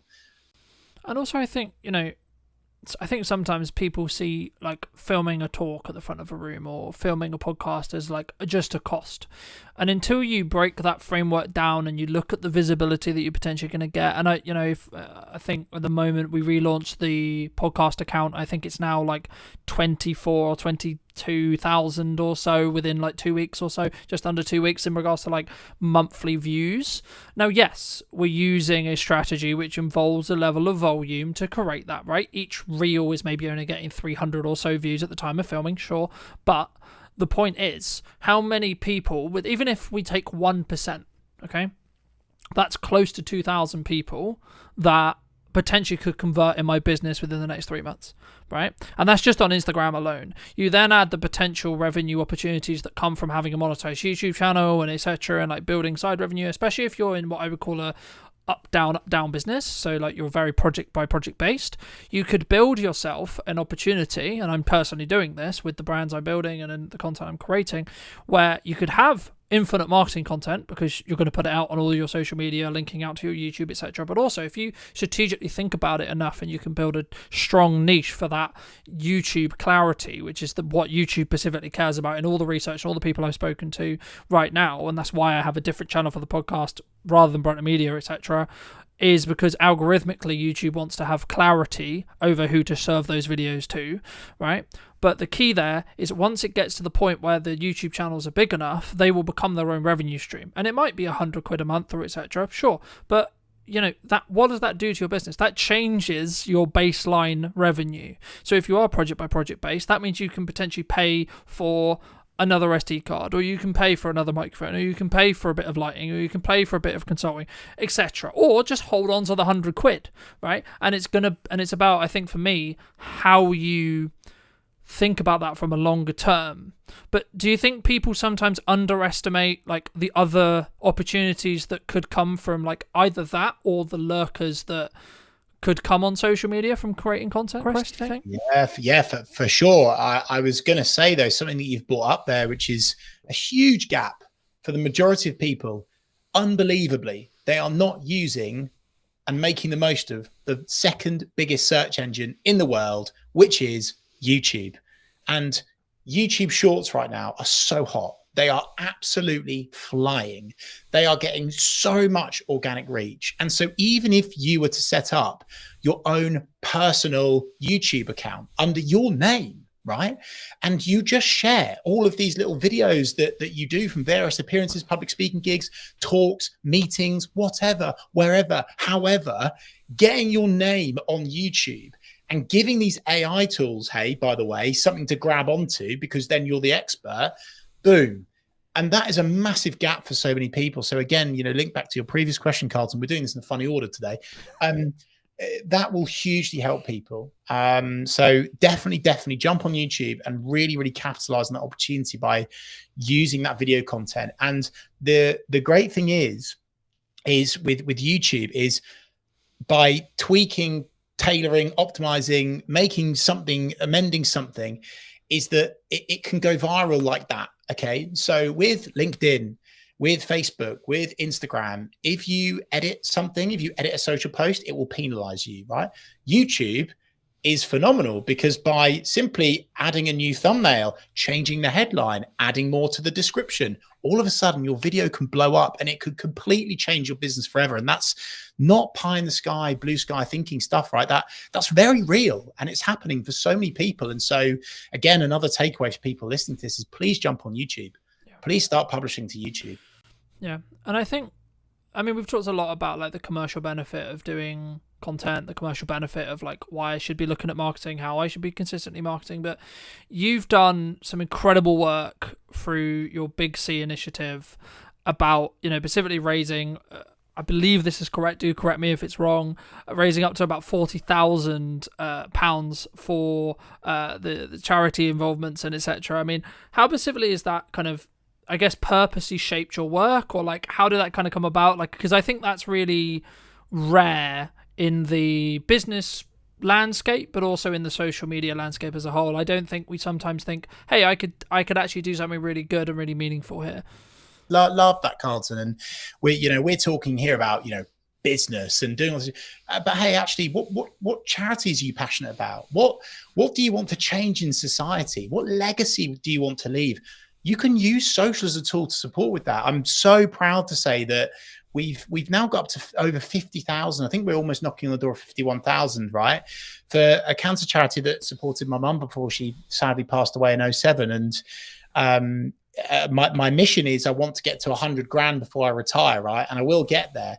But the takeaway and the learning from that is all of that money was raised because of the power of social media, specifically the power of building a engaged community. And we jumped on YouTube lives. We were talking to our subscribers. We did a 24-hour watch along, which was phenomenal. And we raised, I think it was like annoyingly, it wasn't 24,000. It was 23,000 in 24 hours. And that was on YouTube, one platform. So again, like, if it's not enough to already jump on social media for your business, what about the stuff that you're passionate about? What about the charities that you want to help and support? It's definitely the right thing to do. Do you think AI is going to change this? Yeah, I do. I think AI has already changed a lot of social media. And I think that it's one of those things that you can either lean into, you can sink or swim. And I think that many people are already swimming with it, but then also some people are unintentionally sinking because they're using AI. They are they're really rubbish with their prompts, Carlton, and they're just kind of spewing up stuff and throwing it out there. And the algorithm is understanding and picking up, that's AI content. And there's certain things that you see and you're like, you've swallowed a thesaurus overnight.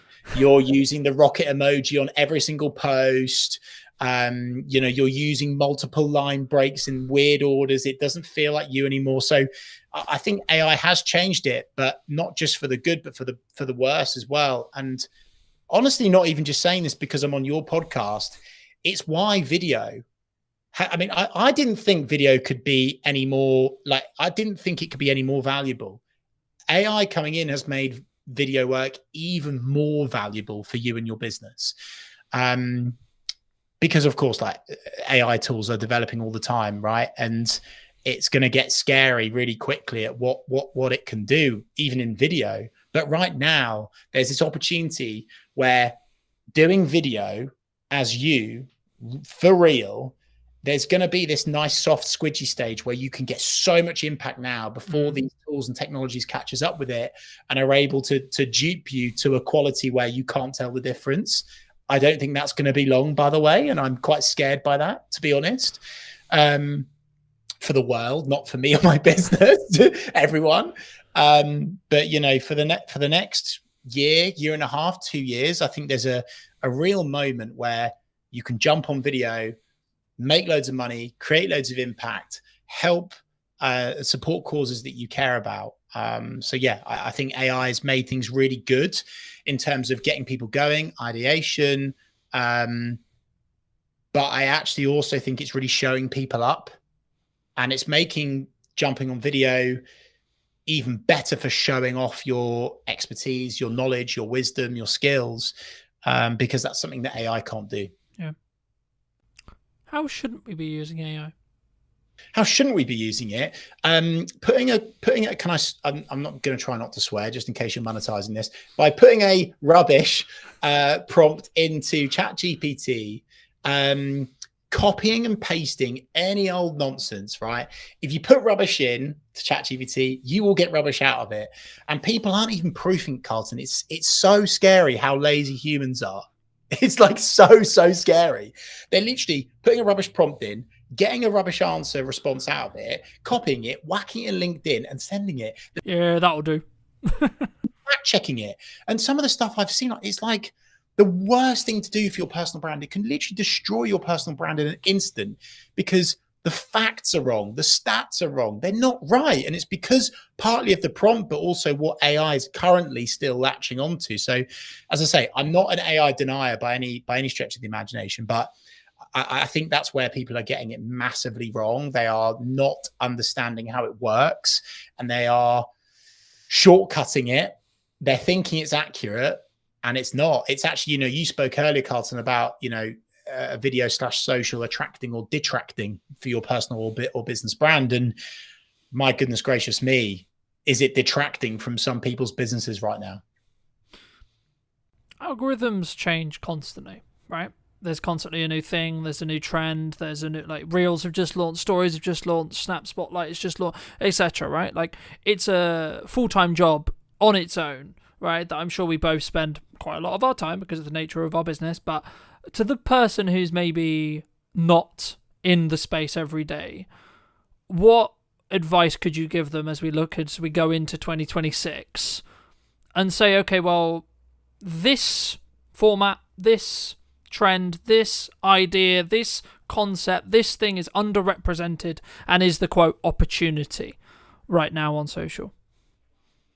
Well, I think what's always going to be safe, is educational content, serving, not selling, especially when the content that you're creating is non-time sensitive. That consistency is going to be more impactful and work over and above trends. I'm really cautious with trends. Trends are fantastic at creating virality and going big, getting loads of vanity metrics. I'm not sure jumping on trends is something that a business should be leaning into too much, because actually I think it detracts away almost from your commercial objectives. Heck, I saw a competitor the other day post something on their social, which was so detracting away from what good customer service, client service looks like. And I was like, oh dear. And it's because they jumped on a trend that other people are doing, but you don't have to jump on every trend. So I think video works. I think doing lives works and will work very, very well. If someone is able to do content where they are getting connected, exposed, and accelerated into another network of people that they want to reach, is also good. So Instagram collaborations, live broadcasts like this, very, very good thing to do. But Carlton, I do fear that question will almost strike fear into people, and they will go, "Oh no, I'm overthinking it again. I can't do the right thing." So again, I just want to go back to basics: execution of perfection, give value. I'm creating now, as we speak, 52 videos, and I'm going to do one per week for the rest of next year. I'm practicing what I preach on that, and I'm not worried about the trend at the time, because I want to leave a digital footprint. I want to leave little magnets, branches for my audience to hang on to with keywords of service areas that I want to sell more of. That's what I'm all about, right? Leaving this footprint that people can grab onto. So trends are great. You don't have to jump on all trends. And in terms of what's safe for 2026 and what is going to work still in 2026 is short form video content. Make it real, make it authentic, whether you do it professionally with someone as good as yourself, Carlton, or whether you selfie shoot it. But again, balanced diet point. Do both. Why not do both? Yeah. Work with you, Carlton, or another video provider. Won't be as good, obviously, to batch create loads of video content, evergreen, non-time sensitive, so you're talking at least once per week, and build it and build it and build it, and that's how you can grow your account. No, I completely agree, and I want to build off just before we wrap up the trend thing, because I agree, but I also kind of disagree, and it's kind of a bandwidth question, right? So I'm going to caveat my answer with, if you have the bandwidth to do this and you have the systems in process to be creating all the polished stuff, all the value add, everything that me and Chris have been discussing for the last hour or so, then yes, do that first. That's always going to serve you. That's always going to be a good idea. However, if you want explosive growth from an awareness point of view, and you have the bandwidth to jump on a trend fast before it becomes saturated, then you can commoditize a load of attention that will then lead into your value-led content. And that's where it really comes down to, in my opinion, a yes and thing rather than a yes or thing, right? We've alluded to Gary a lot, and I will link some resources down below for those who are interested, but like, this is one of the things that Gary talks about a lot. It's like, yes and you should talk about your hobbies. Yes, and you should talk about, I think he had a video that got like silly views, like millions and millions, and it was like him talking about like a fruit, right?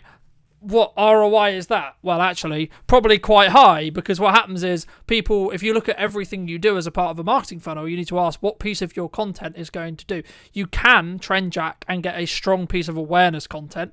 No, it won't convert. No, it's not going to miraculously mean you get hundreds of millions of pounds in your bank because you've converted it. But what it will do is it could give you a boost in followers, and or a boosted initial interaction. And if you have your leading to a book that's actually on Chris's bookcase behind him, where Gary talks about your profile hygiene, right? If you have your website, you have your email, you have your phone number easy accessible on those profiles, when you get something that gets 1 million, when you get something that gets 100k, there's going to be a percentage. Again, if you take 1%, you're going to be in a position where you're going to get some more work. You're going to get even 1 or 2 more people who potentially will become clients. So that's kind of my, I guess, counter argument to trend jack, and that's why I caveat it with the bandwidth thing. But Chris, for those people who, because I'm aware you've got to go very shortly, but for those people who want to connect with you, if you want to see more content, who want to see some of this video you've already alluded to, where's best for people to reach out to you? And do you agree with what, that strategy as a whole? Well, I was going to say, I just looked at the time and I went, oh, that's a shame, because I've got so much more to give. And for people that have kind of liked the cut of my jib today, I'm serving up a ton of value over on my Reeve RWVE social media YouTube channel.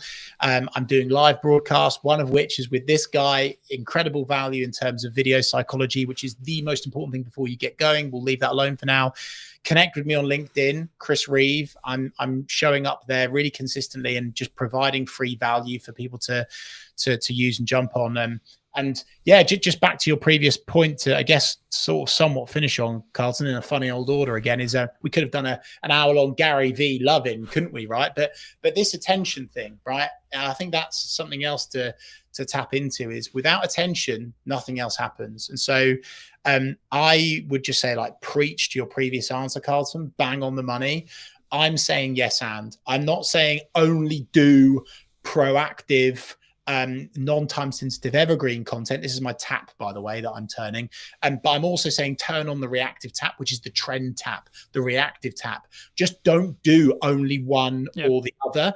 Do both, but it has to be attainable with you and your business, Carlton, which is where I think we're totally in the agreement of. I'm just so fearful that some trends that people are jumping on detract and they turn off your ideal customer profile rather than turn on. But I'm in total agreement with you. Do proactive, non-time sensitive evergreen video content. Do trend content as well. And hey, in that book, Attention by Gary Vee, his latest one, it's full of geeky social video, psychology of social content that can work incredibly well for you and your business. Carlton, I just want to say thanks for your time today, but also I want to take the time to say, on behalf of your network and the audience and the community that you're building on your podcast, thank you, because this is really rare that someone is taking the time out of their day to genuinely share so much just purely because they're passionate and that they want to help. And I really wish that there were more experts in their field that committed the amount of time that you do to actually just helping people. So thank you, sir. No, that's so kind of you. And thank you so much for the time. If you were going to talk to Chris 10 years ago, right, and you were going to give advice, what advice would you give him? Be more you. You cannot be anyone else. Stop trying to be someone else online. Stop copying your competitors. Stop just doing what the other people in the industry are doing, because actually, if they go yin and you go yang, if they go black and you go white, that is really, really impactful. And the more that you are unashamedly you on social media, the more impact you will have in terms of reach, in terms of engagement, in terms of sales, everything. It all comes back to the more you that you are, the more impact you will have on social media. Thank you so much for the time, Chris. And if you did enjoy this episode of What's Missing in Marketing Today, make sure to be subscribed and all that lovely YouTube stuff and etc. as well. But thank you so much for coming back and joining me. I'll see you very, very soon. Do you think that filmmaking either will continue to change and or has already changed with the advent of AI? If you're getting into filmmaking now, it's potentially quite challenging. It's going to be very difficult for juniors coming in to know whether they can even trust AI. It is a big question mark at the moment for me. We'll get to a point where we truly won't know what's real and what's not. Marketing is for a specific job to give you the permission to sell to someone. And then sales is the ability to add value at a monetary balanced cost to you. And I do think as a creative, especially if it's a project you're not being paid for, you need to be brutally in line with what your voice is trying to say and not be swayed. Hello, my friends. Welcome to a brand new episode of today's podcast. Today we're going to be talking to Phil all about filmmaking, his journey in filmmaking. And I guess, Phil, I mean, I was going to ask you specifically like how you got started, but I think why should someone specifically care about filmmaking as a whole or video as a whole right now, would you say? Well, I mean, it seems to be that video is everywhere, and it's a really powerful way to sell or to get a story across and just to generally get a message. And I think people are, well, I mean, the fact that we've just at our fingertips got video content that we can just scroll through and on tap, it seems. I just think it's probably the most effective way to get a message across. Do you think that filmmaking either will continue to change and or has already changed with the advent of AI? And equivalent, like to give you some context, I was watching a video earlier today all about the fact that like junior editors and getting into filmmaking, like we're both like I would say probably more established, but if you're getting into filmmaking now, it's potentially quite challenging in respect to like those don't necessarily have those junior roles because they are being commoditized or replaced by AI. Yeah, it's an interesting thing. And I was at an event the other day and they drew attention to the fact that, as you described, those junior level roles are being filled with AI. But what's interesting is that those at the latter parts of their careers, once they disappear, the experts that actually know and have the knowledge, it's going to be very difficult for juniors coming in to know whether they can even trust AI, because they haven't got some old fogey next to them that they can vet it and check if it's correct. But in terms of AI, it is a big question mark at the moment for me.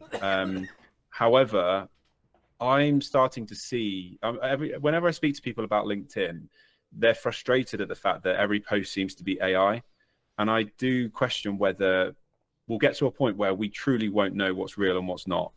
And so people will need further proof on and evidence as to what's real. And I think what will happen in terms of marketing is that people will just start meeting up more. And so you might find that video loses its impact because we just won't believe it. Perhaps these kinds of conversations that we're having now will become a better way to market. But it's really hard to know. And it is a worry, I'll be honest. And I think it's important to embrace the technology and not get left behind. But I feel like it could go either way.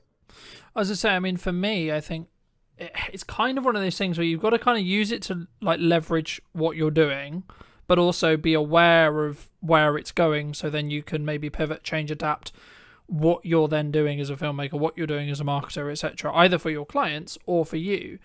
I mean, I agree with your like the perspective or the analysis, I suppose, that people are more pushing towards in-person events and more community-based stuff, because I've noticed that with my own in-person event, but also in general, people really seem to, I guess, resonate more in some ways with in-person connection as AI becomes more dominant. But I guess maybe the longer-term thought process is, Like, is there a can we marry the two in the respect to, like, actually a lot of the stuff and a lot of the grunt work will always be done by AI, and does it maybe cross out? Maybe the line is that maybe when it doesn't cross over into like the creative stuff, I guess, do you think, could it replace the creative thought process? Because I don't personally, I think it will struggle to do that, and if it can't, then we're actually fine as filmmakers. I think we'll be just kind of optimized by AI in some ways. Yeah, there always has to be, in some form, some sort of director or operator, and I just think what will change the most is the location at which we're doing our job. So rather than, like today, going out and filming in person, it might be that we're sat behind a desk and we're the ones providing the prompts.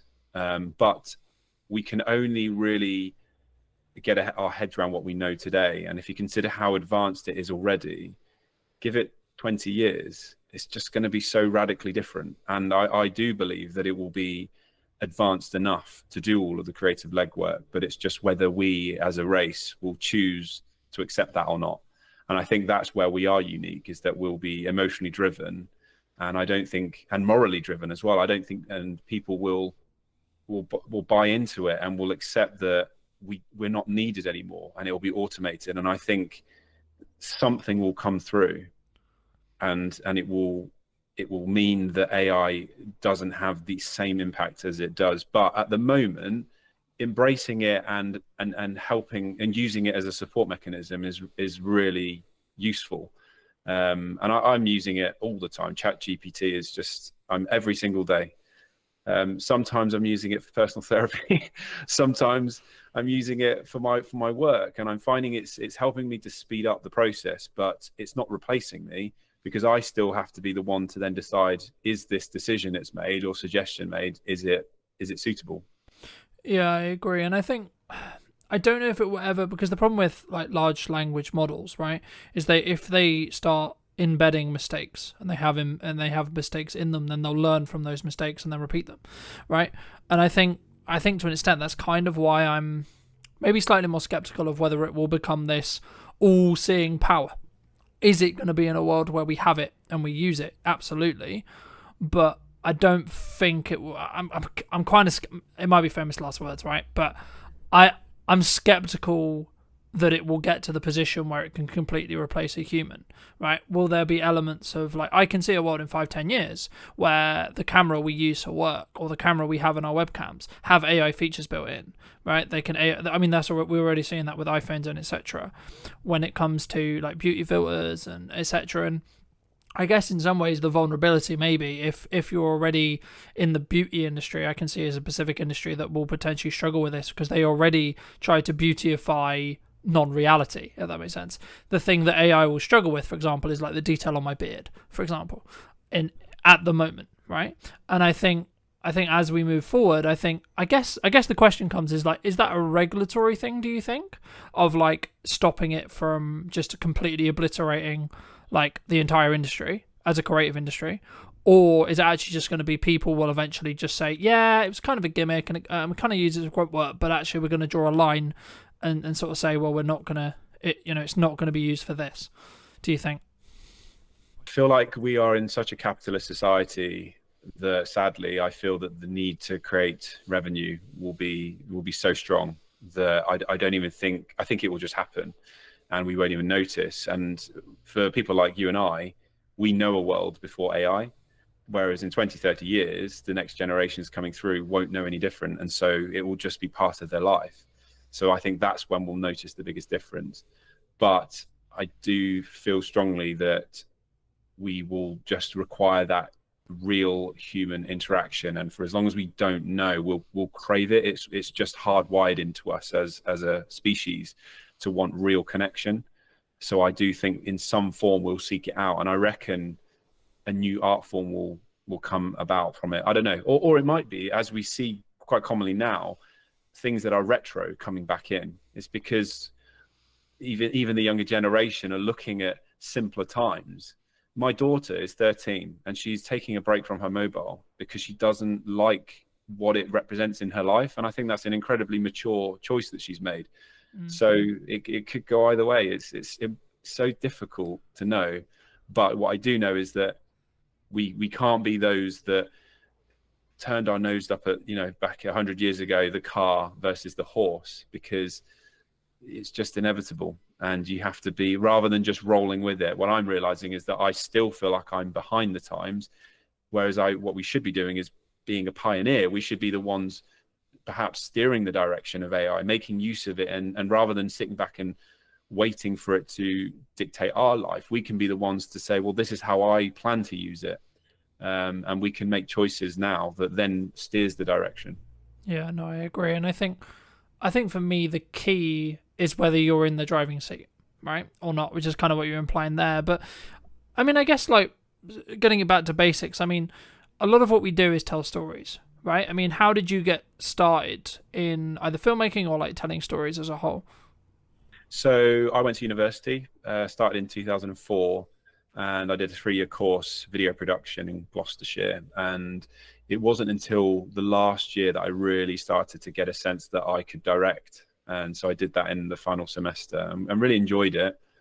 And then I left university and spent 5 years working for a video and photography studio, worked my way up to producer level. So I wasn't really telling stories, but I was starting to get a sense as to what it meant to create content for clients, understanding budgets, their needs and things like that.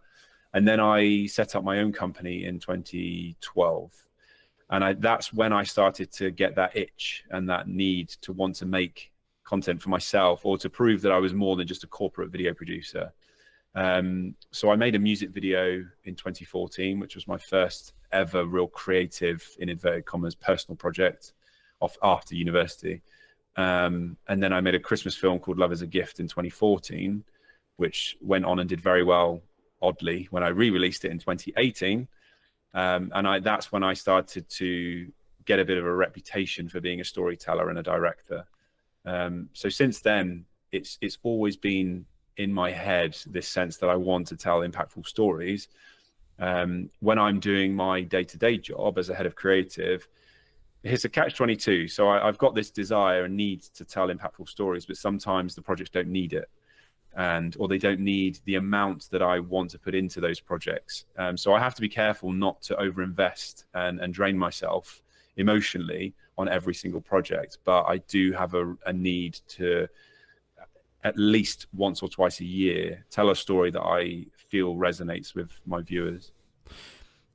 Do you think a lot of people struggle, like, I guess in some ways they're always in the rat race, especially as filmmakers, right? They're in that corporate kind of revolving wheel of, I need to create something, I need to create something, I need to create something for a client. And maybe they don't step back and say, well, why should I create something for myself? I mean, is that something you've always done, or was that just to like sharpen your craft and lean into that more creative side that maybe didn't necessarily fit the client's vision, would you say?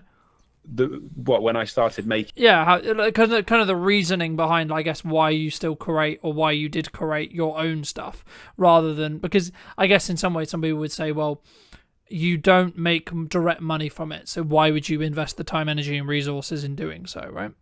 Yeah, it was a twofold thing. So when I made the film, it was because I was, I guess, sick to death of doing interviews, and I wanted to demonstrate that I had more to give. So there was a personal need there, but it was a marketing piece. I truly believed that if I made this Christmas film, it was going to promote my company and push us into new territories. I wanted to create TV adverts and music videos, and I wanted to be paid to do them. So I thought, well, if I just make something that demonstrates my capabilities, well, then I'm doing that's the best thing I can do. And it's paid off. It took 4 years for that film to gain the traction that it did, but I've had some successes off the back of it. So I think it's really crucial that creatives don't just sit back and wait for the brief to come in from the client. They play their part in steering the direction of their careers, and then that influences who then approaches them and the briefs they receive. It's like a self-fulfilling prophecy. They'll receive the briefs that they want to receive because they're demonstrating what they can and can't do. Do you think, I guess, I mean, that's always been an approach that I've had, which is like, if I want to make the step into a specific area of work, I need to kind of do spec ads or free ads or etc. around that thing, or a personal project to sort of prove, I guess, in some ways to that industry, for me to have the right to then potentially pitch for stuff.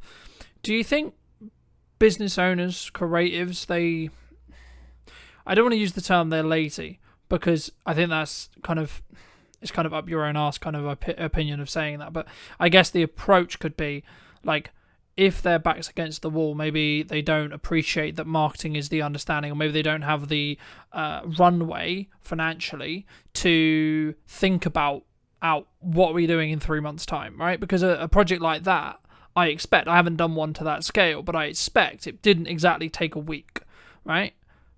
I mean, did you specifically plan like, oh, I've got this 3-week window and I know I'm going to be good for client work, etc., and then make the decision to do it? Or was it in a down period? Because I think sometimes we can go into this spiral of, oh, I'm just going to go get a job, or, oh, I'm going to play video games and sort of wait around and wait for the phone to ring, right? Yeah.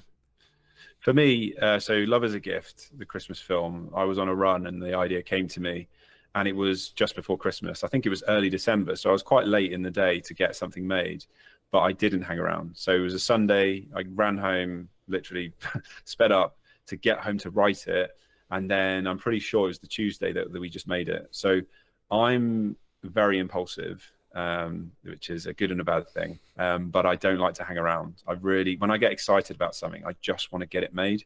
And I think that's the best way to be, especially as a creative, because the moment you pause, you start to second guess, and you start to worry about, will it be successful, or will people like it? Is this right timing for me? And then you just end up talking yourself out of it. And there's a danger as well with the second guessing, is that you start to lose. When I was running, I wasn't thinking about who was watching it. I was thinking about the story I wanted to make, and it was all coming from a deeper level. It's dangerous to get into a place where you start thinking about how people will consume it, because you lose your identity a little bit. And I do think as a creative, especially if it's a project you're not being paid for, you need to be brutally in line with what it is, what your voice is trying to say, and not be swayed.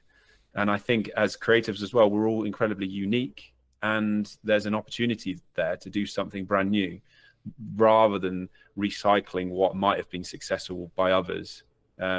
So in terms of fitting things in, I have to be really mindful, because I've got a job that's full-time and I need to squeeze things in there.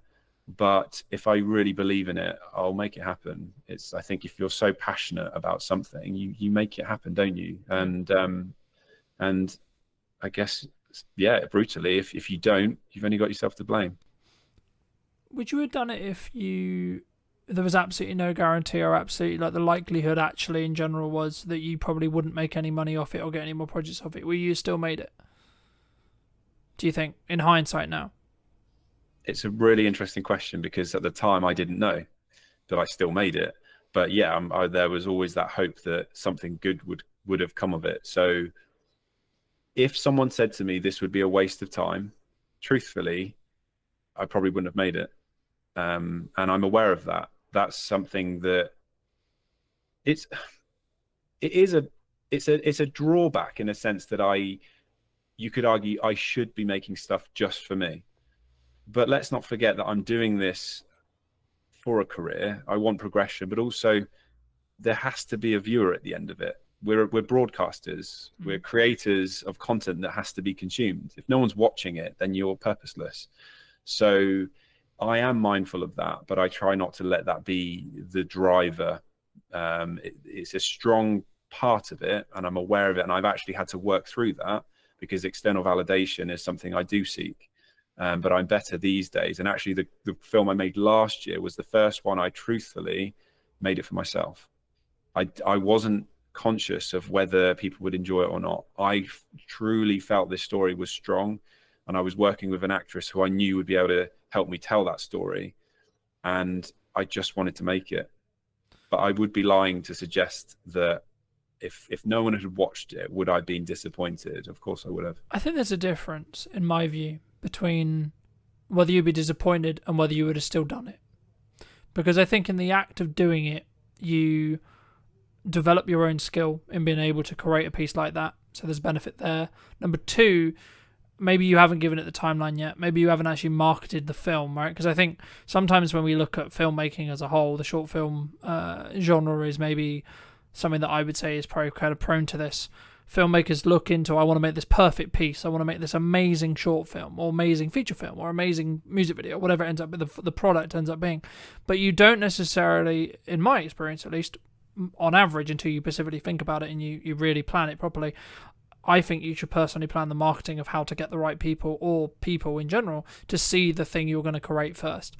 And I'll give you an example. So I'm doing an event on probably by the time this comes out, it would have already happened, but on the 11th of September. And my plan wasn't, let's film or plan out everything I'm going to do in the event, like piece by piece by piece. My plan was, let's build the marketing. How do I want to market it? How do I want to get the word out that I'm doing it?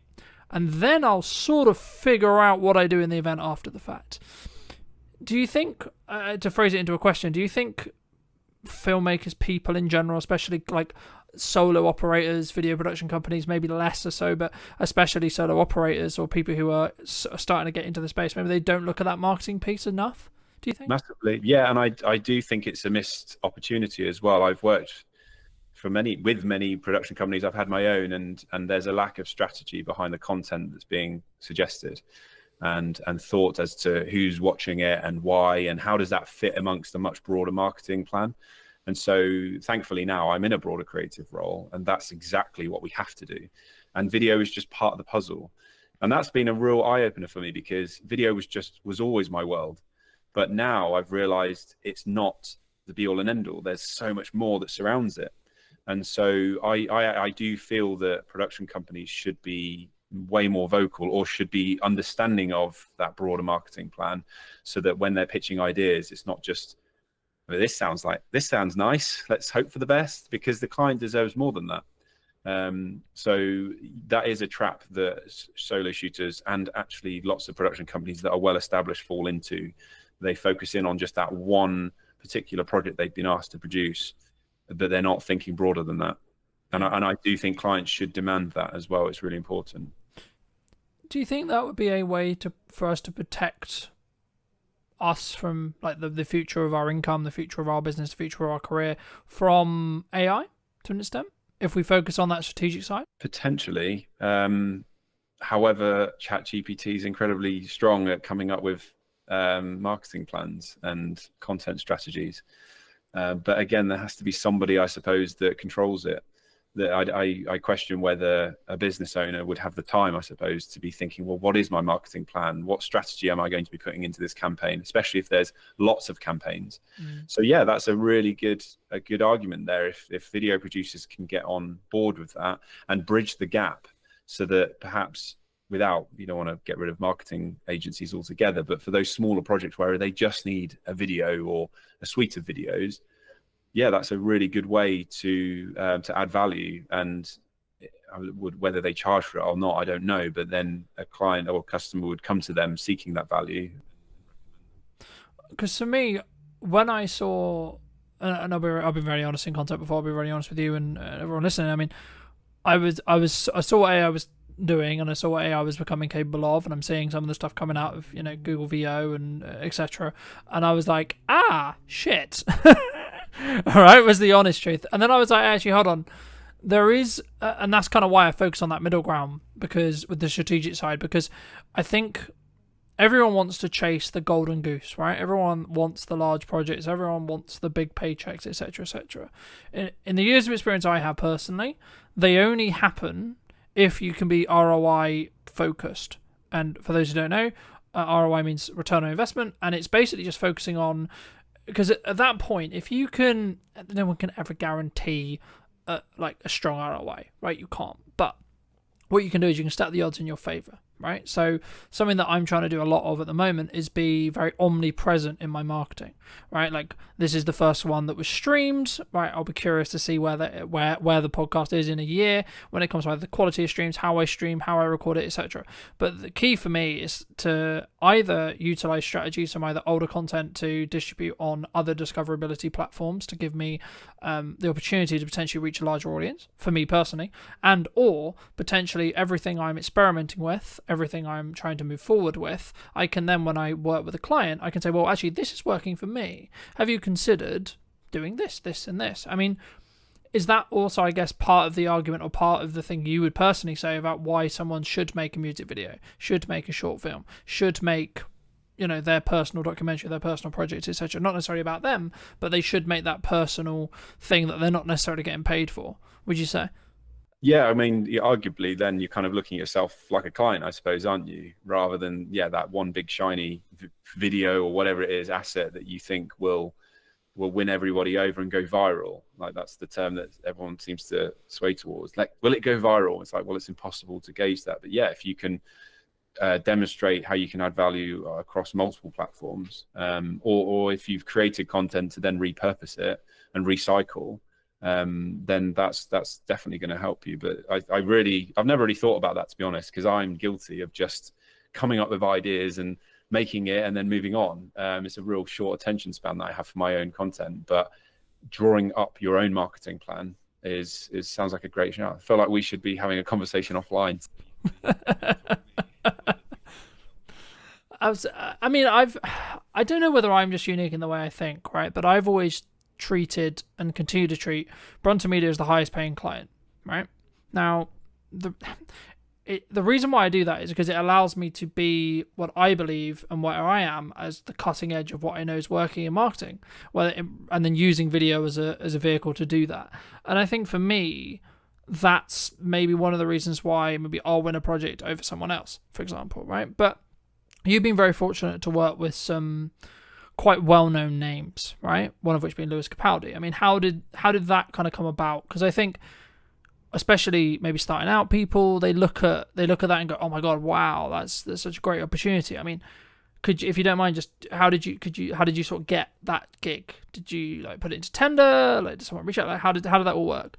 It's going to annoy you because I was just very lucky. I didn't have to do much. Well, so my Christmas film re-released in 2018. It went viral and I got a lot of press coverage. Then I was asked by Good Morning Britain to make some content for them. And I went on TV again, and that was broadcast live, which was incredible. And then I was approached by a director agent, and she started to toy with the idea of representing me as a director. But at the same time, what I didn't realize was behind the scenes, she was putting me forward for music videos. And one of them was Lewis Capaldi. And so from my perspective, I didn't know this. So all I had was an email from Lewis's manager saying, "We've seen your work. We love what you do. Would you be up for a conversation with Lewis to talk about creating a video together?" So I actually then had a phone call with Lewis himself. And this was all before any of his songs had gone to #1. So he was quite an unknown name. And we chatted about a concept. And then over Christmas, I didn't hear anything. And we're talking 3 weeks where I just heard nothing. So I just thought, well, that's not happening now, is it? And then they reached out again. And so I did have to put a treatment forward, which is a document that details how I'm going to approach the music video as a director. And they loved it and bought into it. So very quickly, I'm pretty sure it was like mid-January, we got the green light. And then we were filming early February. So it was crazy turnaround. So I want to say I was very fortunate because I didn't have to do much legwork. But at the same time, I went out there and made stuff for myself. And even though it was 4 years later, it did exactly what I hoped it would do, which is to demonstrate my capability. I think that's a very key example of you make your own luck, right? Like, there could be an approach that someone comes to you and says, well, actually, you got lucky by getting on TV and then you got seen and then da-da-da-da, right? Or you could look at it from the other perspective and say, well, actually, you had an idea on your run, you executed upon the idea, and you took the risk of, to be honest, correct me if I'm wrong, but it could have got like 5 views and you could have, in theory, been a laughing stock. Oh, look, you put all this time and ever, haha, right? But in reality, what actually happened was it took a while, from my understanding, it took a while, but then it went, quote, viral, and then that got you the right attention of the right people, which is exactly what we want in marketing, right? In a nutshell. And I think sometimes, especially maybe people who listen to this, hopefully will take that as an example to say and have permission to actually do those projects that you're like, yeah, but this is a massive time sink. Yeah, but this is actually So for me, I think you make your own luck, and that's always what I believed. And it sounds quite egotistical to say, but the reason is because you can do work now, that can then showcase and highlight. And that's why I treat my marketing in the way I treat my marketing, because every single time I'm live, every single time I'm moving forward, yeah, my video or my live stream might only get 2 views, but you don't know who those 2 people are, right? And then in 6 months, 12 months, 18 months, they might actually be the next big client. They might actually be, because they might have watched your progression and watched you tinker and watched you try and watched you fail, and then actually, hold on, he got back up and he did that, and then etc. I mean, how have you dealt with failure? I'm trying to, I don't mean this to sound weird, but I'm trying to reflect on when I can consider myself having failed. And I don't know whether that suggests to me that I'm continually growing, and I've just been very lucky, and had a great experience in my career. The film Love is a Gift, I released it in 2014, and it got a few likes and watches on the Facebook notice board in Tewkesbury. And you could argue that that could have been considered a failure. But I think because the position I was in was that anything was better than nothing, I had no expectations. But I also wanted to relate to what you were saying about the waiting game. It's the same for brand. With brand messaging, it takes a long time, I think, to build a brand. And my example is a really good.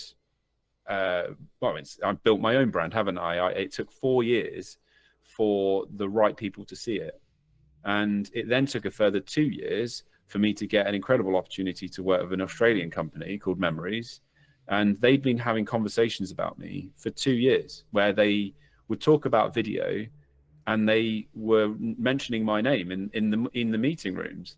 I didn't obviously know this, and then 2 years down the line, so that's 6 years on from the film being made in the first place, I then got reached out. They reached out to me and offered me a 2-year role. So it is really important to just be patient, I think, but not chase the quick wins. It's very common, as you probably know this yourself, that you've got the financial directors thinking, well, what's the return that I'm going to see next week?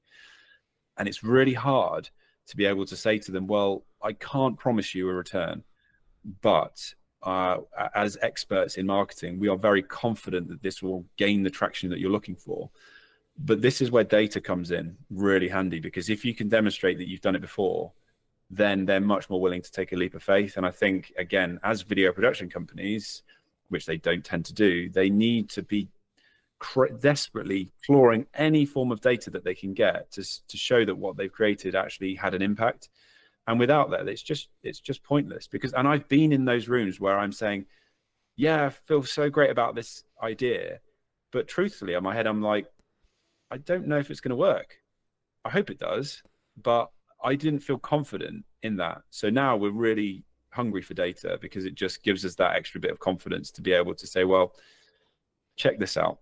We've done it before. I reckon we're going to do it again. Yeah. And I guess in some ways, it sounds really weird to say, but sometimes the litmus test is turn off stuff, right? Like, let's say, for example, you've got a client, and maybe you're not in the position to say this or do this, but like, I've had it previously with clients. I'm sure I'll have it again with clients where they're like, well, what's the ROI? We're paying you all this money, etc. Like, we haven't made any direct sales from it. And I'm like, okay, right, let's break that down. So you haven't got a trackable outcome necessarily. Okay, we can add something trackable into the video to see QR code, discount code, etc. Right? B, we can also look at it as a top of funnel understanding of, if you're consistent and you're consistently having a load of visibility, actually it's then not actually going to directly actually give you the ROI as in the sale, because it's not designed to do that. What it's designed to do is get you seen by a load of new customers that then take 3, 6, 12, 18 months to then convert. But then actually, and I guess the issue or the thing that marketing and sales always has is sales always gets the credit for the sale, even though arguably 70% of the work was done by the marketing, right? And I think as video creators, that's why we need to specifically structure our proposals, structure like how we work with clients to be I guess in some ways for them to understand, it doesn't mean that you're necessarily going to 100% like keep the client forever, or you're going to keep the retainer, or people are going to understand the content, because there is a window of time, unfortunately or fortunately, depending how you look at it, where you will just, like, you've added the value you can, right? Like when they've got the story videos, they've got this, they've got that, maybe they don't need the ongoing support, maybe they don't see it as valuable as they did say a year ago, and actually maybe you've grown as well. And I think just building off what we were discussing about like the failure thing, I've always been in the view you either succeed or you learn. You don't technically failure, yes it exists, yes the word exists, but it's not something to focus on, because for me, if you fail, it's because you did something wrong. You should take self-accountability. To phrase it into a question though, in your career, in your experience, do you think people, either you personally should have taken more self-accountability in the past, or do you think more people should do as a whole? And do you think they would have a better outcome when it comes to what they're looking to do with their business, potentially? Yeah, 100%. And I think it goes back to what I said about seeking external validation. I think if you're constantly measuring your success of other people's metrics that come from your external viewer, then you aren't taking any accountability. It just becomes a bit of a blame game. But it's totally agree with what you've said about failure being learnings as opposed to actually deemed a failure. And it's quite empowering to hear you say that, and for me to reflect on the fact that I cannot pinpoint a time in my 20-year career where I consider myself having failed. And that's actually the first time I've reflected on that. So that's a big win for me today, to be able to feel quite proud of that. But yes, we're all in charge of our destiny, and I think we should be taking accountability. And if there are moments where things don't quite go the way that we planned, well, we just reflect and move forward, don't we? And it's the same with all aspects of life, relationships, and just personal stuff. It's every obstacle is just it's something you can look back on in later life and almost be grateful that it happened, because it just gave you some further clarity. That's how No, I completely agree. And I think, we talked a little bit before we jumped on the actual show, and I said that 2024 was really difficult. And I look in hindsight now, and I blame myself for why it was difficult, right? Now, some people would say, well, that's a bit harsh, that's a bit mean, but it allowed me to understand what I was doing wrong. And now I can look in hindsight and I can look back 6 months and go, okay, well, the reason why I'm where I am today is because of the work I did 3 to 6 months ago, right? In regards to marketing and output. So the thing that people struggle with, clients and like me and potentially you as well, is we do a load of actions. The analogy that's always used here is like the gym analogy, right? You show up, you do a good workout. Cool, sick. But I look the same. Okay, we'll go again tomorrow. Right, cool, sick. Do a good workout, cool, feels great. I still look the same. Repeat. There is a day, though, where that compounding effect will get to the point where you actually see results, right? And that's then a motivator, of course. But I guess in some ways, is it the same, would you say, in filmmaking, in marketing, in output, in outreach, in any skill set that we're trying to build when it comes to business? Like, do we just have to keep going for long enough for them to reap those rewards across time with consistency, would you say? 100%. And I think being present and for a long period of time is, you're establishing yourself as any good brand should and does. But I do think you're being hard on yourself, because you're just one aspect of what might steer you in the direction of success, whatever that looks like for you. You can't control other people's behaviors. You can only control your own. And I think there of course is going to be projects that you've created that might not have necessarily gone where you'd hoped, but there's going to be all these other people that will influence that direction. So I think as long as you're proud of the values that you have and the behaviors that you put into your work, I think that should release you slightly from, let's say it doesn't work out the way that it did. You can always stand back and say, well, I gave it my best shot, and I used the tools that I had to my disposal, and I put my best attitude into that. It's like kids. We say that if they got an E or an ungraded on an exam, if they tried their hardest, that's the important bit. So I do think you should release yourself from some of that stress and blaming yourself for whatever it is that happened last year, because you're just one of billions of people in this world. And I do think we get lost in that a little bit, which is that we, as perfectionists, which a lot of creatives tend to be, imposter syndrome, we come down on ourselves like a ton of bricks, but that's not fair. And it's not, yes, there's many aspects that feed into why something might go the right way or not. And sometimes it is just bloody luck.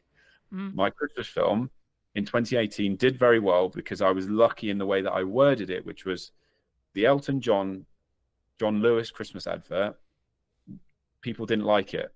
And so what I said was, off the back of the John Lewis Christmas advert, here's one I made 4 years earlier. So the reason my video, I personally think, went viral is because they didn't like the John Lewis one and they were more receptive to something else. So the whole narrative was John Lewis, this guy creates a film for 50 quid that rivals John Lewis. There was that story there. I couldn't have dictated and controlled that. And I probably would have put the same type of post out had the video been successful. I wasn't deliberately writing it in that way to say, well, I know it's shit, therefore they're going to love mine. It was just good fortune. So I don't think I could have truly controlled that. No, and there is market, like to an extent, there is market conditions that do have a perfect storm, right? But the reason why I say luck is in our own control is because we prepare for an opportunity and then we can execute upon the opportunity. So, like flipping it the other way, if you're going to take maybe my point of view on it, I would argue by the fact you had the film and by the fact that you saw the way I actually remember I wanted the John Lewis advert that you actually questioned or that you're talking about. I don't know whether you saw it and that's why you made the post, or whether it was because I don't know timing, but like in a world you could make the argument to say, well, actually you saw the market's reaction and then you went, actually, let's put this post out and see what it does. I would say actually that's your preparation towards so that's your preparation related to the opportunity. So we can't control necessarily the opportunity, sure, and that's the element that is lucky. But to give you some more context, and maybe the audience who don't know, in 2024, I was marketing mostly wildlife stuff and etc., which is still a passion and still a good thing. But I wasn't truly focused on who I was serving, right, as a whole, in respect to how I can help you with marketing, how I can help you with video, what's the ROI on video, all these things and these key things. And I think for me, in hindsight, of course it's in hindsight, right, then of course that would then have a knock-on effect to potentially the work I got. But actually, arguably, with that hindsight, I picked up a couple of clients who were in the more nature realm space that I'm still working with today. So actually, I don't regret it in that respect. So I think you have to look back to see what lessons you can learn, but don't hold yourself to this perfectionized constant. I mean, in business we're like constantly known for it. It's like, I turned over X amount this year and I'm going to try and do better next year and I'm going to continue to move forward and forward. And I guess it's at what point would you say then there's more to life, right? Is it just covering your expenses? Is it actually developing a emergency fund or having some investments in building for the future, etc.? Or is it actually down to the person, would you say? Talking about like actually the focus on where we go. I think it stems back to purpose and having a sense of purpose and feeling that you're adding value back to society. I do feel that we're in an interesting time at the moment where even back at school, we're being fed this idea that we can all be exceptional, and it narrows it down to that one individual. Whereas we are a successful species because we were built on communities, and so what I want to feel in my life is that I contribute. And I get a real sense of purpose from this idea that it's not just about me, it's about how I contribute to society. But going back to what you said about preparation, you nailed it. I was thinking that word preparation and then you said it, because that's all you can do. And it's the same I'm well into my fitness. I used to be a pretty established runner, and training is all about just preparing for that race. I can't necessarily control what the weather conditions are going to be, how I'm going to feel that day. And there's lots of factors I can't control, but I can be very prepared. And again, using that as an analogy, every time I suffered in a race, it meant that the next race, I literally would be able to say to myself, I felt this pain before and I survived. And so I think we can use that in business and all walks of life, which is to say, well, that didn't work out how I thought, but I feel. Yeah, and I think when you change your mindset around failing, right, and that is your mindset when it comes to potential failure, I think it frees you. For me, like in that scenario with the running scenario. Yeah. But yeah. I also think failure is often dictated by other people. And I think if there was no one around to tell you that it failed or to give you any sense that it failed, I think we wouldn't feel so bad. And so that's why it's important not to measure your success of other people's drivers or what other people are doing in their lives. It should be based on what's relative to you. Yeah. Do you think that comes from a self-belief, self-esteem, like in here thing? Like, this is more general, this is like not necessarily filmmakers, but do you think that the reason why we look for external validation constantly is that, or maybe that we want a film to go viral, right? But putting it back into our industry, do you think that's why, like, we there's something we're trying to fix in us? Potentially, but I think it's because we're taught the wrong lessons. We're taught that success comes in the form of finances and how many likes and subscribes we get and popularity. Whereas if we were fueled this idea that success came from making someone smile, it's just a whole different vibe, isn't it? And that's raw human nature. And I do think we all have it in there, but we're just being fed this dopamine hit constantly, and the need to want to be popular, which is just that again is a human natural thing, an instinct to want to be popular. We want to survive in our community. So I do believe that from an early period in our life, we're taught the wrong lessons. Yeah, I think that's true, and I think it takes some rewiring sometimes to, and also from speaking personally, like some internal work on why do I look for X or Y from that perspective. And I think you have to take it into two, just maybe lean a little bit back into business. You have to take it from two sides. One is I'll use your example. I'm actually completely cool if this video gets 3 views. I've spent tons of time in it. I'm really proud of it, and I'm not going to tie what I believe to be a successful project on what the internet or the output or etc. actually deems it. So if it gets 3 views, still great project. If it gets 50 million views, still great project. Fabulous, right? And then there's the other side of it, which is like I'm doing it for a client or I'm doing it for myself, which is like, cool, I need it to push a needle somewhere, okay? So I'll give you, I've just picked up live streaming in the last handful of weeks, and I've weaved into what I was already doing into live streaming. So I'll give you an example. A handful of weeks ago, I knew that I got a couple of private texts from a couple of clients that I would call maybe on the fence, right? We don't have any open projects. We've done some projects previously. We're in between projects, etc. Cool. And the part of the text that really stand out to me was like, oh, your videos are really connecting with me, right? And I was like, okay, hold on. So I don't know what he watched. I don't know where he saw it. I don't have any context at all outside of he watched a video, at least one, and it meant something to him. It connected with him, right?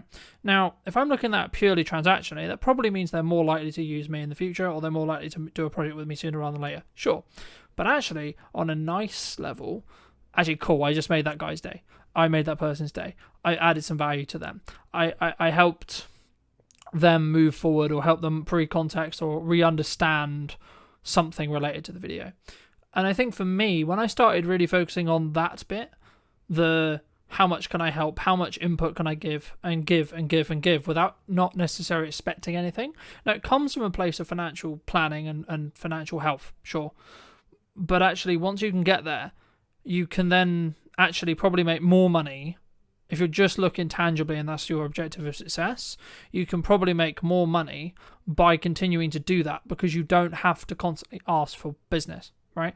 I mean, just as I'm aware of time, so I think let's wrap up soon, but for people who are maybe listening to this and thinking, okay, I'm going to start creating my own projects, I'm going to start creating my own content, where should someone start, would you say?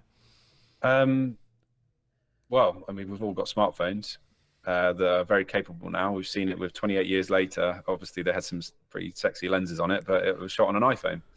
So we can all be going out and making our own content. But I think in terms of learning, it's important to surround yourself by other creatives who are perhaps further ahead, and go in really hungry with a positive attitude to want to learn, but just to watch and see what's going on. And I think being broad with that as well, and getting a different spread, allows you to understand, well, what is it that I want to be doing and what do I enjoy? But I truly think the best, if you want to be a content creator, you have to create, and you can't sit back and wait. It's on your terms. And I think especially younger people, they've got less ties, perhaps, financial restraints. I think it's a great opportunity to use that time to explore. But it's also being mindful of the fact that you might not figure it out for a long time. But if you imagine there's an infinite number of doors in front of you, all of those doors could be open, but it's up to you to open those doors. You don't have to walk through every door, because that could be careless. But if you're just stood looking at the doors, then that's the bit you can control, is to open those doors and see which is the one that you want to walk through. So, and I know it's a cliche, but I do believe that those, you can have an incredible skill set, but if you're an actual arsehole, people aren't going to want to work with you. But if somebody who knows nothing but has an incredible attitude, I'll remember them. I'll get them back on board. I've done it before. There was somebody who had an incredible attitude, and I put them in front of the right people, and now they're living in London, having an incredible time working on TV commercials. And that was her attitude. That's what mattered to me. So that goes back to what we said before. It's about behaviors and how you feel you can contribute back to other people and make people feel something. And those people as well, they're the ones that are best at selling, because they can sit in a room and it's not about them. It's about, well, how can I want to add value to your life, to your business. And they truly, truly believe it. And the best brands in the world are positioned in that way, which is that they truly add value, and it's on the customer's terms. So that can definitely be taken into, for any young filmmaker or creative, try to see how you can add value to the person that you're working with or speaking to, and get a mentor as well. That's really helpful. I have a mentor, and he's brilliant. It just helps me to stay fresh, I think, because it's easy to get stuck in your old ways. No, I completely agree. And I think also, like, giving without expecting a return, and just, I'm going to use the term like showing up repeatedly in a good manner. It comes from understanding where you are in your career, A. B, financial planning, right? Like, there's something that I didn't get right in 24 that I am getting right in 25, and that's why I'm in a stronger position, and that's why I can act the way I am. But also understanding the building it off the marketing sales thing. Marketing is for a specific job to give you the permission to sell to someone, and then sales is the ability to add value at a monetary balanced cost to you. So you're adding value to someone, and someone is then rewarding you with a monetary gain. Sure. Right, but what people sometimes get wrong, in my view, is they don't understand what camp they need to stand in most of the time. Because if you're really strong at marketing, you actually can be less strong at sales, or have an easier time selling, because you'll A, have more qualified leads, e.g. people who actually want what you sell, and B, they'll have less questions or less objections, right? And this is where you should know how to objection handle to an extent, but I find it a bit corny where there's a lot of content online going, this is how you objection handle, because that's just about, in my experience at least, pressure selling people, which in turn means they're probably not really going to get the value, and you're going to, like, the fuse on that client is going to be a lot shorter than someone who's consumed your content for say 6 months or 12 months, and then understands completely what value you could add to their business, and then be like, actually no, we're going to give this person like 6 months to before we actually, like, they'll always look at ROI, they'll always look and judge it, sure, but they're going to maybe give them a little bit, like me or you, a longer window to actually add that value, because that's how long it took them to potentially convert, if you want to go down into the business road. But for those people who've enjoyed this conversation, for those people who want to connect with you, want to reach out to you, want to talk to you, want to maybe hire you to do stuff, etc., where's best for people to reach out to you?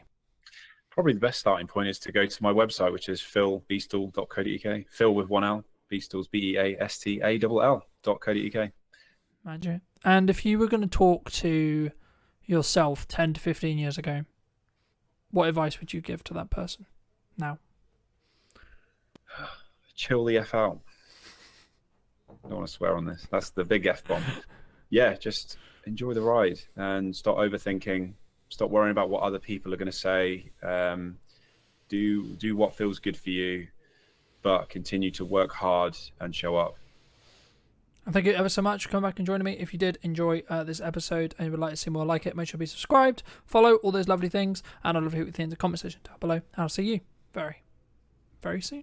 I think that's a really interesting observation, because a lot of people, I think, are maybe subscribing to the fact that things are maybe hard. A lot of people are finding or saying that the creative industry is hard, right? Or it's challenging. Have you found it challenging? Rejection is a fundamental within business. Then that's going to serve you within sales scenarios. That's going to serve you just generally in your life, right? I think it's a very fundamental just within life, just rejection in general. Do you think that many people struggle with that emotional side of video, like having it in there and or thinking about how to add it in? Because that's, for me, that's the key sales metric. Ultimately, how do you capture that moment? It's impossible because you don't know when that moment's going to happen. So it's very important to have as much coverage as possible, basically. It's what we always say to people is like, yes, one videographer or one camera operator can come and cover your event, but you are limited in terms of the moments that you can capture and the things that we don't know are going to happen, but will happen. We know they're going to happen. We just don't know when, we don't know where, we don't know how. Hello, my friends. Welcome back to a brand new episode of this week's podcast. Today, I'm going to be with Oliver, talking about all things video and also starting off with niching, because it's something that we actually both kind of do opposites, I would say. For those who don't know, Oliver, like, firstly, I guess, like, what niche do you operate in? And then secondly, why did you choose to go into that niche? Yeah, it's a great question, man. So first off, happy to be here. Thank you for inviting me on. Excited to chat to you for the next kind of hour or so about everything events and video and marketing and all of that sort of stuff. So ultimately, the question around niching, we've been doing this for nearly 5 years. We've dotted around a lot of different service offerings and niches and markets, if you want to call it that, and stuff. Really, the decision ultimately came because of the ambition that I have for the company long term. I want to scale. I want to grow. I want to specialize within particular areas and stuff like that. And I think ultimately, if you're looking to do that, it's much easier to do that when you decide on a niche or a market or an industry that you can really kind of get your teeth into and become an expert in. I know that it's cliche, but it's kind of that classic saying of like GP versus brain surgeon, you know, who gets paid more. And it's the person that is a specialist. I think if you had a problem with your brain, you would much rather go to a brain surgeon than a GP, and you would probably pay the money because you know that that person is going to be able to solve your problems, basically. Yeah, I mean, I completely agree. I mean, I guess the critical part of my head is like, so how was, obviously we didn't predict COVID, no one could predict COVID, right, in the respect to like how drastic it was in respect to maybe how it changed the event industry, etc. But like, I know that the event industry as a whole was maybe one of the ones that was hit harder. I mean, how was that from because that would be like the counter argument to like, well, you kind of got a risk in that respect. Like there is an argument to be made about the specialist, absolutely. And I'm sure we'll get into that a bit more. But did you, in some ways, I don't really use the term regret, but did you regret that during COVID? Well, COVID was kind of the birth of the business, right? So we were still playing around in the very early days when COVID first hit. But yeah, I do know that obviously the events industry was hit really hard.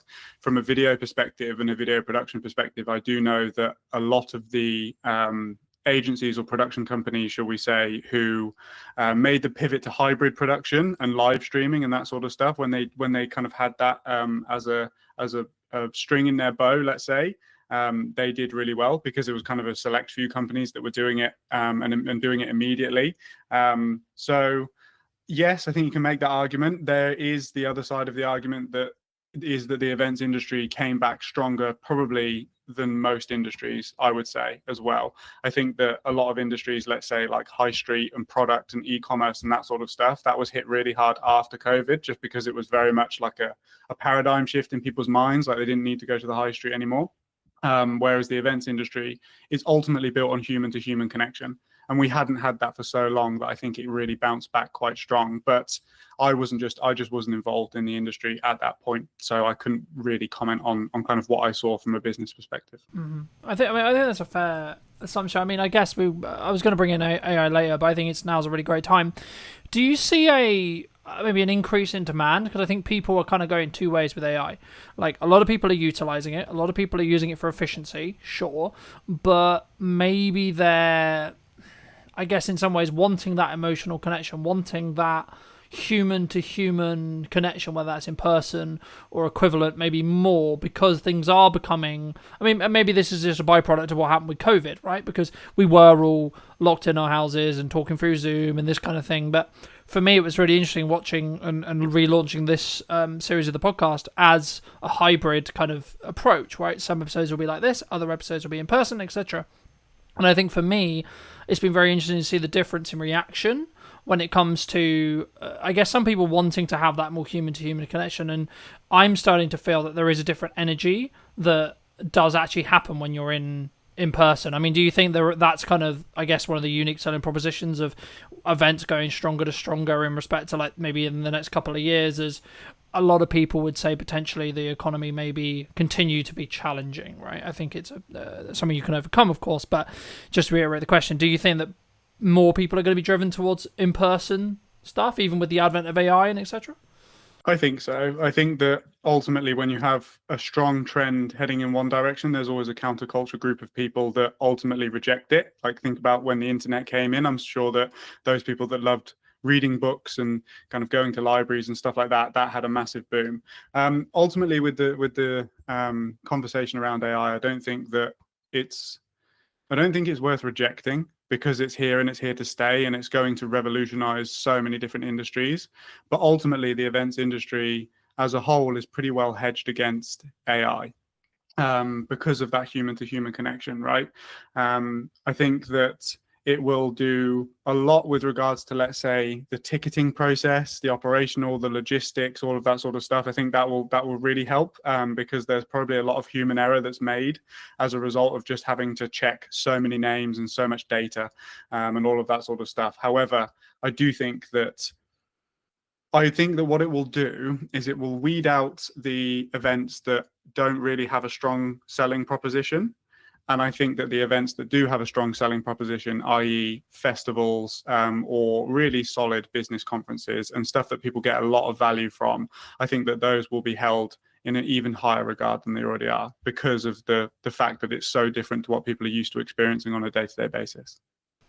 I think that's a really interesting observation, because a lot of people, I think, are probably maybe subscribing to the fact that things are maybe harder, right? Like, I've been filming a handful of podcasts across the last couple of days, and a lot of the conversations I'm having in them is about a lot of people are finding or saying that the creative industry is hard, right? Or it's challenging. Have you found it challenging? And if so, how did you change, like, when it was maybe challenging? Maybe it isn't right now, but if it isn't, how have you pushed through that? And is it just because you niche specifically, do you think? I think that that's probably part of it, for sure. I wouldn't lie to myself in the sense that, well, we didn't pick events purely because it was hedged well against AI. It's just worked out really well. I think that if I was a production company, let's say, who niched into like animation or explainer videos or something that could quite easily be done by AI, I would probably have a plan B in terms of like pivoting. But I don't know. I think it's an interesting question. A couple of things that I'll say is that I think that your mindset and your perception around things can entirely dictate how hard things are for you. So if you believe it is hard, then you will unconsciously do things that affirm that belief. So I think that's something that people have to look out for. Ultimately, there is going to be, and there already is, a gap in the market for people that do things not with AI. Like some of the YouTube series and stuff that I watch, at the start of the video, they have a disclaimer that says like proudly produced by humans and stuff like that. And for somebody that values that and values the human input into creativity, for me, that's an even stronger reason to continue backing and watching that channel, right? So that's kind of just like a micro abstraction just there. What it's definitely done and what I've seen is on the post-production side of things, we're certainly less involved than we used to be. So I feel like internal marketing teams are utilizing, let's say, like AI short form editors. But in terms of being on the ground and actually filming the events, I think until it gets to the point where there's like robots and, you know, Elon Musk Tesla bots and stuff that can kind of run around with cameras and stuff like that, I think we're pretty safe for now, to be honest. No, I agree. And I think, of course, we don't know where AI is going to go, right? So it would be wrong of me to say, oh, that's never going to happen. But I think that actually when we get to that stage, I don't believe, personally, we'll see what happens, of course, but I don't personally believe that that will be the thing that's replaced. In warehouses, yeah, absolutely. In, like, repair jobs where it's dangerous or equivalent, yeah. Soldiers, if you're going to have to fight a war, yeah. Etc. Things like that, I can absolutely see. But just quickly on the event side, I mean, do you see people maybe underutilizing the concept of like a hybrid event still because it's not, I guess, as cool, I was going to use the term, but like not as maybe ROI positive if you want to like lean into it business wise because we're not in COVID anymore? I don't know. I think that there's still a massive use case for hybrid events. Ultimately, the main benefit being that you can attract a global audience, not just a local audience or a national audience, let's say. If you look at some of the people that are top of their game, Alex Hormozy, Tony Robbins, they always do virtual or hybrid events to a really high-end production standard, with the huge Zoom screens in the background, and you can see how many people are on the call and stuff like that. I think that ultimately, if you're going to produce a hybrid event, it can't just be 7 people sat on a Zoom call talking about stuff. I think you really have to go the extra mile with regards to like all of the energy that you would have put into the logistics and the in-person experience. If you take that energy and you put it into, okay, how can we make the hybrid experience better? I feel like you will definitely have a better event and a more engaging and valuable event for your delegates as well, for sure. I think that, yeah, I think that's the key. I think it's about like actually branching out a new audience and maybe having, from a strategic side, maybe looking at like, here's a online ticket versus here how you can be in the room, right? And having a different tier in that respect. But when we look at marketing, right now, obviously maybe we're going to talk directly at events, but like it could also, I believe, be used more generalized. What do you think I'll ask it in an event way, but it will probably branch out outside of that as well. What do you think people are missing in event marketing right now? What do I think they're missing? Like, what should they be doing, in your opinion, that they're maybe not doing? Well, ultimately, it's totally dependent on where the bottleneck is within your marketing system, right? This is what we say on every single discovery call with a potential client or a prospect, if you want to call them that. Like, are you getting enough eyes? I.e., is there a ton of people filling the funnel, but you have a conversion issue? Like there's not enough people converting into actual ticket sales or sponsor conversations or whatever that might be, or have you got fantastic conversion metrics, but you haven't got enough volume? Like I think ultimately, what a lot of people struggle with event marketing is that they try and produce stuff efficiently that is going to appeal to everybody. But at the end of the day, what a sponsor wants to see versus what a visitor wants to see versus what an exhibitor wants to see versus what a speaker wants to see, they're kind of your main 4 stakeholders, right? They're totally different pieces of content. And I think that events and event marketing teams specifically should take a lot more time to consider where is the bottleneck and really what are we trying to do over the next 12 months in the lead up to our events. And produce content purely for that. I feel like they're trying to solve 4 problems, whereas if you just dial down and solve 1 problem, and then you'll have another problem off the back of it, but you can continue to do that, right? And it will just work in this cyclical cycle. I think also one of the biggest impact factors when it comes to video specifically for events is speed to market. People are used to waiting 2 to 4 weeks to get their video back from kind of a standard videographer, but ultimately you have to, like, just as quick as possible, like ideally minus 10 hours, right? You need to be getting the videos out.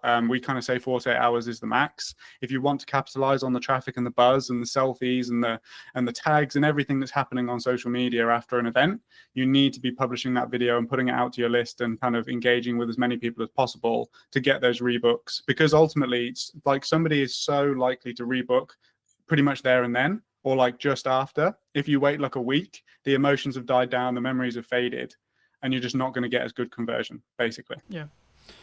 Do you think that many people struggle with that emotional side of video? Like having it in there and or thinking about how to add it in? Because that's, for me, that's the key sales metric to an extent of when you have a video. It's can you showcase, highlight, show in a form that will then have an emotional either reaction or showing the actual emotion that took place at the event, for example. Do you think that's something that maybe some people lose, either because of the self-confidence of like, how do I capture this moment? Or actually we missed the moment because we didn't predict it, perhaps? Yeah, I think it's both. Ultimately, how do you capture that moment? It's impossible because you don't know when that moment's going to happen. So it's very important to have as much coverage as possible, basically. It's what we always say to people is like, yes, one videographer or one camera operator can come and cover your event, but you are limited in terms of the moments that you can capture and the things that we don't know are going to happen, but will happen. We know they're going to happen. We just don't know when, we don't know where, we don't know how, right? And then your second question was... That maybe it's a struggle, like a struggling confidence, right? Because I think, like, so I'll give you an example. First time I ever filmed someone crying in an interview, I had this emotional, like, care reaction to them to be like, I should cut the camera. Now, in this context, it wasn't my set and that wasn't my call to make. So I was very, like, I need to be disciplined and not press the button. But my reaction was, this person, like, the human side of it was like, this person's clearly upset.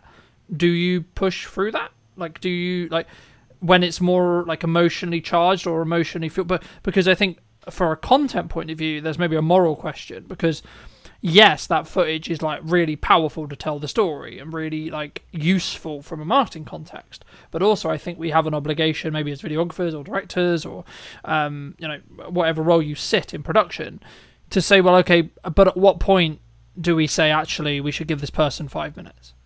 I'm a big advocate of forgiveness, not permission. Like, obviously, you have to ask somebody's permission in order to use a very vulnerable and emotional clip within there. I think that it's also important to explain to that person the reasons why, beyond just more ticket sales or something like that, right? If you've got like a particularly inspiring event or a particularly inspiring moment, that their vulnerability and emotion could inspire, motivate somebody else in that position who comes from a similar background and that sort of thing. But if you cut the camera, then you never have the opportunity to use that clip should you want to.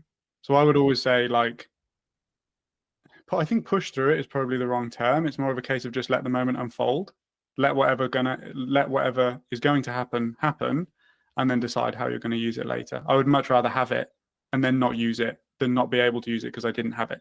Yeah.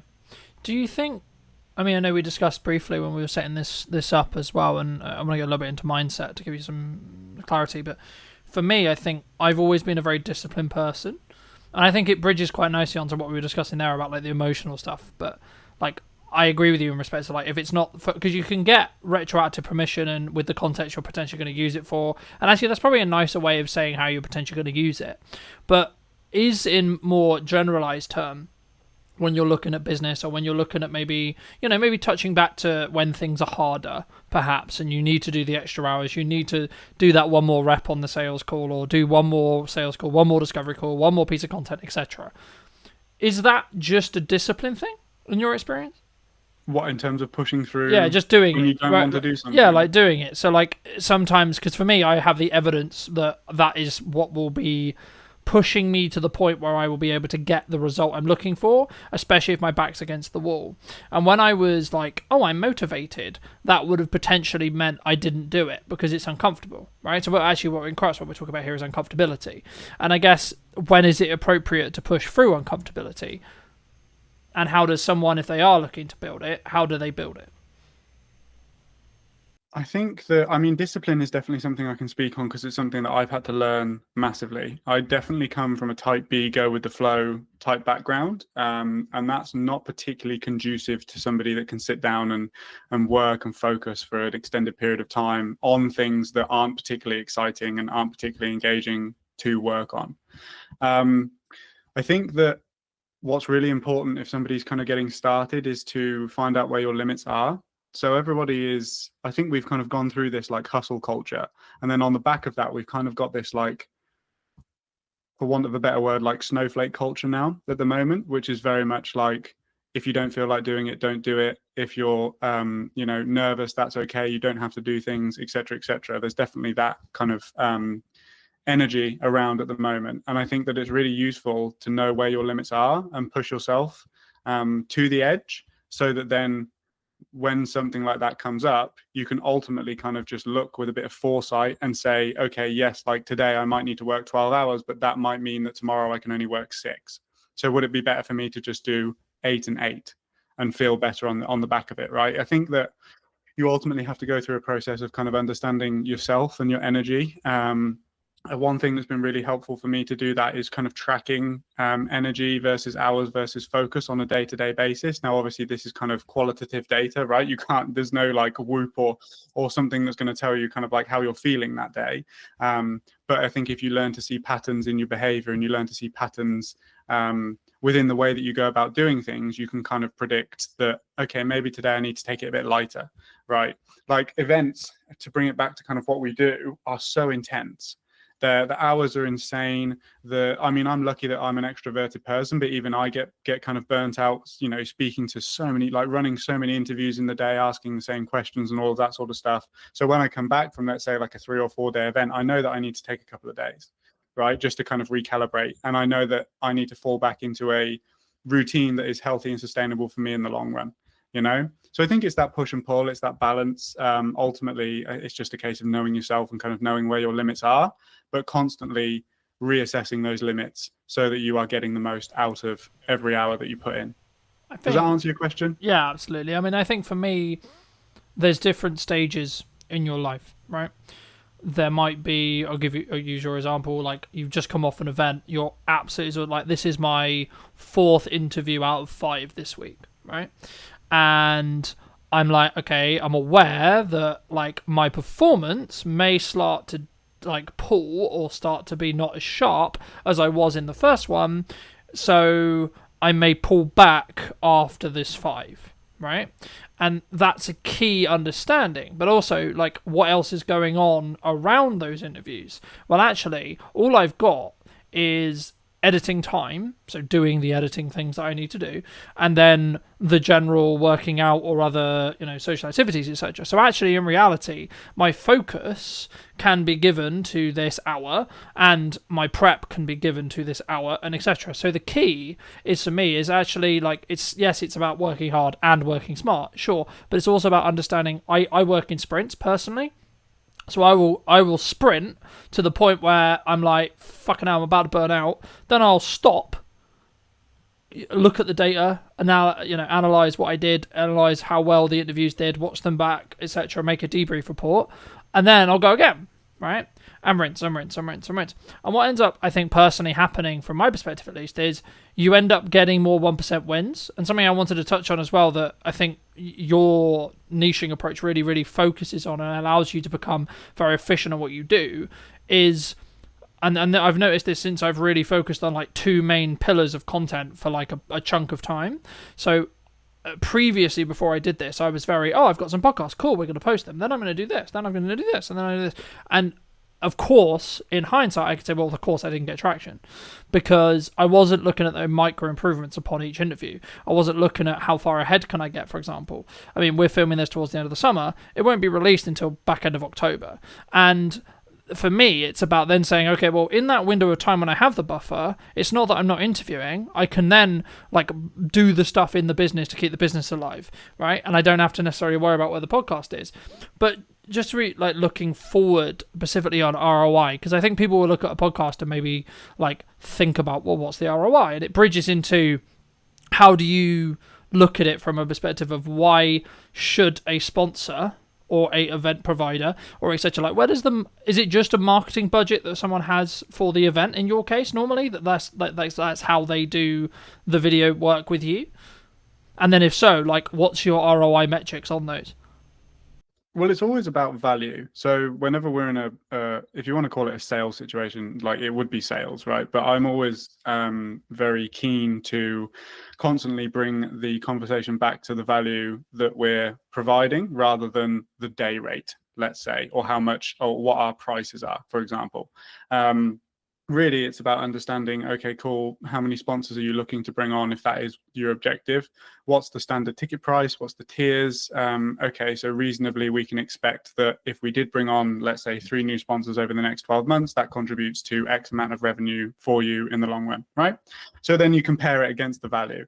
And ultimately then the marketing budget might expand a little bit because of the potential that can come off the back of it, if that makes sense. Now, in terms of ROI, I've always found it, and it always will be, I think, relatively difficult without the advent of kind of paid ads and stuff like that to track the ROI on video content. Like, how do you do that? You just can't really.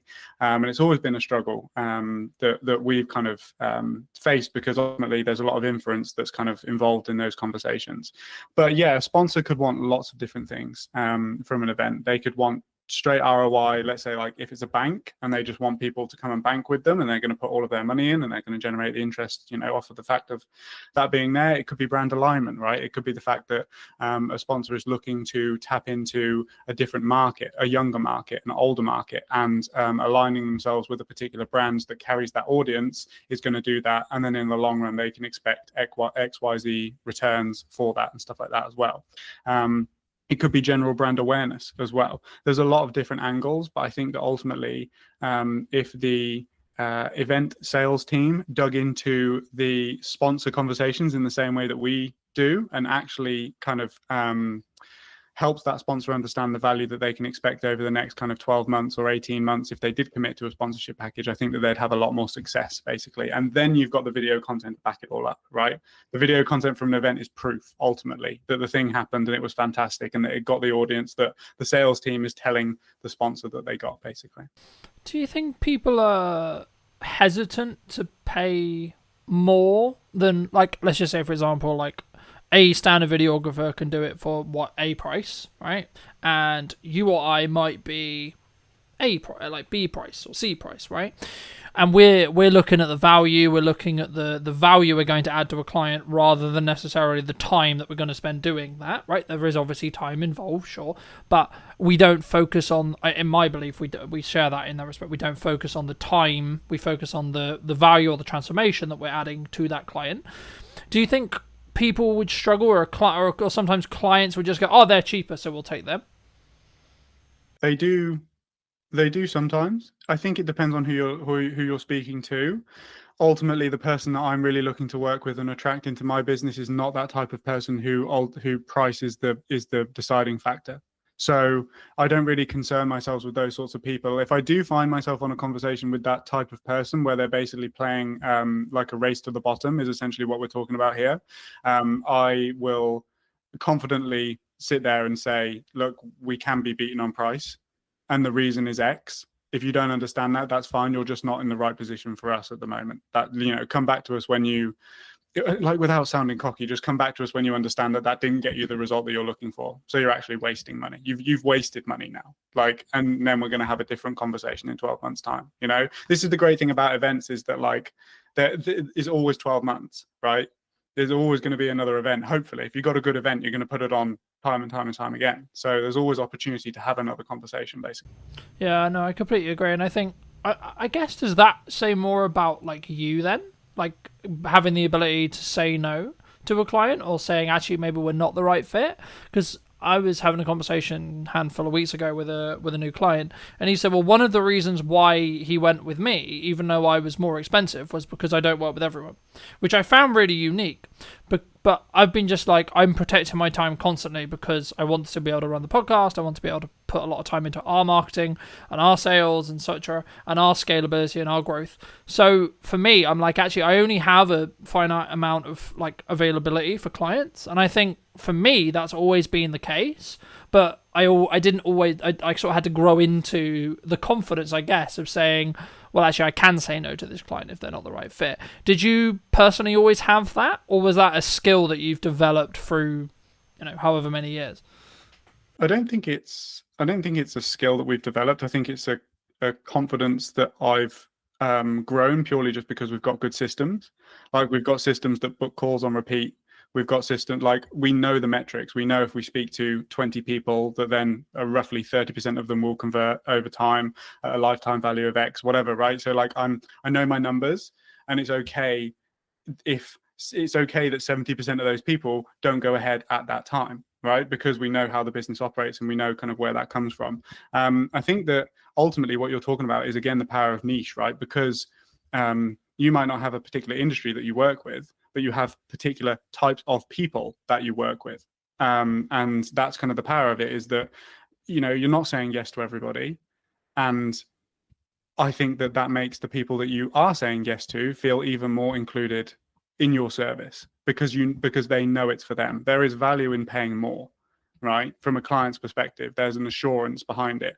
There's confidence behind it. There's there's just power behind saying no. Yeah, I think it also goes into that perspective of, it comes with a level of prestige if you want to look at branding or marketing as well. Like, why do we perceive Rolex in the way we perceive it? Why do we perceive Audi, BMW, so on, in the way we perceive it? Do you, either for clients or yourself, look to trend jack or look at what is, quote, trending when you look to do your own marketing? My marketing? Yeah, personally for you. No, I don't. Okay, and why don't you? I don't. Because the type of people that I will attract through following trends are not the type of people that want me for me. I would much rather a video that I produce get 50 views, but all of those 50 people love that video and get invested in the things that I'm saying and be the types of people that I made that video for, than 100,000 people when, like, really none of them actually wanted to watch it. They wanted to watch the trend. That's what they're looking. They're trying to watch the trend. They're not interested in the actual content itself, right? Now, there definitely is a place for trends. It's just such the fact that we don't have the resources, i.e. time or money, to jump on particular things. My available resource for marketing my own business is extremely limited. So I'm going to do activities that I know are going to get the biggest return. And ultimately, with a trend, I don't know whether it's going to work or not, right? Yeah, absolutely. Because I think sometimes, not us maybe, but a person starting out a videographer, starting out a business, they look at the potential likelihood that they could get something to like 1 million views, let's just say, for example, and they're like, oh my god, that's going to change my business overnight. And not speaking as someone who's had a video hit 1 million, but I know people who have, and I go, how much money did you get for it? Nothing, right? So I guess the follow-on question then, you spoke about like that you're only going to do the things that really work. Okay, if you don't mind sharing, what does really work for you then in marketing? Cold outbound. Okay. Has always worked for us, because I've always been a fan of outbound, because you go to the market doesn't come to you. I think there's definitely pros and cons to both, but essentially, if I message 20 to 50 people per week, they are the exact type of person that I'm looking to work with, right? Versus, let's say, we also do paid ads. So I don't want, we also do inbound marketing as well. But like, for example, I dialed up all of our inbound paid ad leads this morning. One of them was qualified. And I think I spoke to like 20 people. So you have no control over the type of people that are coming in, which is a bit more of a waste of time. But the flip side of that coin is that when you do find that person, they've already consumed your content. They already know who you are. They're already interested in working with you because they've clicked through. They've made that action themselves, right? Whereas on the outbound side of things, you probably have to do a bit more persuading, because it's a case of like, who are you? I don't know you. You've just connected with me on LinkedIn and now you're messaging me, right? Yeah. I mean, what I mean, for me, I love cold outreach because I want to have it as a skill set to have in my back pocket for when I need to use it or want to use it. What advice would you give to, say, a starting out creator, starting out videographer, etc., or someone in the creative industry who looks at cold and goes, that's terrifying? Because I think that's really common, right? And it might come from like the rejection side. It might just be the nature of they haven't done the reps yet. But what would you say to those kind of people who are like, because you're obviously a massive advocate for outbound, cold outbound, right? I would say that rejection is a fundamental within business. So the amount of experience, if you can become comfortable with people saying no, then that's going to serve you within sales scenarios. That's going to serve you just generally in your life, right? I think it's a very fundamental just within life, just rejection in general. What I would say with outbound is that people severely underestimate the volume that is required in order to get returns. People think that they're just going to send like 10 messages and get 5 clients. It does not work like that. You know, for example, our metrics on purely cold people is like a 4% appointment booking rate, and then off of those appointments, I'll convert maybe 30% of those people into actual clients, right? So let's say that you did 100 outbound cold approaches, you're going to book 4 people, and you might sign 1 client. So it's going to take you a long, like it takes volume, it takes time. And then obviously with that volume becomes skill. You learn what works, what doesn't. You learn how to say things. You learn how to deal with objections in the DMs as well. Like a lot of people aren't saying no because they don't want to work with you. They're saying no because you're a stranger. It's just like when somebody knocks on your door, right? You're trying everything in your power to get out of that conversation. But ultimately there could be somebody that knocks on your door that could change your life. You just don't know.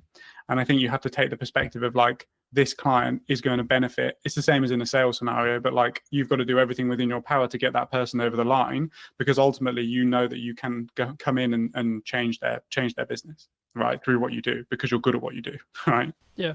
And I think for me, I mean, the mindset I heard from a fellow guest a handful of weeks ago was something along the lines of, I'm doing them a disservice by not allowing them to understand that I exist, right? Because exactly, and this sounds hugely egotistical. It does, right? It does.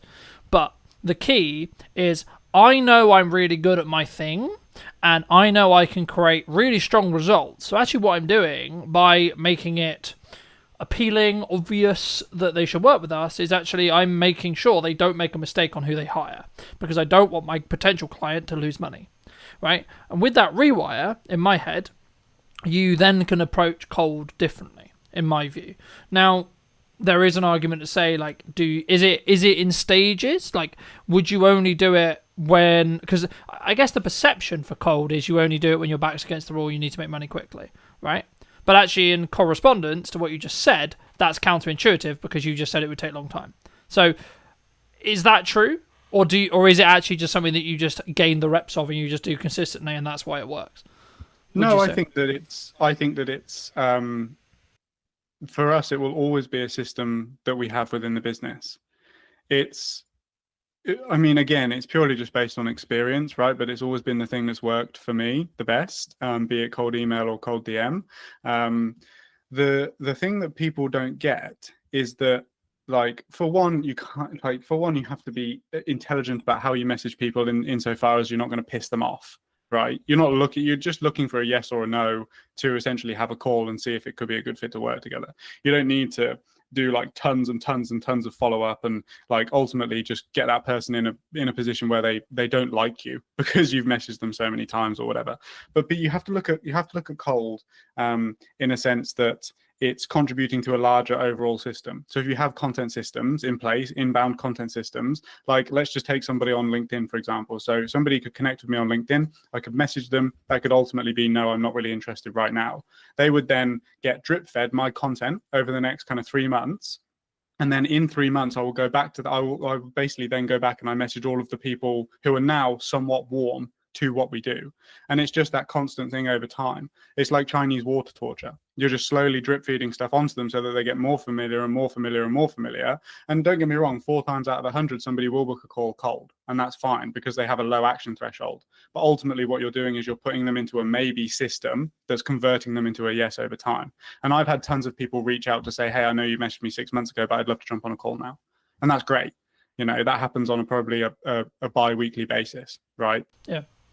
And I think for me, it's in some ways, even if it isn't the right time for that prospect, that person that you're messaging, actually what you're doing is you're saying, hey, remember me, right? Every time you message, and that should be the way. Or, hey, I saw this thing, hopefully it'd be valuable to you, right? Or whenever you maybe share a piece of content, I always look at it of going, how can I add as much value in the window of time they're going to potentially give me, whether this is in a short form clip or the entire podcast. And I think for me, that's what makes me maybe unique, I guess you could say, in the respect to I don't like to fluff around, and I try not to, if that makes sense. I don't like other people who do, and it's simply because you just don't respect the other person's time, right? But I guess the key, you mentioned Alex Hormozi earlier, and I wanted to ask you something specifically about, he's very well known for, you need to focus on doing one thing for an extended period of time.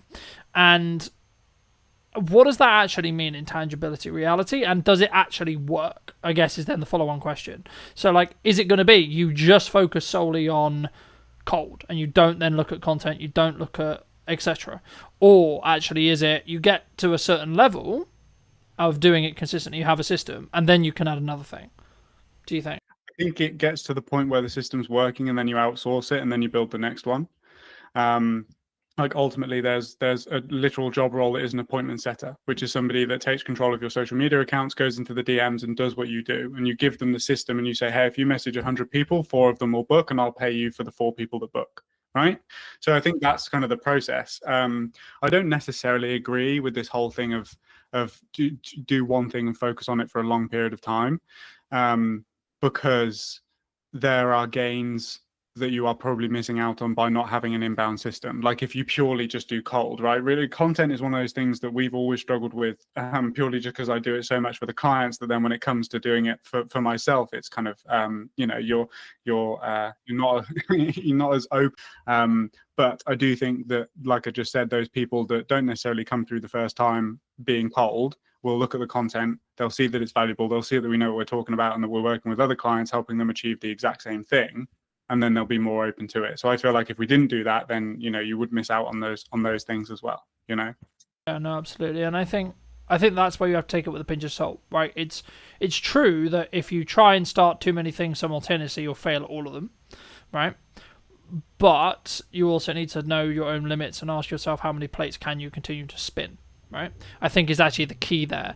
But for those who are maybe looking at either doing an event or hiring you, or any production as a whole, I build a system where I try and do a behind the scenes breakdown of every single production that I've done, right?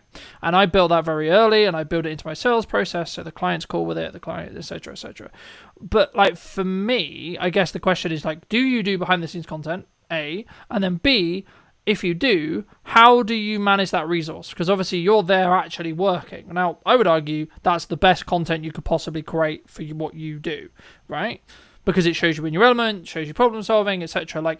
Is it just a matter of hiring another videographer and maybe you take a little hit on the profit to follow you around specifically, or is it in more depth than that?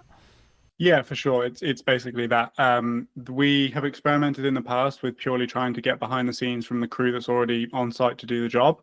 But ultimately, I think that you're doing a disservice to your clients and to the crew by doing that, because that's not what they're there to do. The client hasn't hired you so that you can make an amazing behind the scenes film using the camera operators and crew that they've paid for, right? So you're going to piss your clients off by doing that. The best way that I've found is to essentially just have somebody whose sole job it is to take behind the scenes imagery and behind the scenes video of everybody doing their thing. And yes, you do take a hit on your profit, but you have to look at it as a long-term marketing resource. One thing that I want to experiment with doing that we haven't done just yet is to cut out the talking to camera aspects of the behind the scenes video, because no matter how hard I try, I can't focus on 2 different video projects at the same time, right? It's very difficult for me to think about how the behind the scenes video is going when I just need to be focused on the client's work, essentially. So what I want to start doing is bringing somebody whose sole job it is to do that, have me mic'd up the whole time, and then have those clips of the problem solving and have those clips of us working on a day-to-day, bring that back in, and then probably review it with the camera in the studio, and basically just say, like, look, this is the context, this is the situation, here's what happened, here's how I dealt with it, have a look, right? That I think is going to be a much more valuable resource. And I think that we'd be able to turn one behind the scenes video into probably 5, because there'll be multiple instances of problem solving over time. So that's something that I've discussed with the team, and that we're going to start doing moving forward. I think I think also it protects your bandwidth, right? Like just looking at like that approach, because you're not then thinking, oh, I've got to do a piece to camera because we're about to do this, and then I've got to do that, etc. Like, yes, in an ideal world, that's what you would do. But actually, I think potentially you could think about it as this way. Like, actually, if someone's listening maybe and thinking about doing that, are you doing your client a disservice? Like, whenever I do mine, I've wrapped.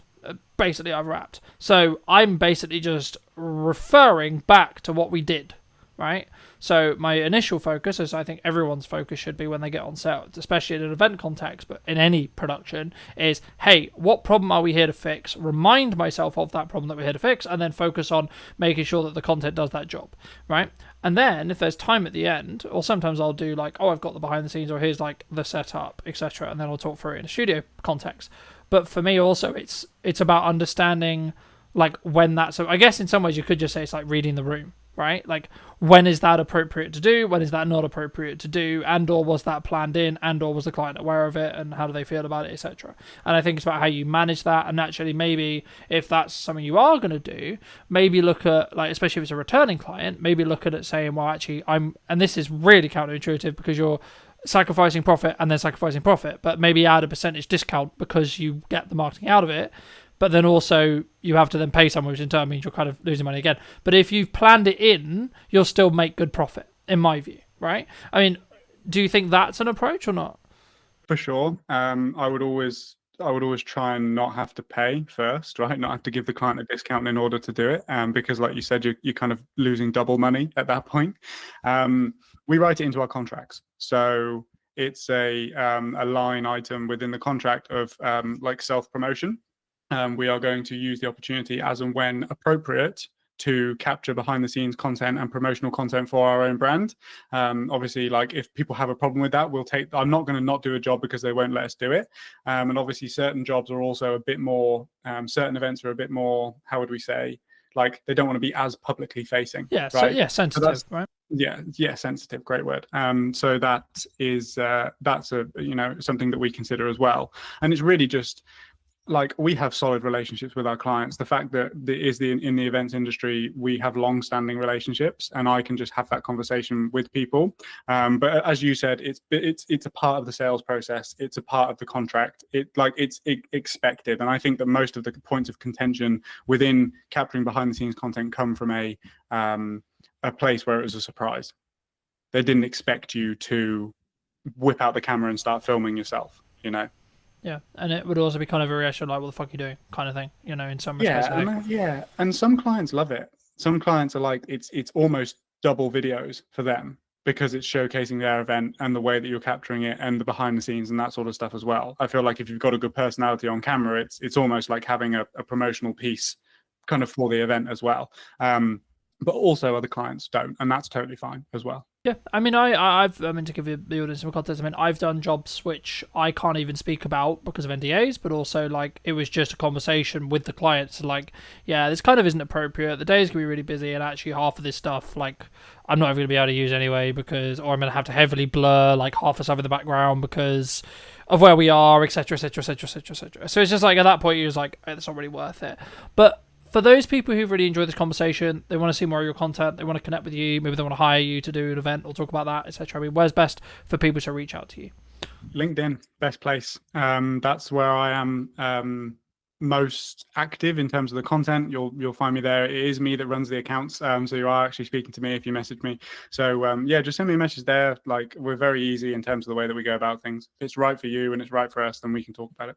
Magic. And there's a final question I'll add on, but it just jumped to mind as something that maybe you're challenging that I'd be curious on your perspective on, because I've watched some videos where you're talking about it. I mean, a vulnerability potentially of both of our businesses, we are very founder led, right? Clients want us involved in every single stage of the process.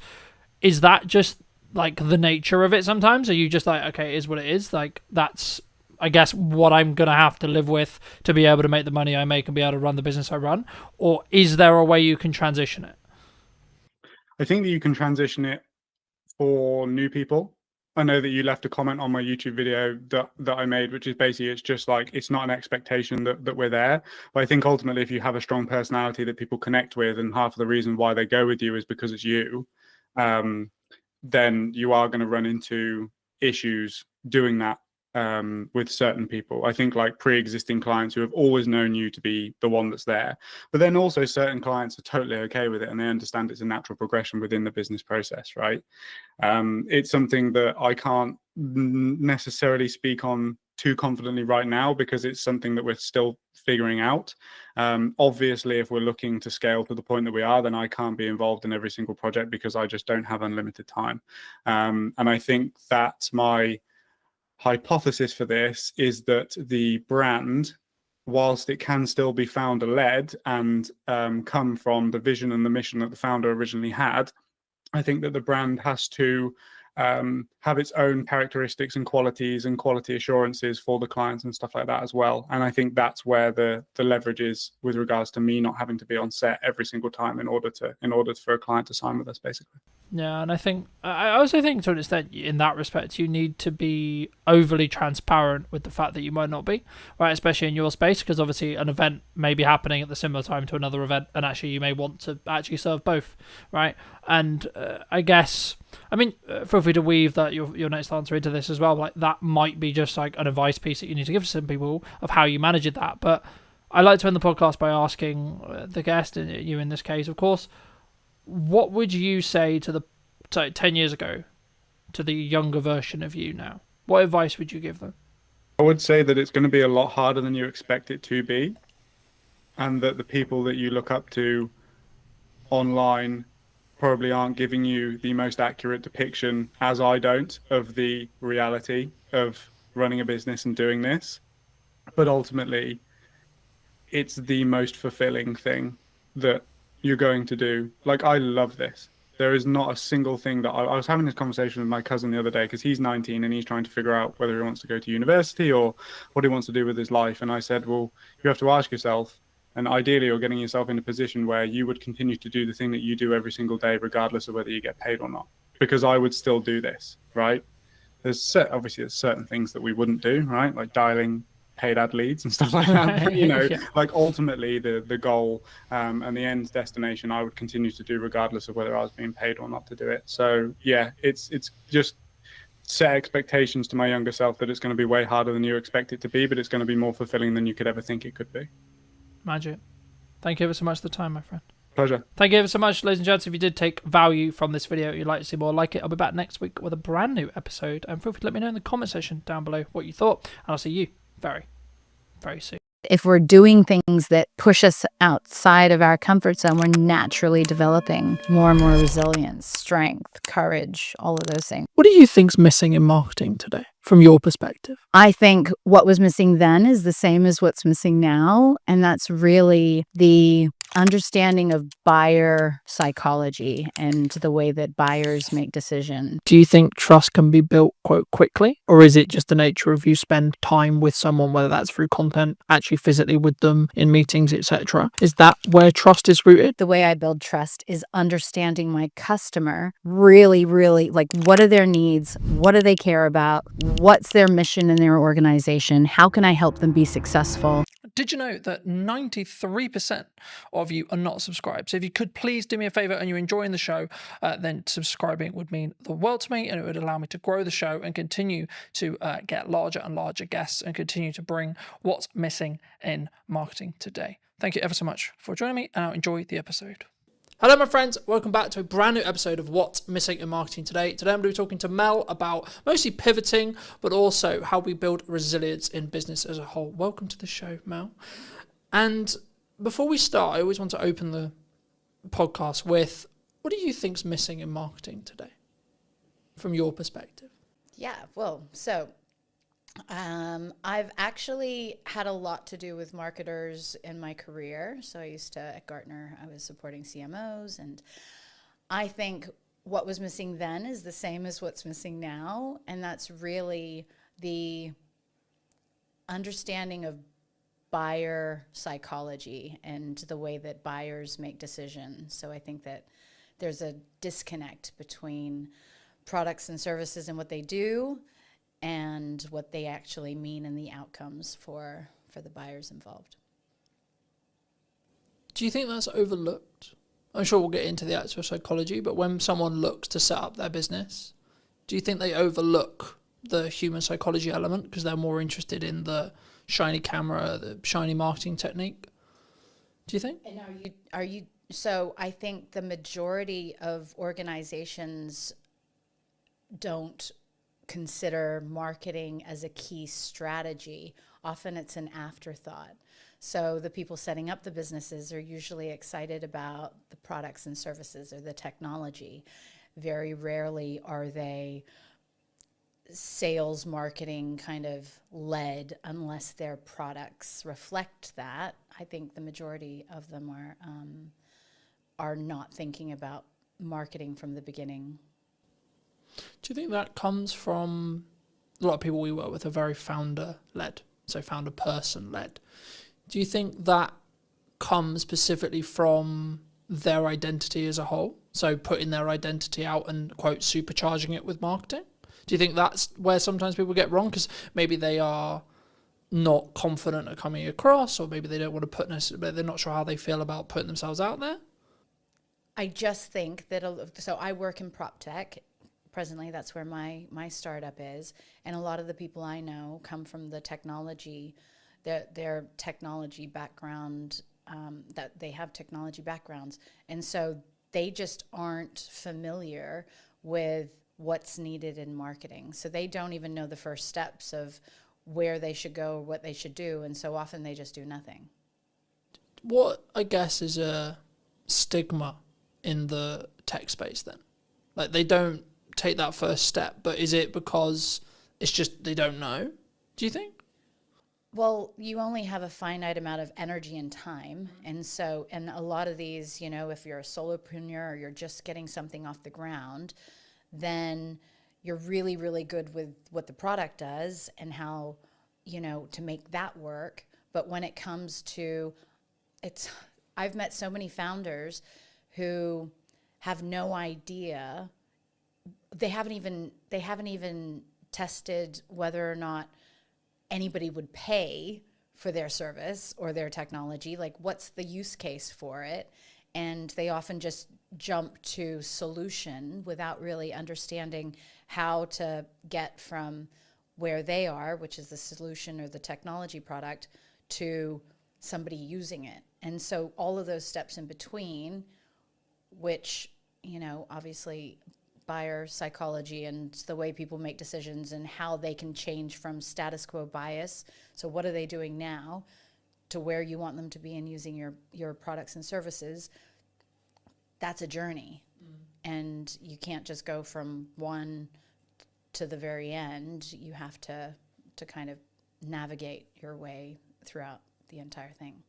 Do you think when we look at that journey that people underestimate the amount of time that someone needs to consume marketing or etc., or that journey as a whole they need to go on, or they need their customer to go on, etc.? I think, and you're talking about the founders? In general, like when so say I'm a tech founder and I've just started this amazing thing that I think is going to change the world. Right. Would I potentially underestimate how long it's going to take for me to educate my target consumer to be educated enough to know why this thing that I've made is going to be the solution to their problem? Of course. And if so, how would you say someone can start peeling away and start on that process? Most people don't even know the amount of different layers that they have to get through. So it's not just ensuring that you're able to deliver a message that resonates with them to pique their interest? How are you demonstrating true value? What will their lives look like once they're using your service compared to what they're doing today?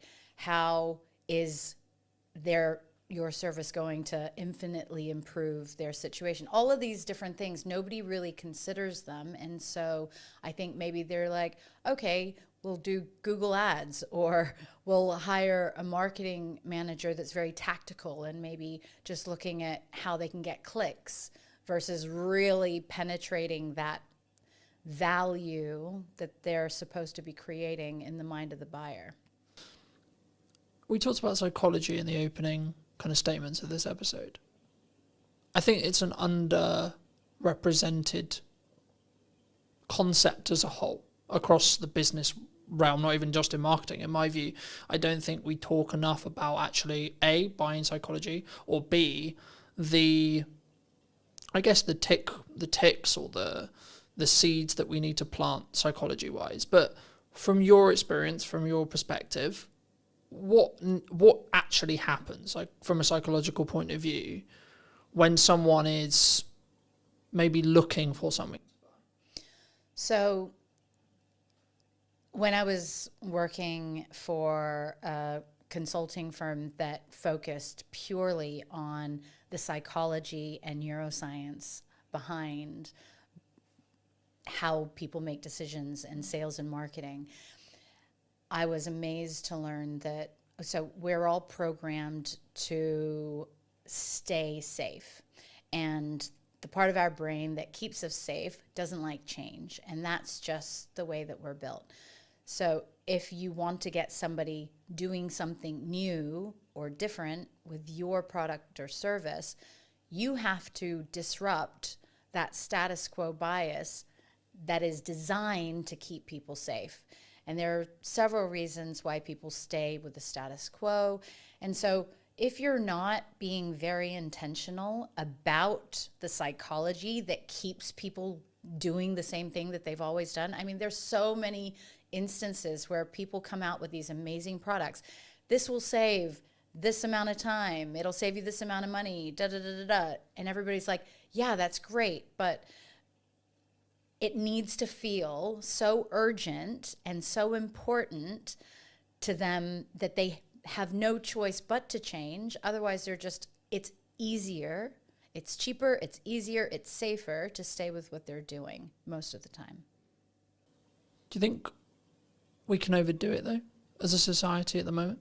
Because everyone is like shouting at the start of their videos, or they're making really clear statements, etc., because of that pattern interrupt bias that we're looking to break. How does someone maybe listening to this, I guess, position themselves maybe in the middle ground? Because I think if you go too far and it doesn't align with the promise maybe that you're making in sales, or the promise you're making in a video, that would then backfire potentially. For sure, but some of those people, they're not focused on buyer psychology. They're just focused on getting attention. And attention is very different from intentionally wanting to help a customer. And so if you have something and an intention to genuinely make a difference in a buyer's life world, then you're coming at it from a totally different place. The people who you're mentioning right now and capturing attention and doing all of that jazz, you may interrupt what they're doing, you may get their attention, but the trust and the rapport that you need in order for someone to buy, that's never going to be there until you go through all of those steps and demonstrate the value. And so I think that you definitely have to follow a process, and it has to be intentional and value driven. And what you're talking about just sounds like pattern interrupts that, is just more distractions that people will forget you as quickly as they stopped. I guess it comes to a longevity question. My next question was going to be like, roughly, do you think trust can be built quite quickly? Or is it just the nature of you spend time with someone, whether that's through content, actually physically with them in meetings, etc.? Is that where trust is rooted, either from a psychology point of view or just your thoughts around like how do we build trust? Because I guess that's the next question, right? Like you say trust is a key buying metric or key reason why someone would buy. Okay, well then the question becomes well then how do we build trust? Well, so it just so happened that I took a different angle with this when I was doing performance coaching and sales consulting. And in the sales training for these organizations, we were actually helping sellers build trust based on personality profiles. So understanding different personality profiles and the behaviors that people would exhibit and how what they would need to see in order to feel most comfortable. And the reason why I say that is because if you have a salesperson that's really dominant and is just, moving very quickly and not giving all the detail, but then you've got another person who you're trying to sell to who cares very much about the detail and the information, and you don't slow down and you don't meet them where they're at, then you're going to miss them. And those people are the most risk adverse buyers out there. So there's just layers upon layers of different ways but I think that when you're dealing with humans, taking these things into account, it is a unique position that as humans we can navigate that technology can't yet, and that's by being able to predict, well, what is something that would be important to you. And I think like so just to give you an example, building trust is really important, but then you've got the old school way of selling where everything was based on relationships and not a lot of merit.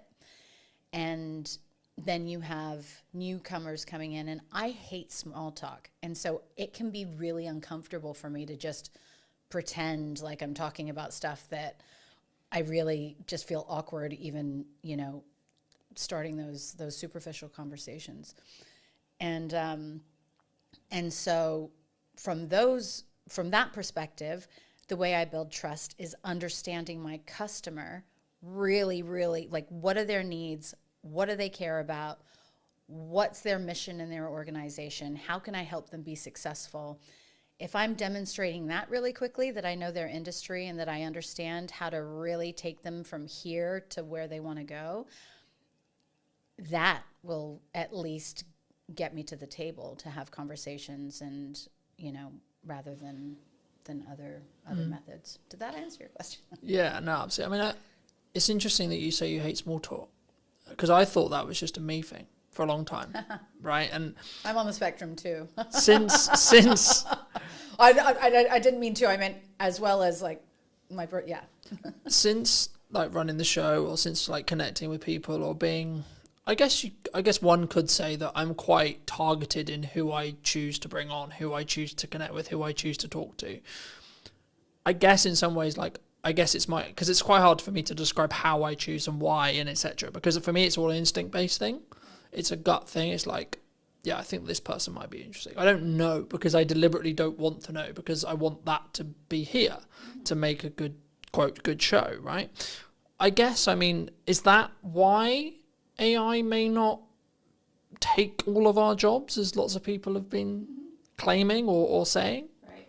I love that you bring that up, because I think that people ignore their instincts a lot more, and I think we have so much more knowledge just in how we feel, in our perception, and the way that we react to certain people. I think a lot of times we ignore that. And so throughout my journey, as I've gotten to understand myself more and more and more, I firmly believe nobody, especially this year, has come into my peripheral and had meaningful exchanges with that haven't made me think that was absolutely meant to be. Like my energy field, if you like, AI is never going to, whatever technology is, it's going to be very difficult to replace that.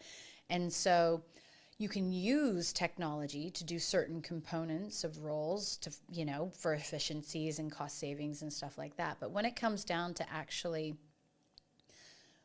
going back to the truly building rapport and following your gut and, you know, knowing whether or not you can trust somebody, that is very much a human behavior that I'm not sure that we will replicate in our lifetime. And I don't think we should. No, for sure not. You know, I think that's, I guess, if you're going to be corny about it, that's what makes us human, right? But I think for me, and we talk about a lot of this in marketing, like however you want to be tactical, right? We're going to do social content. We're going to do ads. We're going to do our podcast. We're going to do this. We're going to do that. The reality is that's the middle bit, right? That's how do you get me as a human to talk to another human? And that's why I'm interested and also like to talk to people about psychology, because if you get the psychological stuff right, actually you can have mediocre middle bit. Mm-hmm. Or if you really want to like do it well and do it scale, when you get the middle bit right as well, you then compound on those decisions. But just as you were like discussing that, and it jumped to mind to me, so I'm going to mention it. I think it was Alex Hormozi who said, there's some points where you have to push, and there's other points where you have to pivot. Mm-hmm. In your experience, how would you, either for you personally or a friend of yours, when would you say that someone should make that decision? What are paint that picture? When should I maybe look to, maybe if things aren't working the way I want them to, I'm not making the money, the marketing doesn't seem to be connected, etc. When should I just push on? Mm-hmm. Versus when should I pivot into something else? Really good question. So again, it's being able to trust yourself, I think, is a very, very big thing. I have tended more recently to become a bit more philosophical about these things. And if something's not working, but you know that it's really hard, because is there a need? So let's assume that there's a need for what you have to offer, that it's coming from the right place, it serves people, it's a value. I think that the ability to pivot means that you're flexible enough to realize that maybe the way that you're going about something isn't the right way for you to achieve success.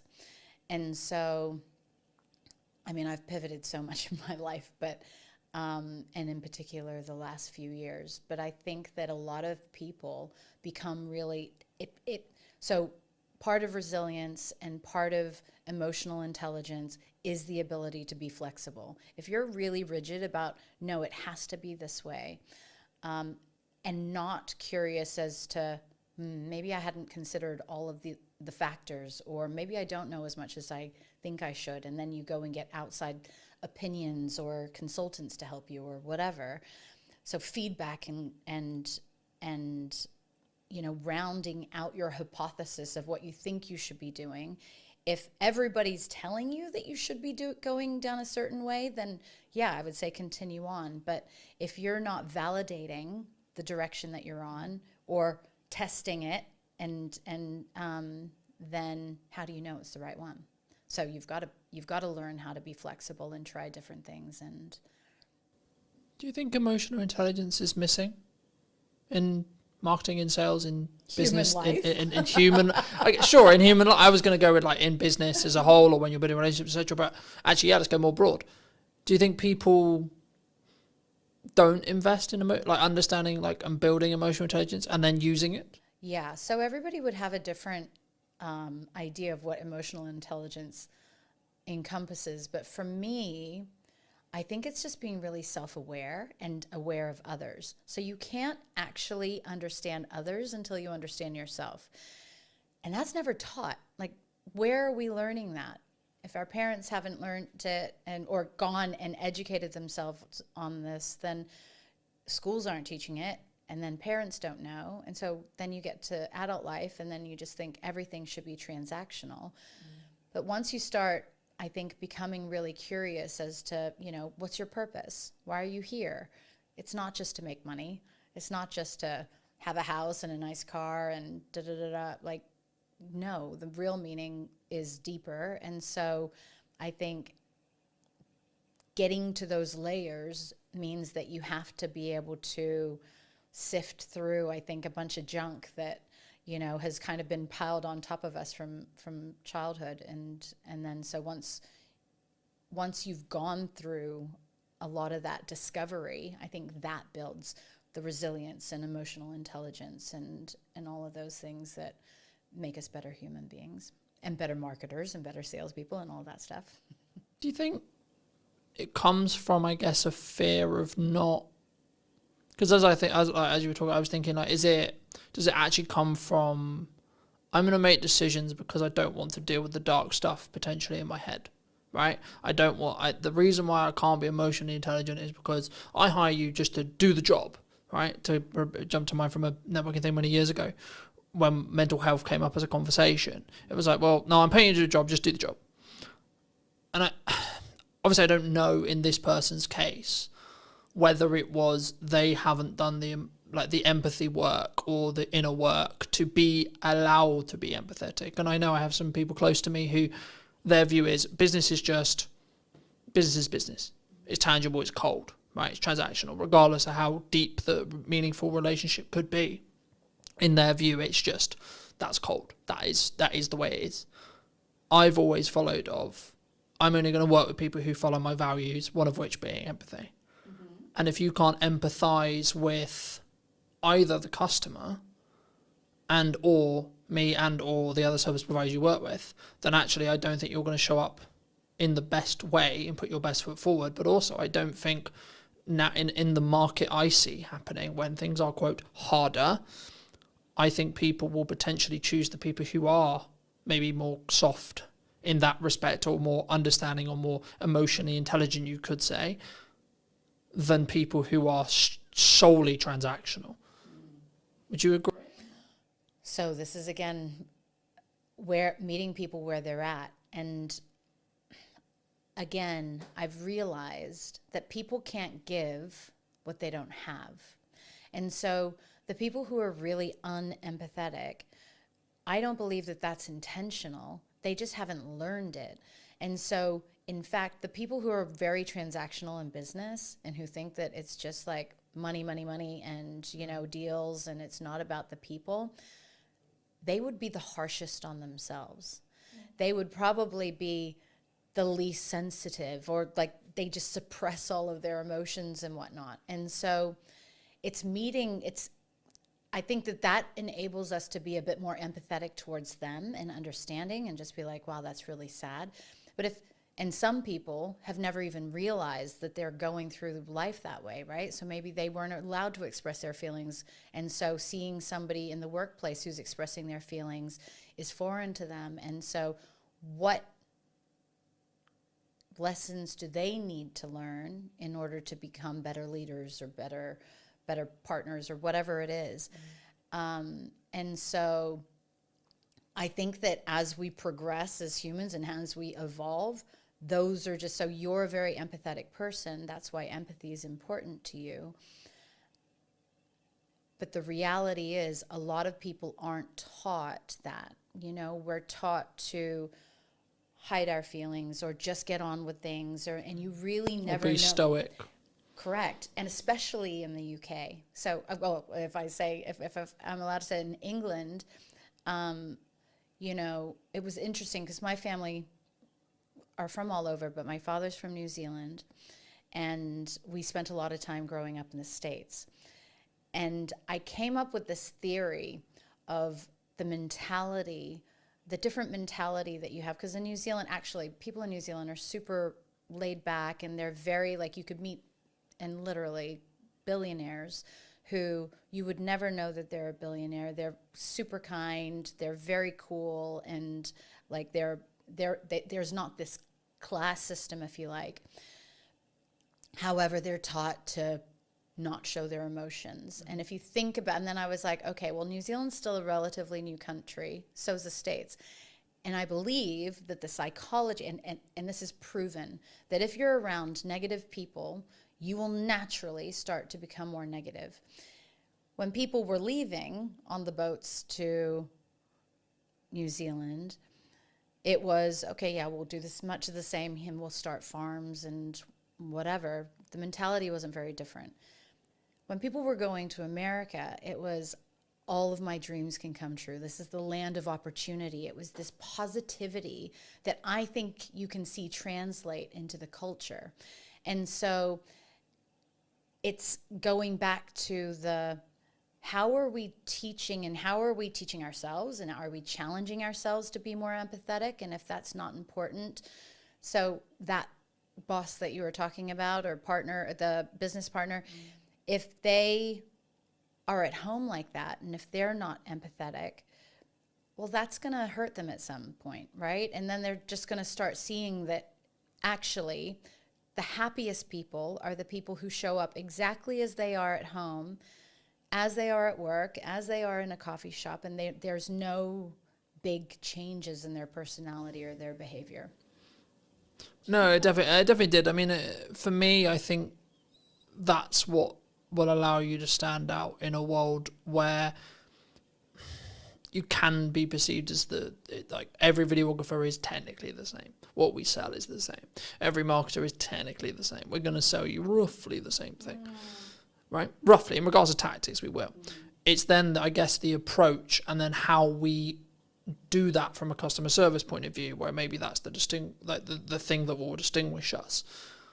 The question that jumped to mind, though, for me, and this is something which I've toured with for a long time personally, but also in the people I want to work with and I work around, is should we look, or do you feel at the moment anyway, people don't have self-accountability, self-reflection on, so when something goes wrong, mostly this will be the context, like my reaction always is, what did I do?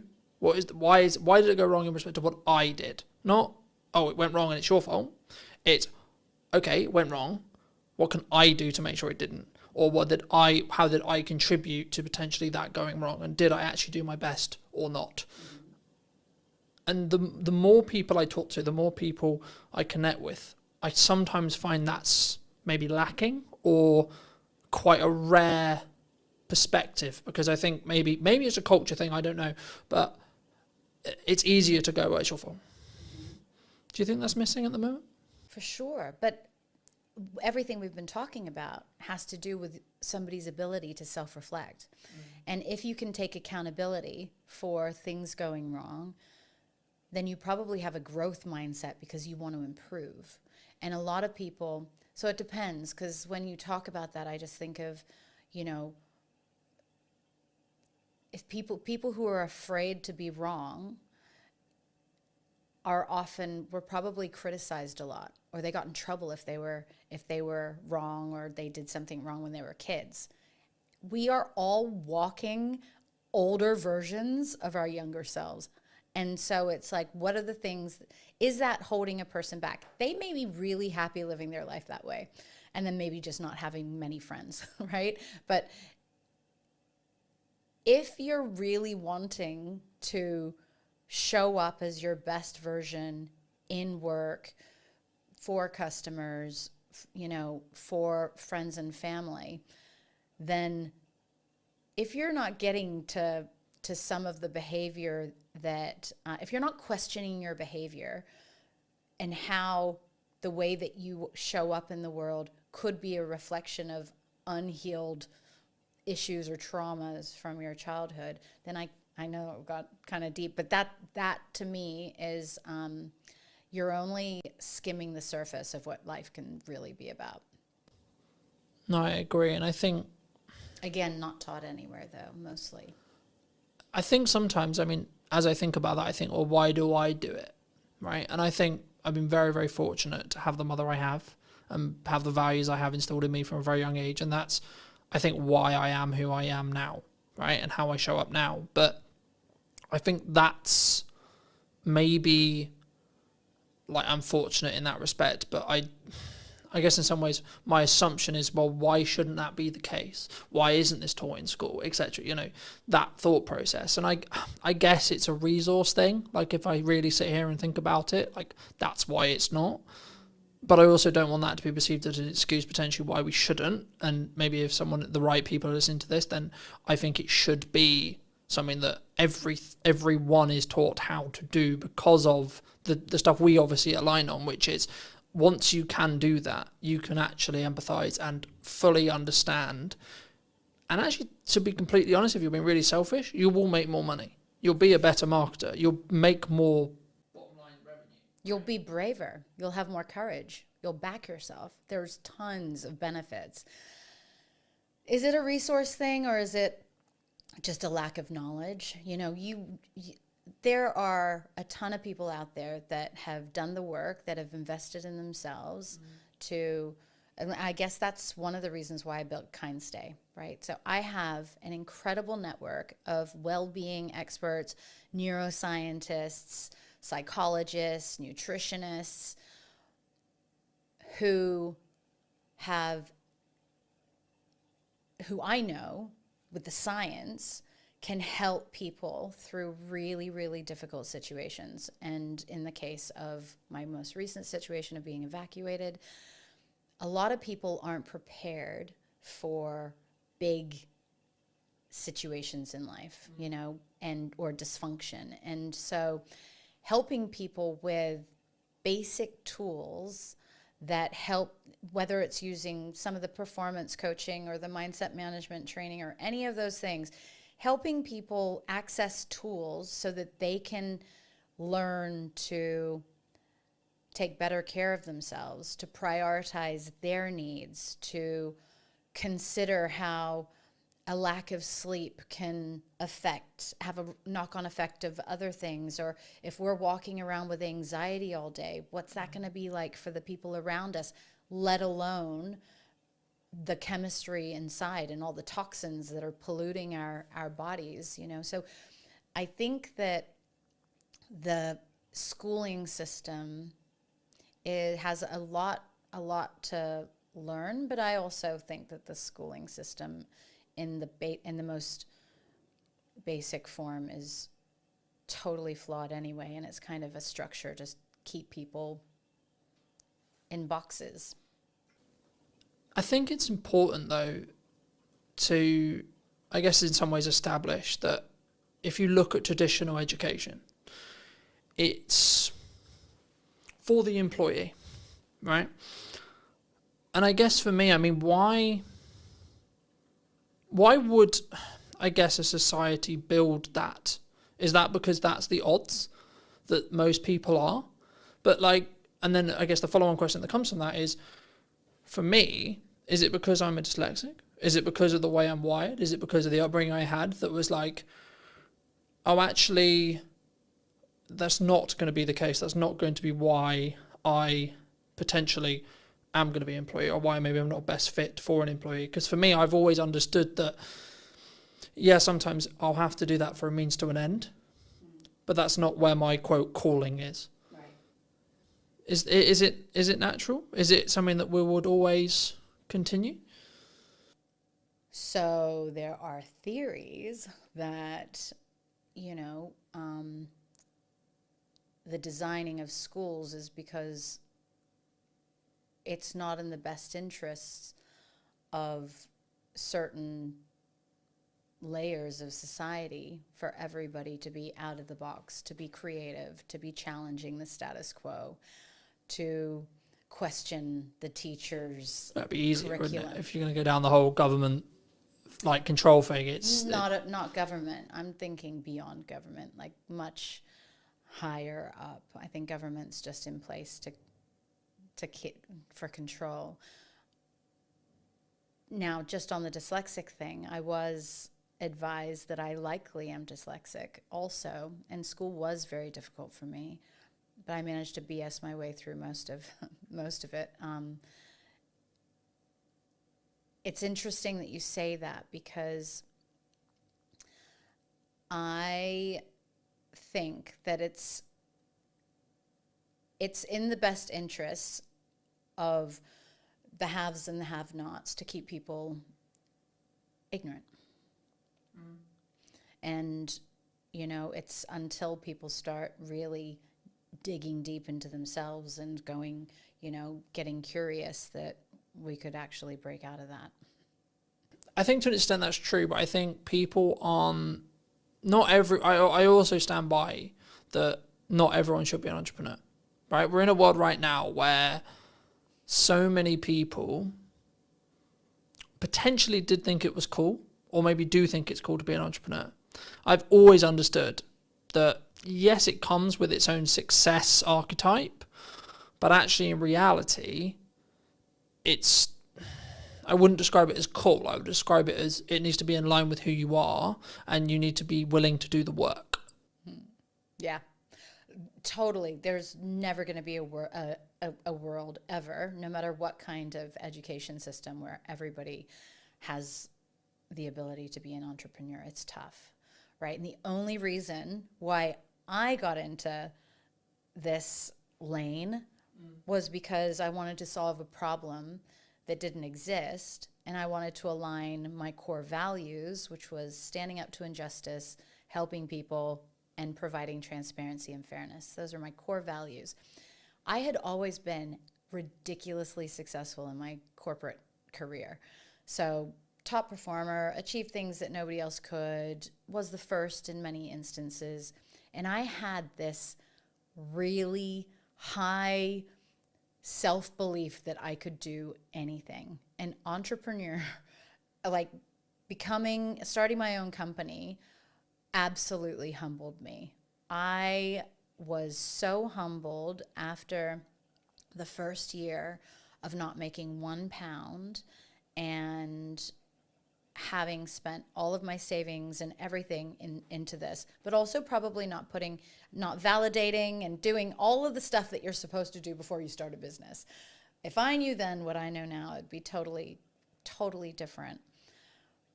And that's the thing, right? So it's what kind of tools are we leveraging in order to go down that path? I feel, though, entrepreneurial kind of paths can happen just by believing in yourself. And actually, I think that if everybody believed in themselves, then they could become an entrepreneur. And that could look like you're really great at nursing. So instead of going and working for a hospital, you start a nursing patient care facility or something like that. Or it could be that you become a consultant because you're a really great engineer and you know lots of companies need your assistance instead of going and doing the 9 to 5. I actually encourage as many people as possible to take all of their amazing skills and work for themselves instead of working for other people, because you will be infinitely happier and you'll also probably be infinitely better off. But you have to go and get the business and stuff like that. So it depends on whether or not the rest of the stuff adds up. Do you think that's a lack of confidence thing? A lot of times, yeah. Because I think for me, I've always understood that it's in my control. If it goes wrong, it's on me. But also if it goes right, it's on me. But I've always understood that, and that's why I guess I have the self-belief, self-confidence, etc. from me personally. But I guess people want the security, they want the excuse, they want because I kind of agree with you, but I also, in the next breath, don't agree with you in the respect that everyone can be, but I don't think everyone should be. No, 100%. So I think everybody can be, but actually, because of our personalities, there are personality types that naturally are risk adverse. They need security. They need stability. They're happy doing the same thing over and over and over again, never getting promoted, never doing the same job for 40 years, retiring, and then they've got a pension. They feel happy in doing that. I couldn't imagine doing that. But we're all built differently, and I feel like we all have different levels of evolution within us, because yeah. But I think that needs to be, it needs to be you. That needs to be your decision. That needs to be your core, right? I've always understood, and I was out on a run yesterday in the rain, that was okay, I know for a fact that 95% aren't going to do what I did today. Right, and I know that that's my advantage. Right, the grit is when things get hard. and I need to lean in, I need to do the difficult things, I need to work the extra hours, I know that is my advantage. But I know that through years of doing it. And I know that's what, like, I get fired up for it. I'm like, yes, right, okay, let's go. And like, I don't wish a bad economy or a bad situation on anyone, but like, I know when things get, quote, harder, I'm like, great, I'm going to thrive then, because I'm leaning into that uncomfortability.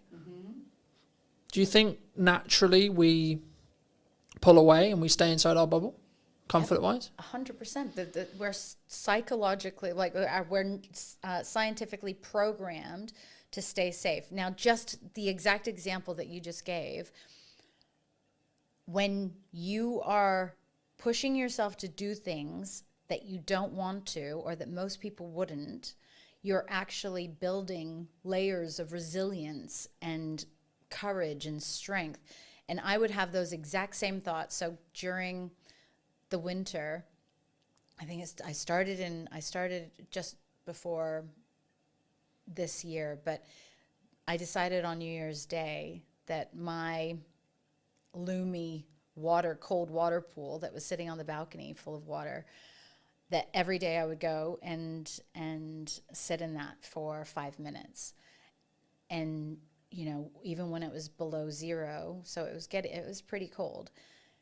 And as I sat there, and I was like, all of these, even billionaires, like, I know tons of really, really successful entrepreneurs or whatever that would not be sitting and doing what I'm doing right now. And it gave me a level of confidence to tackle the day or to go and do something that I didn't like. That, that grit that you're talking about, doing things that are uncomfortable, stepping outside your comfort zone, even doing this today, like, that's uncomfortable for me. But if we're doing things that push us outside of our comfort zone, we're naturally developing more and more resilience, strength, courage, all of those things. Is it a muscle? Yeah, well, I treat it like a muscle, but I don't know for sure. There would be parts of our brains that it actually supports, but I'm not. Because I don't know whether I read it being scientifically true. So I'm not going to say it is scientifically true, because I can't 100% confidently say that. But what I believe to be true is whenever we do that, we build new neural pathways in our brain, right? Correct. Which naturally will mean the ability to do the thing that we find currently uncomfortable. We have to do it long enough for that pathway to be, like, consistently strong enough built. And then once it is there, then it's inside your comfort zone. And then it will just feel like another day. I mean, we were talking about it as I was setting up, that this today, like, I realized it when I was going to sleep yesterday. I was like, well, I've got a podcast day tomorrow, and I'm not nervous, not nervous at all. It's literally like another day of the week for me. But I had a driving lesson yesterday morning that was really difficult mentally for me. And now people who drive every day and people who drive for years are like, well, that doesn't make any sense, because driving is really comfortable with me and really works really well, but talking on a podcast or running a podcast would be a nightmare. And I think that's a really key example of someone's grit, someone's uncomfortability might be very different. And I think that's why, to circle back to emotional intelligence, that's why if you have and you can lead and you can operate with empathy, you can then go, okay, well, I might find this thing really easy, but then I can go back to when it wasn't. And then I can say, okay, well, this is how I felt when I started doing it. Maybe that will help you. Mm-hmm. And I think that will then, in some ways, make a more deeper psychological connection, I guess, is the question there. Like, either in a buying journey or just in general, like a human to human point of view, like having that level of empathy, having that level of understanding, having that level of connection will then mean that you're connected on a more deeper level.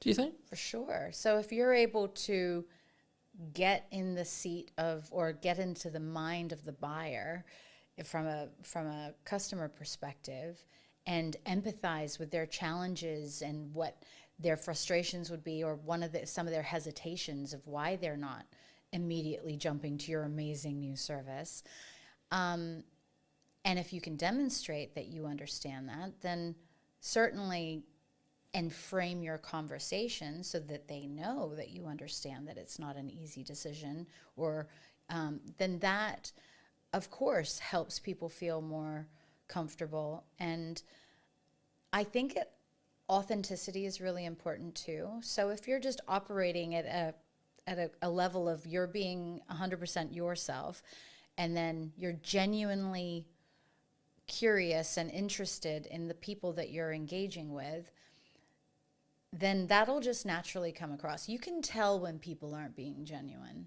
And I think that in itself creates a level, our instincts will naturally be like, oh, this person's energy's off, or we're not like, they're not genuine or authentic. And I've made that judgment a lot of times. So that's probably one of my areas for improvement is because sometimes people just aren't comfortable in themselves, or they're not comfortable being totally open and honest and all of those things, because that's just not something that they have learned how to do. And so rather than just thinking that, oh, they're not on my wavelength, or I don't feel like they're authentic, maybe they just don't know how to be. And going back to your guy who wasn't empathetic, maybe he just hasn't learned how to be yet. For those who've really enjoyed this conversation, they want to maybe hear some more from you or see some more of your content, etc. I mean, where's best for people to either see that or reach out to you if they want to? Yeah, so, well, I would say that the two things that I've did some recordings on, which was intrepid thinking around how to be bold in the way that we're thinking and challenging the way that we're doing things in order to achieve progress. So the intrepid thinking, I did put that up on YouTube, and there's some cool clips on there. And then the diversity minded podcast too, because actually being diversity, like we talk about diversity in terms of maybe more aesthetic things, but I really love being around people that don't think like me or don't behave the same way that I do, so that they can challenge my own perceptions. And I mean, not too, so if they're like really extreme in their beliefs or their views, and I don't believe that they're right, I mean, we have to have, aligned values, but I enjoy people who think differently and who show up differently, because then it helps me be more conscious in how I move and behave. And I think we never want to get too comfortable. If we're just moving through life like an autopilot, then we're missing everything. And that's definitely not a fulfilling way to live, in my opinion. But kindstay.com. So that's my latest initiative, and I'm really excited about the disruption that I intend to cause in the housing sector for landlords who are wanting to make more income off of their properties, and then also the residents who need to consider their well-being when they're going through difficult housing situations. Thank you so much for the time. Yeah. If you were going to leave or talk to the person, Mel, 10 years ago, what advice, if you were going to give advice to her, would you give? Yeah, that was probably that was the beginning of my journey of doing the hard work on myself. It would be that you don't know everything, that a lot of your responses to the world are based on the challenges that you've had growing up, and the person that you need to really show love to first and foremost is yourself. So do it quickly, because then you can be really, really awesome sooner. And thank you ever so much for watching. If you did enjoy this episode of What's Missing in Marketing Today, I'll be back next week with a brand new episode. And why not be subscribed so you don't miss it? I'd love to hear what you think in the comment section down below. And I'll see you very, very soon.